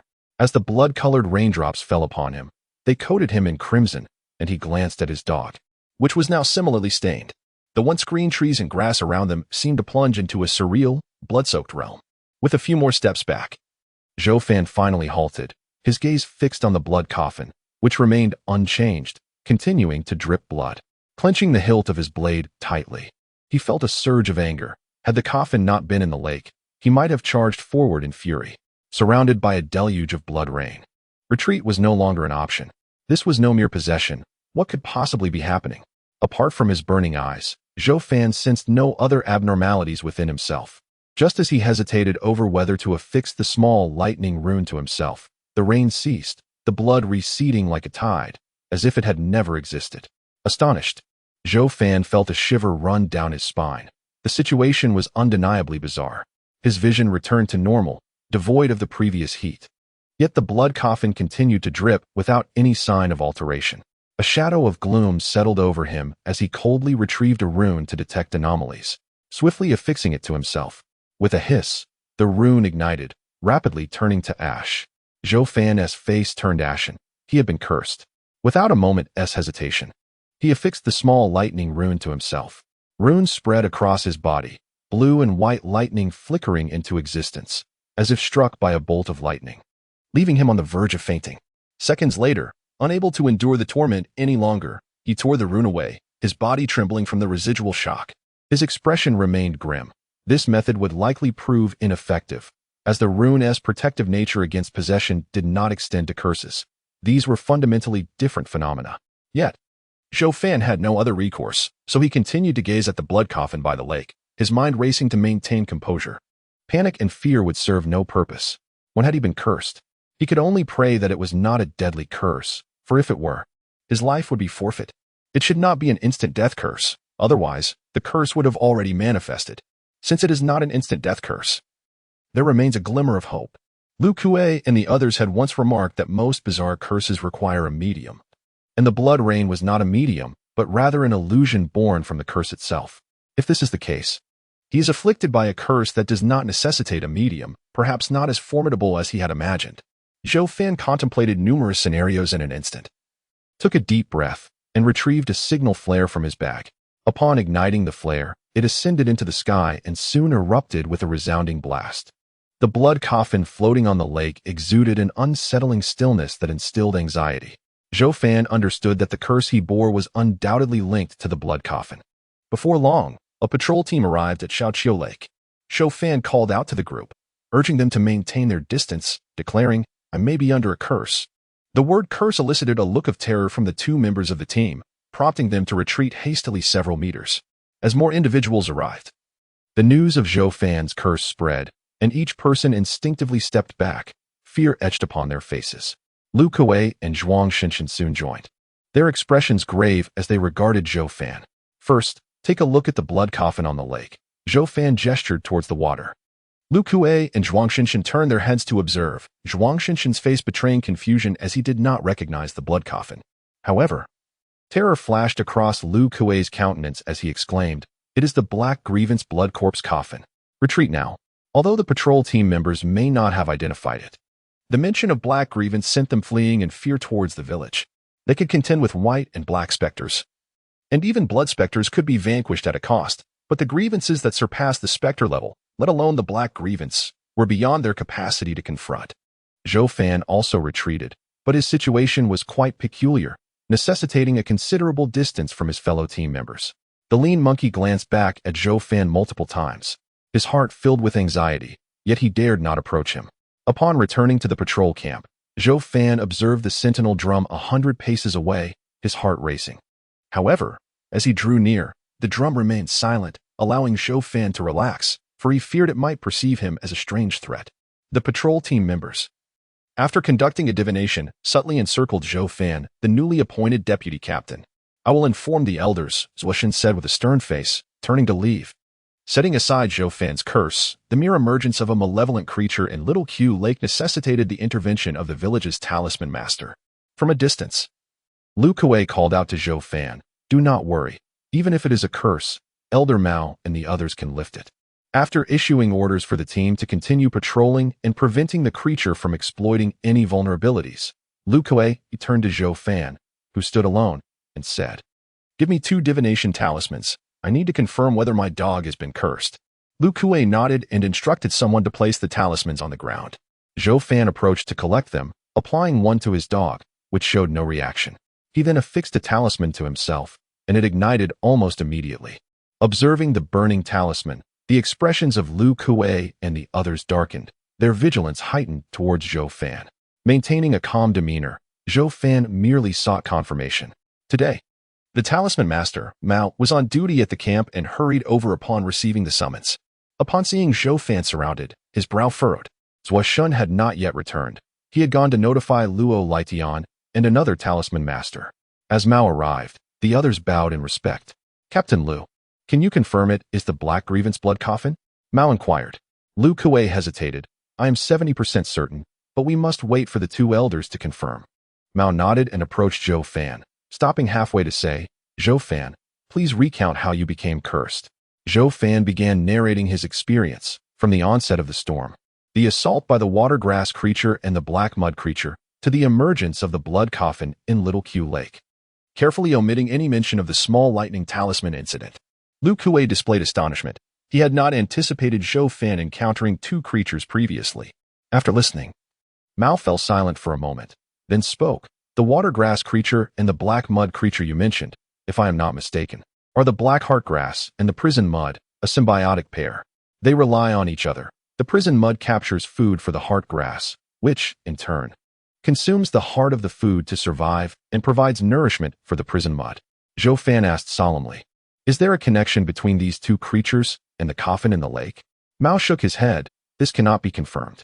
High-level creatures can command lower ones, but many prefer solitude and seldom interact with creatures of different types. What then of the curse upon me?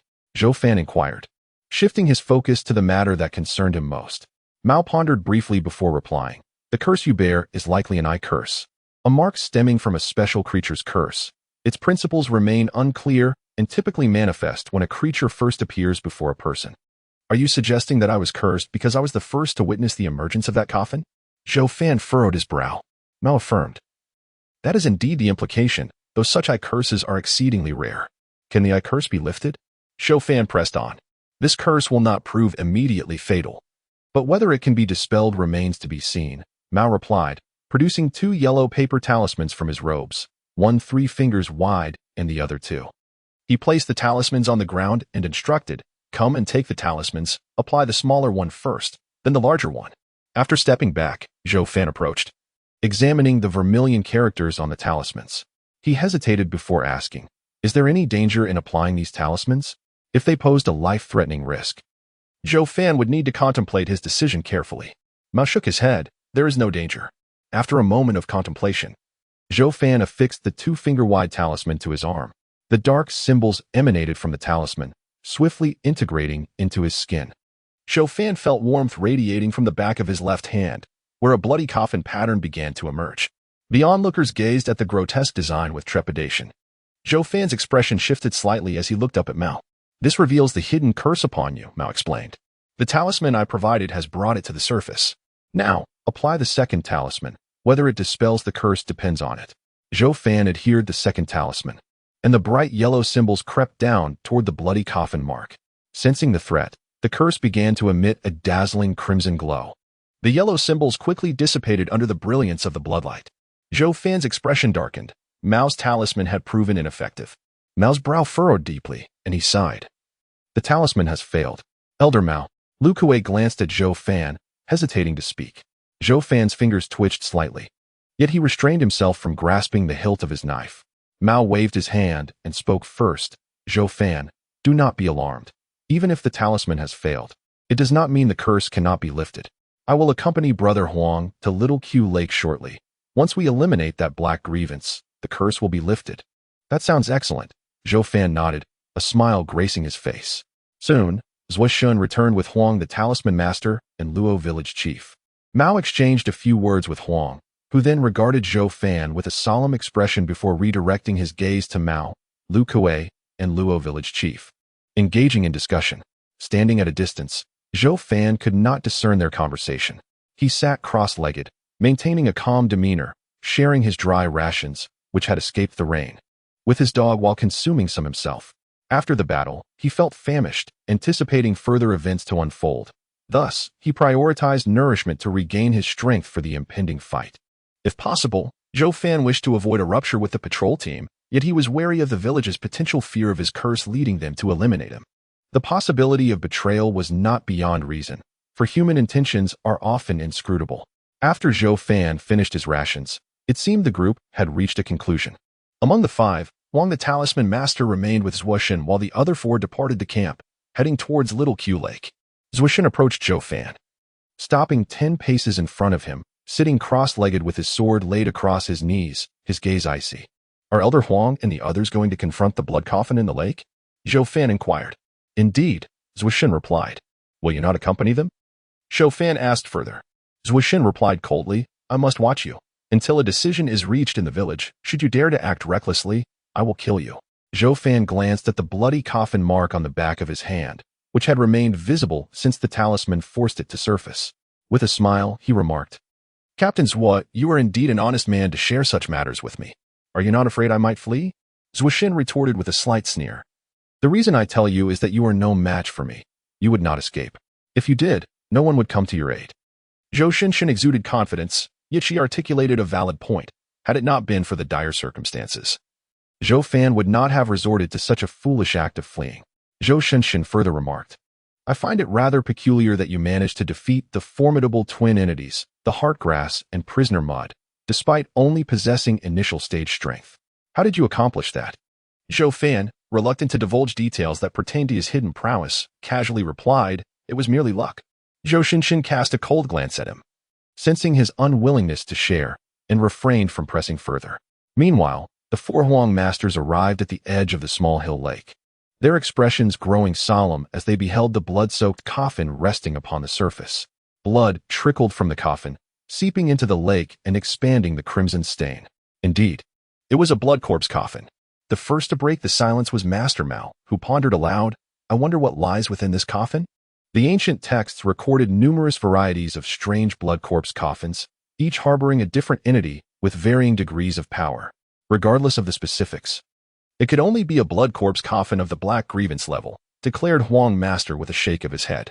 A flicker of fear crossed Luo Lietian's face as he inquired, "Can we handle it?"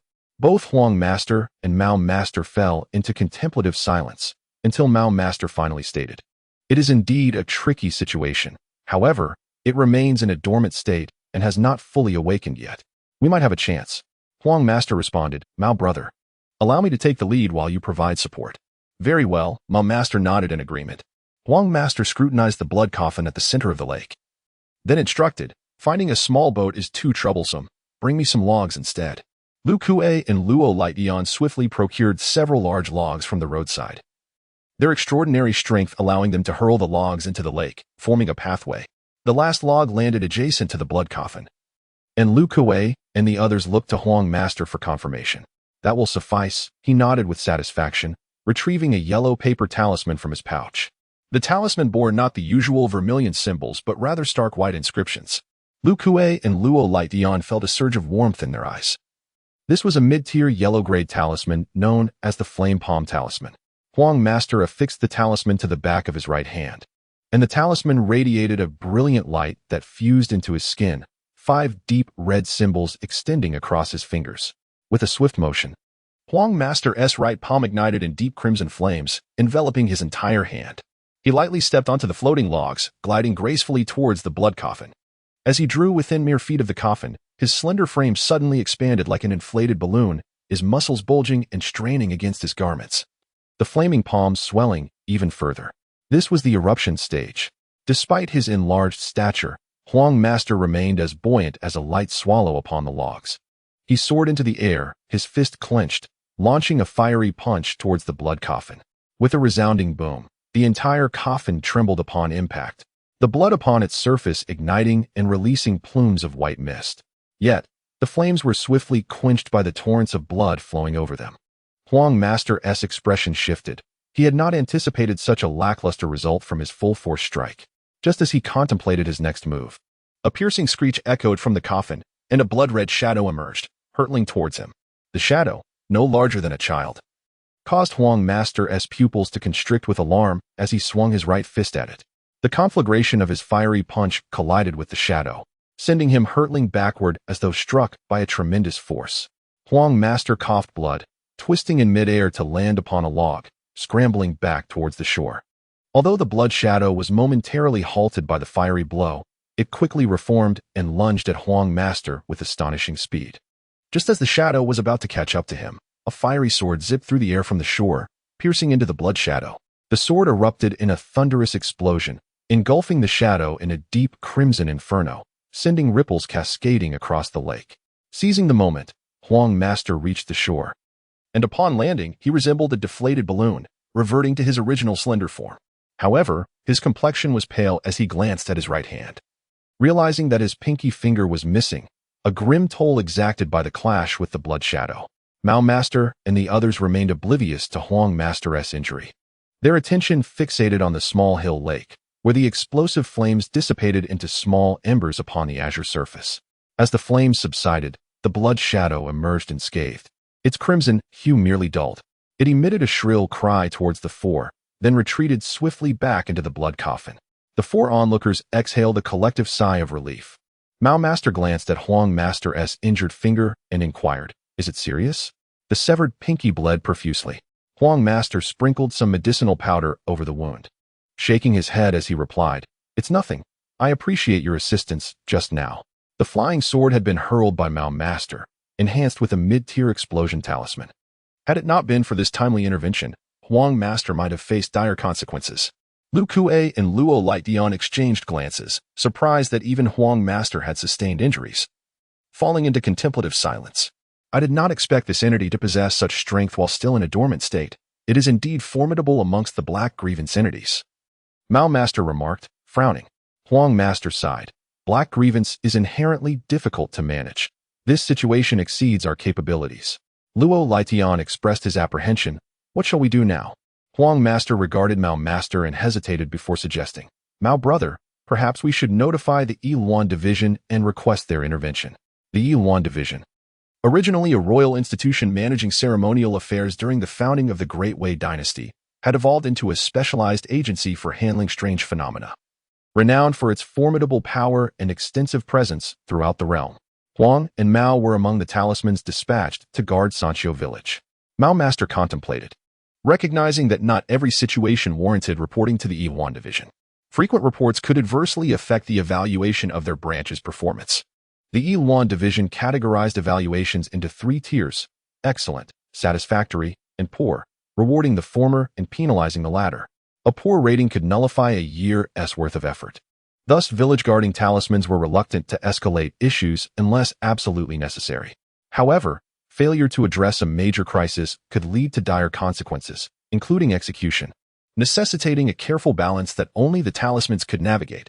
Mao Master deliberated, gazing at the blood coffin and the lake, a look of resignation crossing his face. "Then it shall be as Huang brother suggests. We shall report to the Yiluan Division."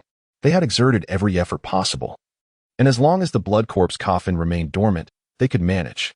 Should it awaken fully, however, even their combined might would be insufficient, necessitating external assistance. Listening to the 2 talismans discuss, Lu Kuei interjected, "Gentlemen, it may take at least 3 days for reinforcements from the Yiluan Division to arrive." "What if they are too late?" Huang Master replied solemnly, "The blood corpse coffin will remain dormant for some time yet. We should have ample opportunity." Luo Lightdian voiced his concerns. "What if they miss the window?"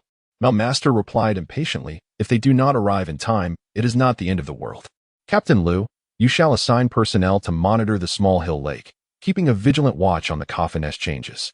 Even if it does awaken, entities of this tier cannot infiltrate the village. The patrol team can retreat to safety, and after a few days, it should dissipate on its own." Lu Kuei quickly agreed. As the Master of Talismans mentioned that the presence of the sentinel drum in the village acted like a sieve, while strange creatures of lower tiers might slip through.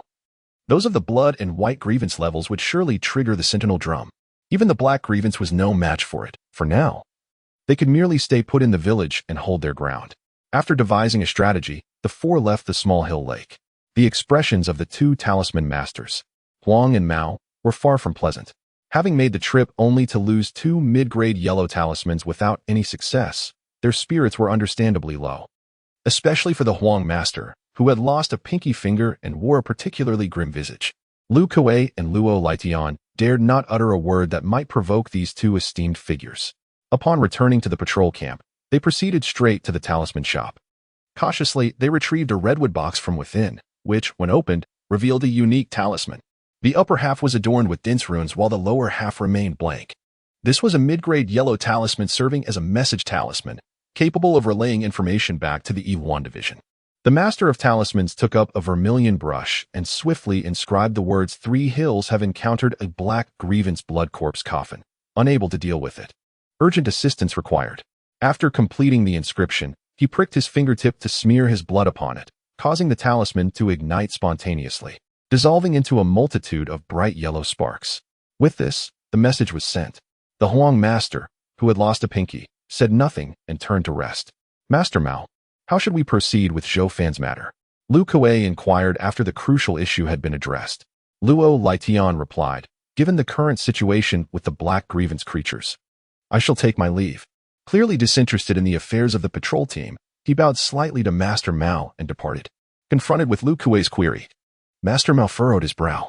Had they been capable of destroying the Blood Corp's coffin, the curse would naturally have been lifted. However, now, let us go meet him, Master Mao eventually stated after a moment's reflection. Upon returning to the patrol team's camp, Zhou Fan noticed their arrival. But when the four entered the talisman shop once more, his heart, the blood coffin curse mark on the back of his hand remained. Zhou Fan remained motionless, deeply furrowing his brow. As Master Mao and Lu Kuei approached, Zhou Fan observed the expressions on their faces and raised an eyebrow, asking, "What is the situation?" Master Mao shook his head. "It is quite troublesome. Huang and I cannot handle it. We must wait for assistance from Tian Liang."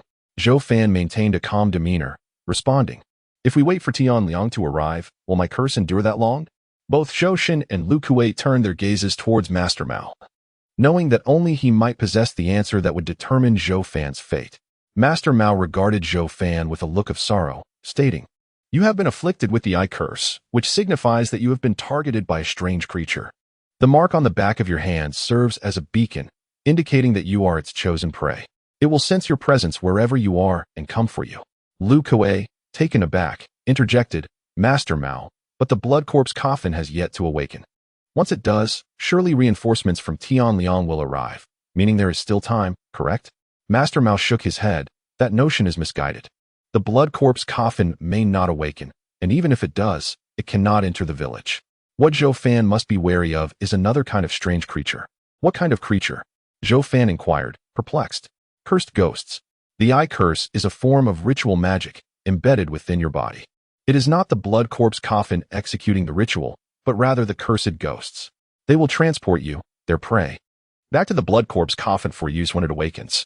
In exchange, the Blood Corp's coffin must pay a price, the nature of which remains unknown to us humans. However, the executors of the eye curse are invariably cursed ghosts," Master Mao explained slowly. Lu Kuei chuckled. "As long as it is not the Blood Corp's coffin, there is nothing to fear. Zhou Fan must simply remain in the village, and the cursed ghosts cannot enter." What Lu Kuei stated echoed Zhou Fan's thoughts. Yet he sensed that matters were far more complex. He continued to listen intently. Master Mao sighed. "Cursed ghosts are a unique existence. They traverse undetected, easily bypassing the patrol team's defenses to find the eye curse bearer and enact their ritual. Moreover, they are akin to Yin ghosts and longevity ghosts, and even the Sentinel Drum would not respond to them. Otherwise, as long as Zhou Fan remains beneath the Sentinel Drum, he need not fear the cursed ghosts." Zhou Fan remained silent, his brow furrowed. If this were the case, it indeed posed a significant dilemma. "What does the village plan to do? Or rather, what do you suggest, Master?" Zhou Fan calmly asked. Master Mao was somewhat taken aback by Zhou Fan's composure. After a moment of silence, he replied, "The cursed ghosts have another terrifying aspect. Anyone who assists you against them will also become a target of their resentment, effectively suffering the same fate as you. Therefore, I regret to inform you that we cannot provide much assistance. You must resolve this on your own. If you are concerned about implicating your parents, the small house to the west can serve as temporary accommodation, and the food team will prepare provisions for you." Zhou Fan glanced towards the westernmost part of the camp, where a solitary mud hut stood. He nodded. "Then I shall reside there for the time being. If I kill the cursed ghosts, will the curse mark disappear? Will the curse mark vanish upon slaying the cursed ghosts?" Master Mao replied candidly, "It will not disappear. Even if one cursed ghost is slain, more will continue to seek you out, perhaps even more than one. They are seemingly endless in number. The only way to dispel the curse is either to find a talisman capable of counteracting the eye curse or to destroy the Blood Corp's coffin." Both Lu Kuei and Zhou Shin's expressions shifted. The thought of an unending swarm of strange creatures pursuing them filled them with dread. Zhou Fan furrowed his brow. Is there any pattern to their arrival? What do they look like? Knowing he could not evade them, he sought to gather as much information about the cursed ghosts as possible. Master Mao responded, "There is no strict pattern, but I have heard that they tend to appear more frequently at night. As for their appearance, I cannot say." Zhou Fan posed several more questions, to which Master Mao patiently answered one by one. Once he had exhausted all pertinent inquiries, Zhou Fan withdrew 2 blank yellow paper talismans from his talisman pouch and said solemnly, "I require small flame talismans." Master Mao nodded in agreement. "This is not a problem. As a gesture of the village's responsibility in this matter, we can provide you with 4 small flame talismans, combined with the one you have yet to use. That will amount to 5, which should suffice." Once you have used them, you may return for more at any time. After speaking, Master Mao retrieved the 2 yellow paper talismans and handed Zhou Fan 4 small flame talismans. Zhou Fan accepted them, his expression easing slightly. In truth, he only possessed 4 small flame talismans, having given one to the thin monkey. Captain Liu, when your shift ends, please have the thin monkey come find me. I wish to have him inform my parents that I am safe. Zhou Fan stood up, and upon receiving Lu Kuei's acknowledgement, he headed towards the house in the west alongside his elder brother. What a pity, Master Mao murmured, observing Zhou Fan's retreating figure. To him, Zhou Fan's talent was remarkable, particularly in facing today's symbiotic strange creatures. The ability to vanquish a pair of them so soon after entering the strength tier was indeed impressive. Lu Kuei was taken aback. Does the esteemed elder not believe Zhou Fan can endure? Master Mao offered a wry smile. It is not that simple. He must endure for at least 3 days, during which he may encounter countless cursed ghosts. Moreover, cursed ghosts grow stronger in the face of strength. Were it not for that, I would gladly have him stay by my side. Lu Kuei and Zhou Shen exchanged glances. Even Master Mao hesitated to engage with the eye curse, which indicated the perilous nature of the situation. Zhou Shen asked coldly, will he act in ways we cannot anticipate? Master Mao shot a glance at Zhou Shen. Regardless of whether he seeks to escape the village or pursue other actions, that is his prerogative. Given his current state, we need not concern ourselves with his intentions. Zhou Shen nodded slightly, acknowledging the wisdom in the words of the Talisman Master. Captain Liu, please inform the patrol team to avoid approaching Zhou Fan's residence as much as possible to prevent any entanglement, the Talisman Master instructed before turning to leave. Captain Liu and Zhou Shen exchanged no words, each understanding the need to part ways to attend to their respective duties. Zhou Fan pushed open the wooden door, revealing a space adorned with white cobwebs and layers of dust, compelling him to clean it himself. As he tidied up the house, his thoughts circled around the curse that had befallen him. The undeniable truth was that apart from providing him with small flame talismans, the village would offer him no further assistance. He could only rely on himself to endure until he found a means to dispel the curse, or until help arrived from Tianliang to eliminate the blood corpse coffin. Setting aside the talisman for now, he realized that it would take at least 3 days for anyone from Tianliang to reach Sanqiu village, which meant he had to survive for 3 days. During this time, the cursed spirit could appear at any moment, rendering him unable to sleep. Or he might have to wait until he was certain of safety before he could rest. Zhou Fan furrowed his brow. 3 days and 2 nights without sleep was not a significant challenge, as he had grown accustomed to sleepless nights while investigating cases in his previous life. However, sleep for him now was akin to entering the Gray River space, making it a matter of utmost importance. He would have to devise a way to manage his sleep gradually. Reflecting on the words of the Talisman Master, Zhou Fan noted that there were many things left unspoken. Questions he would not ask, for doing so would only embarrass the village. The warriors of the village were averse to the eye curse and would likely be unwilling to assist him in confronting the cursed spirit, fearing they might become entangled themselves. Additionally, he was not one to seek help from others. Though the cursed spirit would undoubtedly prove troublesome, it should have its limits, as the strength of the cursed spirit would vary according to the power of the cursed. At least the first spirit to arrive would not be too formidable. The real concern lay with the potential arrival of subsequent spirits. Zhou Fan contemplated various scenarios until the sun dipped below the horizon, and he found himself seated on the threshold, awaiting the arrival of the thin monkey. The cursed spirit could appear at any moment, and Zhou Fan dared not return home, lest his parents become involved. Following the Talisman Master's advice, it was best for him to remain here, awaiting the cursed spirit, particularly since the patrol team would likely prefer he stayed put. When the thin monkey arrived, he looked at Zhou Fan, tightening his grip on the cold white staff. The team was aware of Zhou Fan's curse, which was why he stayed here. However, the team had been instructed to keep this matter confidential, a request Zhou Fan had made to prevent his parents from learning of it. The thin monkey's new partner even advised him against approaching Zhou Fan, citing the risks of the curse, even though the Talisman Master assured that it was not contagious. Yet, the thin monkey came regardless. Even without Zhou Fan's request for Captain Liu to notify him, he would have come. As he stood there, Zhou Fan called out to him when he was still 10 paces away, urging him to halt. The thin monkey paused, trembling slightly before he grit his teeth and declared, "Affan, I am not afraid of the curse." Zhou Fan replied with a smile, "It's not a matter of fear. The team's regulations require that anyone cursed maintain a suitable distance for the safety of both of us." After thinking it over, the thin monkey obeyed, halting his advance. I called you here not for anything urgent. Please return to my home and inform my parents that the patrol team has business to attend to and that I shall not be returning tonight, but will rest at the camp, Zhou Fan instructed. Understood, the thin monkey affirmed. Be discreet. Do not let my parents see through any ruse, Zhou Fan warned sternly, not wanting them to worry. The dim red sunlight cast long shadows on the ground. Afin, rest assured. I will make certain that Uncle Imu does not suspect I am being untruthful. I will return after informing him, the thin monkey promised. Zhou Fan fell silent for a moment, contemplating the thin monkey's words. I can manage alone, you need not come. But how can that be? The thin monkey insisted. Captain Lu mentioned that the spirit could strike at any moment. If I stay here, I can guard you while you sleep. Thin monkey. Zhou Fan's tone grew cold. You cannot guard me. If the cursed spirit appears, you would only drag me down. Return now, and do not dither like a coward. Focus on practicing the 4 awakening techniques. Only when you reach the strength stage can you truly help me.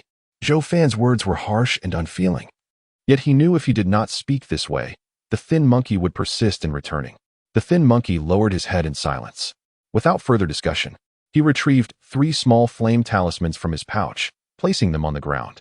Afin, I will take my leave now. One of these talismans is yours, but you need them more than I do at present. I will accept the talismans for now, but you must come for more in the morning. You cannot patrol without talismans, do you understand? Zhou Fan stated. The thin monkey nodded in agreement, confirming there were no further instructions before turning to depart. Zhou Fan picked up the 3 small flame talismans and placed them in his pouch. As he watched the thin monkey's retreating figure, he felt a pang of emotion. It was in times of adversity that one could truly gauge a person's character, and the thin monkey regarded him as a true brother. Suddenly, Zhou Fan's expression sharpened. He hurried into the house, with his companion following closely. He shut the wooden door and quickly approached the single small window of the mud house, leaning to peer outside. Just as he had been watching the thin monkey, he noticed Zhang He entering the patrol camp. Zhang He was the village doctor and, by all accounts, should not have been present at the patrol team. Why was he here?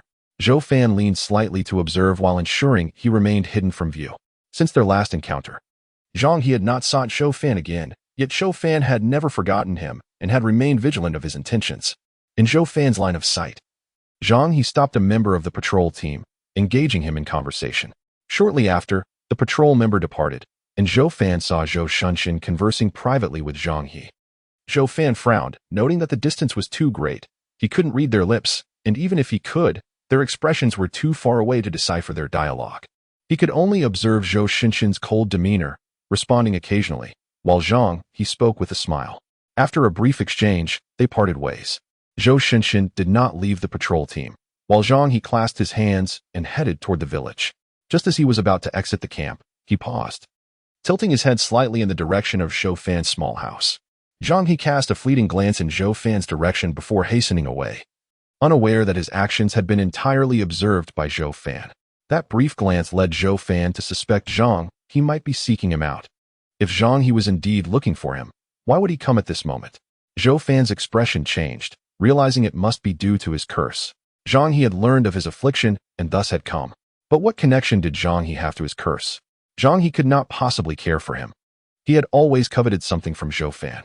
Perhaps Zhang He was anxious, fearing that Zhou Fan might perish due to the curse, prompting him to take the risk of visiting the patrol camp. If that were the case, Zhang He was unlikely to merely be checking in. He would likely take action, attempting to secure what he desired before Zhou Fan's potential demise. It was highly probable that Zhang He would return to seek him out.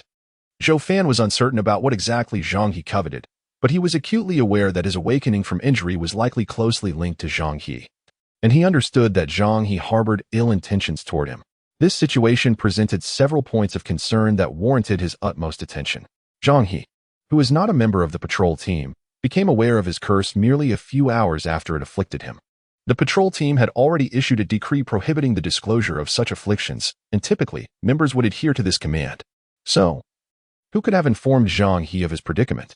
The only individuals privy to his curse were all members of the patrol team, 2 Talisman Masters, and the village chief, Luo Lietian. Excluding the improbable scenario of an accidental leak, it is plausible that Zhang He's informant is among these individuals. The second point of suspicion revolves around the dark-clad assassin who had previously attempted to take his life. Contemplating this figure, Zhou Fan's gaze turned icy. If the assassin were indeed in Zhang He and Appo's employ, it would elucidate the motive behind the attempt on his life, suggesting that the information may have been divulged by the assassin to Zhang He. The fact that the assassin is a martial artist cannot be disputed among the suspects. Only the three captains, Lu Kue, the two Talisman Masters, and Luo Lietian are martial artists. The only one whose physique aligns with that of the assassin is Zhou Fan, who had conversed with Zhang He earlier today in the encampment. As Zhou Fan pondered this, a frown creased his brow. Could it be that he had misjudged the situation? Zhou Fan could not be the assassin. No, that cannot be right. Zhou Fan relaxed his brow, convinced that Zhou Fan could not be the dark figure, if Zhou Fan were indeed Zhang He's informant. Zhang He would likely maintain a deliberate distance from her. Zhou Fan was unaware of the subject of their conversation. Yet he sensed that it appeared to be a performance for onlookers. Aside from Zhou Fan, the physiques of the other 5 martial artists did not correspond with that of the dark-clad figure. Even if one were to hypothesize that Zhang He was a hidden martial artist, his physique would still not match that of the assassin. This contradiction nagged at Zhou Fan, who rubbed his temples. His investigative experience told him that when faced with 2 conflicting elements, there was certainly something he had overlooked. What could it be? In his past life, a criminal could assume another's identity and evade legal penalties through cosmetic surgery. Suddenly, Zhou Fan had an epiphany. He recognized what he had overlooked. One's appearance can change, and thus, one's physique could also transform. For instance, a slender individual could don layers of clothing, creating the illusion of being portly. Could a robust person not appear leaner and shorter? The answer is affirmative. In his previous life, legends of body sculpting techniques existed.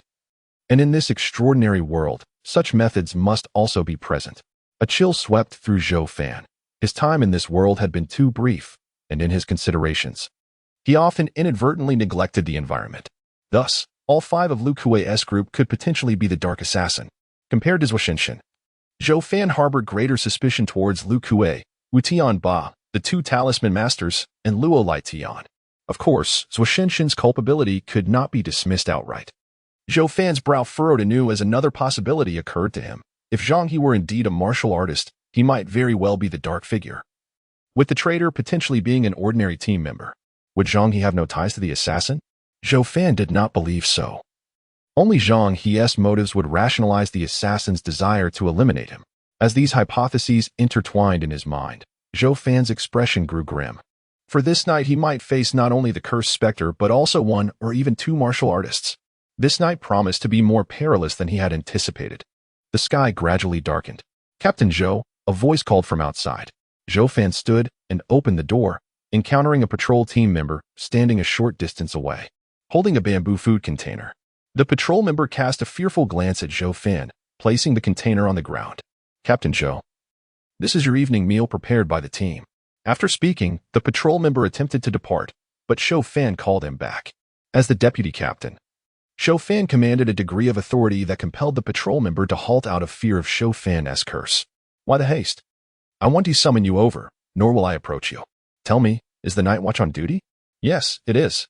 They just went to the Machuan area under Captain Wu's leadership." Zhou Fan had been deep in thought and had not noticed until now. Reflecting, he asked, "Will Captain Lu be coming tonight?" Typically, Lu Kue would remain at home in the evenings, though he occasionally tended to night duties depending on his schedule. The patrol member pondered before replying, "I'm not sure, but I haven't seen him yet." If he had not been seen, the likelihood of his presence diminished significantly. Zhou Fan pointed towards the Talisman house on the other side of the camp. "I usually handle daytime duties, so I'm unaware of the night shifts. Can you tell me if the 2 esteemed Talisman Masters will be in the Talisman house this evening? They generally are present during the day and absent at night." Zhou Fan's expression turned serious. "Without Captain Lu and the 2 masters here, the night is far more perilous. What if something befalls the patrol team?" The patrol member offered a bitter smile. "Night duties are inherently more arduous. I've heard that the 2 masters are aging and cannot endure the night. Captain Lu has responsibilities for the entire patrol team, and with his day and night duties, he can only occasionally manage the night watch. If something occurs that cannot be resolved, we can only urgently summon them." Zhou Fan inquired again, "Is anyone remaining in the camp tonight?" The patrol member shook his head. "Generally, no one stays. The talismans are taken back for safekeeping by the 2 masters, and the only valuable items are the weapons in the armory. However, villagers fear the patrol camp due to the numerous deaths, and thus, There is no need to assign anyone for guard duty. Villagers avoid the patrol camp due to the fatalities, and considering the era, stealing weapons is risky, as they cannot be easily sold. Zhou Fan pointed at the food container on the ground. Who prepared this? It was ordered by Captain Liu. I bought it from a villager who often prepares meals for the two masters. Zhou Fan nodded in silence, gesturing for the patrol member to leave. The patrol member departed hastily. Zhou Fan approached the food container. His countenance darkened. The situation was worse than he had imagined. He was alone in the camp at night. And if anything were to occur, no one would be the wiser. The sky had descended like a dark curtain, enveloping the world in complete darkness. Once back inside, Zhou Fan lit an oil lamp, casting a dim, warm glow in the confined space. He opened the food container, the aroma of the meal wafting invitingly. Yet he merely glanced at it before closing the lid. He dared not consume the food, recalling that Zhang He was a physician, having previously survived an assassination attempt. Who could say if Zhang He had poisoned the meal? This suspicion was not directed at the patrol member, but rather at the myriad opportunities for poisoning, such as bribing the cook or the risk of contamination during transport. Any martial artist from the team could insist on inspecting the food, and the patrol member would find it impossible to refuse. Thus, he deemed it prudent to avoid the contents of the container altogether. Of course, he could offer the food to his companion first to test for poison, but his companion was not a mere test subject, having saved him multiple times. His value was immeasurable. In Zhou Fan's eyes, his companion was a loyal ally, and thus the food had to be set aside. Worrying that Zhou Fan might go hungry, his family prepared an excess of provisions daily. Zhou Fan retrieved some surplus rations, sharing a portion with his companion while consuming the remainder himself. After finishing his meager meal, Zhou Fan commenced his training in the 4 styles of departure, the small confines of the room allowing for movement despite his solitude. The malevolent specter and the individual lurking in the shadows could arrive at any moment. Zhou Fan, unwilling to squander his precious training time each day, naturally commenced his practice. After completing the 4 forms of the Li Shui technique, he permitted himself a moment of respite. Currently, his strength was increasing by approximately 100 pounds daily, a feat unimaginable during the initial stages of his physical training. However, this was merely due to his recent entry into the mid-strength phase, and he anticipated that the rate of increase would soon diminish. Zhou Fan was uncertain when his strength in this mid-phase would reach its limit. He had previously inquired about this matter in a roundabout way with Lu Kuei, who had responded that it varied from person to person. Some required merely 3 or 4 months, while others might take a year or 2. Generally, the longer the duration, the better, as a solid foundation would facilitate greater strength gains in the advanced stages. Yet, Zhou Fan hesitated to invest such a lengthy period in strength accumulation, as he was more eager to break through to a realm that could extend his lifespan. To him, a slight decrease in strength was not of paramount importance. Lu Kuei had advised him against rushing into the mid-strength phase, warning that a shaky foundation could hinder future advancements. Thus, Zhou Fan found himself in a quandary. If he only needed to allow his strength to stabilize at an increase of merely 10 to 20 pounds per day, he would have no qualms about foregoing that time. Contemplating the matter of realms, he retrieved his talisman pouch and began to inventory its contents. He possessed 7 minor flame talismans, 1 used small lightning talisman, an exorcism talisman, and a powerful elixir. A cold, fierce expression adorned his face. His adversaries were aware of his minor flame talismans, yet they remained oblivious to the small lightning talisman, the exorcism talisman, and the powerful elixir. He had an arsenal at his disposal far exceeding their expectations. Thus, there was no need for restraint. The wind crept through the cracks of the wooden door, causing the flame of the oil lamp to flicker gently, casting shadows that danced within the earthen room. The atmosphere was eerily silent.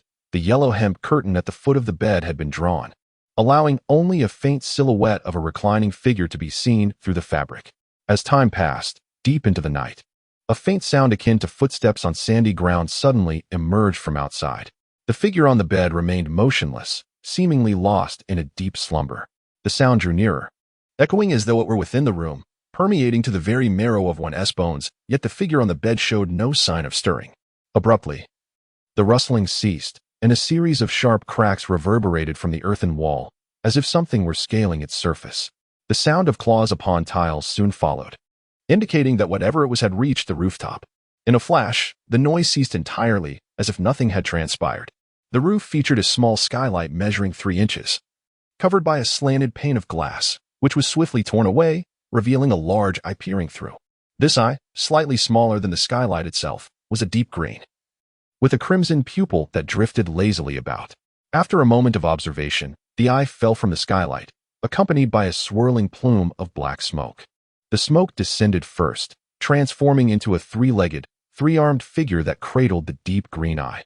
The malevolent specter eye fixated on the figure beneath the yellow curtain, and without hesitation, it lunged toward the bed, intent on claiming its offering.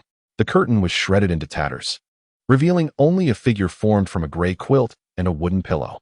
The deep green eye of the specter abruptly contracted, with the crimson pupil nearly vanishing from sight. At that moment, a flame-wreathed dagger silently pierced through the specter's chest. The fire consumed the black mist, which began to dissipate under the assault. The specter trembled violently, its three smoky hands transforming into talons, attempting to strike backward. Yet, the dagger was swifter than its claws, slicing through the black smoke and ultimately cleaving the deep green eye. Upon contact, the flames erupted as though encountering prey, engulfing the eye in a blaze. A wretched howl echoed from the room, reverberating outward. The black smoke billowed and dispersed, the deep green eye scorched by the crimson flames, soon reduced to mere remnants. Zhou Fan withdrew his dagger, watching the black smoke ascend to the roof, gradually dissipating through the cracks in the tiles and the skylight. He raised an eyebrow. The specter was likely dead. He glanced at the dagger, now marked with red veins, which had entangled two minor flame talismans. This specter was merely a low-tier malevolent entity, and with a single strike, he had dealt a fatal blow, which was hardly surprising. Yet, he could not help but ponder the creature's foolishness. Having made such a commotion prior to its arrival, why had it chosen to enter through the skylight? Zhou Fan dismissed further speculation. Malevolent entities often defied logic. He confirmed that the talisman's energy had not yet been fully expended and shifted his gaze toward the wooden door. His companion emerged from beneath the bed, also regarding the door with keen interest. "Brother, do you sense something?" Zhou Fan inquired. His companion remained silent, fixated on the door, its expression one of uncertainty, clearly unsure whether any danger lurked outside. Zhou Fan maintained a composed demeanor. He understood that the first malevolent specter was not the true threat. The real peril lay with the figure cloaked in darkness and Zhang He. Ever since he discerned Zhang He's intentions, he had been preoccupied with when they would make their move. He quickly concluded that Zhang He and his associates would likely wait until after the specter engaged him in combat, for regardless of the outcome, it would present the most opportune moment for them. Zhou Fan felt confident that they were just outside. The specter's final cry had surely reached them.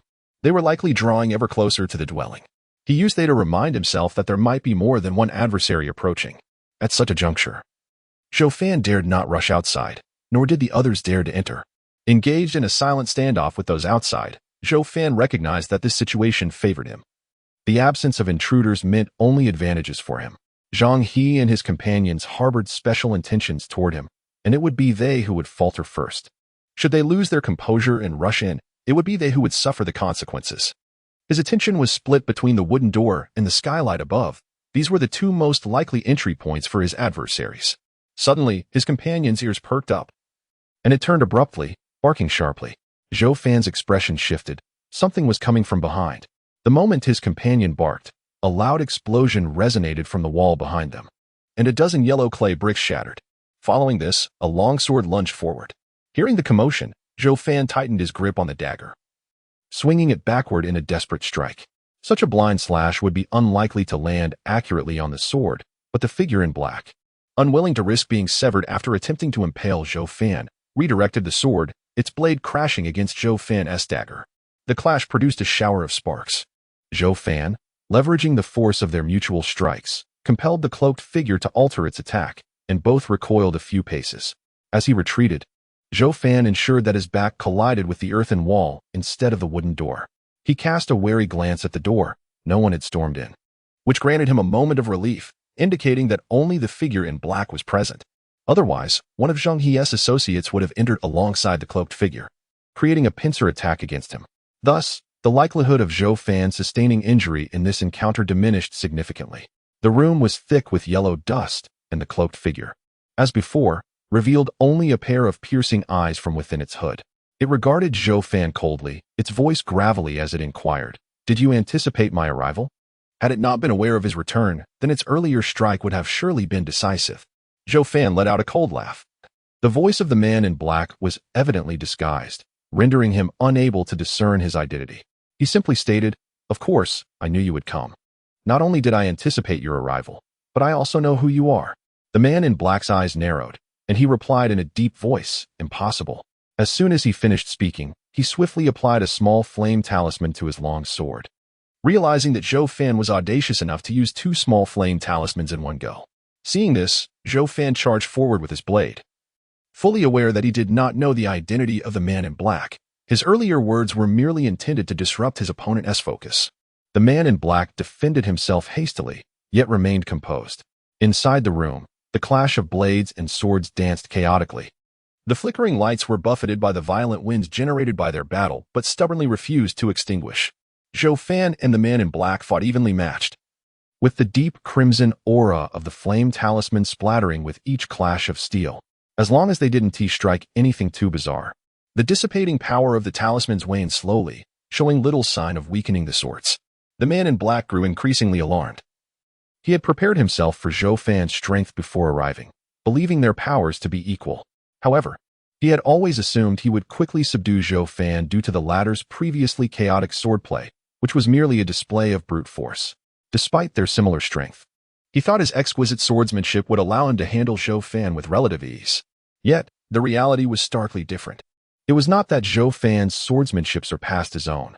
Rather, Zhou Fan's technique had progressed at an astonishing rate, startling the man in black. No matter how intricate his sword techniques were, Zhou Fan's responses, although somewhat erratic, managed to fend them off. While Zhou Fan's swordplay remained rudimentary, he wielded his blade with remarkable control, leading the man in black to believe that Zhou Fan had already reached an advanced level of proficiency. The man in black grew increasingly despondent. Previously, Zhou Fan's strength had nearly reached 3,000 pounds, leaving him astounded. Yet, in just a few days, Zhou Fan's swordsmanship had improved so significantly. It seemed as if he grew stronger with each passing day. If this continued, he would soon be beyond his control. He resolved that Zhou Fan must be dealt with that night, for the consequences of failure were unimaginable. With this determination, the man in black altered his swordplay, striking with a flurry of movements that flowed like mercury. Zhou Fan could only retreat a few steps, using his straight blade to defend against the onslaught, narrowly avoiding the razor-sharp edge of the sword. One could not deny that the opponent's swordsmanship was indeed far superior to his own. However, to inflict harm upon Zhou Fan was no simple task. The man in black aimed to force Zhou Fan back and coldly declared, "I was initially concerned about injuring you too severely, but now I am no longer afraid." Suddenly, his right arm swelled, and he swung his sword toward Zhou Fan. Upon seeing the man's bulging arm, Zhou Fan was taken aback. This was a burst of power. The speed of the long sword was unparalleled, and given the cramped space of the mud hut, Zhou Fan had no chance to evade. In that instant, he focused on his breathing technique, channeling all his strength into his hands, gripping the knife, and struck with all his might. Bang! Zhou Fan crashed against the wooden door like a cannonball, shattering it into pieces and landing in the darkness outside. The man in black felt only a slight numbness in his right arm. Zhou Fan's full-force strike was indeed formidable. Yet ultimately, he had prevailed. A smile of triumph spread across his face as he rushed out to deliver a finishing blow to Zhou Fan. However, the old dog, who had been cowering in the corner, suddenly leapt toward the man in black, barking fiercely. "Beast!" The man in black's gaze turned icy. But he was aware of the urgency of the situation and did not wish to afford Zhou Fan any respite. He merely kicked at the old dog, knowing that if he connected, the creature's life would be forfeit. Yet, the old dog proved more cunning than the man in black anticipated, bracing its limbs and retreating while barking. Ignoring the old dog, the man in black hastened to exit. "Everyone, come quickly. He is right here. He cannot escape." Zhou Fan's voice echoed in the darkness. The man in black hesitated momentarily, but quickly scoffed and burst outside, convinced that no one would come. Zhou Fan was merely trying to deceive him. Indeed, no one else arrived. Zhou Fan was merely stalling for time, with the old dog buying him a precious moment.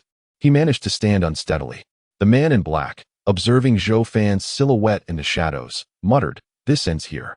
Before he could finish his sentence, his sword lunged toward Zhou Fan, his right arm swelling once more to avoid any unexpected circumstances. The burst of power excelled in short spurts, enhancing his strength and speed significantly, but it could not be sustained for long. He employed this burst to deliver one final strike to Zhou Fan, exercising utmost caution. A soft chuckle emanated from the darkness as Zhou Fan raised his blade, and swung at the man in black. The blade shimmered with a brilliant red flame in the dark, dazzlingly bright. The man in black regarded this seemingly futile attack with a furrowed brow, perplexed. Yet with his sword already in motion, he could not retract it. In the blink of an eye, their weapons clashed with a resounding clang. An unimaginable force emanating from Zhou Fan's straight knife, causing the long sword to shatter into two pieces, its tip spiraling through the air before plummeting to the ground. The man in black's face contorted in horror. What was happening? He barely had time to entertain that thought. The straight knife, having severed the long sword, continued its downward momentum, and before the sword tip could touch the ground, the man in black's right forearm, along with his hand, was swiftly severed by the sharp blade. Blood sprayed through the air as the man in black let out a piercing scream of agony. Zhou Fan's expression remained indifferent as he twisted his right wrist, raising the descending knife once more to slash horizontally at the man in black. Despite his cries of pain, the man in black instinctively retreated with remarkable speed, narrowly avoiding the blow. Zhou Fan, unfazed, lunged at the man in black once again. The man in black, drenched in sweat and enduring his pain, bent down and rolled toward the spot where his severed arm had fallen, intent on retrieving it. Zhou Fan, somewhat astonished that the man in black had not forgotten about his arm, nevertheless scoffed and turned to strike once more at the man in black's exposed back. Should the man in black dare to retrieve his severed arm, he would surely be cleaved in two by Zhou Fan's next strike. Hearing the faint whistle of the blade slicing through the air behind him, the man in black's face twisted in anguish. He dared not reach for his arm, instead rolling on the ground to evade Zhou Fan's attack. Blood continued to drip from the severed stump as he rolled. The man in black, his face concealed by a hood, paled as he could no longer afford to hesitate. He let out a desperate howl, his leg muscles swelling as he propelled himself into the darkness, leaping to escape Zhou Fan's impending strike. His figure vanished swiftly into the shadows. Another burst of power. Zhou Fan's face hardened. After a brief moment of hesitation, he chose not to pursue. Firstly, his speed could not match that of his opponent, and secondly, the encroaching darkness made it exceedingly difficult to keep track of the man in black amidst the gloom. After searching the darkness for a while, Zhou Fan collected the sword tip and the severed arm. The old dog, upon seeing Zhou Fan return, approached his feet, gazing up at him with concern. Well done. Zhou Fan praised the old dog with a smile. Its intervention had been crucial, or the outcome could have been dire. The old dog merely emitted a low grunt in response. Zhou Fan placed the sword tip and severed arm on the table. The flame of the oil lamp flickering as the wind from the broken door and wall gusted through, threatening to extinguish it at any moment. He reached out and repositioned the lamp to a place shielded from the wind. After completing these tasks, his complexion suddenly paled and his arms trembled, rendering him unable to grip the straight knife tightly. He let it slip from his grasp, collapsing weakly into an undamaged wooden chair. His gaze fixed intently on the darkness beyond the door. Outside, darkness enveloped everything in silence. After a prolonged moment, Zhou Fan withdrew his gaze from the window, attempting to lift his hands slowly, only to have them drop helplessly. A bitter smile crossed his face. This was an improvement, for just moments ago, he could not even move a finger. Should that cloaked figure return or the cursed specter approach, Zhou Fan found himself utterly defenseless. The after effects of the powerful potion had left him weakened. However, without the potion to triple his strength, nearly a ton of force, how could he have triumphed over the explosive adversary? After a brief respite, although his body remained feeble, he managed to raise his hands. Zhou Fan's gaze fell upon the sword tip and the severed arm on the table. The sword tip appeared ordinary, while the crimson blood from the severed arm stained the table, casting a faint sanguine aura within the room. His right hand still clutched another fragment of the broken sword hilt. With great effort, Zhou Fan pried the sword hilt from the severed hand, detaching two small flame talismans from the broken blade. Residual power lingered within the talismans. After pocketing them, he rejoined the two segments of the broken sword. The resulting longsword was a standard issue, unremarkable in appearance. Zhou Fan casted a cursory glance before shifting his focus back to the severed arm. He examined the arm closely. The broad palm was calloused, likely belonging to a man, devoid of any distinguishing features on the back. Zhou Fan contemplated the severed arm for a moment before placing it down with a cold chuckle. Having severed an arm, his opponent could no longer conceal their identity. If he were the cloaked figure, alone and wounded, the priority would be to escape the village and preserve his life. Various possibilities raced through Zhou Fan's mind. Weariness etched on his brow. With a flicker of regained strength, he rose to extinguish the oil lamp, plunging the room into darkness. As he lay on the ground, a pained groan escaped him. When he had crashed through the wooden door, he had injured his back, enduring the pain in silence. He crawled beneath the bed, whispering to the outside, "Brother, I need to rest. Call me if someone arrives." The old dog responded with a low whine, though its vision was poor. It relied on keen senses of smell and hearing, largely unaffected by the night. His confidence in sleeping stemmed from the Talisman Master's assurance that cursed specters would not come frequently. Having just dispatched one, he surmised that a significant interval would follow. The likelihood of the cloaked figure returning was equally low. Lying beneath the bed was a precaution, should the enemy appear. He could rely on his companion's alertness and the position's strategic advantage to awaken in time. Why not seek a safer place for rest? There was no such sanctuary. The cursed specter could sense his presence, and considering the circumstances of the cloaked figure's first appearance, Zhou Fan speculated that the figure might possess means to locate him. Thus, he resolved not to waste time searching for refuge. After confirming the situation was manageable, he closed his eyes. Zhou Fan felt an inexplicable sensation and opened his eyes to swirling gray mist before him. Standing on the deck, he had yet to reveal a smile when astonishment graced his features. Not far ahead on the deck lay a blood-red coffin, identical to the one at Xiaoqiu Lake, with blood trickling down its curved surface, spreading outward. Why did the blood-soaked coffin from Xiaoqiu Lake appear in this gray river space?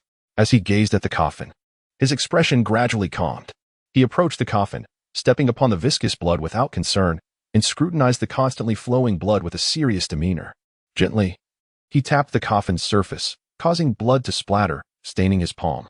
"Come forth," Zhou Fan urged, continuing to pat the coffin. The lid slowly shifted, pushed open by something within, and mist rose as a figure sat up, stretching its arms languidly.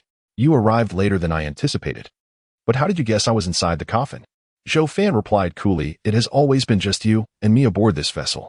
Even if the blood corpse is a manifestation of black resentment, it cannot possess the capability to follow me into the gray river space. If it did, I would be at its mercy. Thus, it must be you conjuring this illusion." The mist chuckled. "It's rather dull. Sometimes, being overly clever diminishes the enjoyment." Zhou Fan glanced at the coffin, frowning. "Can you see what I do during the day?" This question arose because it was difficult to fathom how the mist could create such a coffin. If it could observe his every action, it meant he was perpetually under its scrutiny, which made Zhou Fan distinctly uncomfortable. No one relishes being monitored continuously. The mist shook its head. "Not exactly. But I am aware of your state each time you enter here. I certainly know you fell victim to the blood corpses I curse." Zhou Fan contemplated the truthfulness of this assertion. The mist climbed out of the coffin, and the blood from the coffin mingled with the ground, dissipating into gray mist. The blood that had stained Zhou Fan's hands and feet vanished as if it were merely an illusion. However, he had witnessed the mist employ such tricks before, so he remained unfazed. With a flourish of its sleeve, the mist conjured a table and chairs. It pulled out a chair, sitting down. "I believe I shall have business tonight, yes?" Zhou Fan furrowed his brow and sighed. "It seems you are already aware I am afflicted by the eye curse. Can you lift it?" This was the primary reason he had risked sleep under such perilous circumstances, entering the gray river space. He could not place his entire hope on the arrival of the celestial master. What if that master could not defeat the blood corpse? Or worse, what if the blood corpse fled before the master arrived, or the celestial being could defeat it but not destroy it? To rely solely on the celestial master was foolish. The mist regarded him with disdain. A mere eye curse? How could it possibly pose a challenge for me? Zhou Fan was not surprised by the mist's response. He merely stated, "Let us discuss the price for lifting the curse." Having some familiarity with the mist, Zhou Fan knew it would not lift the curse without compensation. The mist smiled, holding up 2 fingers. "This number. 2 months? Too steep. You said it was a trivial eye curse. And yet you dare ask for 2 months of life? I shall give you but half a month." Zhou Fan immediately protested. The mist's features twitched, interrupting him.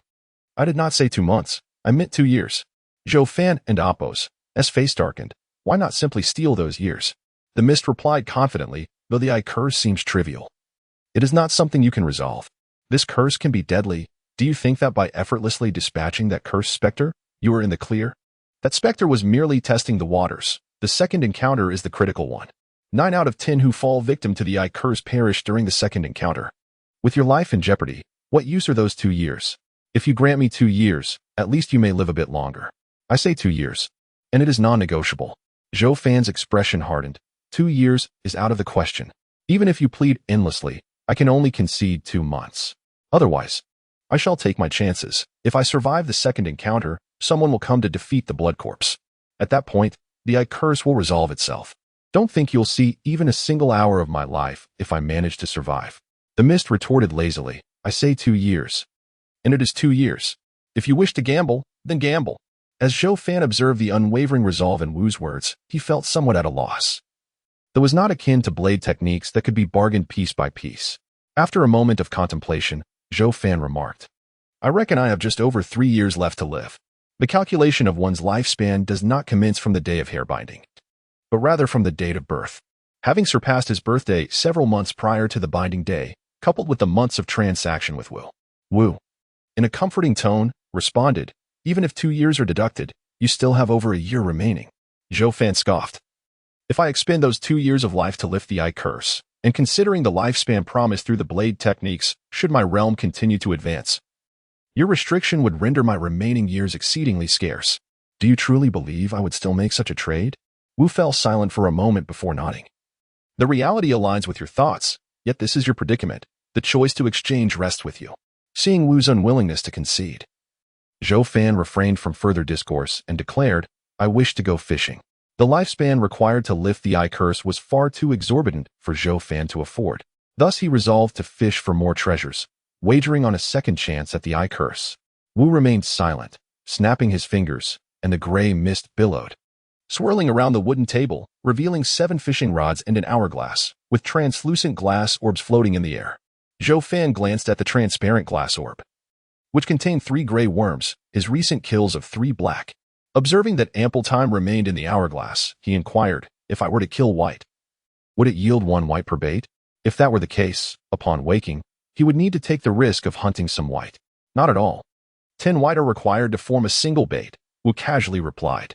Zhou Fan frowned slightly. If that were the case, the risk would not be worth it. While white were not particularly difficult to kill, the Team's rule was to avoid engaging with. Deliberately seeking trouble with white would attract unwanted attention. Moreover, solitary white rarely revealed themselves. Groups of white, akin to rice children, would invoke a sense of dread with their numbers. Such entities should not be trifled with. Zhou Fan ceased his musings and surveyed the 7 rods of various hues, ultimately deciding on the deep gray rod, which could randomly catch 2 items per bait. With 3 baits, he could potentially obtain 6 items, and with favorable luck, surely some would be of good quality. In Zhou Fan's eyes, the deep gray rod's yield far exceeded that of any other color. Wu, observing Zhou Fan grasp the deep gray rod, suddenly remarked, by the way, I recalled something I hadn't mentioned to you. What is it? Zhou Fan asked, slightly frowning, suspecting Wu might intend to alter the bait rules. Although Wu had previously claimed he could not control such matters, Wu replied, it pertains to the ship and the bait. Do you wish to see the ship advance? Zhou Fan's gaze sharpened. Are you suggesting this vessel can move? To Zhou Fan, this vessel appeared to lack a mast or sail, leading him to believe it was merely a derelict ship. Who said it cannot move? Wu countered with a smile. Zhou Fan inquired, are you implying that the bait could set the ship in motion? You are correct. Wu indicated the vessel beneath them. As long as you provide bait, it can sail forth.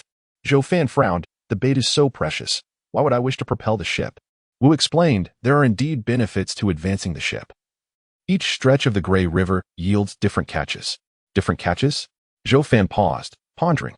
Even so, could it guarantee that the quality of the items caught would surpass those obtained here?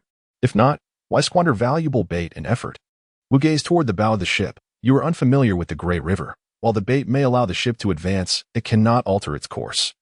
The deeper one ventures, the rarer the treasures that can be caught. Should you remain here, you shall forever catch mere small and the like. Zhou Fan, intrigued, pondered this significant information Wu had shared. He considered and then raised his head. I do not comprehend. Such vital information should warrant a cost in lifespan. Why divulge it freely? Wu smiled. Because I wish for you to encourage the ship's progress. It would bring me greater amusement. And since this vessel also yearns to move forward, I deemed it fitting to share this knowledge, even at no cost. You assert that this ship desires to advance? Zhou Fan glanced at the deck beneath him, his expression shifting slightly. Could the vessel possess consciousness? Wu queried. Would you like to know what requires a lifespan to uncover? Zhou Fan, maintaining his composure, shook his head. He had merely asked idly. The gray river's peculiarities rendered it plausible for the ship to possess awareness. The key was whether to allow it to advance. If indeed, as Wu claimed, the deeper the journey, the better the catches, then the use of bait would prove worthwhile. Zhou Fan was convinced Wu would not lie about such matters, for the truth would reveal itself once the ship moved. He temporarily set aside the deep gray rod and asked, "How much bait is required for the ship to advance?" "1 gray worm is needed for every 10 meters. Wu replied, looking at the 3 small gray worms in the glass orb. 1 gray worm for 10 meters? Zhou Fan contemplated carefully, then asked, "I wish to know. If we only advance 10 meters, will the quality of the catches improve? If not, how many meters must we advance for a distinction? Additionally, how much bait would be required for the second 10-meter advance?" Zhou Fan was concerned that such a short distance might yield no difference. Given that Wu had merely stated that advancing would lead to better catches without explicitly stating that a mere 10 meters would suffice, Wu chuckled, "It is permissible to share. The further you advance, the greater the number of gray worms required. However, the second 10-meter advance will still only require 1 gray worm. I trust you would not invest all your gray worms solely in propelling the ship. Advancing 10 meters will indeed enhance the quality of the catches. It should be noted that each advance would yield an improvement in the quality of the items caught, and the ship wished for you to continue progressing, ensuring no effort was wasted." Wu's response pleased Zhou Fan greatly, as Wu had asserted he would not expend all his bait on the ship's advancement. Zhou Fan frowned in contemplation. With 3 baits at hand, should he refrain from moving the ship, he could potentially catch more items. Yet, if he did choose to advance, the quality of what he caught would be elevated. After considerable deliberation, Zhou Fan resolved to propel the ship forward by 10 meters, for even with that advance, he would retain 2 pieces of bait. Once he had made up his mind, he stated, "I wish to set the ship in motion. What must I do?" Wu inquired, "Are you certain? If so, you need only surrender 1 gray worm. I shall handle the rest." "I am certain," Zhou Fan affirmed once more. A peculiar smile crept across Wu's face as he gently opened his palm. The floating glass orb descended into his hand, and a gray worm, seemingly unimpeded by the orb's surface, wriggled forth and landed in Wu's palm. The glass orb swiftly ascended once again. Zhou Fan watched as the gray worm moved within Wu's palm, soon curling into a ball and transforming into a gray luminescence. "Then let us set sail." Wu flipped his hand, and the gray luminescence fell, vanishing into the deck entirely. A humming sound filled the air, causing the entire ship to tremble, shaking the fishing rods and hourglass atop the wooden table. From the center of the deck, 10 black iron masts ascended, each standing 30 zhang tall. The gray mist swirling in the air converged upon the black iron masts of the wooden ship, morphing into a vast gray sailcloth. This was the true form of the vessel. Zhou Fan gazed in astonishment at the transformation of the wooden boat, yet it was still insufficient. In the realm of the Gray River, there was a conspicuous absence of wind. He had long since discerned that the gray mist was not propelled by the wind, but rather moved by some peculiar force. But where was the wind? This vessel relied on the power of the wind to set sail. Zhou Fan turned his eyes to the mist, which, in turn, looked up at the enormous blood orb suspended in the air. He spoke in a deep voice, "The sails are raised. Why do you not summon the wind?" As if some entity had heeded the mist's words, the gray river soon stirred with a fierce gale. The strong wind scattered the gray mist and rippled the mirror-like surface of the river, where shadowy figures swam wildly beneath. The gusts whipped around Zhou Fan and the mist, causing the latter to gently squint. Zhou Fan, however, remained fixated on the blood orb, convinced it concealed a greater secret. The gray mist sails flapped vigorously in the wind, and the boat finally began to move, not slowly forward, but leapt into the air. The sudden ascent caused Zhou Fan to stagger, nearly collapsing onto the deck. The bow of the vessel soared upward at an angle, leaping 10 meters before crashing back down onto the gray river, sending splashes of water around it, and creating ripples that radiated outward. The tempest ceased abruptly, and the gray mist coalesced once more, as if the earlier storm had never occurred. Zhou Fan scanned his surroundings. The boat was enveloped in mist, and the distinction between moving forward and remaining still seemed negligible. Yet, it was evident that the vessel had indeed advanced 10 meters, with the sails beginning to dissolve into mist and the black iron mast retracting into the hull. Zhou Fan glanced at the wooden table. Despite the significant leap, the hourglass and fishing rod remained undisturbed, retaining their previous state. The grains of sand in the top of the hourglass had diminished considerably. Wasting no time, he picked up the dark gray fishing rod and approached the edge of the boat. The mist sat leisurely, observing Zhou Fan's actions, curious to see what he might catch this time. Taking a deep breath, Zhou Fan hoped that the 10 meters of advancement would not disappoint him. He cast the fishing rod, the gray line dropping into the gray river. Mere moments later, a whirlpool emerged, the line suddenly taut. Zhou Fan yanked upward, retrieving a white porcelain bottle. It was a medicinal pill. Zhou Fan quickly deduced this was his third catch of such pills. The first had been a Tanyuan pill. The second a strength pill. Both had greatly aided him. Without examining it closely, he placed the pill on the ground and cast his line again. The dark gray line fell into the river, and soon Zhou Fan pulled up a red wooden box. He looked at the line's end, which was spread out like an octopus, ensnaring the box. He paused for a moment, as this was the first time he had caught such a red wooden box. Zhou Fan did not open it. Time was short, and he needed to act swiftly to fish once more. Just as he prepared to cast again, his heart raced unexpectedly. This sensation halted his actions, as if casting the rod would result in a loss. Such a feeling had never arisen during previous uses of the rod. Suddenly, a thought struck him, and he looked up at the floating glass orb, which astonishingly contained no gray worm. Zhou Fan felt a jolt of alarm. Fortunately, he had not cast the line. Without the bizarre bait in the orb, casting now would mean risking his own lifespan. But why had the bait vanished? He quickly realized. Turning his gaze to the mist, his eyes ablaze with fury. Mist, you failed to inform me that advancing 10 meters requires 2 baits for fishing.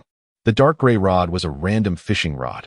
Previously, 1 bait could suffice for 2 catches, but now it appeared that 2 baits were necessary for 2 catches.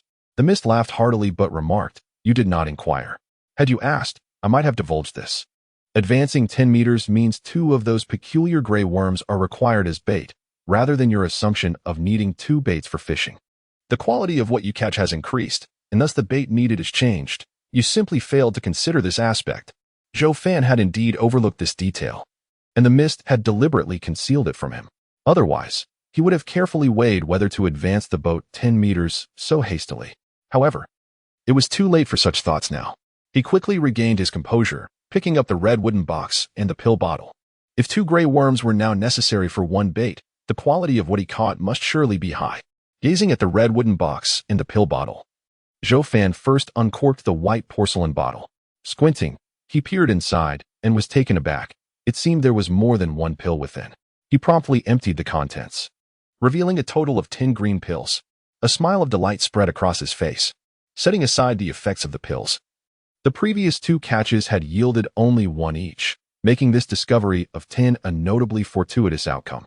After placing the pills back into the porcelain bottle and sealing it, he eagerly picked up the red wooden box. The box was not locked, allowing him to effortlessly open the lid. Inside lay a tome and another red porcelain bottle.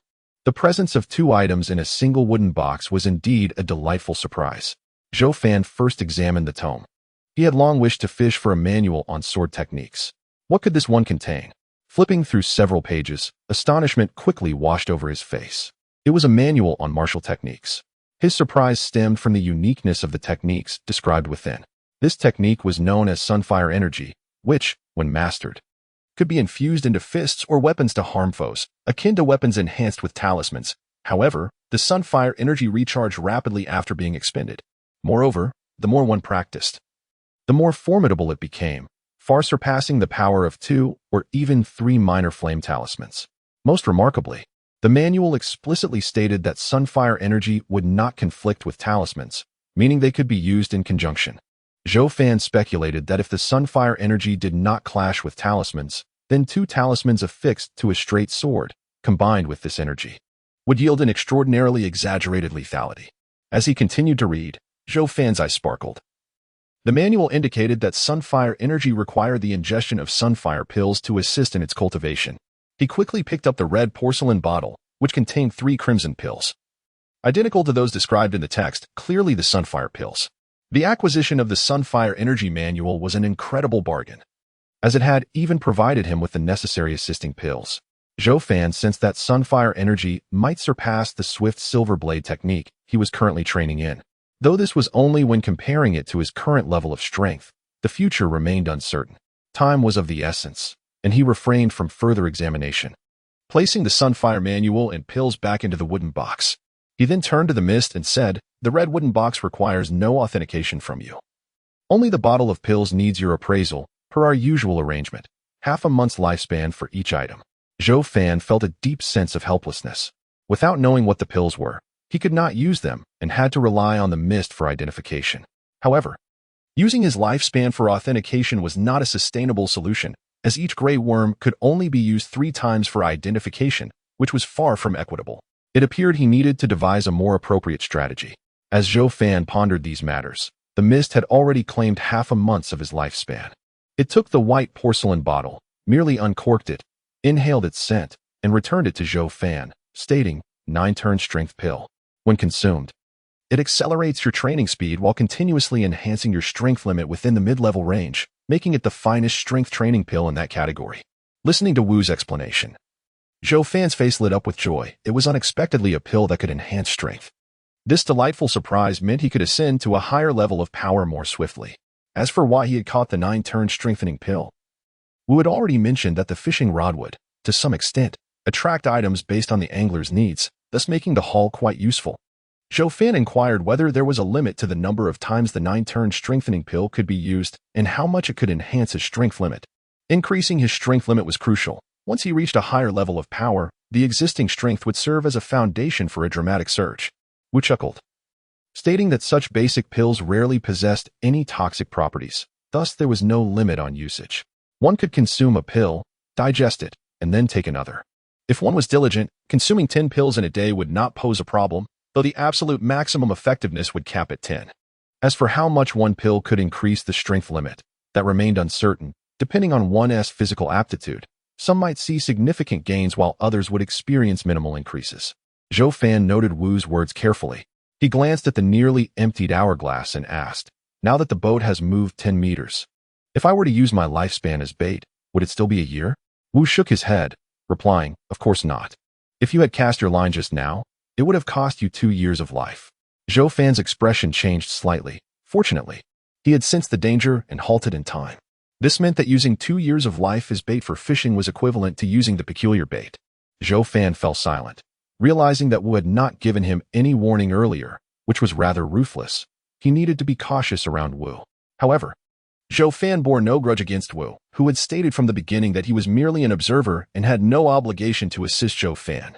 If Zhou Fan wished for help, it would come at the cost of his lifespan, depending on Wu's mood. Now that the boat had advanced 10 meters, the consumption for fishing had exponentially increased, making it hard to determine if this was a boon or a bane. Wu seemed to perceive Zhou Fan's thoughts, narrowing his eyes with the wrinkles at the corners deepening. He softly remarked, what, do you regret advancing the boat? You must understand that to gain something, one must always pay a price. Moreover, isn't this a fortuitous development? The 9-turn strengthening pill was also available at the previous location, but if you were to catch it, the best luck would yield only 5 pills. Most often, it would just be 1. Only in this stretch of the river could one fish for 10 pills. Furthermore, the Fire Sun Chi tome you received, even if you used the specialized fishing rod, could not be caught at the previous location, as there was no Fire Sun Chi there. Zhou Fan listened to Wu's words and simply shook his head with a smile, saying, I have no regrets. What has occurred cannot be changed. I was merely pondering another matter. Wu did not inquire further, as he was not one to indulge in curiosity. Zhou Fan then confided, I was just thinking, I am not the first passenger on this boat. Has no other passenger ever caused it to move? If it has moved, why are we still here? As Zhou Fan spoke, he maintained his gaze on Wu, eager to uncover the truth. Could it be that the boat returned to its starting point after the previous passengers had departed? If so, what was the purpose of advancing? Or where was the ultimate destination of this vessel? The wooden boat was enveloped in silence, and after a pause, Wu shook his head without answering Zhou Fan's questions, simply stating, you should return now. Zhou Fan was not surprised by this response. He had only attempted to inquire, and sometimes silence could serve as an answer. As the sensation of detaching from the gray river space washed over him, Zhou Fan closed his eyes. When he opened them again, he found himself back in his own world. The surroundings were dim, the dawn yet to break fully, and Zhou Fan crawled out from beneath the bed. The old companion by the bed noticed Zhou Fan's awakening and let out a low whine. In the darkness, Zhou Fan lit the oil lamp, holding it aloft to peer beneath the bed, where he spotted a redwood box and a white porcelain bottle shrouded in a wisp of gray mist. As he reached out to touch them, the mist dissipated, and the ethereal redwood box and porcelain bottle solidified into reality. Zhou Fan carefully stowed the white porcelain bottle before opening the redwood box. only to find that the tome inside was nothing but a mass of indigo light, while the porcelain bottle appeared just as it had in the Grey River space. This was his first time fishing up a tome, and after a moment's hesitation, he touched the indigo light with his fingertip. The moment he made contact, the light surged into his fingertip.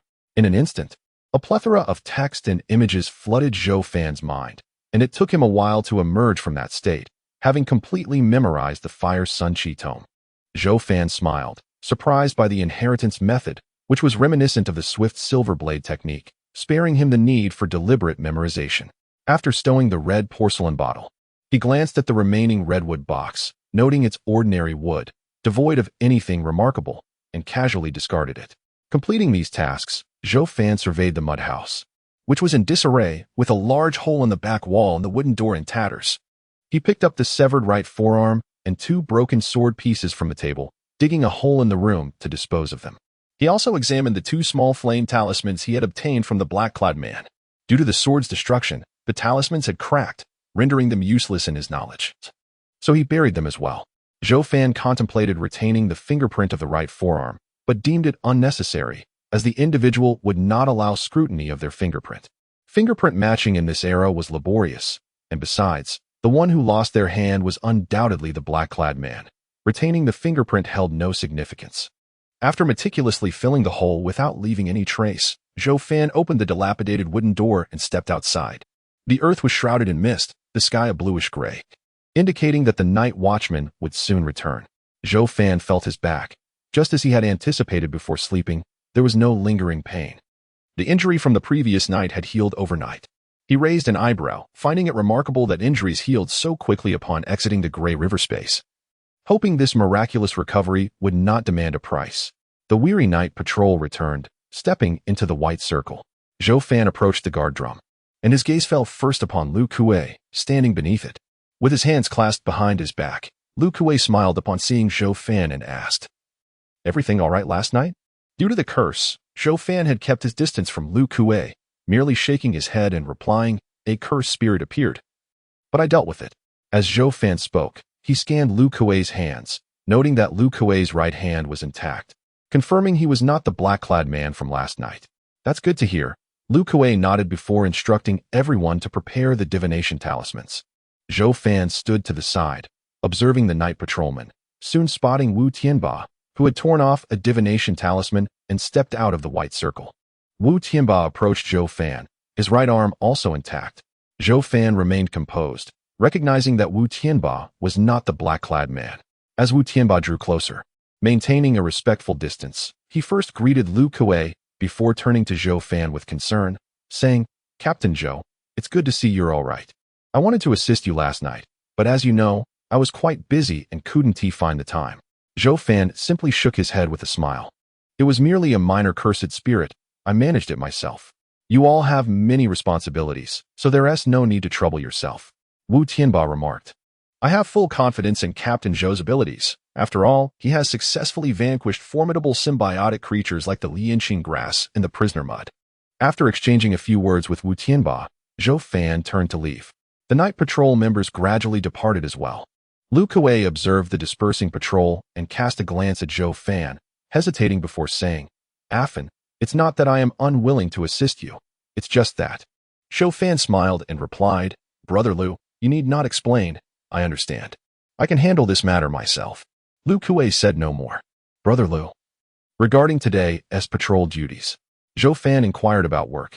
Lu Kuei quickly responded, "The team has discussed this. Until your curse is lifted, feel free to pursue whatever you wish. We will manage the patrols well." Shortly thereafter, the white patrol members began to arrive, and Zhou Fan noticed that Ji Shunshin's arms remained intact. Ji Shunshin cast a sidelong glance at Zhou Fan, showing no intention of greeting him. Zhou Fan furrowed his brow. If none of the 3 captains had suffered injuries, then who could it be? Afan, the lean monkey, also arrived, beaming with relief upon seeing Zhou Fan unharmed. Zhou Fan led the lean monkey to a secluded corner and inquired, "Are my parents safe?" The lean monkey shook his head and replied, "Uncle Emu and the others are fine. I told them you were busy with duties in the team, and they believed me." "That's good to hear." Zhou Fan placed 3 small flame talismans on the ground and stepped back, saying, "Lean monkey, take these talismans and patrol, but be cautious." The black wanderers have been appearing too frequently lately, and avoid approaching the small hill lake. The lean monkey nodded, hurriedly took the small flame talismans, and left. Zhou Fan soon arrived at the talisman house and called out inside. The door opened, revealing the yellow Talisman Master, who acknowledged Zhou Fan with a nod. The cursed spirits you encounter for the first time tend to be weaker, but it's prudent not to underestimate them. Thank you for the reminder, Master Huang. I came to collect the small flame talismans, Zhou Fan replied, placing the 2 dissipated yellow talisman papers on the ground and stepping back a few paces. The yellow Talisman Master approached, retrieved the 2 yellow talisman papers, and left Zhou Fan with 2 small flame talismans. As Zhou Fan watched the yellow Talisman Master return indoors, he shook his head. If it was he the yellow Talisman Master, then only the Mao Talisman Master, Luo Lightian, and Zhang He remained. With these 3 absent from the camp, Zhou Fan did not rush, but instead made his way toward the village, quickly returning home.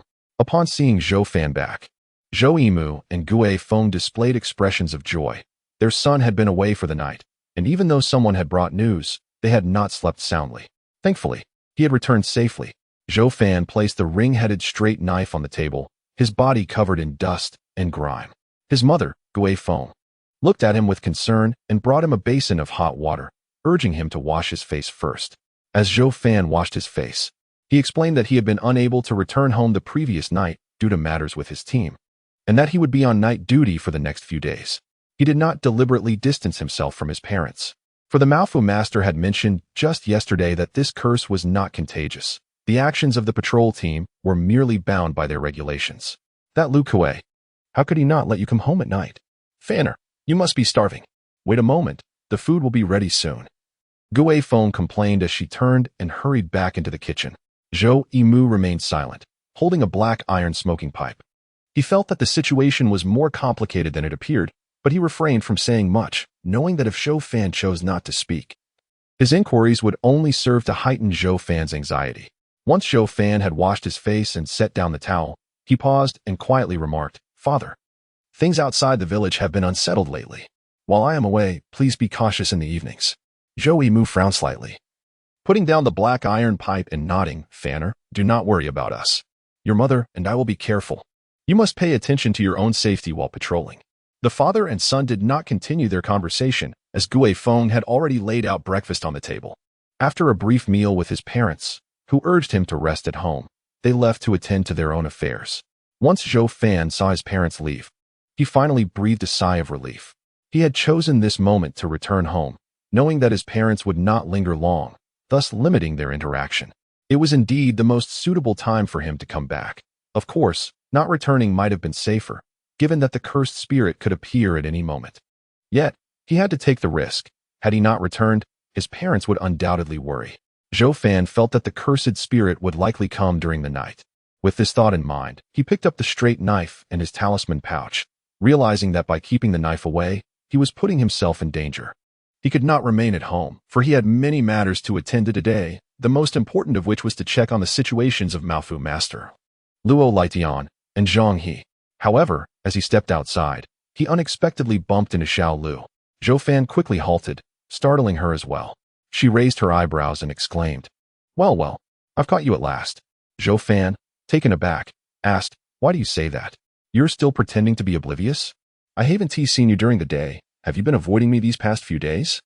If I had seen you come back and quickly rushed over after waiting for Uncle Yimu and the others to leave, you would have slipped away again. Zhou Fan sighed, You think too much. I'm not avoiding you. I have to patrol during the day and only return home at night. If you wish to find me, why not come by in the evening?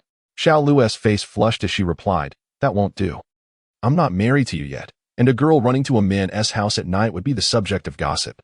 Zhou Fan observed this girl, who bore a striking resemblance to his sister, yet had a completely different personality.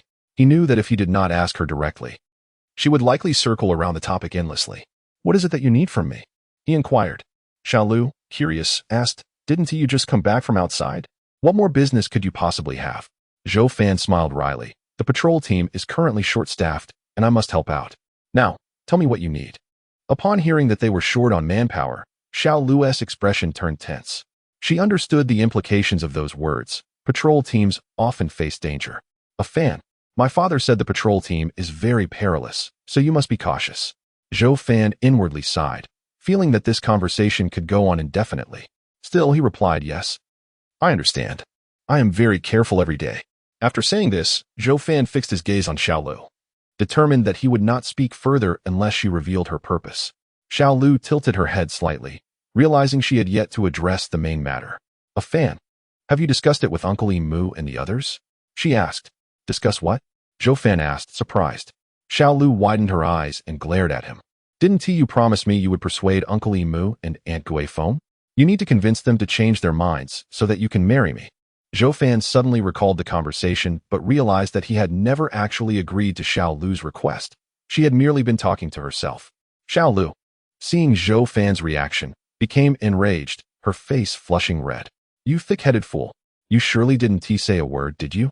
Zhou Fan gazed at the angry Xiao Lu, feeling a sense of deja vu. His sister used to look the same way when she was upset. Seeing Zhou Fan remain silent, Xiao Lu grew even angrier, tears welling in her eyes.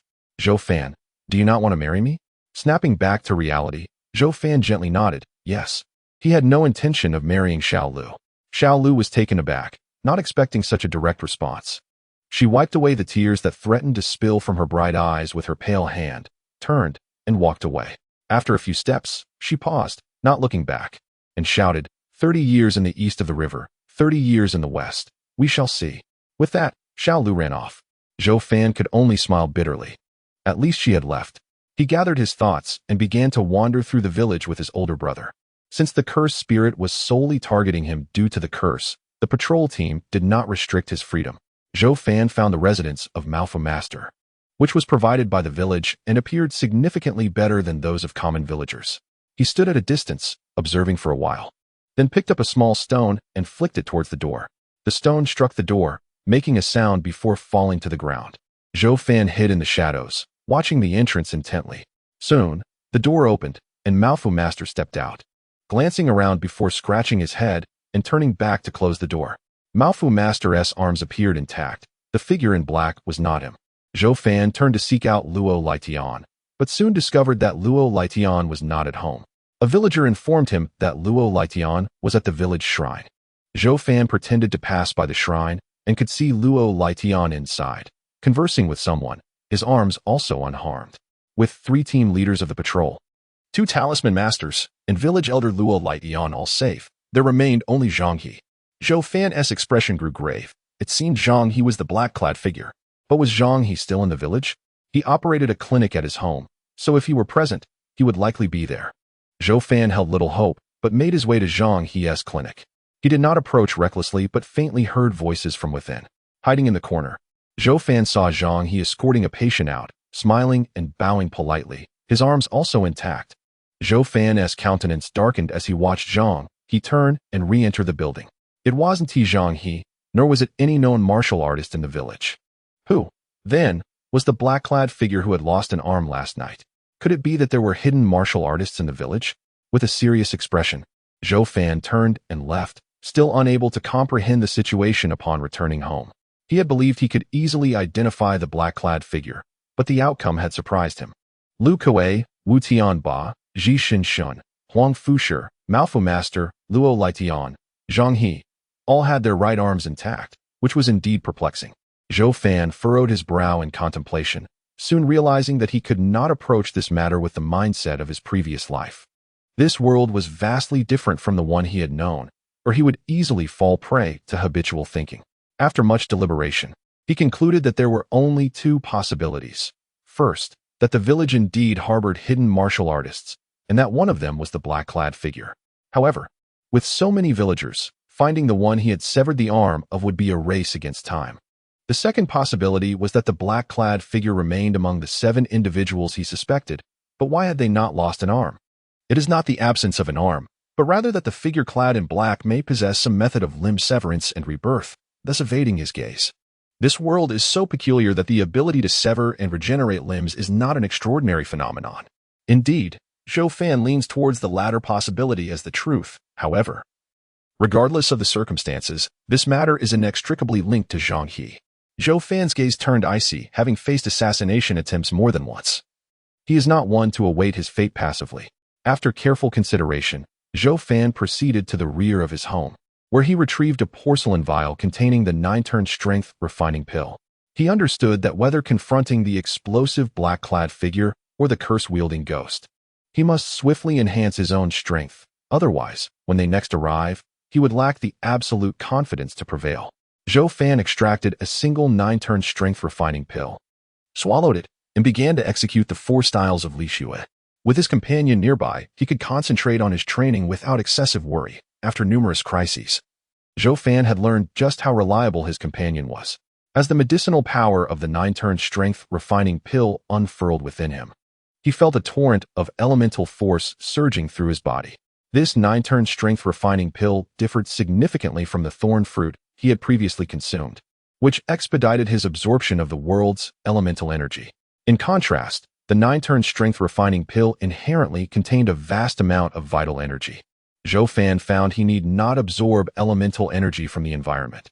He merely had to continuously execute the 4 styles of Li Xue to assimilate the pure medicinal force. This medicinal power was unique. While ordinary elemental energy required time for digestion and absorption, the medicinal force did not. With each execution of a style, a portion of the medicinal power swiftly dissolved and integrated into his flesh and blood. His strength continued to amplify until the power of the 9-turn strength refining pill was entirely absorbed. Zhou Fan felt the burgeoning strength within him. A single 9-turn strength refining pill had augmented his power by nearly 200 pounds. He looked astonished, for although he previously possessed over 3,000 pounds of strength, seemingly substantial, this was merely a consequence of having just entered the mid-tier of strength. Had he to cultivate slowly within this tier, achieving an additional 200 pounds would have taken him at least 10 days to a month. The efficacy of the 9-turn strength refining pill was astonishing. Without hesitation, Zhou Fan swallowed a second pill and continued his training. The fog had previously indicated that one could consume up to 10 9-turn strength refining pills. Even if exceeded, the worst outcome would be a lack of effect. With no adverse consequences for the body, Zhou Fan, undistracted, refined the medicinal power of the 9-turn strength refining pills, one after another, as his strength surged explosively. No one disturbed him, and by afternoon, he had thoroughly refined all 10 pills, elevating his strength to 5,000 pounds. Achieving such power in the mid-tier was beyond Zhou Fan's wildest imaginings. Yet, he quickly recognized that this was entirely due to the 9-turn strength refining pills. Had he relied solely on the 4 styles of Li Xue, he would likely have plateaued at around 4,000 pounds. The 9-turn strength refining pills allowed his strength limit to continually surpass barriers, with each pill enhancing his limit by 100 pounds, thus enabling his current strength of 5,000 pounds. Zhou Fan was uncertain of how much strength others could attain within the mid-tier, but he was confident that 5,000 pounds was likely beyond what many in the upper mid-tier could achieve. The more he pondered, the more astonished he became. If the fog had not lied, then this voyage had indeed bestowed upon him monumental benefits by allowing him to procure 10 9-turn strength refining pills. Had the ship remained in its original position, even with double bait, he would not have been able to catch 10 refining pills. Zhou Fan refrained from further contemplation. He drew his blade, executed a few swift movements, and sheathed it once more, for it was not yet the time for sword practice. He resumed his serious training with the 4 styles of Li Xue, executing the already mastered styles: Fierce Tiger Li Xue, Fierce Tiger Descends the Mountain, Fierce Tiger Rolls, until culminating in Fierce Tiger Roars in the forest.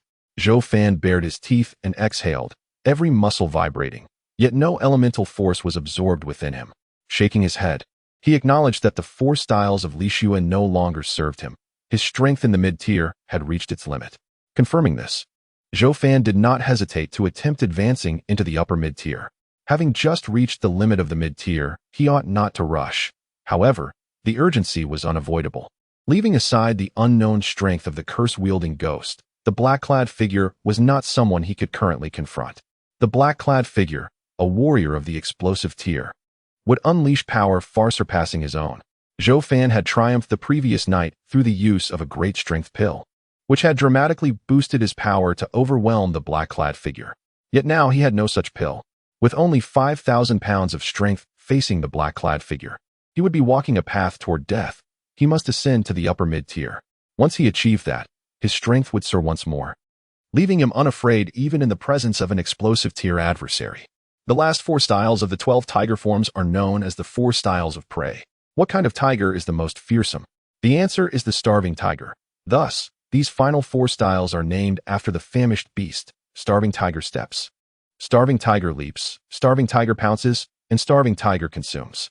Upon reaching the upper mid-tier, Zhou Fan began to dismantle and practice the 4 styles of prey, finding them not entirely unfamiliar. He initially practiced the first style, starving tiger steps. This step signifies the hungry tiger advancing towards its prey, every muscle coiling with anticipation. The human body comprises 639 muscles, and the starving tiger steps demands the engagement of every muscle with each stride, making it far more challenging than any techniques from the awakening or Lishiwe styles. Zhou Fan positioned himself on all 4s, resembling a tiger. As he moved forward with deliberate steps, any miscalculation could easily result in him tearing the ground beneath him with his grip or stomping upon it. Such errors were characteristic of a famished tiger's missteps. Each advance was a stealthy approach towards its prey, requiring silence and precision. Fortunately, Zhou Fan had previously practiced the 4-step technique of the hungry tiger, and after only 2 mistakes, he successfully executed the hungry tiger's advance. He then crouched slightly, his muscles contracting, his body appearing to compress into a compact form. With every sinew tightened to its utmost, he sprang forth like a coiled spring, producing a resounding thud in midair. This was the second technique, the hungry tiger's leap, which demanded a speed unparalleled in the tiger's pounce, representing the ultimate release of muscular power. Zhou Fan executed the hungry tiger's leap, yet it lacked perfection. He returned to practice the hungry tiger's advance until he seamlessly united both techniques without a flaw. The next challenge was the third technique, the hungry tiger's claw strike. This strike was not merely an attack of limbs, but a culmination of all his strength, requiring meticulous control over his muscles. To master the transition to the hungry tiger's claw strike, Zhou Fan repeated the movements 30 times, achieving a level of proficiency. Whether due to the effects of the 9-turn strength elixir or not, Zhou Fan felt no fatigue after completing the 3 techniques. He transitioned into the final technique, the hungry tiger's devouring. This action mimicked the tiger's feeding, and among the 12 forms of the tiger, it was the most challenging to master. The difficulty lay not only in the execution but also in achieving a natural flow in the devouring motion. The manual of the 12 forms had noted that a tiger's feeding was instinctual. For the tiger, it was the most ordinary of actions. It was hard to fathom that a movement meant for strength training demanded an artistic essence. Yet without this naturalness, the technique would yield no results. The 12 forms required each set of 4 techniques to be executed in one fluid motion, and the hungry tiger's devouring was the last and most complex. Even with prior training, Zhou Fan found himself challenged. The difference between breaking down the movements and executing them in harmony was substantial. He envisioned himself as a ravenous tiger, instinctively performing the devouring motion, and after countless attempts, he failed over 100 times before finally completing the 4-step sequence of the hungry tiger. Upon succeeding, his muscles swelled dramatically, the sound of cracking resonating as each bulging muscle felt as solid as the hardest stone, exuding a sense of formidable strength. His companion stood nearby, gazing at Zhou Fan's transformation with confusion, perceiving him as a fierce beast. Zhou Fan paid little attention to this gaze, engrossed in the overwhelming surge of energy coursing through him, which was so intense it caused him to cry out in pain. His companion, bewildered by Zhou Fan's cries, circled around him, unsure of the reason behind his distress. The relentless influx of energy continued unabated until Zhou Fan's body could absorb no more, at which point it ceased. His engorged muscles contracted back to their original state. Covered in sweat, Zhou Fan's clothes clung to him as he sank to the ground, gasping for breath. Astonished by the pain accompanying this newfound strength, the previous phase had not been so excruciating. After resting for a moment, he stood and returned indoors, shedding his damp shirt for a cold shower, which revitalized him. Even while bathing, thoughts of impending danger loomed in his mind. The arrival of the cursed specter was merely speculation, for no one could predict when it would make its move. He could only remain vigilant.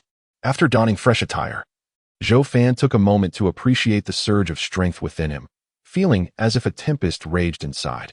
Stepping outside, he effortlessly lifted a stone mill weighing over 200 pounds with one hand, describing it as light as a feather, an astonishing revelation that rendered previous measures of his strength obsolete. Astonished, Zhou Fan set down the stone mill, having anticipated that his strength would merely double upon entering this new phase, yet it seemed far more substantial. After walking a short distance, he soon discovered a 10-foot-tall ash tree. With a firm stance, he gripped the tree and began to pull upward. Previously, when his strength had been average, he had attempted to uproot this very tree, but it had stood resolutely in place. The difficulty lay not only in the weight of the tree, but also in its deep roots, which formed a massive earthen ball. Even with 5,000 pounds of force, Zhou Fan had found it impossible to move. However, this time, as he exerted his strength, the tree trembled, its roots gradually revealing themselves from the soil. With a mighty shout, he uprooted the 10-foot tree, its leaves cascading down. A smile broke across Zhou Fan's face as he effortlessly swung the tree around, the trunk and foliage creating a whooshing sound, transforming him into a mighty warrior wielding a grand weapon. Observing the delicate roots beneath the surface, many of which were severed in the mud, he glanced around to ensure no one was watching before chuckling to himself. He replanted the tree, covering it with soil, and departed without a second thought regarding its fate. This experience solidified Zhou Fan's understanding of his newfound strength. He estimated it now reached at least 15,000 pounds. This indicated that his strength had tripled upon entering this advanced phase. Confused, he pondered why his strength had increased to such an extraordinary level, as he had expected only a doubling of his previous capabilities. Perhaps it was linked to his innate talent or the effects of the refining elixirs he had consumed. It could also be that these factors contributed to the remarkable surge upon entering this new phase. Should the figure in black dare to return, Zhou Fan felt confident in his ability to dispatch him with a single strike, for he had previously consumed a potent strength elixir, bringing his strength to nearly 10,000 pounds, now bolstered to 15,000. The black-clad individual, relying on explosive force, would find himself no match for Zhou Fan's newfound power. One strike would cleave him in two. Zhou Fan let out a cold chuckle, eagerly anticipating the return of the figure in black, though he remained cautious of its potential to escape using explosive tactics. After all, while his strength had surged to remarkable heights, he was still outpaced by the speed of the figure in Oppo's explosive retreat. Last night had proven this when it had narrowly escaped. Zhou Fan resolved to strategize meticulously, ensuring that he would not allow the figure to slip away again. As Zhou Fan contemplated how to prevent the dark-clad figure from escaping during their next encounter, he brushed off the wood shavings clinging to his clothes. The sun had already dipped below the horizon, casting a dusky yellow hue upon the clouds. The old dog ambled toward Zhou Fan, having wisely kept its distance while he had been swinging the tree branch. "Let us go home," Zhou Fan said with a contented smile. Today had been fruitful, and he felt quite satisfied. By this time, his parents had returned, but Zhou Fan had no intention of dining at home. After informing his parents, he planned to head back to the patrol camp.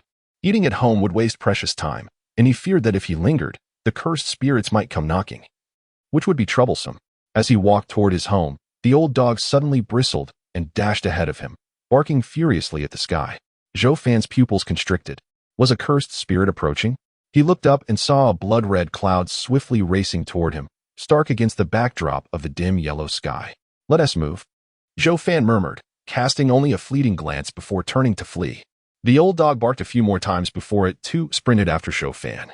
Not far from home, Zhou Fan knew he could not confront the cursed spirit here without endangering his parents. Thus, he ran toward the outskirts of the village. The ominous blood cloud stretched for 3 zhang, trailing a long, fiery tail, closely pursuing Zhou Fan as the distance between them shrank. Zhou Fan ran swiftly, having distanced himself from the houses of Sanqiu village and entered a low thicket. Just a few hundred meters more, and he would reach the edge of the boundary. Zhou Fan glanced back. Time was of the essence as the blood cloud loomed 3 or 4 zhang behind him. Approaching the boundary would only jeopardize the patrolling members there and serve no purpose for him. Zhou Fan halted, drawing his blade and swiftly applying 2 small flame talismans onto it. The red symbols rapidly spread along the blade. The blood cloud descended upon him. With a fierce shout, Zhou Fan charged forward, cleaving the blood cloud in 2 with a sharpened blade, the flames scorching the crimson mist. As the blood cloud split, it coalesced into a dense crimson fog. The flames from the small talismans flickered and quickly dimmed within the fog until they extinguished completely. The blood mist began to take shape, morphing into a humanoid figure with 3 legs and 3 arms. Atop its fog-like head sat a single, deep green eyeball that occupied the entire cranial space, its center marked by a faint red point that moved as it scrutinized Zhou Fan. Zhou Fan's expression hardened. This cursed spirit was distinctly different from the one he had encountered the previous night. The Talisman Master had warned him that summoned cursed spirits would grow stronger over time, and Zhou Fan could not afford to be complacent. The blood mist spirit drifted toward him, its three arms transforming into sharp misty spears that lunged at Zhou Fan. Zhou Fan swung his blade with fervor, the fiery arcs clashing against the misty spears, creating a cacophony of ringing sounds as sparks flew. With all his might, he forced the blood mist spirit to retreat, the three spears being repelled by the strength of his blade. Feeling a surge of relief, Zhou Fan realized that the blood mist spirit was weaker than him, thus removing much of his fear. His strikes grew increasingly fierce, completely suppressing the cursed spirit. Seizing an opportunity as he deflected the three misty spears, he aimed a downward slash at the deep green eyeball, the spirit's vital point. The cursed spirit emitted a shrill wail as the eyeball suddenly became engulfed in smoke, obscuring it from view. Zhou Fan's blade, infused with the essence of the flame talismans, struck the head, cleaving the cursed spirit in two. The three misty spears lunged at Zhou Fan once more, forcing him to retreat as he strained to maintain his footing. After a few steps back, the blood mist spirit reassembled, its deep green eyeball appearing first at its heart before swiftly moving back to its head. Zhou Fan furrowed his brow. His previous strike had not landed on the eyeball, and its rapid repositioning was disconcerting. The talisman flames that had touched the spirit quickly extinguished. Zhou Fan soon understood. As long as he failed to strike the eyeball, it would be nearly impossible to vanquish the spirit. The blood mist spirit, now enraged, brandished its three spears and charged at Zhou Fan. He merely scoffed and met the challenge head-on. Having mastered the foundational techniques of the swift silver blade, he could fend off the cursed spirit's rapid strikes with ease, pushing it back with each blow. The blood mist spirit emitted a low, furious growl. Yet it was helpless against Zhou Fan's prowess. Soon enough, Zhou Fan found another opportunity, parrying the blood mist spirit's spears and aiming a horizontal slash at its head, intent on cleaving the eyeball in two. However, the swirling blood mist enveloped the spirit's head once more, causing his blade to pass through and only sever the mist. As the spears thrust forward, Zhou Fan was forced to retreat again, observing the burning talisman flames atop the spirit's head. The deep green eyeball emerged from within the fog surrounding its shoulder, coldly fixed on Zhou Fan. The flames were swiftly extinguished, and the eyeball darted back to its original position. Zhou Fan's brow tightened as he swung his blade once more at the blood mist spirit. The setting sun transformed from a dusky yellow to a fiery red, the clouds above shifting colors as if they were ablaze. A gentle breeze rustled the leaves in the thicket. Zhou Fan's blade met the blood mist spirit repeatedly, yet the elusive smoke allowed the eyeball to evade capture time and again. By the fifth strike, the power of the small flame talismans had waned. Zhou Fan executed a calculated blow, forcing the blood mist spirit to retreat as he stepped back. Quickly, he retrieved two more small flame talismans with his left hand and affixed them to his blade, igniting it once more with intricate flame patterns. The blood mist spirit surged forward again, and Zhou Fan engaged in a fierce battle. The sharp glimmer of his blade clashing with the rapid strikes of the misty spears in a dazzling display. However, it soon became clear to Zhou Fan that he was in trouble. After 5 attempts, he had yet to land a blow on the spirit's eyeball. If this continued, even if his talismans did not deplete, he would eventually exhaust himself. The blood mist spirit appeared tireless, no longer emitting furious howls but silently swinging its spears. Even when its strikes were deflected, it remained unfazed, and the overwhelming blood mist surrounding it was sufficient to drain countless talismanic energies. It seemed intent on wearing Zhou Fan down. Zhou Fan felt as though he were bogged down in a quagmire, sinking deeper until the viscous muck entirely enveloped him, leading to a slow demise. The setting sun cast its last rays, the fragmented clouds transitioning from fiery red to a soft orange. The battle in the thicket raged on. Becoming increasingly cautious, Zhou Fan refrained from recklessly slashing at the blood mist spirit, knowing that it would quickly deplete his blade's talismanic energy. He needed to conserve the power of his blade. The two small flame talismans remaining were his last resort. If they were exhausted, he would be left with only the small thunder talisman or the exorcism ink talisman. A single small thunder talisman was far less powerful than the combined effect of the two flame talismans, and the exorcism ink talisman was more complex to wield, making it difficult to draw the ink lines before the blood mist spirit's eyes. These two small flame talismans represented his greatest means of offense at present. The blood mist spirit was vastly different from the black specters he had previously encountered. It proved to be a formidable foe, allowing Zhou Fan to truly grasp the potency of cursed spirits. Without the compounded strength of the two small flame talismans, Zhou Fan could not be certain that he would succeed in slaying the spirit with a single strike to its eyeball. If he failed, the chance of finding another opportunity would be slim. The stalemate between the two began to instill a sense of anxiety in Zhou Fan, for the twilight was deepening, and night would soon descend, rendering his situation even more precarious. The wandering companion made several attempts to assist him, yet only managed to bite into a cloud of blood mist, completely disregarded by the blood mist cursed spirit, which relentlessly thrust its mist spears toward Zhou Fan with ferocity. Zhou Fan retaliated with swift strokes, forcing the blood mist cursed spirit to retreat. He endeavored to maintain his composure. The longer he delayed, the more disadvantageous it would become. He had to devise a way to eliminate the blood mist cursed spirit before darkness enveloped the land. To vanquish this cursed spirit, he needed to strike the deep green eyeball. However, every time he swung his blade towards it, the eyeball would evade, relocating elsewhere on its body. In order to land a blow on the deep green eyeball, he had to act swiftly before it could escape. If his blade was fast enough, success was within reach. Zhou Fan's gaze hardened. The intensity of the battle nearly made him forget that he practiced the glimmering quicksilver blade technique, a true form of rapid swordsmanship. Until now, he had focused on foundational training, neglecting the refinement of his speed techniques.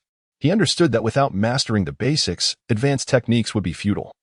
Yet the essence of the glimmering quicksilver blade technique was ingrained in his mind. Now, with a nascent grasp of foundational swordsmanship, he had reached a higher tier of strength, leading to a natural increase in speed. Thus, the glimmering quicksilver blade technique could finally be applied. As he continued to strike at the blood mist cursed spirit, he began to recall the essence of the glimmering quicksilver blade technique. This technique comprised numerous moves, yet could be distilled into one, aptly named the wind chaser stance, a technique as swift as the wind itself. Zhou Fan inhaled deeply, his wrist flicking as he executed the stance, transforming his blade's aura into something light and swift. A brilliant arc of fiery blade light surged forth, clashing 3 times against the cursed spirit's mist spears, sending them flying. With precision, he directed his blade towards the cursed spirit's head. Sensing imminent danger, the cursed spirit's smoky form shifted, concealing the deep green eyeball within its body before the blade could make contact. Though his strike was a fraction too late, Zhou Fan displayed no sign of frustration. His expression remained grave as he wielded his blade in a powerful upward sweep, deftly deflecting the 3 mist spears once more. At that moment, the deep green eyeball re-emerged from the cursed spirit's abdomen, providing it with vision and prompting its hasty reveal. Seizing the opportunity, Zhou Fan's blade sliced through the air towards the eyeball, the strike executed with such swiftness that only a fleeting shadow was visible. With a piercing sound, his blade struck the deep green eyeball, flames of intent engulfing it as it shattered into 2 halves. The diagonal strike cleaved through the eyeball, bisecting the cursed spirit itself. The blood mist erupted violently, emitting a piercing wail as its fragmented form struggled to reconstitute. The flames consumed the crimson smoke, preventing it from extinguishing as it had before. Zhou Fan stepped back, vigilant, his right hand trembling slightly. The previous 2 swift strikes had drawn upon the full essence of his being, and a third strike now seemed beyond his capabilities. The crimson mist was nearly eradicated, leaving no trace behind. The cursed spirit was likely dead. After retreating 10 steps to confirm this, he sheathed his blade. The orange-hued clouds resembled splashes of diluted ink, and the sun dipped behind the mountains, leaving only a crescent of red light. Hastening home, Zhou Fan reflected on the earlier battle. His execution of the wind chaser stance had been immature and insufficiently swift. Had he been faster, 1 strike should have sufficed to sever the deep green eyeball, rather than necessitating a second. Upon arriving home, he found his freshly donned clothes soiled. His parents, noticing his disheveled appearance, expressed their concern, but Zhou Fan, uninjured, smiled and assured them it was merely from martial practice. Having just slain the cursed spirit, he felt no trepidation about its swift return, and thus chose to sit down for dinner with his parents, later taking some provisions before hastily departing with his companion. Upon reaching the encampment, he discovered that the daytime patrol had concluded their shift.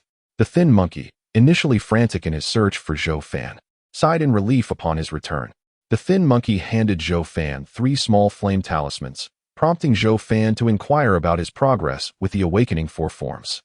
The thin monkey shook his head, admitting he had yet to sense the primordial energy Zhou Fan had described, but would attempt it again that night. Zhou Fan, unable to offer further guidance, merely advised him to pay attention to the nuances of the awakening four forms before allowing him to return. Zhou Fan then sought out Lu Kuei, informing him that he had already eaten and requesting that the meal bearer refrain from bringing more. He proceeded to the talisman room, where he encountered the departing elder talisman master. Elder Huang, I would appreciate a few small flame talismans, Zhou Fan stated, placing 4 sheets of yellow talisman paper on the ground and stepping back respectfully. The elder talisman master appeared taken aback. Zhou Fan had exchanged for 2 small flame talismans that very morning. Now, he sought more, which implied. The elder approached, picking up the 4 yellow talisman sheets. Upon inspection, he noted that 2 of the talismans had completely expended their symbols, while the remaining 2 showed signs of significant depletion. Have you encountered the second wave of cursed spirits? The elder inquired, somewhat dazed. Indeed, Zhou Fan replied. And what of the cursed spirit? Despite anticipating the answer, the elder could not help but ask. Zhou Fan answered, I survived, thus it must be dead. Dead. The elder's grip on the talisman paper tightened slightly, astonished. Like the talisman master Mao, he found it hard to believe Zhou Fan had survived the second wave, yet here he stood, unscathed before the elder's eyes. The first cursed spirit of an eye curse was typically weak, merely reaching the threshold of the black wandering level, while the second would adjust according to the spellcaster's strength, potentially featuring a cursed spirit at the blood wandering or even white grievance level. After all, the blood corpse coffin that cast the curse was a black grievance level anomaly, and the strength of the eye curse's spirits was inherently linked to the casting entity. Given this adjustment in strength, very few could endure the second wave of eye curse spirits, yet Zhou Fan had managed to do so, standing before the elder without a scratch. The elder's astonishment was palpable. How did you accomplish this? He asked, perceiving Zhou Fan merely as a practitioner at the initial tier of strength. Even with 2 small flame talismans combined, survival seemed improbable. After a brief pause, Zhou Fan replied, I broke through to a higher tier of strength, rendering that cursed spirit no match for me. The elder simply sighed, I see. What a pity. In his mind, he lamented Zhou Fan's lack of foundational strength accumulation, having leaped directly from the initial tier to the higher tier. Such rapid advancement, while impressive, risked undermining his foundational stability. A practitioner who grew in strength so swiftly would find their progress severely constrained in the future. Zhou Fan's words were intended to mislead the elder. He had no intention of clarifying. However, you acted wisely. Surviving is undoubtedly more critical than sacrificing future potential for immediate gains. The elder took out 4 small flame talismans, placing them on the ground and stepping back. Barring unforeseen circumstances, the envoy from Tianyang should arrive tomorrow morning. The third cursed spirit likely won't have time to pursue you. Zhou Fan nodded, moving to collect the 4 flame talismans and placing them into his talisman pouch. Elder Huang, can that envoy truly eliminate the blood corpse coffin? The elder chuckled, rest assured, our messages have confirmed the presence of a black grievance anomaly.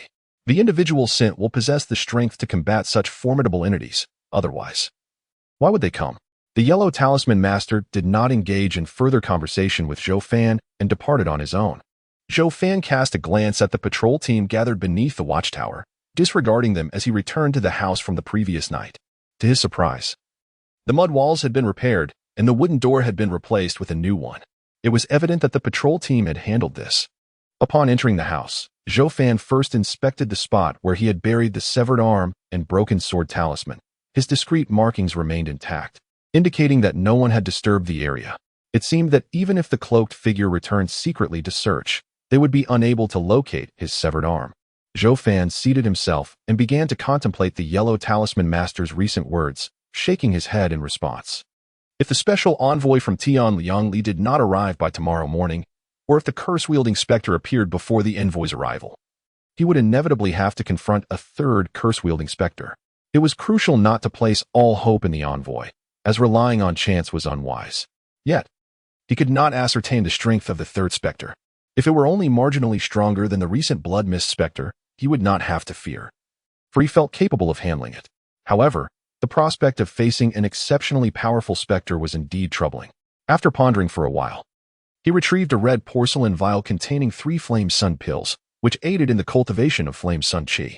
Reflecting on the method of cultivating flame sun qi, he shook his head. The initial stages of cultivation would render him immobile for a period, and the specters would not arrive swiftly. Yet, he feared the cloaked figure lurking in the shadows. Should that figure seize the opportunity to strike him, it would be a most unjust demise. Now was not the opportune moment to cultivate Flame Sun Chi. He must first resolve the threat posed by either the specter or the cloaked figure. Zhou Fan stowed the red vial and commenced practicing his sword techniques, focusing not on the wind chase stance, but on fundamental swordsmanship. A grand edifice begins with the accumulation of earth.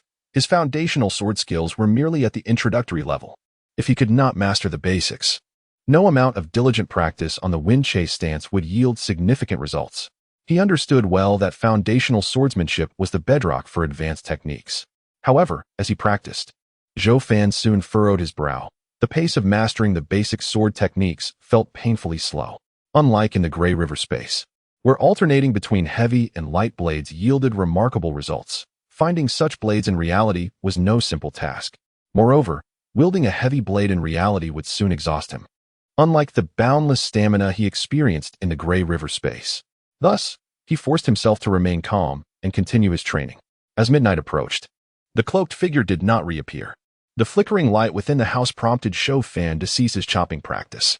He ruminated seriously, concluding that the cloaked figure was unlikely to return for the time being. After all, he had consumed a strength-enhancing pill the previous night, leaving the figure in a weakened state. Without a clear understanding of his own abilities, the figure would likely refrain from appearing again. Of course, it was also possible that the cloaked figure was waiting for the specter to act first, unaware that Zhou Fan had already vanquished the second specter. Another consideration was that even if the cloaked figure could regenerate from the severed arm, it might not come without a price. Realizing that the adversary was not likely to make an appearance, Zhou Fan chose not to linger any longer. He extinguished the light and crawled beneath the bed. Once beneath the bed, Zhou Fan did not close his eyes but patiently waited for a while. After perceiving no movement, he contemplated the possibility of the cloaked figure employing poisonous gas. After all, the cloaked figure was closely connected to Zhang He, who was a physician. Could the use of poison be a possibility?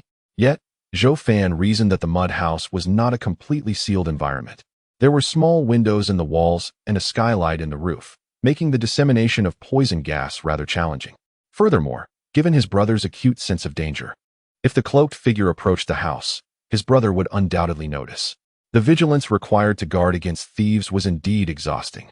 He resolved to find a swift solution to deal with the cloaked figure. Shaking his head, he reassured his brother and drifted into slumber. In deep sleep, Zhou Fan quickly entered the Gray River space. Miss sat at a table, not acknowledging Zhou Fan's presence on the ship, but fixating instead on a milky white sphere resting on the porcelain plate before him. The sphere was the size of a fist, with nothing particularly remarkable about it. However, Mist appeared troubled, his brow furrowed. Zhou Fan inquired, "What is this?" Mist glanced at the milky white sphere, not lifting his head as he replied, "It is the roe of a certain soulfish." Zhou Fan comprehended. Roe refers to the eggs of a female fish that have yet to be fertilized, a delicacy often used in the preparation of caviar in the Western world of his previous life. Yet, he had never encountered roe of such size. However, given that the soul fish at the riverbed was not an ordinary creature, such large roe was not particularly surprising.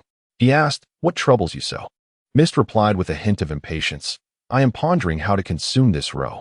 Zhou Fan found Wu's response rather perplexing. He remarked, "What is there to ponder? Just eat it as it is." Wu rolled his gray eyes and replied, "You do not understand. This fish roe is exceedingly rare. One might find but a single piece after hundreds of years. Only a handful of exquisite delicacies can stir my appetite, and this fish roe is one of them. Thus, I am torn between methods. Should I fry, saute, or braise it, or perhaps pair it with other ingredients? I have contemplated hundreds of culinary approaches, yet have not settled on one."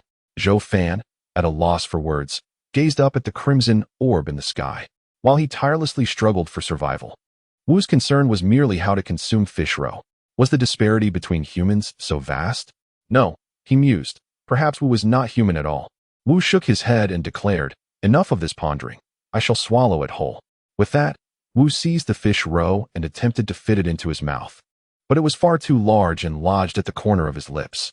With raised eyebrows, he forcefully pushed it in, stretching his mouth wider and wider until the roe finally slipped inside. The fish roe bulged his cheeks, causing the veins on either side to stand out. Zhou Fan watched in astonishment. Even if he could fit it in his mouth, how could he possibly swallow it? Yet, as he pondered this, the fish roe slid down Wu's throat, and he could faintly see a round bulge moving along Wu's neck.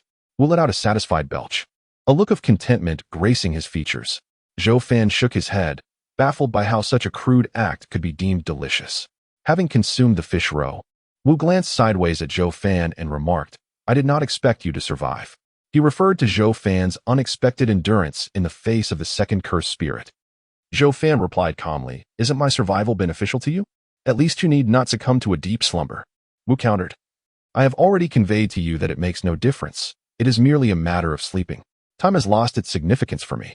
But have you truly given no thought to granting me 2 additional years of life in exchange for lifting the eye curse? You may not possess such luck against the third cursed spirit." Zhou Fan shook his head. 2 years of life is out of the question. Tomorrow, someone will come to slay the blood corpse coffin. I might consider 2 months, perhaps.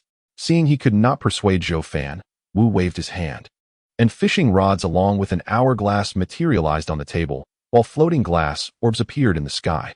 If you wish to fish, do so. Otherwise, remain idle. Fishing? Today, he had only slain 1 peculiar creature, which should yield just 1 gray worm. Here, it would take 2 gray worms to create a single bait. Wu should realize he would not easily barter his lifespan for fishing. Zhou Fan furrowed his brow, glancing at the glass orb suspended above, and his pupils constricted slightly upon noticing 2 gray worms within. "Why are there 2 gray worms?" he inquired hastily. Wu snorted dismissively. "What is so surprising?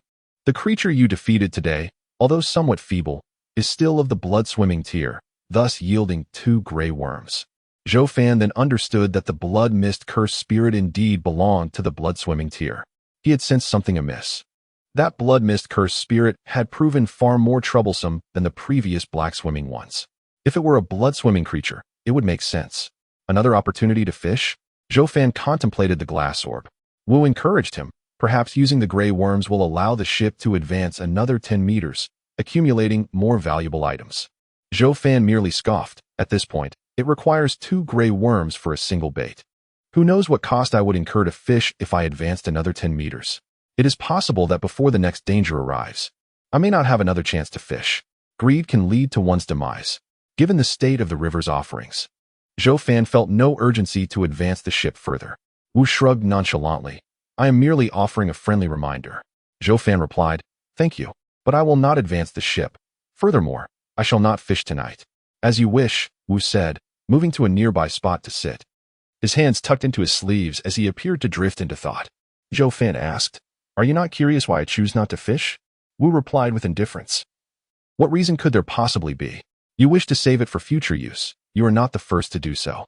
Zhou Fan smiled faintly. Indeed, as Wu suggested, he intended to save it.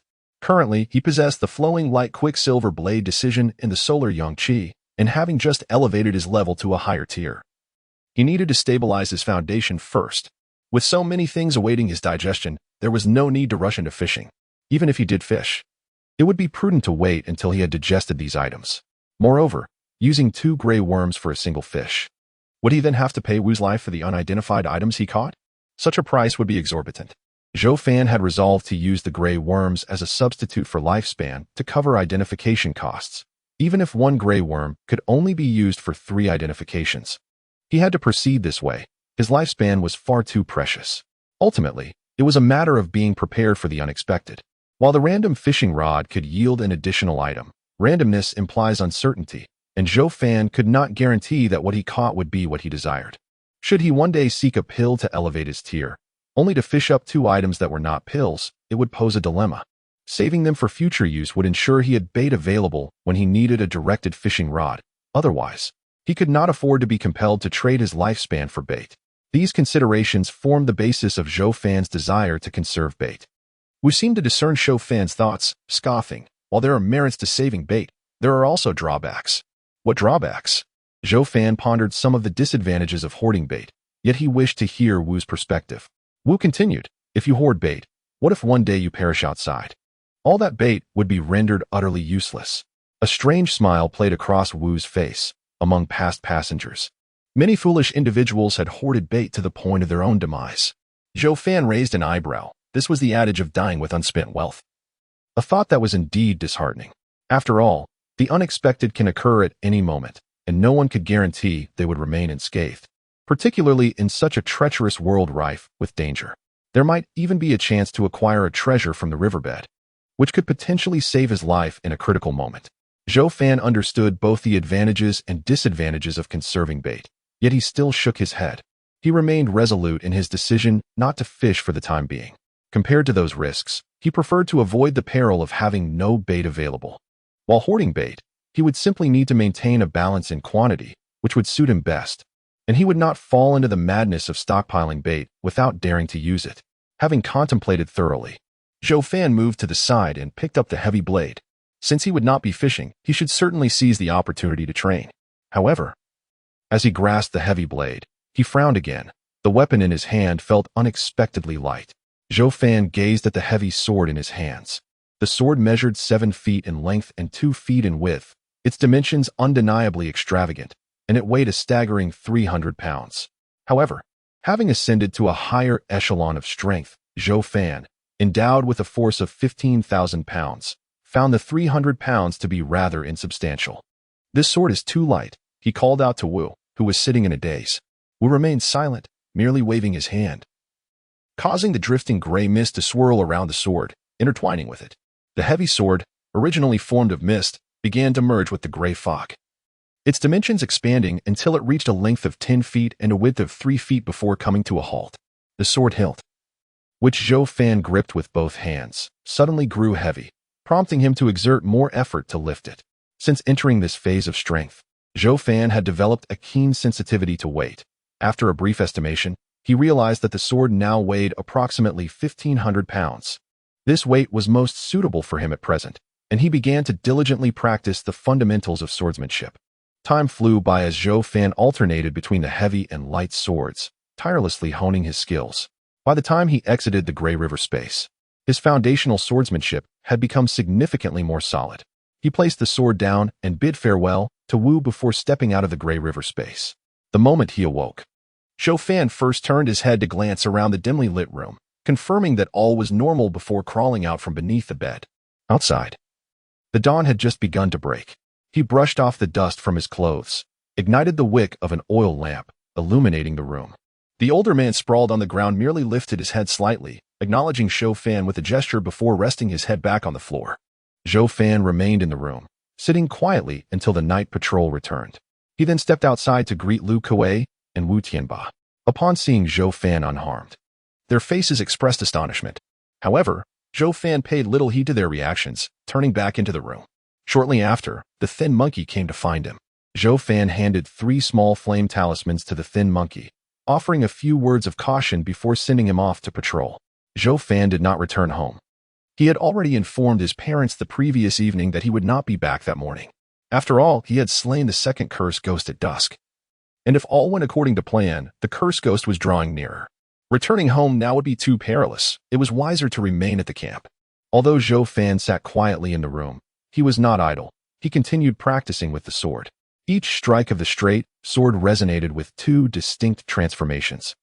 The silent descent of the blade melding with the fierce momentum, gradually intertwining. After an hour of practice, a voice called from outside, "Captain Zhou." Zhou Fan halted his movements and inquired, "I'm here. What is it?" A patrol member responded, "The 2 elders request your presence at the talisman room." Zhou Fan's spirit lifted at this, and, sheathing his sword, he opened the wooden door and followed the patrol member to the talisman room.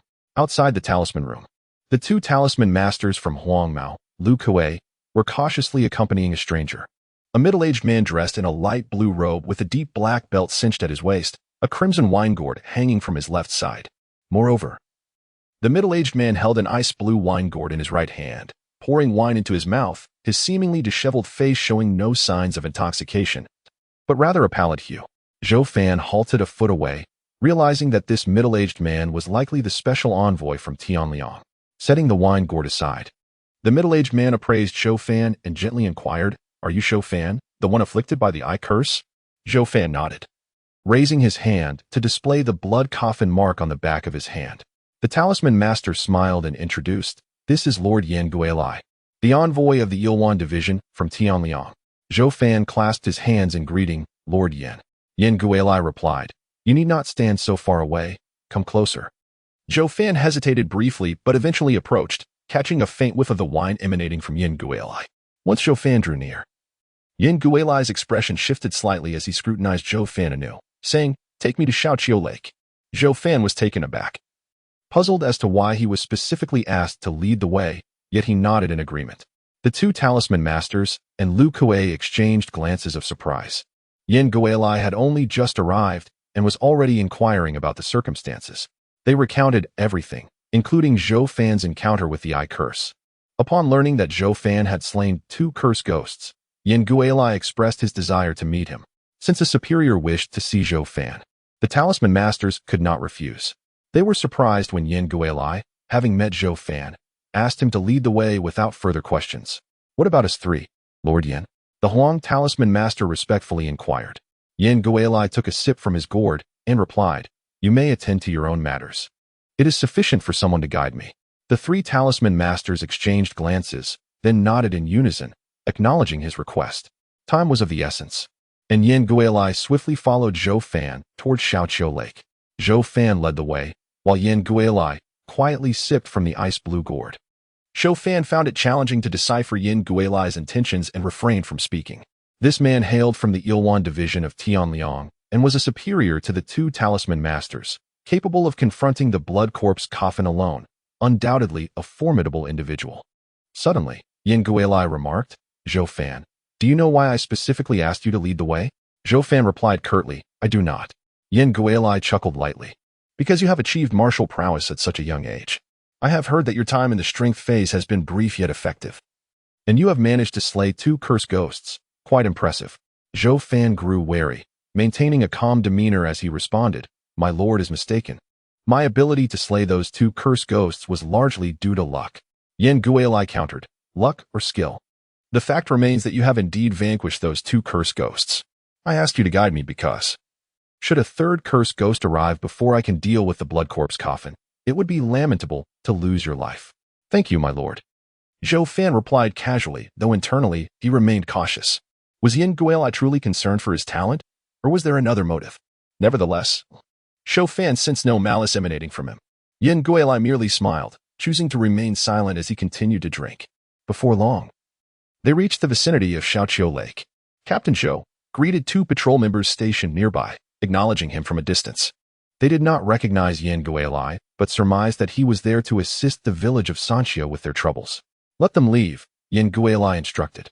Zhou Fan relayed the order, sending the 2 patrol members away. Xiaoqiu Lake was eerily quiet, the blood coffin within the lake still bleeding profusely. The azure surface stained crimson in patches. The contrast between the blood-red waters and the outer layer of cerulean was stark. This was Zhou Fan's first visit since being afflicted by the Eye Curse. He gazed at the ominous blood coffin, knowing that resolving it would lift his curse. He turned to Yin Guilai, questioning whether this envoy from the Ilwan division could indeed confront the blood coffin. With a languid demeanor, Yin Guilai remarked, "It truly is the black resentment blood coffin, and if it is in a dormant phase, there is no need for concern." He secured the ice-blue wine gourd at his waist and cast a glance at Zhou Fan, advising, "Be cautious. If things become dire, retreat quickly to the village." Having said this, Yin Guilai leaped into action, effortlessly treading the surface of the water. He did not step on the floating logs but glided across the water like an arrow, swiftly arriving before the blood coffin. In terms of lightness of step, he surpassed the Huang Talisman Master by several levels. Upon reaching the blood coffin, Yin Guilai stood on the water's surface as if on solid ground, his extraordinary agility leaving Zhou Fan astounded. With an indifferent expression, Yin Guilai raised his hand and struck towards the blood coffin. With a resounding thud, Yin Guilai's palm emanated a chill, instantly coating the blood-red coffin in a layer of azure frost. The blood corpse within the coffin, sensing the threat, emitted a piercing cry akin to a night owl, and a shadow of blood surged forth, lunging at Yin Guilai. "Begone!" Yin Guilai bellowed, his voice resonating like thunder, causing ripples to cascade across the serene surface of the small hill lake, even making Zhou Fan, standing at a distance, wince in pain. The blood shadow, struck by the force of his roar, was dispersed, a pool of crimson splattering onto the ground. At that moment, Yin Guilai struck the coffin with both hands in rapid succession, transforming it into a massive block of ice, the blood within congealing under the frost. "Break!" Yin Guilai's eyes narrowed as he delivered another powerful blow. With a resounding crash, the blood corpse coffin shattered into numerous fragments. From the wreckage emerged a grotesque figure. Swollen and covered in a blood-stained white shroud, its face riddled with blood blisters, emitting a sound reminiscent of weeping as it lunged furiously at Yin Guilai. Awakened against its will, it had not yet passed through its dormant phase and was consumed by rage, intent on slaughtering the human who had disturbed its slumber. Unfazed, Yin Guilai met the onslaught head-on. Zhou Fan, fearing entanglement, cautiously retreated a few steps, his gaze fixed on the blood corpse. If it managed to escape, he would have no choice but to seek assistance from the fog at the cost of his own life. Each clash between man and corpse sent waves of lake water soaring into the air, droplets scattering downwards, as if a torrential downpour had commenced over the lake. The exchanges of strikes quickened, their figures becoming blurred, accompanied by a cacophony of thunderous sounds. To Zhou Fan's eyes, two indistinct shadows of differing hues battled amidst the splashing lake water, his expression growing grave, as the prowess of both combatants far exceeded his expectations. Drawing his straight blade, he affixed two small flame talismans to it, contemplating the dilemma that would arise if Yin Guilai were to falter, whether to flee or seize the opportunity to strike the blood corpse. As Zhou Fan pondered, a powerful shout erupted from Yin Guilai, his hand enveloped in a swirling mist of blue and white as he unleashed a flurry of strikes, transforming the cascading droplets into icy projectiles that hurtled towards the blood corpse. Thud, thud, thud. The blood corpse was pierced by countless ice droplets. Its body rendered a sieve of bloodied holes, as torrents of crimson erupted forth. The blood corpse collapsed onto the lake's surface, the waters cascading down in a gentle drizzle. Zhou Fan's face registered astonishment. Had it truly ended? He quickly glanced at the back of his hand, where the blood coffin curse mark was gradually dissipating, indicating the demise of the blood corpse. Yin Guilai, with an impassive countenance, produced a talisman from his person and tossed it towards the blood corpse, which ignited with a hiss, emitting plumes of black smoke as it floated on the lake and Apos' surface. Yin Guilai then took a few steps back to the shore, his previously disheveled visage now calm and pale, his breath steady and deep as though the recent battle had left no mark on him. Casting a glance at the lake, he noted several shattered red coffins submerged amidst the crimson waters and advised, upon returning, ensure that no one drinks from the lake for a month. After that, it will be safe. Zhou Fan took this to heart, reflecting on the vast disparity between his own abilities and Yin Guilai and Apos', realizing that should such a formidable individual wish him harm, escape would be nearly impossible. Noticing Zhou Fan's contemplative silence, Yin Guilai assumed he had questions and smiled. I am not one to be difficult. Feel free to inquire. Zhou Fan pondered briefly before asking, Master Yin, during your confrontation with the blood corpse, you did not employ any talismans. What was that martial technique? Zhou Fan recalled the yin-yang qi he had acquired. But Yin Guilai and Apos' icy strikes had been formidable enough to overcome the blood corpse, which was distinctly different from the yin-yang qi, piquing his curiosity.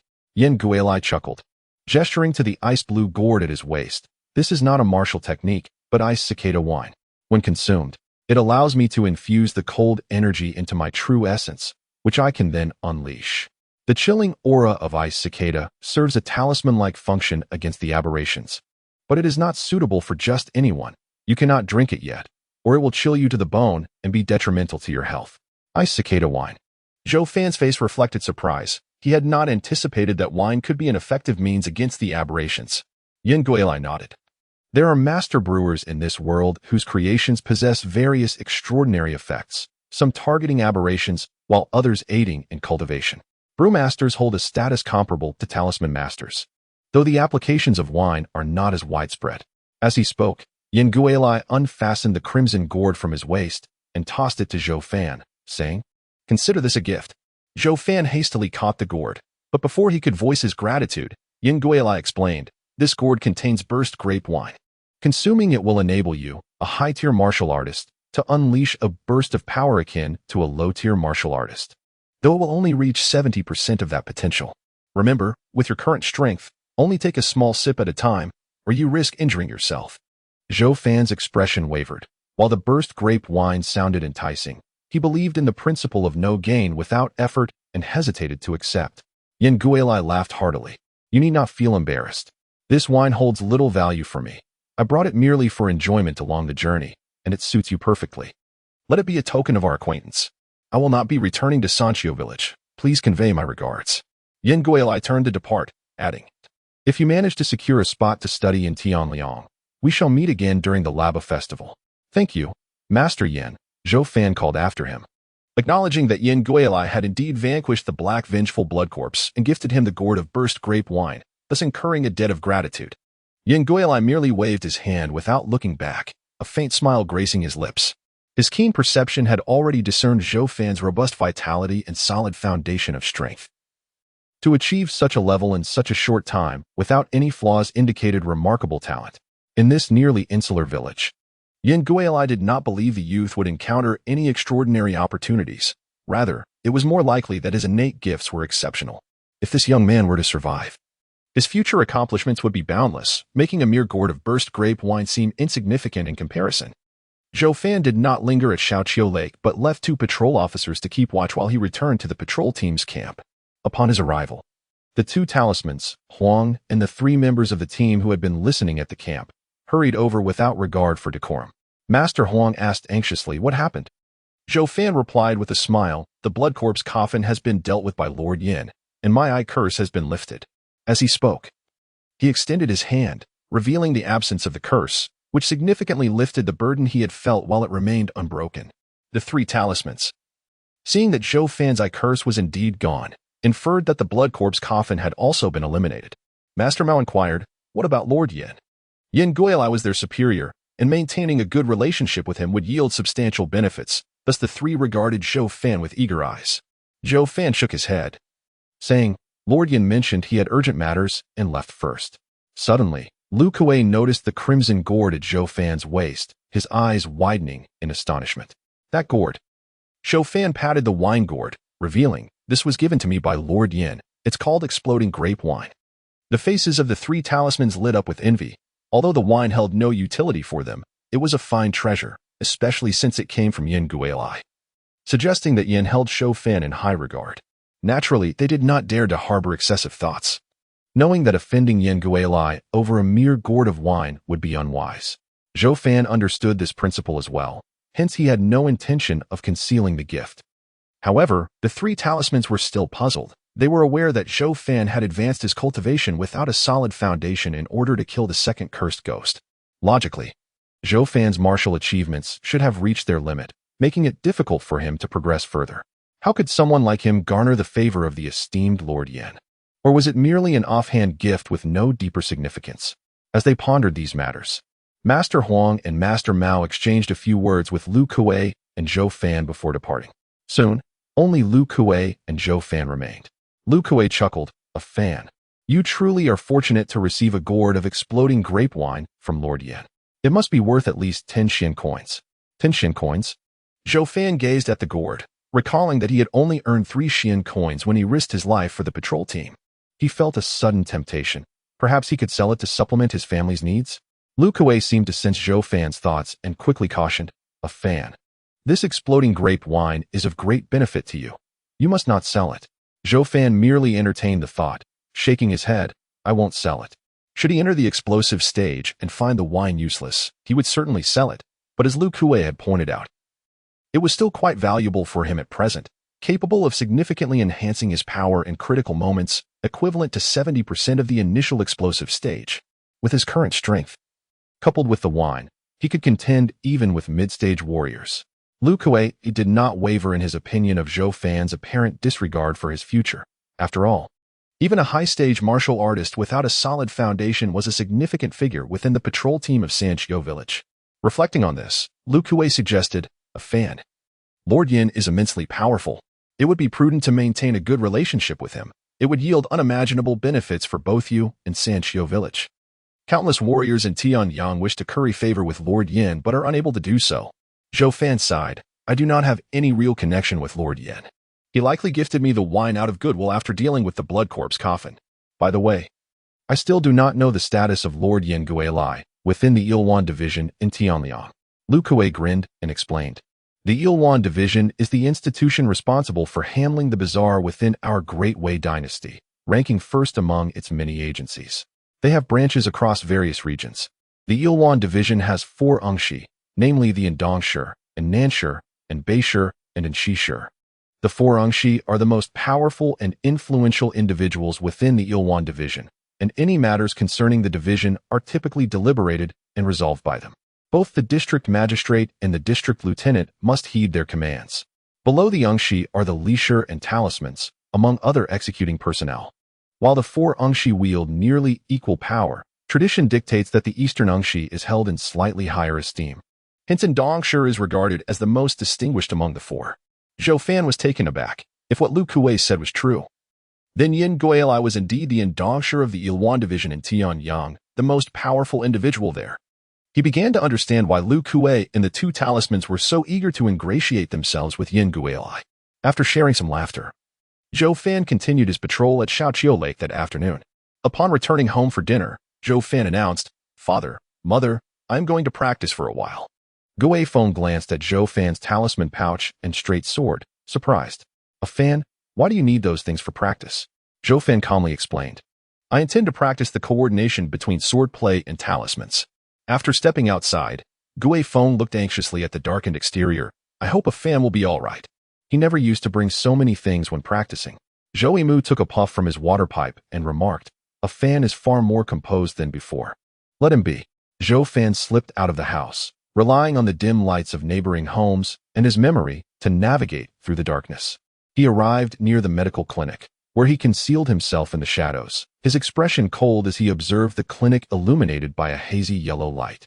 His fingers tightened and loosened around the hilt of his sword, but ultimately, he turned away. It was not yet the right moment. Returning to his small courtyard, Zhou Fan began another day of silent cultivation, completing his practice of the 4 pouncing techniques before returning home. His parents, still awake, had likely been worried about him. Once he returned, they retired for the night. Zhou Fan washed up briefly before climbing into bed, soon finding himself aboard the ship. With the fog absent that night, he had no business seeking it out, so he picked up the heavy sword resting on the deck and began to practice his swordsmanship.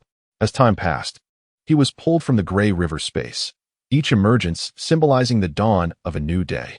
After a busy morning, he stepped outside, joking with the lean monkey until they reached the camp, where they separated to patrol.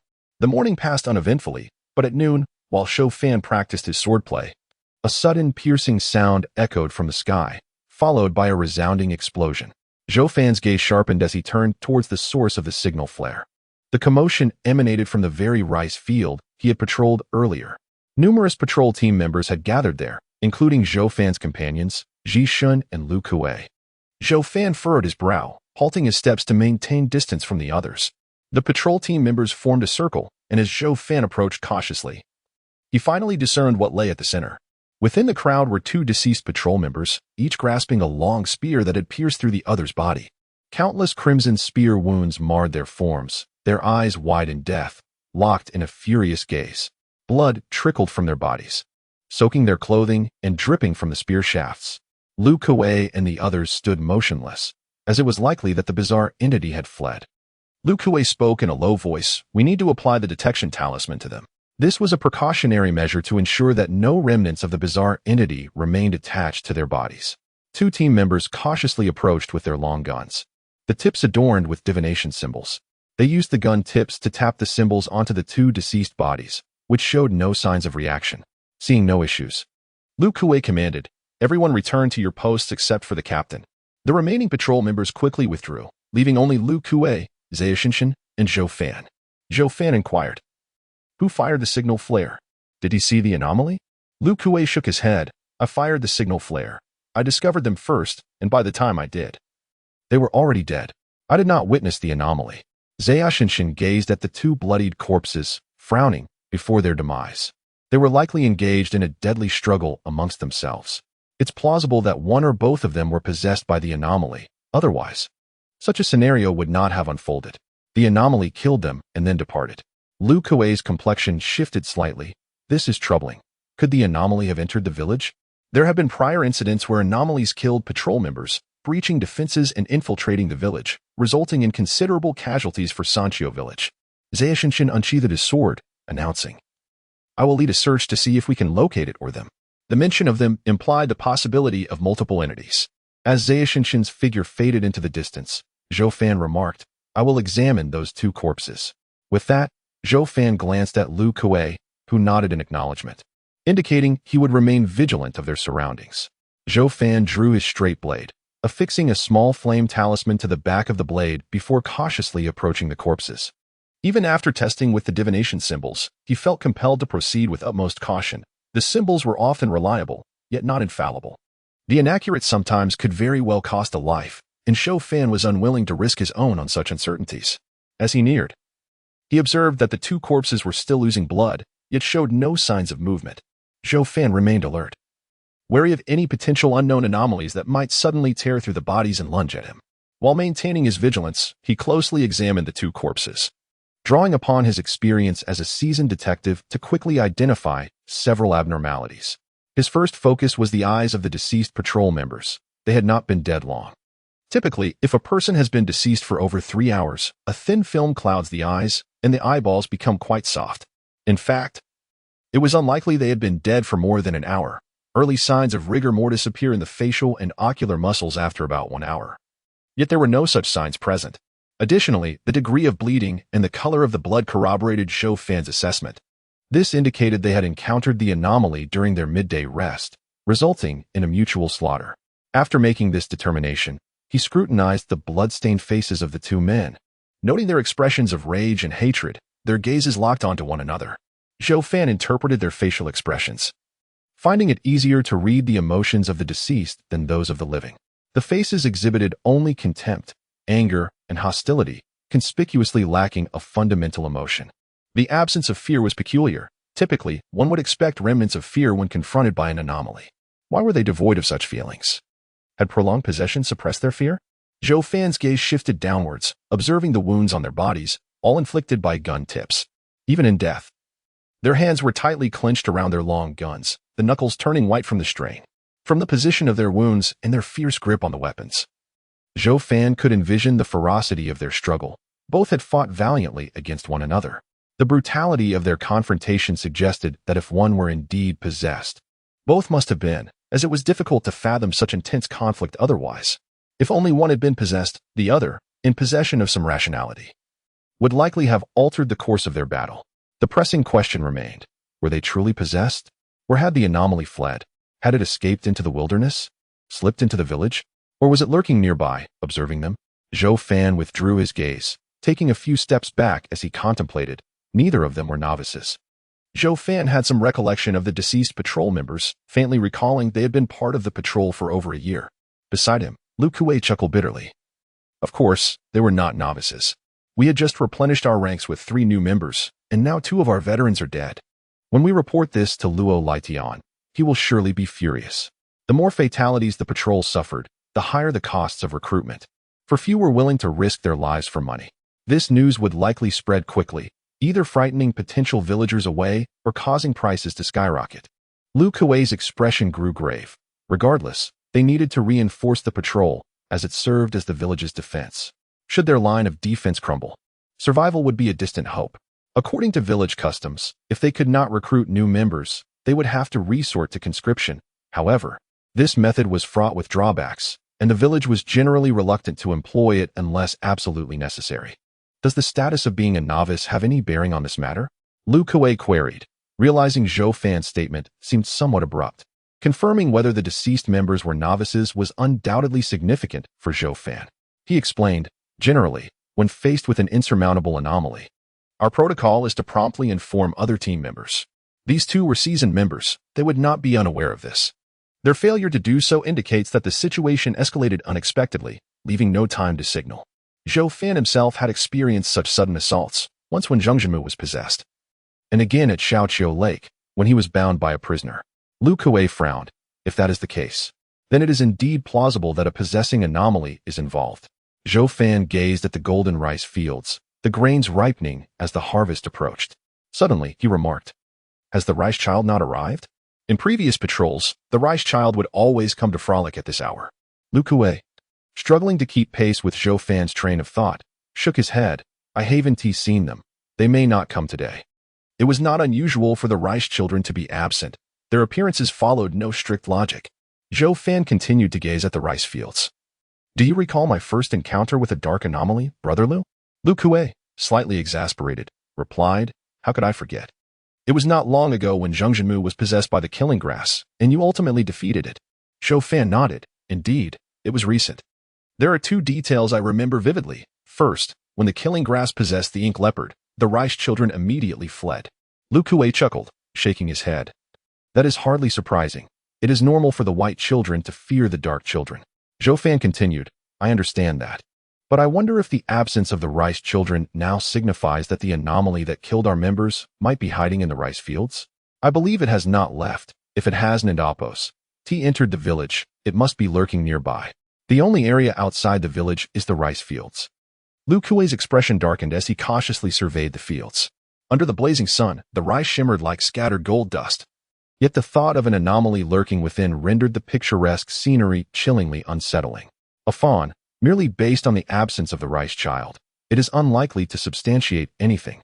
The rice fields are vast, and should it be concealed within, locating it would prove quite arduous, Lu Kuei stated solemnly. Are there peculiarities within the rice fields? The elder brother exhibited minimal reaction, evidently sensing no anomalies. Zhou Fan, observing the elder brother's demeanor, inquired, Have you encountered the rice child during this period, apart from today? Lu Kuei pondered briefly but shook his head. I can't recall. The rice child, being a harmless white spirit, didn't capture my attention. And I do not traverse the rice fields daily. Zhou Fan was not surprised by Lu Kuei's response. The patrol team was severely understaffed recently, and even he, as a vice captain, found himself confined to a specific area without any time to patrol or monitor, gazing at the rice fields, shimmering with golden ripples in the warm breeze. Zhou Fan remarked, I recall two details. The rice child is merely the first, while the second detail serves as evidence affirming the existence of anomalies within the rice fields. This detail pertains to Zheng Zhenmu. What does Zheng Zhenmu have to do with this? Lu Kuei's face registered astonishment. While conversing with Lu Kuei, Zhou Fan was also organizing his thoughts. Upon reaching this juncture, his expression grew grave, and he waved his hand. Let us retreat for the time being. Lu Kuei did not oppose this suggestion, and they swiftly withdrew to a safe distance before halting. Zhou Fan frowned, stating, This distance may not guarantee our safety, but it will have to suffice. We cannot allow the rice fields to slip from our sight. Lu Kuei asked, A fawn, what exactly do you know? Zhou Fan replied gravely, Do you remember the reason Zheng Zhenmu was possessed by the luwu grass? Initially, we subconsciously believed it was due to his greed for the black leopard's pelt, yet I found this puzzling. In the brief time I spent with him, Zheng Zhenmu struck me as an exceedingly cautious individual. Would he truly rush into the rice fields for a mere leopard pelt? Patrol members are well aware that anomalies can stealthily approach under the cover of the seedlings. Lu Kuei paused, then quickly responded. The Zheng Zhenmu I know would not act in such a manner. I had thought he was driven by greed, yet even if he were avaricious, such folly seems implausible. Zhou Fan's expression was serious. In retrospect, we have perhaps been somewhat presumptuous. My hypothesis is that Zheng Zhenmu's sudden plunge into the rice fields was under the influence of an anomaly that rendered him reckless. However, the luwu grass, which merely possesses, cannot account for this. It is likely that a second anomaly lurked within the rice fields at that time.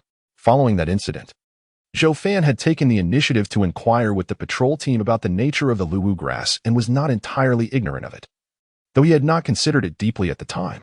Lu Kuei felt a chill at the nape of his neck and acknowledged, the luwu grass indeed lacks such capability. I grasp your meaning. You suggest that Zheng Zhenmu was compelled by a controlling anomaly into the rice fields, leading to his demise. And you suspect that the two team members today have met a similar fate? Zhou Fan nodded. I suspect that the anomaly residing within the rice fields possesses the ability to control individuals, yet I remain uncertain as to how it achieves this. I believe that for a person to be controlled, they must either be possessed or influenced by some extraordinary power that affects their mind. Once ensnared, they may, like Zheng Zhenmu, lose control and rush into the rice fields, or, as with these two team members, turn against one another. If such an anomaly indeed exists, and it has lingered in the rice fields since Zheng Zhenmu's death, it suggests that it has claimed the rice fields as its territory, driving away the benign rice child. It may even resort to violence against us, perceiving our presence as an intrusion into its domain. Certain anomalies exhibit territorial instincts akin to wild beasts. Lu Kuei fell silent for a moment, sensing lingering doubts, and asked, But I recall you mentioning that Zheng Zhenmu, after your warning, managed to escape the rice fields, indicating he had not been fully controlled. However, the two team members engaged in mutual slaughter, suggesting they were beyond control. Why is there such a disparity? Zhou Fan raised an eyebrow. I am uncertain, but if I were to conjecture, the anomaly's ability to control us, whether through possession or mental manipulation, likely requires specific conditions to be met. The longer we linger in the rice fields, the more vulnerable we become, hence my insistence on retreating here. This anomaly is certainly not omnipotent. Otherwise, Zheng Jinmu would not have broken free from its grasp, and it would not have taken so many days for 2 patrol members to be slain. Regarding Zhou Fan's hypothesis, Lu Kuei remained perplexed, yet you were also in the rice fields with Zheng Jinmu. Why were you not affected? This question caused Zhou Fan to frown. He had pondered this as well. Perhaps it was due to his identity as a martial artist that the anomaly could not exert control over him. Yet he could not disclose this reasoning to Lu Kuei, as he had previously mentioned achieving his breakthrough only when faced with life and death, and the notion of martial prowess seemed rather tenuous in his view.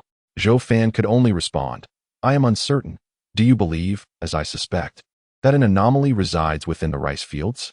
Lu Kuei hesitated before replying. We have yet to encounter this anomaly, but I find your conjecture highly plausible. If such an anomaly indeed occupies the rice fields as its territory, it would be disastrous. The harvest of millet is imminent. This is the village's sole rice field. And if we cannot identify that anomaly, the harvesting process will become problematic. At this juncture, Lu Kuei's voice grew urgent. We must locate that anomaly and either eliminate it or drive it away. If we fail to secure a successful summer harvest, Sanxiu Village will suffer a 50% reduction in food yield this year, a loss that is unfathomable for Sanxiu Village. Zhou Fan fully comprehended this point and inquired, after all I have said, can you deduce what sort of anomaly it might be? If we could ascertain its identity, addressing it would become significantly simpler. Lu Kuei's countenance darkened. I have never heard of such an anomaly. In fact, anomalies abound, and I can scarcely recognize one in 10 or 12. Zhou Fan frowned. If that is the case, what shall we do? The anomaly has the ability to control individuals. Should they dare to enter the rice fields in search of it without understanding the situation, it would be tantamount to seeking death. Zhou Fan had previously avoided control. Yet his assertion that a martial artist would remain unaffected was merely speculative. Perhaps he had simply been fortunate. Lu Kuei glanced at the rice fields. I will fetch the 2 elders. I am uncertain if they will possess any knowledge. Afan, you remain here. The anomaly in the rice fields is exceedingly troublesome, and Lu Kuei had no choice but to seek assistance. After Zhou Fan acquiesced, Lu Kuei swiftly turned and ran towards the village. With Lu Kuei's departure, Zhou Fan found himself alone in the rice fields. The scorching sun cast its rays upon the thicket, and the occasional chirping of summer insects filled the air. Zhou Fan focused most of his attention on the rice fields.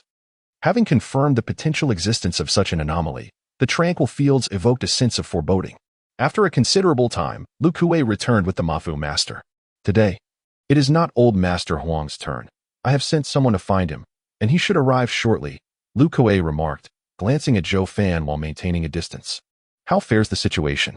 Zhou Fan shook his head. No changes. Lu Kuei scrutinized the rice fields intently. The search over there is intensifying, yet thus far, nothing has been uncovered. The absence of discoveries at Zhaishan's location only heightens the likelihood of an anomaly existing within the rice fields. The Mafu master furrowed his brow, gazing at the rice fields. Anomalies capable of possession or mental control are not numerous, yet I am aware of at least a dozen types. Given the circumstances you describe, it is exceedingly difficult to ascertain the specific nature of this anomaly. Let us wait a moment longer for Brother Huang to arrive. He may possess insights we lack. After a brief interval, Master Huang made his appearance. Upon listening to the accounts provided by Zhou Fan and the others, he shook his head and remarked, the information is too scant. I cannot fathom it either. Lu Kuei inquired, what course of action should we take now, esteemed elders? The 2 masters from Huang Mao, possessing far more experience in dealing with the enigmatic, exchanged glances. After a moment of contemplation, Master Mao stated, standing here is rather distant. Let us approach closer to investigate. After all, these are merely your conjectures, and Brother Huang and I have yet to witness the phenomena firsthand. Zhou Fan replied, however, if we proceed, we risk being controlled by that entity. While we remain unaware of the dangers lurking, our suspicions have now emerged. Who can say whether we might suddenly fall under its influence? Master Mao stroked his long, white beard and reassured them, no matter, from what you have described, this strange entity's power over individuals does not appear formidable. We should be able to evade its grasp with this. He retrieved 4 yellow paper talismans from his pouch, each 3 fingers wide. These were high-grade yellow talismans designed to ward off malevolent spirits and prevent possession or unseen assaults. With a hint of reluctance, Master Mao explained, "Should these talismans ignite unexpectedly, it would signify that we are under attack. Be sure to return them once used." Zhou Fan gazed enviously at the talismans in Master Mao's hands, now understanding that talismans emitted light of varying colors based on their rank: yellow, blue, and purple, each further divided into 3 grades. The dimly glowing ones were of lower grade, the brightly glowing of medium grade, and the brilliantly glowing were of the highest grade. The small flame and thunder talismans he previously acquired were of low-grade yellow, yet this warding talisman was of high-grade yellow. Such talismans were exceedingly rare and valuable, capable of providing substantial protection from unseen attacks or possession. This was somewhat akin to the divination talisman, yet the difference was significant. The divination talisman could only detect when one was already possessed or cursed, while the warding talisman could proactively guard against possession or similar attacks. The creation of such talismans was no easy feat. Otherwise, Master Mao would not have insisted on their return. Master Mao had brought his treasured talismans upon hearing of a potentially possessing entity, distributing them among Zhou Fan and his companions. Zhou Fan mused that if given the opportunity, he must acquire a few more talismans from these masters. The 4 of them affixed the talismans to their arms, where the yellow paper radiated a brilliant light, ensuring they would instantly recognize any anomalies. I must emphasize, Master Mao warned with a serious expression, this warding talisman, much like the divination talisman, may not guarantee complete efficacy. Therefore, you must remain vigilant. Should anything seem amiss, promptly inform us. Zhou Fan and Lu Kuei nodded in agreement, understanding that no method could provide absolute safety. Having this measure was already a notable advantage. Zhou Fan cast a glance at the fallen comrade at their feet, worrying for him, as he lacked a warding talisman. However, he reasoned that any intelligent entity would likely refrain from targeting a mere dog. The 4 returned to the edge of the rice field, where the 2 masters first observed the 2 corpses, their blood already congealed, before gazing at the golden rice paddies. Their expressions were grave. If the entity truly lay hidden within the rice field, failing to uncover it before the harvest could lead to dire consequences. Their urgency stemmed not from a mere shortage of grain, but from the potential impact on their examination results due to the diminished yield from Sanqiu village. Zhou Fan furrowed his brow, fixated on the rice field, contemplating how to unearth the lurking entity. With heavy hearts, Master Huang addressed Zhou Fan. "What do you believe? Does the entity possess individuals, or does it manipulate their minds to exert control? After all, you were the first to suggest that the rice field posed a problem. I would like to hear your thoughts. Understanding its method of attack could help eliminate some suspects." After a moment's reflection, Zhou Fan replied, "I am inclined to believe it controls individuals through mental manipulation. When I stood alongside Zheng Jinmo, I was vigilant toward him and noticed no abnormalities. Furthermore, if the entity were to possess him, I must ask, could one person be possessed by 2 different entities?" Master Mao frowned. While no one has witnessed dual possession, one must not forget that the entity may have departed before the grass could possess Zheng Jinmo. "Your reasoning is sound, Master Mao, yet I remain steadfast in my belief that it is an entity that manipulates the mind," Zhou Fan affirmed with a gentle nod. Master Huang, intrigued, inquired, "What compels you to hold such a conviction?"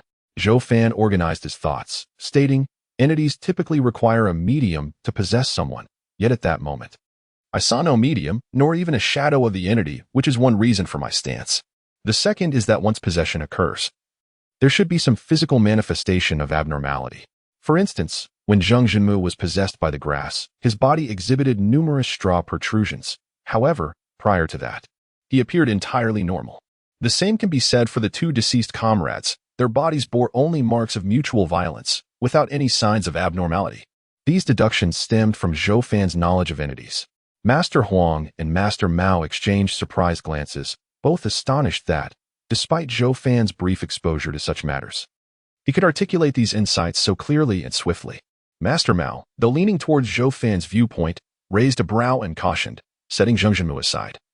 "The 2 deceased individuals indeed show no significant external signs of possession. What of their internal state?" Zhou Fan regarded the 2 corpses thoughtfully, then remarked, "I had not considered that. To ascertain the truth, we shall need to perform an autopsy."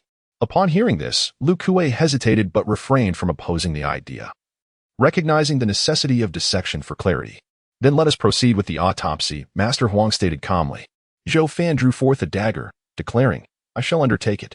Neither Master Huang nor the others voiced any objections. Zhou Fan approached the two corpses, emboldened by the warding talisman affixed to him, feeling less trepidation than before. He examined the two bodies before gently tugging on the long spear embedded within one. The spear's sharp tip made it relatively easy to extract.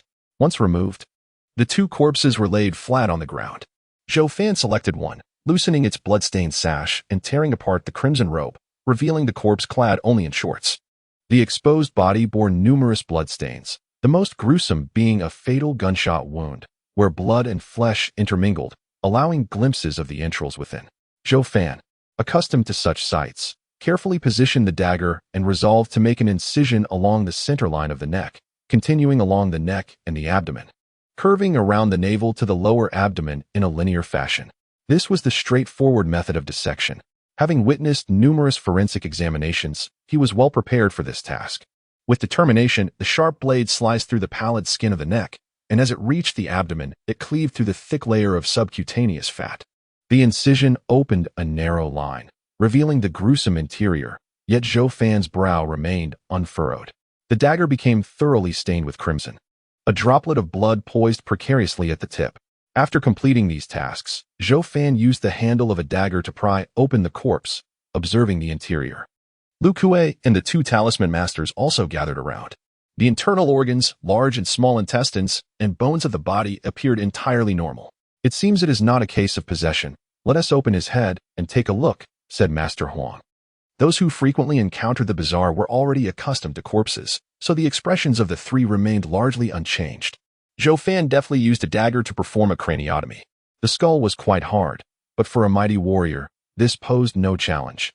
He swiftly opened the head of the fallen comrade. As the skull parted, what horrified them was that the brain, which should have been fissured, had turned into a mass of pulpy white substance.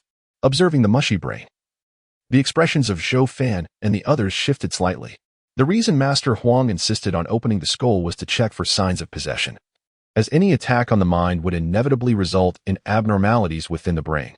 Zhou Fan and Lu Kuei understood this only superficially. While the two Talisman Masters were much clearer on the matter, they exchanged glances, both revealing a hint of alarm, having already begun to surmise the nature of the entity. And it was precisely this realization that made the situation quite troublesome. Two esteemed elders. Lu Kuei looked at them, about to inquire. Master Mao interjected. Let us first retreat to a safe distance before discussing further. Upon his words, Zhou Fan and the others began to withdraw. Once they returned to a secure distance, Lu Kuei asked, have the two elders discerned something? Is it possible that this strange entity cannot be repelled even by the anti-evil talismans? Master Mao rolled his eyes and replied, the anti-evil talisman can indeed ward off such bizarre entities, but once it is ignited, it is destroyed. We must retreat first. It would be foolish to waste such a precious talisman unless absolutely necessary. Would you be responsible for the loss? Lu Kuei chuckled awkwardly. Zhou Fan then inquired, esteemed elders, do you already know what this entity is? After a moment of silence, Master Huang responded, truthfully, even before the dissection, both Mao and I had some conjectures. Now, having dissected the body, eliminated the possibility of possession, and observed the brain's condition in conjunction with the rice paddy environment, I believe we are nearing the truth. Aren't we, Brother Mao? Master Mao sighed. It is the blood-wandering soul bird. It has a penchant for consuming grains and emits a bird call inaudible to humans. If unprotected by anti-evil talismans, its call can invade the mind, leading to loss of control and even subjugation. Just as Zhou Fan mentioned, it possesses a formidable territorial instinct, treating our rice paddy as its domain. Indeed, it is the blood-wandering soul bird. Master Mao's words confirmed Master Huang's suspicions, his expression turning grim. This complicates matters. Lu Kuei frowned slightly. He had never heard of this entity, but he said solemnly, if we cannot contend with the blood-wandering, can the two esteemed elders do so? Lu Kuei had not heard of the soul bird, and Zhou Fan was even less knowledgeable. He looked to the two Talisman Masters, who, armed with their profound skills and talisman knowledge, could handle not only the blood-wandering entity, but even the white grievance entity with ease. Master Mao shot a cold glance at Lu Kuei, stating, if it were an ordinary blood-wandering or white grievance, we would certainly manage. But the soul bird is exceptionally troublesome among blood-wandering entities. It resembles an ordinary small bird, no larger than a fist, and besides its mind-attacking calls, it also possesses remarkable speed. Small in size and swift in flight, it is exceedingly difficult for us to strike. Moreover, it is highly protective of its territory. Sensing danger, it will flee, only to return shortly thereafter. Once it emits its call against us, we will lose an anti-evil talisman, resulting in a continuous cycle of consumption where we suffer losses while it remains unscathed. We simply cannot afford such attrition. Lu Kuei was left speechless. If that were the case, it was indeed a formidable predicament. Zhou Fan pondered, if it is a bird-like entity, is there no fishing net or similar device that could ensnare it? Master Huang replied, what you propose has been considered by others, and a talisman net has been developed to deal with the soul bird. However, with our current talisman crafting skills, we would require several months to complete it. An ordinary fishing net would be utterly insufficient. Not only would several months be needed, but even a month's delay would result in the entire summer harvest of rice falling to the ground and rotting. We are simply out of time. Furrowing his brow, Zhou Fan asked, is there truly no other method aside from the talisman net? Master Mao, deep in thought, responded, there is indeed a rather crude method. The soul bird is fond of grains mixed with human blood. We could use this to lure it closer. However, we only have one chance. If it falls for the bait once, it will not be fooled a second time. We must seize this opportunity to eliminate it. The challenge lies in that even if we manage to lure it, we may not be able to kill it before it escapes, given its size and speed. Zhou Fan mused, my blade is relatively swift, but I cannot guarantee it will keep pace with its speed. Zhou Fan's training had focused on speed, and after several days, his foundational blade techniques had reached a beginner's level.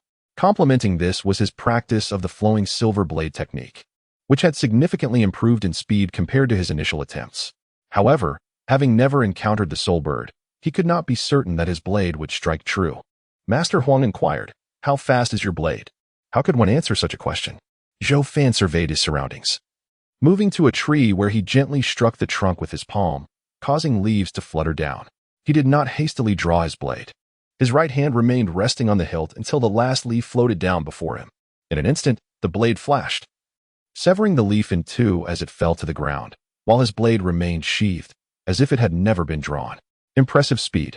The three masters were momentarily taken aback, their keen eyes only able to catch a glimpse of the blade's fleeting motion. Lu Kuei exclaimed in astonishment. Who did you train with to achieve such swift blade work? I developed it on my own, Zhou Fan replied casually. This is the speed I can achieve while standing still and completely focused. In reality, it is a touch slower. I wonder if it will suffice? It should be sufficient. Master Mao nodded in agreement. Lu Kuei shot Zhou Fan a bemused glance, skeptical that such speed could be achieved through mere trial and error. However, since Zhou Fan was unwilling to divulge further, he refrained from pressing the matter. In truth, not only Lu Kuei but also the two Talisman Masters had their own suspicions regarding Zhou Fan's swift blade technique. It was likely a skill imparted to him by Lord Yan Gui Lai during a private lesson. Given that it was a secret teaching from Lord Yan, Zhou Fan was reluctant to reveal it, and they did not press further, unaware of the speculation swirling in their minds. Zhou Fan knew he could not permanently conceal his true abilities. If discovered, it would not be of great consequence. With such a swift blade technique at his disposal, as long as he exercised caution, he should be able to slay the soul bird. Master Huang felt somewhat relieved, stating, this eases my mind. Lu Kuei added with a grin, my archery skills are quite proficient. I shall provide support to Captain Zhou with my bow. Master Mao concurred, that would be excellent. Zhou Fan naturally had no objections. The four conferred for a time, and to avoid further delays, they immediately set their plan into motion. Lu Kuei went to fetch his bow and arrows, while Zhou Fan collected grains from the rice paddy, and the human blood was drawn from the corpse. As Zhou Fan mixed several hundred grains with the blood, Lu Kuei returned with his bow, and not just him, even Zhao Xinshin, who had been searching for the bazaar in the village, had come back. Zhao Xinshin shot Zhou Fan a cold glance, but said nothing. Lu Kuei began affixing small flame talismans to the arrows. Each of the 3 iron arrows bore a small flame talisman. It was not that Lu Kuei was reluctant to use more talismans. Rather, a single iron arrow could only withstand the power of one small flame talisman.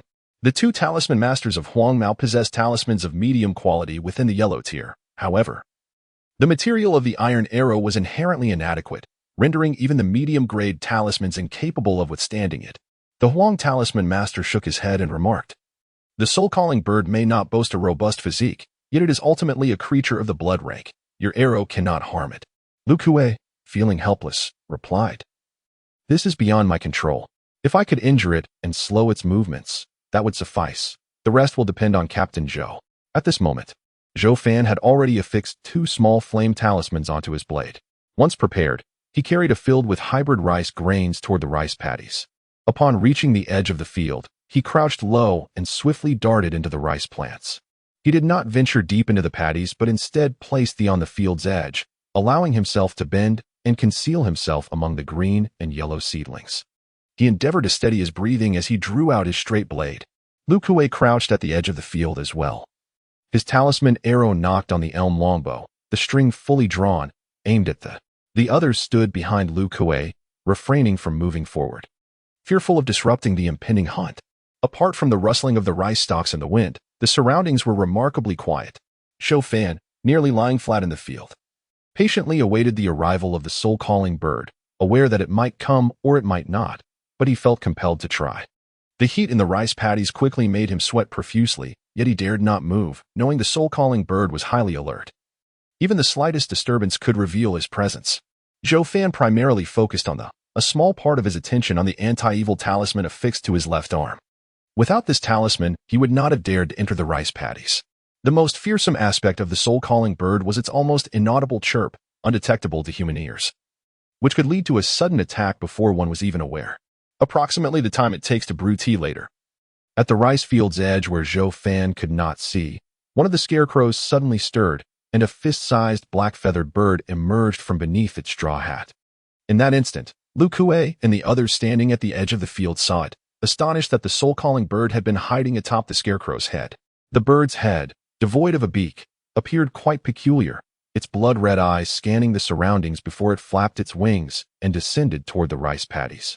Moving so swiftly that it appeared merely as a shadow, and in the blink of an eye, it was perched at the edge of the, fixated on the blood-red rice grains within.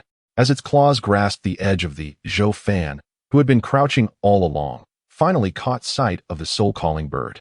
His gaze sharpened, and without hesitation, he swung his blade. Having already envisioned dozens of slashing techniques in his mind, Zhou Fan acted without a moment's delay. Any hesitation could have led to his discovery by the soul-calling bird. The position of the bird was precisely within the range of his planned strikes, allowing his blade to slice through the air with such swiftness that it stirred not a sound. The blade passed through the rice stalks, barely severing them, before it struck before the soul-calling bird. Yet, in that fleeting moment, the bird sensed the impending danger. It rapidly flapped its wings and dove toward the center of this, evading the horizontal slash. Once the blade passed, it could swiftly take flight, and at that moment, its beakless mouth emitted an inaudible chirp. This attack incensed the soul-calling bird, which sought to kill the audacious human who dared to assault it. The corner of Zhou Fan's anti-evil talisman began to smolder, a faint yellow flame flickering with black ash. Everything unfolded in an instant, too rapid to comprehend without slowing down the scene. The soul-calling bird ignored whether its peculiar chirp had any effect, and it took to the skies, attempting to flee from this perilous human. Just then, a crimson iron arrow hurtled forth, aimed directly at the soul-calling bird.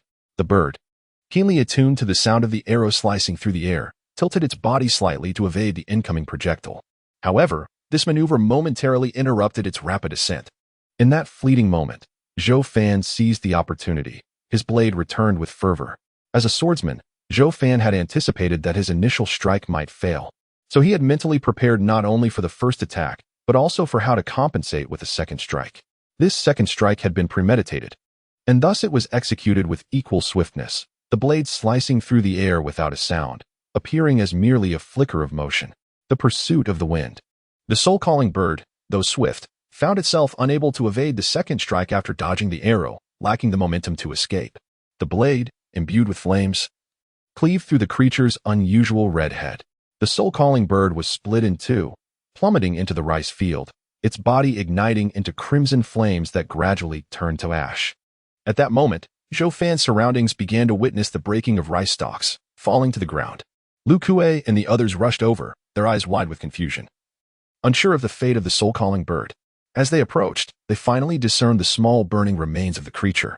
Zhou Fan's face bore signs of exhaustion as he sheathed his blade. Those 2 lightning-fast strikes had pushed him to his limits. Excellent, truly excellent, Lu Kuei exclaimed, laughter spilling forth as they celebrated the defeat of the troublesome, soul-calling bird. Zhou Fan remarked, "It was indeed perilous. Had it not been for that earlier arrow, it would have escaped." The Huang Talisman Master chuckled. Captain Lu's arrow proved effective, but the crucial element was Captain Zhou's swordsmanship. Without such rapid strikes, we might not have even completed this hunting plan. The Mount Talisman Master observed the nearly burnt anti-evil talisman on Zhou Fan's left arm, sighing in relief. To have slain the soul-calling bird at the cost of merely half a talisman is indeed a matter worthy of celebration. Zhou Shen remained silent, his gaze fervently fixed on Zhou Fan. He realized he had underestimated Zhou Fan, who had concealed his prowess. The speed of his strikes was something even he could not confidently evade. This was undoubtedly a formidable rival.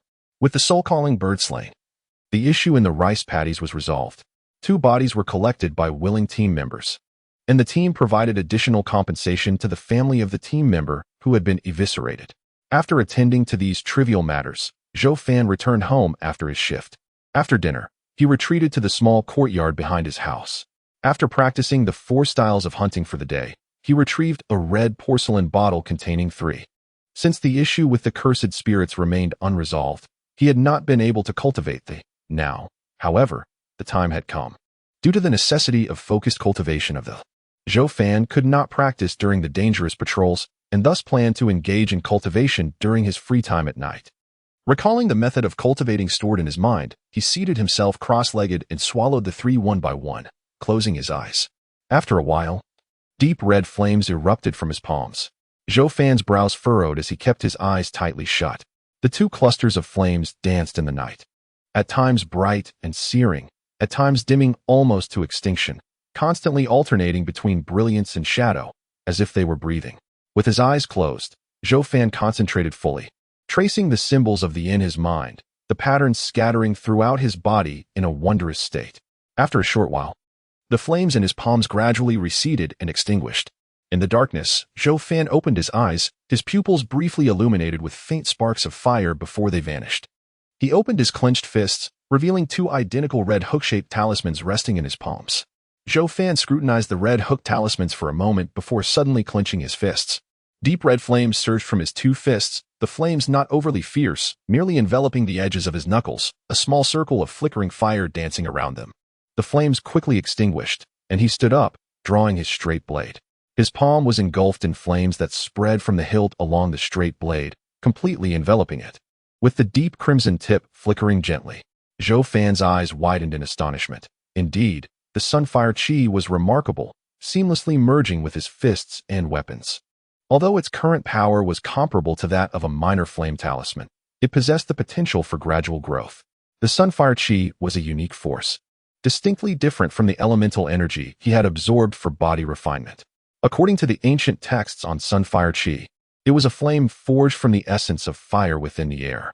The sunfire chi, guided by 3 sunfire pills, granted Zhou Fan the ability to inscribe sunfire patterns within his body.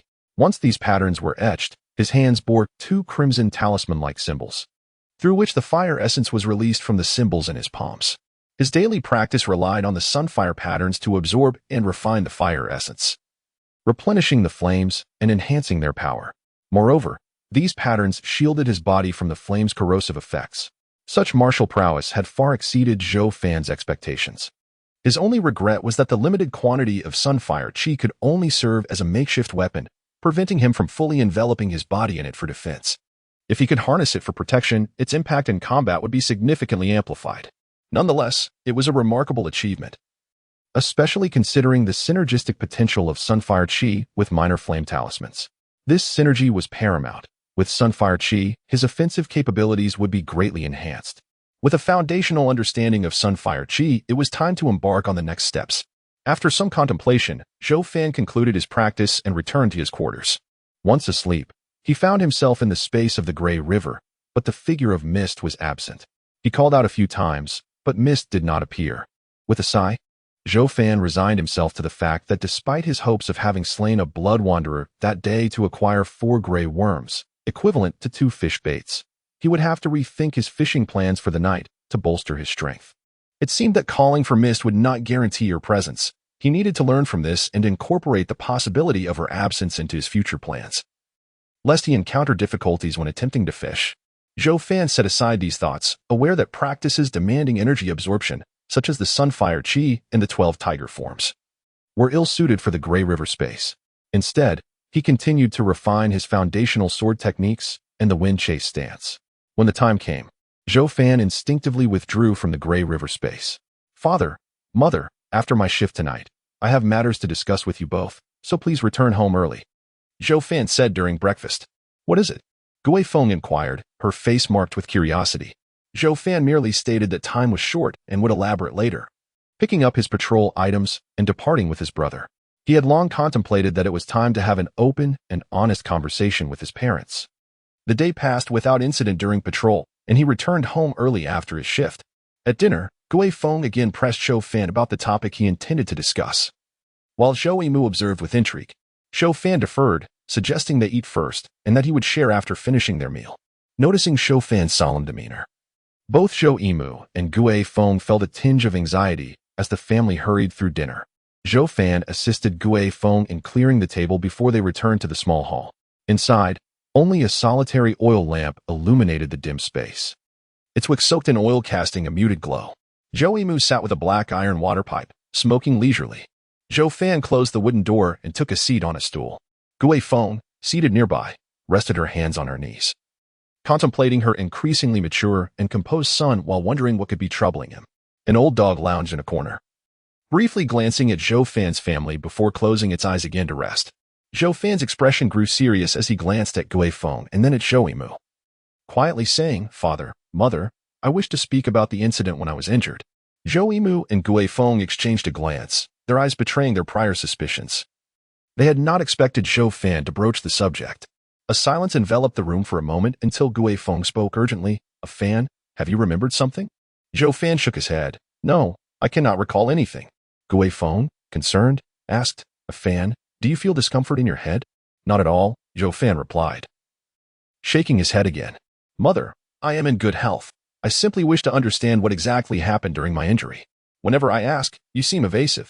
Gui Feng and Zhou Yimu exchanged glances, and it was Gui Feng who spoke again. There is nothing to discuss. You fell and were seriously hurt. So we summoned a doctor, and you recovered. That is all there is to it. Zhou Fan forced a smile. Mother, then please tell me, where did I sustain this injury? Why did I need to recuperate at home for half a month? Gui Feng hesitated before responding. You fell while playing in front of the door, quite severely, which is why you needed to rest for half a month. However, you were unconscious the entire time. How did you know you had been ill for half a month? This was something Gui Feng had never revealed to Zhou Fan. Shou Ho told me, Mother. I was in a coma for 2 weeks, and why did you prevent Shou Ho and Xiao Lu from visiting me? When he first awoke, Zhou Fan had assumed he had merely been unconscious for a few days. It was only upon inquiring with Shou Ho that he learned the truth. As for why his hair had not regrown, it was likely because his parents had been monitoring his condition and continuously shaved his head. Gui Feng frowned. Being ill is not a trivial matter. You were unconscious, so we did not want them to disturb you. Zhou Fan sighed. Mother, you are deceiving me. Gui Feng's expression shifted, and she shook her head. A Fan, I am not deceiving you. Zhou Fan had prepared for this moment for a long time. He would not allow Gui Feng to dismiss him so easily.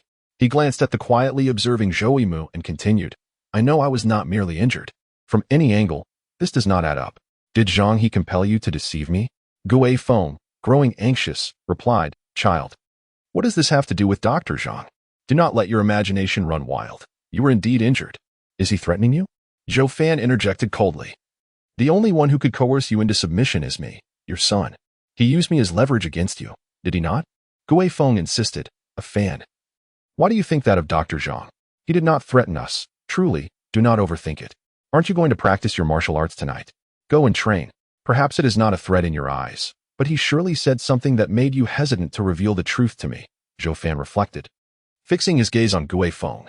Gui Feng fell silent, her anxious gaze directed towards her husband, silently urging him to speak before she could no longer endure the tension. Zhou Yimu, rubbing the water pipe, said, A Fan, we do not tell you this for your own good. Do you believe that?